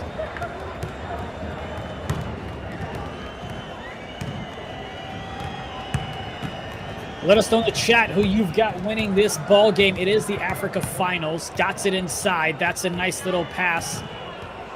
And of course, it is going to be, I know it's a little weird, chat. I know it's a little weird, but it's Algeria that's in the green jerseys, and it's Morocco that's in the white ones. I know the green might throw you off. I know. It's only because it's the most beautiful kit. I think it's my favorite, to be quite honest. So, yeah, that shade of green, man, stood out in my mind big time. He's going to throw me off a couple of times as well, chat. Don't you worry. We've got at least 2 more games and possibly a third one if we go ahead and split the first 2. Both of these teams went ahead and completely dominated in the semifinals. What can they do here in the finals? That shot from the right corner looked open, but it was contested, and that's going to be a foul. Didn't want to give up the easy one. Yeah, I agree. Yeah, we've had way too many easy rebounds and even easier twos, and in the finals, if not the semifinals, then the actual finals, yeah, the games have gotten grindy, so to speak, you know, really tense, really tight for these two nations playing one another yet again. Yeah, little decisions like that, and another lovely 2 points. Morocco 6-3. Marquinhos backing up what he was talking to us about before, full of confidence to get started. And just a reminder, because I know it gets a little confusing, Algeria is a team in green, Morocco is a team in white. As they try to run a cut, little pass back, give and go, dots it to the left side. Nice little play call. So let's just talk about what just happened there. You had the corner defender slip on the cut. Then you had the hash, I believe, drop. So it was like a little give and go between 3 people, Nate. And finally, you had a couple of options. You can either pass it back to the man who passed it to you, or that individual can go ahead and dot it to the left side. One of those should be open, and it was a left corner that got the open shot to knock it down, giving them a 9-6 lead. Fundamental basketball play as well, which is what I like about it when you have that translation, sort of go to high school, college teams. A 3-point shooting, by the way. India, we've been waiting for it. Those green lights, maybe this best of 3. Our finals here in Africa. We've been patient, we have been. Gonna see that thing fly, gonna see that green beam. Not deep, but with takeover, without takeover rather. Yeah, it's we've been waiting, we'll just put it that way. We indeed have been, as that's going to be a shot nowhere near as great of a chance to go in as he was on the floor after the release. No foul by the ref. As Algeria looking to pass the rock around, looking for the open man, and they knock down the 3 to cut it into a 3. Mate, exclusively 3s, honestly. 12-9. Might be missing something there, but I feel like, have I only seen 3 so far? Yeah, why not? Why not just have a little bit of fun, you know? Who doesn't like that? One more? Gets it to the right side. Wow. Just raining 3s at this point. Mine's in heaven or something. Because this is what I wish 2K was like, at least when I was playing. I know, right? Why can't I make shots like that? Finally a 2, but of course it's not going to go, and that's going to be another foul. It's the trade-off. We traded off every other game and said, if you give us a best of 3 exclusively in 3s, yeah, we'll wait for it.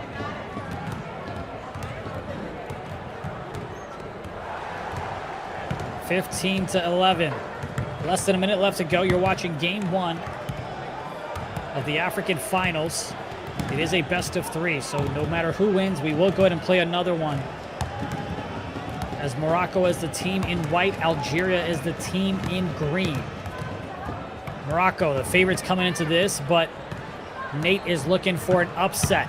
He believes Algeria has a real chance to pull it off. And so far, they're hanging in tight, staying within striking distance, as we're about less than 20 seconds away from the end of the first quarter. I don't want to make sure I get any plaudits there because I started off the day tipping the opposite as that gets tipped out of the hands. Azar wisely, oh man, I was going to say holds it for the last one, or not. Morocco, other way through, found a give if not mistaken. Smartly done, 2 seconds left. Imagine if it wasn't. I trust. Oh God, they almost gave up a wide open 3. There wasn't enough time on the clock to get that shot off, or else that would have been a big blunder. Yeah, some other games, some other nations, regions, India, less confident, but I trust Algeria, Morocco, switched on to the game situation.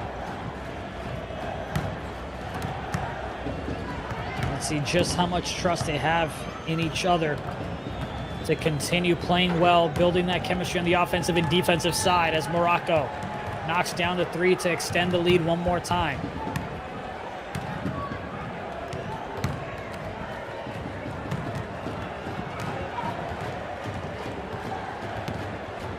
Calling that pretty smart foul as well. I'm not saying there's necessarily an open 3 there, but a bit of space net the hash you can sort of get caught sleeping just a little bit. Corners less likely, so nowhere to go.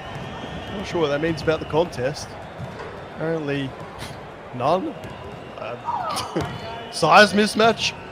Anyway, we'll go back to the feeding side. The 3 shooting fest was good, India. All good things must come to an end. It's time for some fundamentals, a few cuts, some nice easy 2s, fair enough. Well, we'll see if on the fast break what they want to do is knock down the 3 or not. As it is a 5-0 run in favor of Morocco to start things off in the second quarter. Has a cut from the left side, back over to the top. That's the right, but the defense is all over that. Look at the swing right now from these nations as Morocco gets the stop on the defensive side, gets the rebound, launches it for the fast break, and that puts them up by 9. Yeah, solid little run, might even get extended, and if 9 doesn't seem like a lot, we don't expect these to be particularly high scoring. Personally, pleasantly surprised. The space has even been there for the 3. That's a lovely pass. The dish, the dime, the jam. That run is over. It's just to say that a double-digit lead in these finals, particularly in this Africa Finals series, a bit bigger than you might expect. We're in for a good one, as Algeria's not going to go away quietly, and that one gets denied. Blocked. That's going to be a timeout.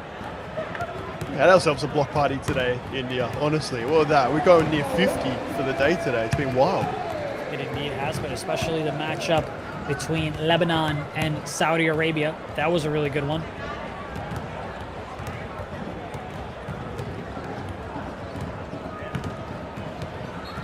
It's going to be a foul, 22-15. About 3 minutes left to go.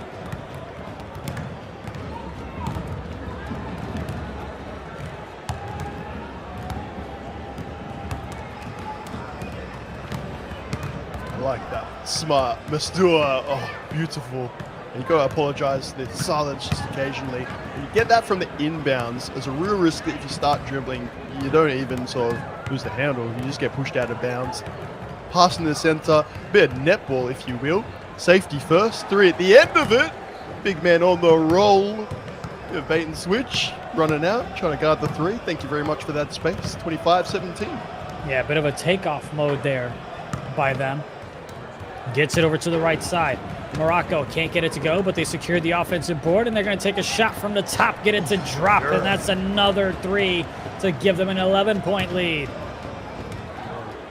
Prince Bilal, that's my prince right there. The deep and without takeover. Goodness gracious me. Shooting for days. Oh, please, not again. Yeah, fair enough. Too good to be true. Big man from that range.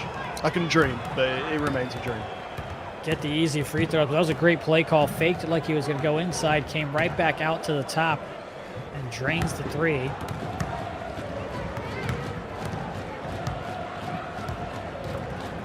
(29-17). 2 minutes left in this one. Morocco. They've got a comfortable lead, but comfortable doesn't mean anything if you blow it in the 4th. They got a cut from the left side. Back over to the right. Look at the ball movement and the play call that they're having right now, which leads to success as they knock down another shot. You don't know where the rock is going to go because of all the chaos they create on the offensive side. It's beautiful, wonderful passing play because I feel like Algeria have had a decent bit, or 2 themselves, a bit of violence on the slam dunk as well. It's my preferred way of watching the game, viewing the game, everyone getting the chance to create and add to the offense. It's just this maturity of Mastua. The fines, so that block is indeed released. It's good enough, hand in the face. But Mastua's vision, and to be honest, not over dribbling, because how much have we seen, not just players losing stand today, India, players giving it away, basically over dribbling, behind the back spam. It's not 2K23. You've got to be efficient. Mastua not even starting his dribble if he doesn't need to. Especially if you don't want to put together combos that just take you out of the play. Throws the slip inside. Great rotations there. Defense was all over it, but just not good enough. You got to get a little bit taller. Wish it was a little bit taller. That's exactly what I was thinking. Yeah, stood a little closer to your man as well. There's no song for that, but it would have been just as good. Bye. Inside bigs. Yeah. And by inside bigs, look, maybe they're poppers, but dominating the offensive glass. I just can't remember a 2K where they're that proficient. The bounces are maybe not ideal, but have a look at the difference between these builds. Your vertical, your strength. It's never really been about the physicals, or if it has been, not as much as in 2K24. It's so hard to compete with a few of these builds, a few of these players. They're skilled, don't get me wrong. But yeah, it's watching a different game. Back to 8, Algeria, hustling well. Yeah, Algeria's not going away easily whatsoever. They're staying strong. They take the shot as Morocco. Push the lead right back to double digits. 16 seconds left in the second quarter. Here in this game 1 in a best-of-3 African regional finals. Looking to go inside. Nothing there. Top of the key. The pick. Oh, and that one gets swatted away. What a block by Algeria to deny that one. And Morocco says, you don't want to give me the 2, we'll take the 3 instead. And just like that, it is going to be Morocco with 38, Algeria with 25. Morocco looking strong on both sides of the ball. And if they can hold on, they'll secure a 1-0 lead going into game number 2. What quality. Shout out both teams. Algeria, yeah, and Morocco just elevating beyond what I thought they could be capable of. It's not a complete performance just yet. With the passing play, the vision, there was 0.8 there, India, from the inbounds play. You've just been emphatically blocked when you've green timed it. It would have been really easy to get down or demoralized or just think, okay, maybe it's not our day. No, less than a second, plenty of time to drop something and green it at the end. Bravo. That one's not going to go. Passes it right back outside. A lot of offensive rebounds here for Morocco, which has helped them with their success here thus far.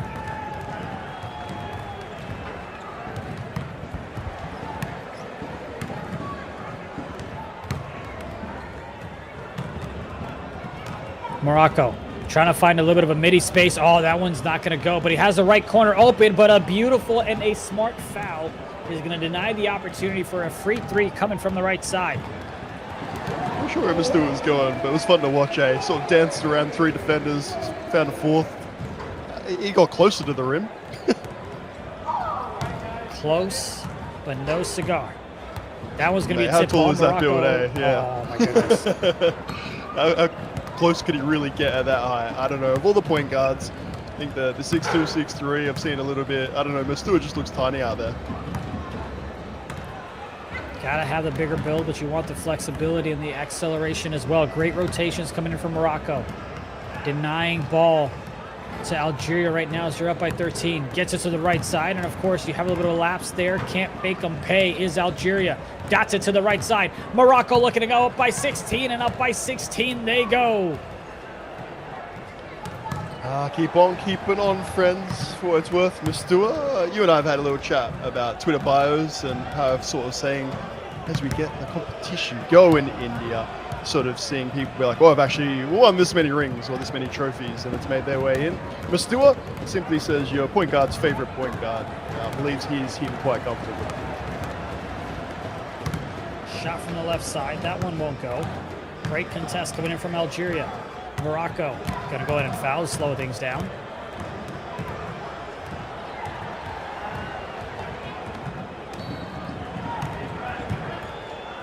And yes, I am on his Twitter desperately trying to see how tall his build is. I know I'm not going to find out, but it's nice to dream. I would tell you to send him a DM, but I hear they don't respond to you. Mr. would be one of the few that did, but middle of the game, maybe less likely. Well, I'll tell you what, send him a DM right now, see if he responds in the middle of it. Middle of games 1 and 2. I would not. Could you imagine being responsible if anything ever changed? Oh, man. Because I know he made a 6'4", And so I assume that's probably what he's got. It just, like I said, looks tiny. Maybe that just means it runs on taller builds. So I'll drop it for him. If they get to Sweden, that might be some research you could put in your binder.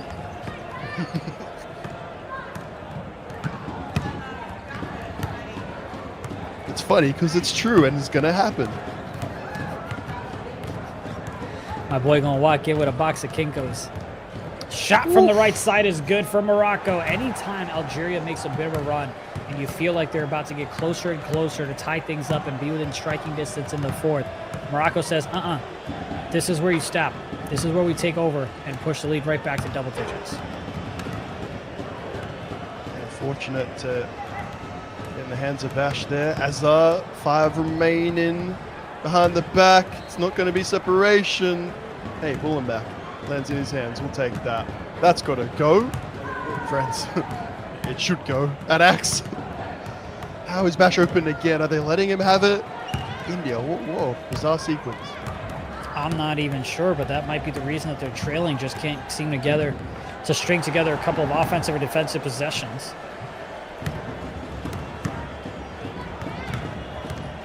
(47-32), Morocco on top. Minute 32 left to go in this one. Have a look again. He ain't dribbling that. Straight into the hands. You want to get it back? Wide open. Mastua. Oh boy. Bonk. Huh? I don't know what noise he's making. Talking goose for the rest of it. That was so lined up for Nate Brilliance, and so of course it ends with just... I think it was only slightly late. I'm not sure about translation, but it felt a lot worse. Definitely looked a lot worse. Yeah. About a minute 10 left. Takes a shot from the right elbow. That one's not going to go.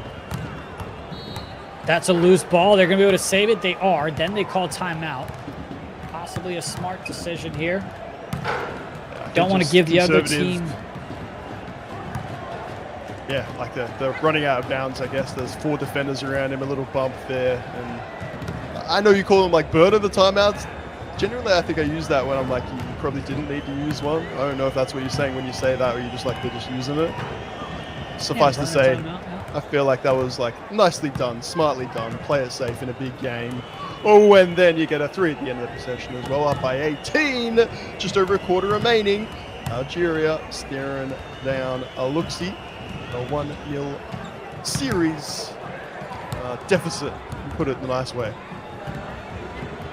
Looked to be a bit of a closer game, but I believe it's clear that Morocco is making a statement on why they are the best team in the region of Africa. Now keep in mind though, Saudi Arabia did something similar. They won convincingly in game 1, but then they lost in games 2 and 3 to Lebanon, who pulled off the upset. Can Algeria repeat the same? TBD, to be honest. Yeah, in terms of quality historical results, certainly there's some similarities there based on the output of this game. We're not worried about connection and stuff like that. Man's got Mamba now as well, 20 points. It's been a lot more emphatic from Morocco, and sort of brought back to when you asked me about the blowout results in the semi-finals, and I was talking about how impressed I was. Algeria taking it really seriously, Morocco resting. Would that be a good strat? Man, yeah, apparently put your feet up, chill. Have some fun with it in your semi-final. Make sure you're fresh as possible, locked in, ready to go for the best of 3. Rested up and doing great here is Morocco, as they took care of business against Cote d'Ivoire. And Algeria beat Egypt to make their way here into the finals.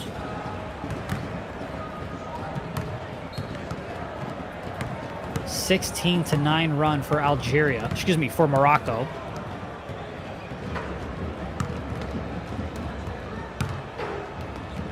What you eating, Nate?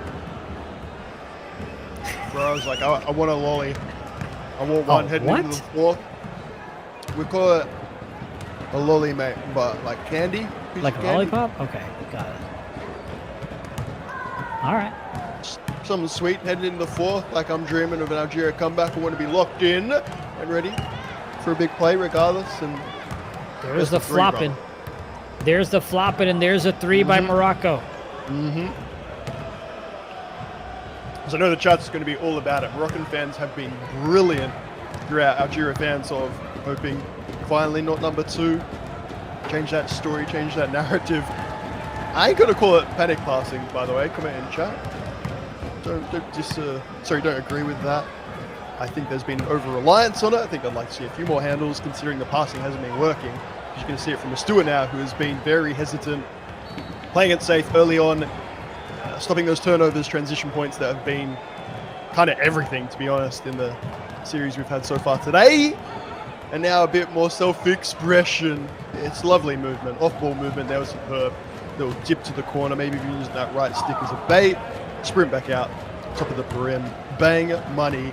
And 13 for 19 3-point shooting. I don't even need to look it up. I ain't even got notes on it, India, but I know that's the best 3-point performance of the day so far. Yeah, they're definitely dominating on that side, which is why they have such a big lead as Algeria takes a contested shot. Not going to go. They've got about 3 minutes to pull off a miracle and come back in this one, and giving up a wide open 3 from the left side is not the way to start. Yo, community. Well, fam, I'm also rating with the party at 27. Thank you very much, friend. Not the first time either. Might not even be the last if you're back on Thursday. Appreciate you a lot. Ancho in here as well. Where you say, friends, community-based tournament. Appreciate you all a lot. Reminder, or if you're just joining, brand new information. This is the best of 3 here in the Africa Finals. Game 1 that you're watching right now. And yeah, third quarter, moving quarter, backed up once again. Players starting to have some fun with it, or if flopping's not fun, if you're India, we're doing something with it. Nate. My leg feels. Yes. Not at all what I thought I was gonna receive on the end of that. Morocco, instead of driving inside, just going to take the midi from the right. They've just continued to click on all cylinders here thus far. Well, as long as it's only your leg, India, as long as you're not actually falling asleep. I know Sensei was saying, No, Nate, never, wait, you're still up. never. Was doing that math real quick. Fam, my eyes always look tired. I can't help it. It's who I am, but the brain, wide open. Like the shoot, it's been magnificent. So, oh my goodness, I was like, as soon as I say that, as soon as I start going in about the quality and everyone's playing through to the end, I was a bit worried that was going to be a closeout moment. Yeah, I know that this one is done and we're keen on game 2, but some highlight plays for yourself on the eFiba socials, if nothing else. Appreciate the love that y'all are showing in the chat as well. Yuri, MLD, Truly Hancho, of course. A guest of the show, a guest of the broadcast. Always a pleasure to talk to him. As we're about a minute 30 away from Morocco getting their first dub in this best of 3. And then we talk about what Algeria needs to do and come back in this one. Just gonna just check my internet. Oh no, it would appear that I have, as a coincidence, disconnected from the game. That is a shame. Fam, game 1's in the books. We might switch feeds. Who even knows? But we know the result. We know that we got a best of 3. I'm not even bothered, to be quite honest, because bring it on. You talked about it before, India. The switch up, mate. Saudi Arabia, Lebanon.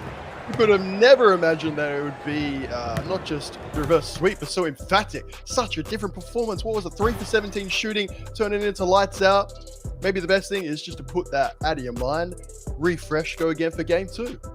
Yeah, they did a great job to hold on tight, but how can Algeria go ahead and bounce back? That's the biggest question. Unfortunately, I don't think I have the answer. I think they're just possibly outskilled in terms of the offensive side, which doesn't make it easier for you when you're on the defensive side as well, because then when they get a stop, they're just going down and getting those easy buckets, putting more pressure on your offense. And again, it's a cycle, you know? Yeah, and I really, really want to try and be more analytical about it. The players themselves will be like, we missed open shots. And hey, you miss your first 3, or for me, if a player misses 3 maximum in a row, you can almost wipe them out for the rest of the game, if not the next quarter or 2.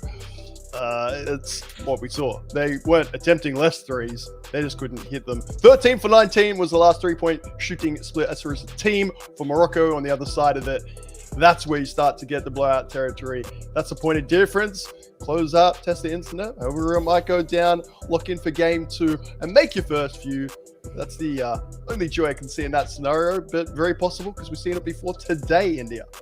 Yeah, amen to that. Now, just a heads up though, chat, we haven't received official word if Morocco has indeed won game 1 or not. So we will wait for the official word, and then we will go ahead and communicate that over to you. But I'm with you, Nate. Let's hop on to game 2. I sort of just, as you know, call it like I see it, get it wrong a heck of a lot of the time. I would guess I was more explaining what I would do from my point of view. If the question was like, Nate, if you were playing for Algeria, then yeah, I'm not sure I'm testing my internet, but basically, at least in my short-term memory, goldfish memory, game 1, what game 1? We're starting again. Hey, look, I greened my first shot. Yeah, I'm locked in and I'm feeling good, ready to go. I don't know if I fully understood the extent of the shooting slump, adjustments and whatnot, and whether you even want to call it an official shooting slump in the way that it appears as the information on your screen, or whether you just want to say, yeah, your percentages are going down, until start kicking it in Pro-Am. Again, shout out to the NZPL guys for inviting me along and being like, yeah, this is where you're good, this is what we're trying to do. India, that's why I came up with my sort of formula of 3, because I could not green after missing 3. 99 3-point build, it just didn't matter. I got my takeover, and then finally I was back on it again. How did I get my takeover? Not by taking 3 points, mate. Assists, defensive plays, it is a grind. It's a battle out there if you can't get that shooting going early. I mean, you've said it best there. By the way, we have now received official word that Morocco has won 74-41. So congratulations to Morocco for winning game number 1. However, they still have an additional game to go ahead and win. So job's not done yet, right? There's still plenty more basketball left. They're 20 minutes away of basketball from guaranteeing their spot in Sweden. We'll see if it does come to that, or if Algeria has something up their sleeve and they go ahead and come back to tie up the series and then force a game number 3. Let us know in the chat what you believe is going to happen. If we have any of the mods to throw up a poll, that would be great as well. But from the chat, though, I'm looking at it, it looks like it's just all Morocco fans. Man, they've been like that, like I said, since the first game on game day, and I think Vince and I are a bit like, oh, okay, fantastic. You're not playing right now, but good to see your passion. Yeah, massive over there. It would be huge for them to be in Sweden. Don't be surprised, by the way. Don't know if this is going to be factual or not, but from what I've seen on social media, some of the Moroccan fans fly over. That's right, fly over to Sweden. I believe at least one DreamHack ticket has been purchased just in the possibility that they make it through, or maybe that's some incredible self-belief. Either way, Moroccan fans, we see you. I know you're passionate about 2K. Back it up with some presence in Sweden. I'm sure we can find a way to make it extra special. I mean, yeah, that's just great confidence when you go ahead and book your flight to Sweden. You know what I mean? To go ahead and know that, hey, you're going to go ahead and get there, and you're going to play the best of the best and maybe pull off some upsets as well. Who they end up facing is still to be determined, because after tonight, we will know 50% of the teams that are there. We will know that it's going to be the Philippines. We will know that it'll be New Zealand. And of course, you have Lebanon as well. Those 3 have already been decided. Now we go ahead and wait to see if we're going to have Morocco join us, if they win one more game, or if it's going to go ahead and be Algeria. But of course, if you want Algeria to go ahead and win, you need 𝐻𝐻𝐻 to go ahead and get some more buckets. Got to have a lot better of a performance, a breakout performance, if he's going to continue wanting to take his team to the promised land in Sweden. Yeah, and I don't know if he explicitly said it, because I talked about, or maybe even asked the question, point guard, shooting guard, and things like that. But the volume of threes that he gets at shooting guard, superior to most other teams in that, yeah, shooting guard's got to step up in 2K24. He's getting it. He's getting it early. He's very happy to get in his bag and create his own shot. Doesn't necessarily rely on assists from teammates. Algeria, at least compared to teams from this region, I think it's okay for me to say they like to pass the rock around, but at the end of it, there's either a hesitation or some dribble moves and whatnot. So that assist to points or things that we were calculating for skill boosters, actually not as high as their contemporaries. So they sort of quantified that a bit. Happy to pass the ball around, but it's not necessarily to an open man who hits the shot. It's more just like who's going to be the focal point of attack. And 𝐻𝐻𝐻 has been profiting off that in this system. Well, let's go ahead and show the folks what exactly the bracket looks like, because we did go ahead and have the semifinals. As you can see on the left-hand side, you had Morocco that took on Cote d'Ivoire. They went ahead and dominated 74-26. That was your semifinals. That was a best of one. And on the other side, you had Algeria take on Egypt. Again, another decisive win, 85-49. And here in game number one, Morocco continuing that domination, 74-41.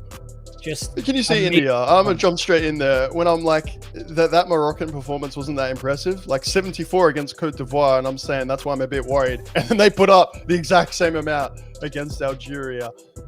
You at least vibing with me at the reasons why I started to change my mind and be like, oh, I think there's some concerns there. I realize now in hindsight they were just chilling, but yeah, and that's the thing, right? I have the advantage of hindsight, but to me, in a game of 2K, when there's this big of a skill gap on paper, typically it's going to go ahead and play out this way.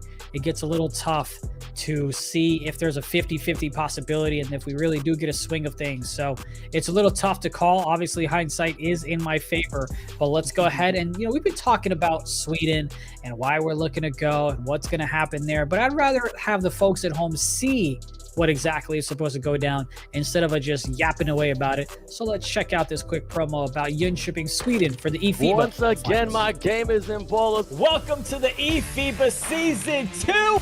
This is absolutely huge. Where's it going to be, Nate? Sweden, mate. Jönköping.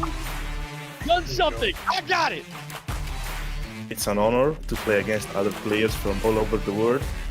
Bang, and that's the record. No mercy to anyone. This is high quality international 2K. Believe in yourself, believe in your game. This is it. Oh, and he gets it. You're playing for a whole country. This is where legends are made. It's right to the lane. Let's go. Yeah, baby. Are you not entertained?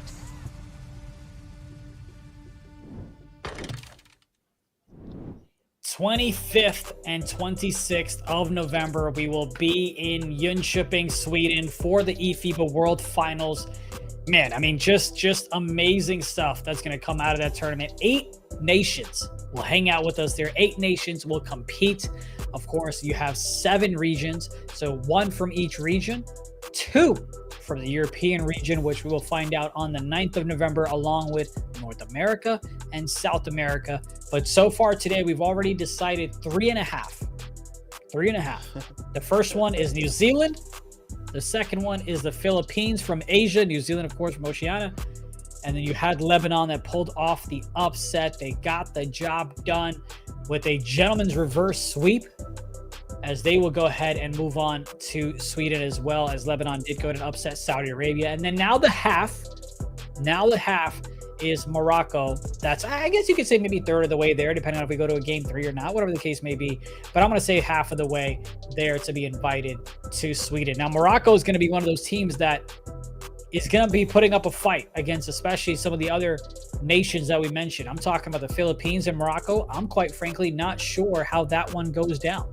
What do you think? Yeah, Moroccan fans would be saying something very, very different, to put it that way. To their credit, I will say Morocco is probably one of those nations for mine that can and will step it up. That is, elevate to match sort of a better opponent. We've talked about playing at your own pace and things like that. And I said openly, very concerned or somewhat concerned about the pace of the game. Morocco going way too early into the shot clock. Bam. Mastua from the inbounds, just sitting there, actually not even dribbling. My concerns were, unnecessary. The maturity is there, acknowledging playing the odds, playing the percentages, no cheap turnovers early on. Make sure your first few shots, if not going at least wide open, giving yourself every chance, compared to, I'm allowed to say so, like a GOAT 2K contested midi as their first shot of the game. Little things like that where I believe they're ready to elevate their game, match it against the best of the best. I will say, unlike the Philippines, I'm not sure if I see them in that final 4 spots. Moroccan fans, let me know how and why I'm wrong. Well, it'll be really fascinating how we have all these questions that are going to get answered in less than 3 weeks. I think that's the beautiful part about it all, is we will go ahead and figure out what's going to happen. But you know what's going to happen right now, my friend? ISO tell. it's time for us to figure out which of these museums are located in Jönköping as the only one in the world. You ready? Number 1, or A, Nail Museum. 2, Match Museum. 3, Hair Museum. And I wonder if they'll take donations from me when I get there. Oops. I might have just given or you- maybe withdrawals if you Vince, yeah. I'm in so much trouble. My defense, Vince, and I don't have much. I have about as much defense as the nation of India in this tournament. Yeah. Why trivia brings why am I out the catching worst a in me, shit man. with my people? What's happening there? I just decided that trivia actually defeats me. Hey, I got nothing left, man. I just take shots on my way down to the floor. Man, what was even the question? Was it the odd one out? Like, which one is actually the museum? Which of these museums are actually located in Jönköping as the only one in the world? Nail Museum, Match Museum, Hair Museum. Dude, I can't even think of a fun way to answer that question. Like, all right, India, man, you know, we get to hang out. We're in Jönköping. Do you want to go to the nail museum? You want to go to the hair, to the match? None of those words are fun. None of those words end up in a second date. Like, it's all over, man. I feel like, yeah, you're definitely right. They wouldn't, but I feel like a nail museum would be a little bit more interesting because of the different Match styles. museum. Match museum. Did you Google this? No. Why'd you say that's the one match? word that I'm not allowed to say. I'm meant to say game, and I can say match is a word. Well, I'll tell you what. We won't break the rules. Let's dive into game number 2 between Algeria taking on Morocco. And by the way, Nate, you're absolutely right, my friend. It is match museum. Sometimes you got to break the rules to make the rules, baby. Way to go. Way to nail that one. But here we go. Game number 2 between Morocco and Algeria. You're watching the Africa Regional Finals. It is Morocco that already has a 1-0 lead. And if they go ahead and win again, they stamp their ticket to move on to Jönköping, Sweden for the eFiba World Finals at the end of November. November 25th and November 26th. You get to hang out with me, Nate, Chris, Vince, and all the other crew that's going to be there. Unless, of course, they hate us and they'll just produce from, Denmark. I've seen that happen. You know, I never saw my producer a couple of years. Actually, I've never seen my 2K League producer ever. For the 3 years I've worked. Weird. Never how many seen him in people person. that I've worked with, I have no idea. If I met them like IRL, it might take me a moment or two. It's a weird thing, but in a nice way. Like, you're connected with people from all around the world. There's people from countries all around the world we get to watch, work with. It's really nice. Looks like I'll finally meet the producer that mutes me.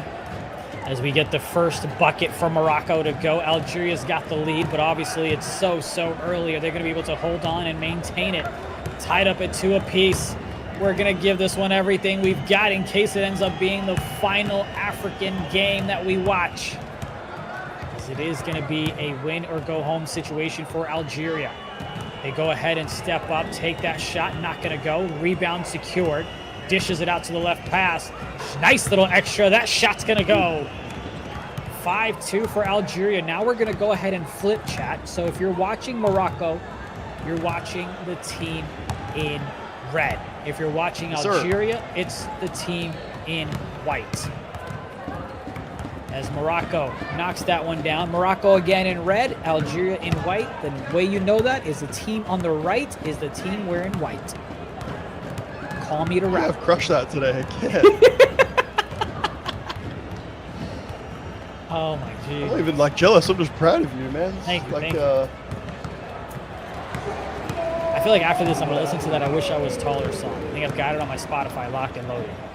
That is pretty much like a lyric from that. I know it's not actually. It did have that vibe, eh? It did have the. It did. When I said it, it resonated with me there. As that shot, ooh, beautiful one. Thought it was going to be contested quite a bit, but just like that, it's Morocco that go ahead and take the lead.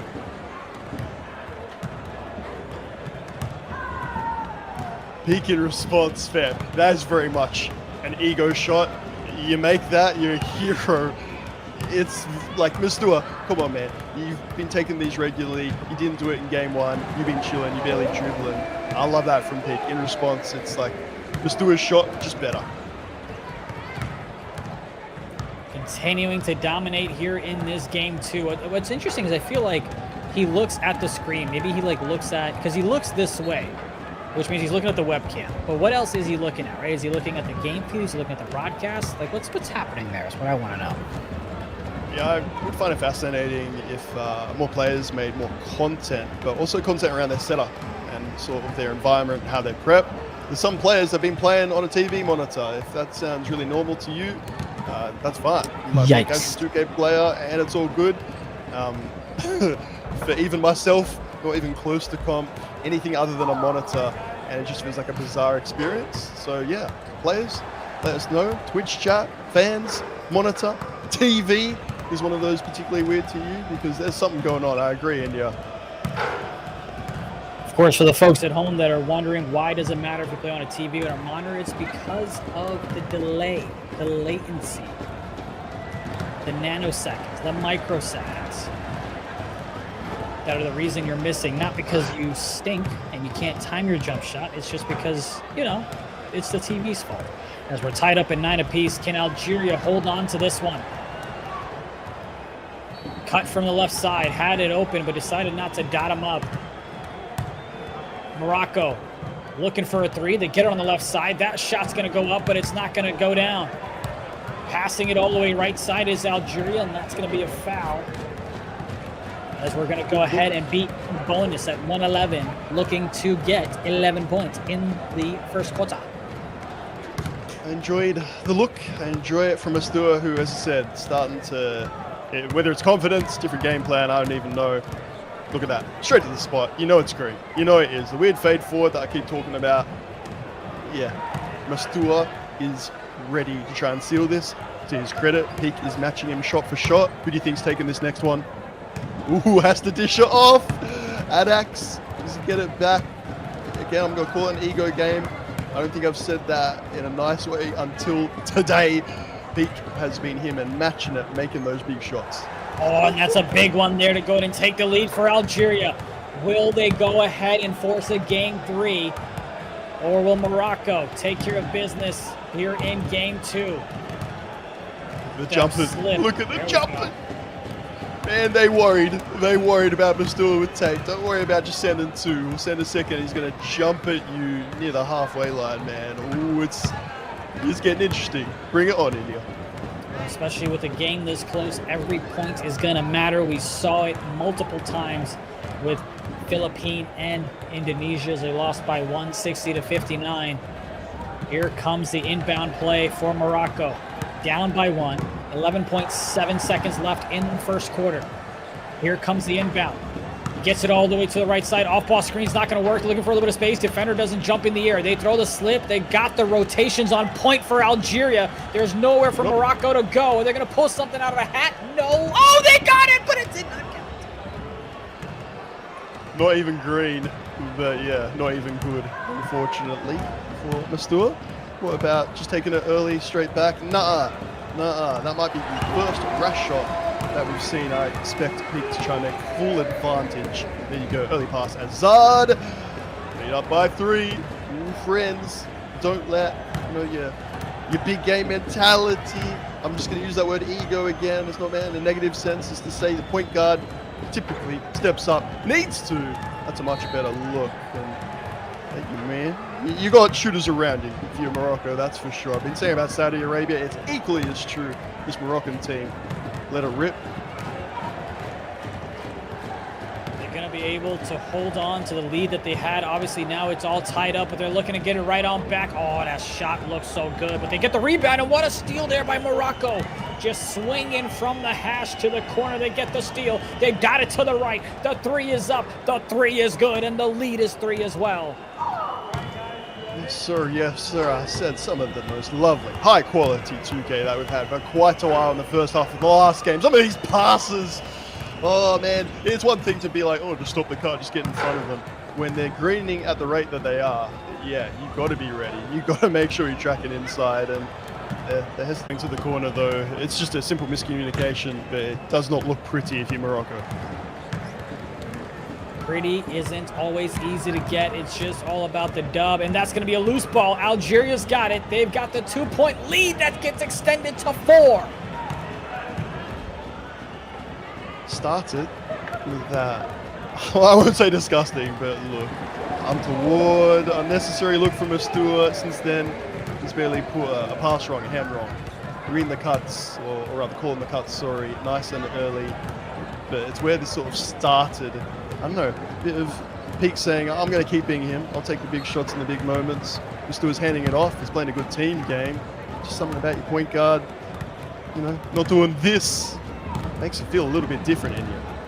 Indeed, it does, especially when you are coming in as the underdog and you start to have a little bit of momentum going in your favor. We saw a similar story with Lebanon. That one's going to be taken away. It's Algeria with the block. And they've got a chance to continue piling it on here. They've already got a 5-point lead. Make that 7. And please stop dribbling it into ball and back. Is number one advice. He's probably actually tips 1 to 5 at the moment. Take activated as well. In fact, what's that? 3 with take. Algeria, this run, this punishment might not be done yet. I said stop dribbling into it. Mastua, look at those arms swinging around, brother. He's still got the ball, so credit to you, but he's coming at you. He's going to go to miss that one, but they get it right back. A chance to cut into the deficit. There's defenders flying at him, but it doesn't matter as he knocks down the 3.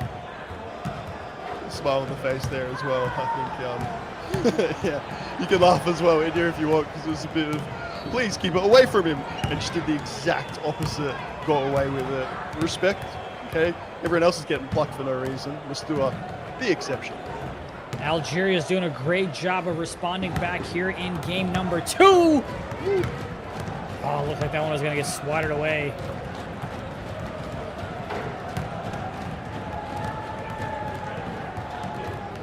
Thought he had the crap for a second, looking for a better shot. Takes one from the top of the free throw.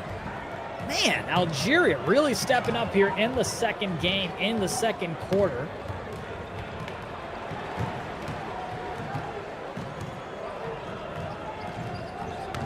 Did he go ahead and step out of bounds, or was that a foul? I believe that might have been a foul call. Yeah, that classic Mike Wang line. 100% of the time, that will now be a foul. So I go on that advice and wisdom every time I see someone jump anywhere near a player. You tickle me, you get called for a foul. Shot from, oh my goodness, what a beautiful shot. Defender right on his right shoulder, but he finds a way to get it to go. Yeah, I'm crossing out my thing about ball and back. I said, keep it away from him. Mastua's done the exact opposite. Assists, now making 3-pointers right in his face. I'm wondering if there's a better take that Cormac could have selected, because so far he's doing worse than he was before. Less plucks, less bumps. Doesn't make much sense to me, but something to look into perhaps. Less than 15 seconds left to go, less than 10 seconds left to go here in the second. Dots it over to the left side. Defenders right there in front of them. They got to make something happen. Looking for some space. Oh my goodness, they do get that one to go this time. The first one did not count. The second one does. The cheese is real. As the 2 drops, and it's a 4-point ball game in favor of Algeria, who's staring at the barrel of a 1-0 deficit in this best-of-3 African Regional Finals. I'm going to say the word Momo, just because a power forward so underrated in 2K24, so overlooked, and I don't think I'd said his name yet. So I'm so sorry, friend, if I'm not seeing you lead that defense, not talking about it enough. If you don't have that box score, it's a bit hard to organically do it. So there you go. I'm just saying. Got the shot to go, and now it's a 2-point lead. If you're Algeria, you're feeling a little bit nervous because Morocco can turn it on any point in time. But if you're Morocco, you do not want to go to a game 3. That's where anything can happen. Fading away from the top. That one's going to miss. Here's Morocco's chance to tie it up or take the lead. It's been a minute, and they get a little bit too aggressive. So, to their credit, they haven't done that often. Their decision-making has been really good. That game 1, I could not believe Mr. was poised, chilling, waiting. The most, play the percentages, I guess, effort half game I've seen from a point guard for a while. Things are starting to get a little bit loose. Game 2, 3rd quarter, 2 players on there. You pass that, no thank you. Then you go up with it, the double, no thank you. Yeah, 1 error can lead to 2 and so on, India. Indeed, my friend. Here's Algeria, still has the lead. Oh, that's a lob pass, a soft one, and uh-oh, Bigfoot could not get the catch animation they wanted as they go ahead and turn this one over.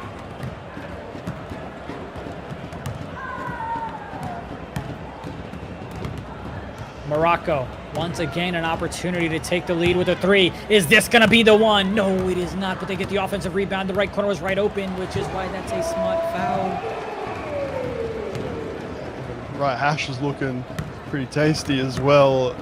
Is it overhelp, over rotation? I don't know. You foul at the end of it. We don't need to worry.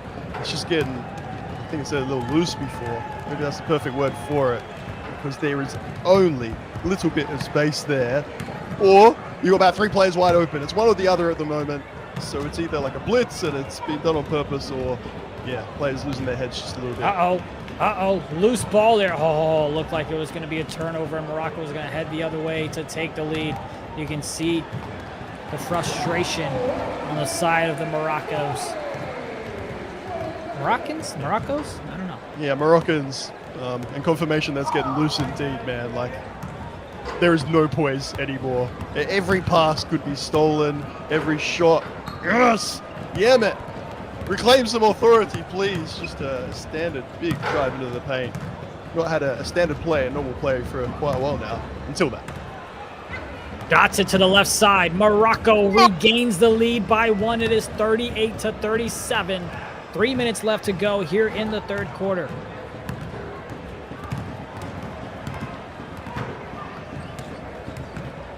Back and forth we go. Now it's Algeria with the lead. By the way, is the sun coming up for you right now? Hey, how could you possibly tell? Is it that giant thing of sun in my background? Yes sir, yes sir. You got like the subtle version of it before. The sun is literally rising in Australia, and mate, it's it always makes a statement. That is with all windows and blinds shut. That is insane. We truly are a worldwide event. I'm in the United States, you're in Australia, and we're calling a game in Africa. It's Morocco and Algeria. Algeria with the lead, but they're on the defensive side. Morocco looking to reclaim it one more time. It's been back and forth. 2:22 left to go in the third. Dots it to the left. Passes it there, rather. No. Takes the shot closer to the right elbow. Nothing there. I like the look. It's just not gone for him. I was going to say in his best of 3 series. Look, we're still barely 1.5 games deep. Something that he did game day 2, if I'm not mistaken, not so much game day 1. My prince at least has the confidence to take it. Oh, green time, yeah. It's been a while since we've seen a green time standing dunk. Algeria just edging in front every second possession, we're going to say, because there you go. You get the hand there, you still don't get the ball. You grab the board, then you miss your next shot. Please, can we extend this to a 2-possession game? Just this one time, Algeria. Wouldn't that be great for Algeria? As that's going to be a timeout call as Morocco. My question was so confusing, they called a timeout, apparently. Yeah, they're like, let me see. Let me think about that. 2-possession? All right. It is Algeria that has a 3-point lead, and they have ball, so they can absolutely go ahead and extend it to a 2-possession. Oh, the left corner. There's the shot. There's the miss. Oh, there's the big rebound coming in from the left side. Algeria. Vertical.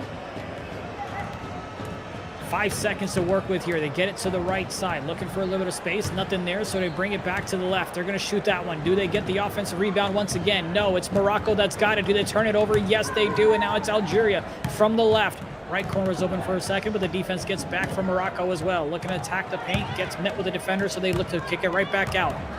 Top of the key action. Looking to swing it all the way to the left. Finds a little bit of space. The hand is up. The shot does not go, but that's going to be an offensive board, and that's going to be a foul. It's the one to give as we are inside the 2-minute mark here in the third quarter. Here comes the inbound. Oh my goodness, who is guarding that man? Nobody. Maybe that's why, as he misses. Almost another turnover. Careless passing here from Morocco, I feel, Nate. Mate, both teams, because to be quite honest, I said we're stuck at a 1-possession game. We're locked in for all eternity. 41-40, we'll probably continue it. It's got to be a mental thing, because there were 2 good looks there, and then when they didn't go, as you said, both teams just throwing that rock around whimsically, carefree. Algeria, scary pass inside. Oh, and the domination under the paint. The slam puts them right back up by 3, about 1.5 seconds separating the shot clock and game clock here in the third quarter of game 2. Looking for a bit of a slip. They go ahead and take that shot. Knock down to 2. Plenty of time left for Algeria now to respond back with a shot of their own.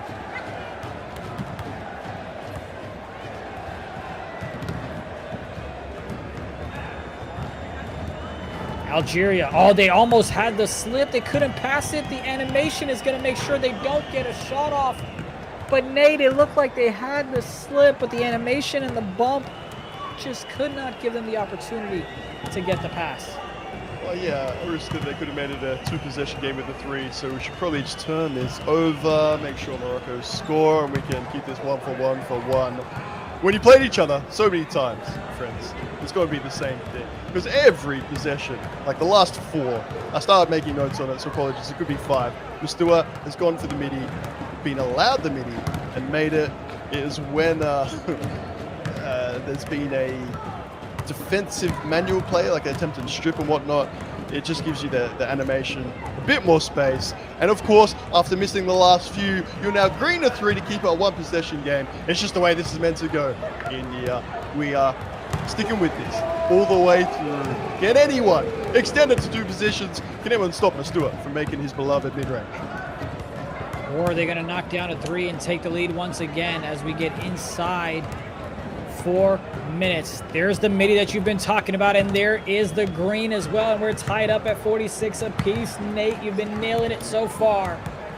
But who's going to come up clutch between these 2 nations? I'm just going to voice record 2 or 3 lines. Catch the early morning sun, and I'm pretty confident. Final 3:45 is going to go this way. Oh, separation! Hey, separate that scoreboard out. I know it's still 1 possession, but the first time he's been sagged off. Good to see. It, if not punished, made the most of. Punish just seems so harsh. When you're playing really good defense, and it's so hard when you're in a quarter sitter, and he's not cutting, and Bash has been very, very diligent in just holding that position. The one time you go off to think about helping, of course, the one time that pass is made. Down by 3 is Morocco. They dish it out to the top of the key, down low inside. Their defense is just impeccable right now for Algeria. Morocco looking to get anything. They don't need a 3, but they'll settle for a 2 if the opportunity is there. Great defense as that one gets blocked. It's going to go out of bounds, though. It's going to be a shot clock violation, it seems. So Algeria is going to maintain possession or regain it. Up by 3, looking to force a game 3. Who's stepping up, man? We're going Adax into the paint because he's been big in there. He got through. And I know that Bash just activated his takeover, but please, 2-possession game. I'm asking for one thing. This time, the hand in the face is just there for show. Make that back-to-back greens from that corner, and Algeria finally 6-point lead. A big shot there by Algeria. And here's Morocco looking to respond back, and they do with the 3 of their own. We're getting set up for a good one here between these 2 teams for the African Regional Finals. Algeria down 1-0 in this best of 3, but they're up 3 in this game 2, looking to force a game 3. Dancing around is Algeria. Great job not to go up with it. Patience, and gets the power to pound it for 2.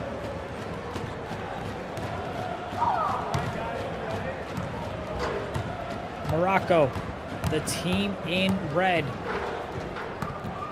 loves to hit 3s, but so far the defense of Algeria is just becoming a lot of trouble. He had the shot, waited a little bit too long. Defender knocked on his door, and Morocco, oh, and they're going to get the foul! They got the foul. They got the and 1. Can they convert at the line? Put it great. And 1. 2 minutes left to go, and Algeria's got themselves a 2-point lead. Calls a cut. Now he's going up to the paint. That one's going to get denied. No foul call whatsoever. Morocco's got it. Down 2. Got it to the right for the 3-point shot, and that's going to give him the lead. It's Morocco with the 1-point lead.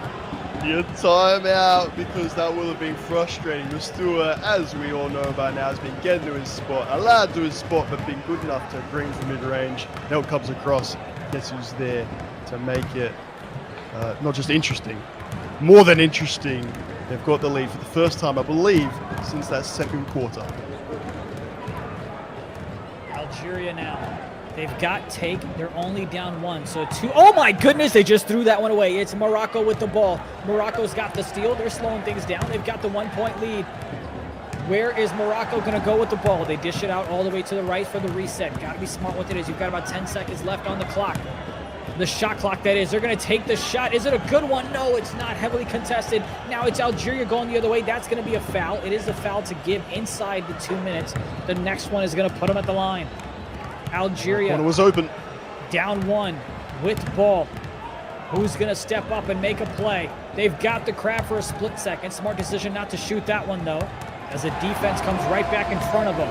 And they're going to go ahead and miss that one. Now it's going to be Morocco that go ahead and take it to the house, and they're up by 3 once again with a minute left to go. The sun is out in Australia. As you can see it beaming through Nate. But here's Algeria, dots it to the left. Interesting, Morocco didn't try to go for the steal pass, as Nate goes ahead and leaves the broadcast booth. Here it is. Here comes the pass. That shot goes, and that one's not going to go. It's Morocco with it. Morocco with the lead. Morocco with the timeout. Nate, I don't know what he's doing. Maybe he's distraught. Maybe he's upset because he can't believe Algeria was so close to winning this one. Here it I'd try and comes. put another thing in front of the window, but I just need this game right now. This is what we want. This is a thriller. Morocco's going to hold on to the ball.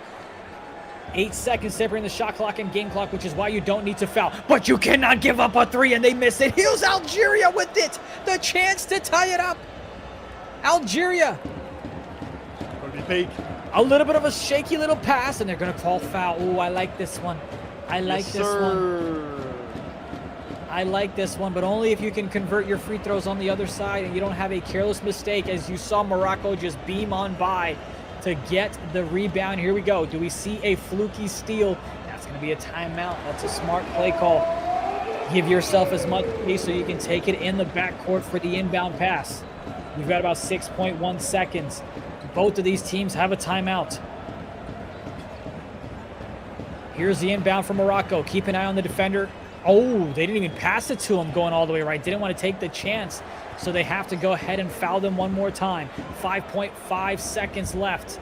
Morocco looking to hold on to the lead, and they've got... I dare you. That is bravery. That is game. You hold on to that every single time, apart from here, eFiba Season 2, when a series is on the line to send Algeria home. There's no way he shot that. There's just no way he shot that. Baby, we saw it. They ain't even gonna try it and respond. There's no way they shot that, but what there is a way that it's Morocco that is gonna go ahead and move on to Sweden for the eFiba World Championship, as they are crowned the champions of the Africa region with a victory over Algeria. I cannot believe he shot that. Again, friends, if you're used to 2K League, some Pro-Am tournaments, it doesn't matter what level, that's getting held every single time. You could have found a 3-point player, by the way, there at the end, and maybe we take this to 60-60. That type of confidence, the bravery to take that shot, we talk about like a dagger, like, oh, that's the dagger, and that ends the game. Like, that's dagger on a few different other levels being like, no way. It was him. There was an opportunity. I will say as well, the bravery to throw the pass in the first place. It went to Mastua short on the first occasion. I believed it was going to happen again. Bravery for the pass. Even bigger bravery to make the second. I'm keeping on saying that word. There's another word with B that I keep looking at. I'm not going there. Yeah, it's you look like a individual who took a risk that may not have been worth taking, because if you just held on to it, you shoot free throws and you've been okay. Because keep in mind, they were up 1 and he shot the 3. If he misses it, Algeria gets it with like what, 3 seconds on the clock, maybe give or take. And I believe they had a timeout as well. So anyway, doesn't matter. Woulda, coulda, shoulda, what could have been, what ifs. But the point being is Morocco holds on, but you got to give it to Algeria. You got to give it to Algeria for hanging on in there. and being there as well. We've got an interview ready to go, so let's go ahead and get right to it. No reason for us to wait because it's going to be Morocco that's going to be hanging out with us in Sweden. And there is the man himself. Morocco is your Africa Regional Finals, and they are moving on to Jönköping, Sweden at the end of November for your eFiba World Finals. That is your Africa Regional Finals. What is going on, man? How's it going? How's it feel? We are all stress go off. Now it's just this. Because yeah, it was a tough game. Game 2, it was crazy. They score, we score. They score, we score. I can say, wow, when we're gonna make the defense? And yeah, I think the mentality, like I said you before, take the lead. So yeah, we're happy we won, and I don't know what to say. It's a very big moment for us because it was crazy finals. Look, there was a big play at the end. India, I reckon I'll let you ask about that one, talk about that one. I'm going to bring it back a little earlier for you saying shot for shot, possession for possession. Mastua getting to that mid-range. I believe, again, on my count, I had 5 in a row, maybe 6 in a row. That was incredible. To get that space and make it, what is your reaction as a teammate when he does that so consistently?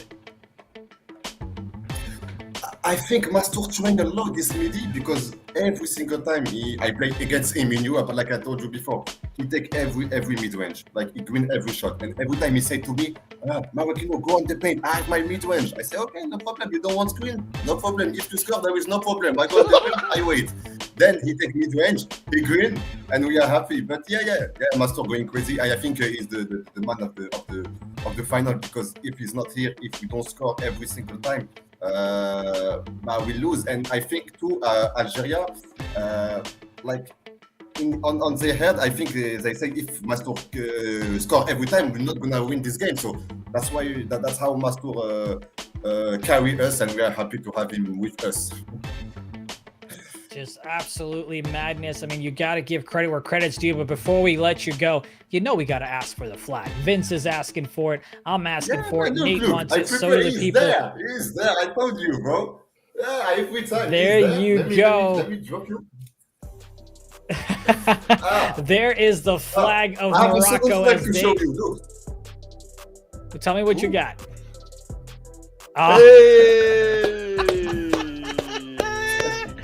That is exactly where you're headed, my man. Started from Morocco to Sweden we go. That's the journey. Absolutely love it. Congratulations once again to you and your team on behalf of all of us for winning the Africa Regional Finals, and we'll see you in Sweden in just a couple of weeks. Yeah, I hope. See you. Thank you a lot. See you. Absolutely, my man. See you there. Let's go ahead and throw up the bracket to see how we got till the end of the night, because what a great tournament it was. It was a semifinals, a best of one between Morocco and Cote d'Ivoire. They go ahead and drop. Morocco advances. It's Algeria defeating Egypt 85-49. Then in a best of 3, it's Morocco that just dominates game number 1, 74-41, and then barely squeaks on by with what could have been a careless mistake, but it was the hero with no cape, 60-56. Morocco is your Africa Regional Finals champion. Just a marvelous game 2, to the point where I know we were kind of sweating in the background of what could happen, just because it was such a crazy game. I love the summary for the man himself, and I'm so glad he's happy to be honest and be like, oh, man, I want to do the accent. Don't know if that's the way I should finish it off. So to leave that alone, saying, Mastua, if you wanna lose the game, man, by just taking the 2 every time, that's fine by you. You want to lose the game, you know, you can make that decision. In the end, it keeps them in the game. And then, of course, the sort of bait and switch where they got it from that inbounds play the first time, and with takeover, no doubt the comments were, you know what? Give it the right corner. I wonder if the comments were, though, to shoot it or not. How about we just leave it as a bit of romance, a bit of mystery, and know that that shot was greened and it broke Algerian hearts. Moroccan dreams were made. I like as well, at the end of that interview, says, I hope to see you in Sweden. They're definitely going to India, so I don't know what that means for you and I, but Moroccan done well. India, Nate? Well, I mean, hey, have a little think of our performance. We sure do, but we're not done just yet. We want to quickly show the other nations that have gone ahead and advanced as well. 8 nations are going to be invited. 4 of them were decided right here tonight. You have New Zealand, you have Philippines, you have Lebanon, and you also have Morocco. Those are the 4 of the 8 nations that are going to be invited to Jönköping, Sweden for the World Finals for season number 2. The other 4, of course, will be finalized on November 9th because you've got South America, you've got North America, and you've got 2 from Europe. So we still have half slots to give away. But before we go to end things, give me your final thoughts, Dave. Oh, just a wonderful day. I know that we didn't get the best of 3 that we wanted, but that's the way to end the day. Another big shot. How many times does that happen with you and I here, India, to finish off, I guess, a region a day? So last thing for me, though, for those nations that did get eliminated today, you'll make up this competition. All 61 of you. It's been wonderful to be a part of it. Please come back bigger and better for season 3. Congratulations to those that qualified for Sweden. Congratulations indeed to everyone that competed. All 61 nations. 4 have been finalized. 4 more will be finalized on Thursday. On behalf of myself, Nate, and all the men and women behind the scenes that make this all possible, we thank you for watching, and we'll see you Thursday.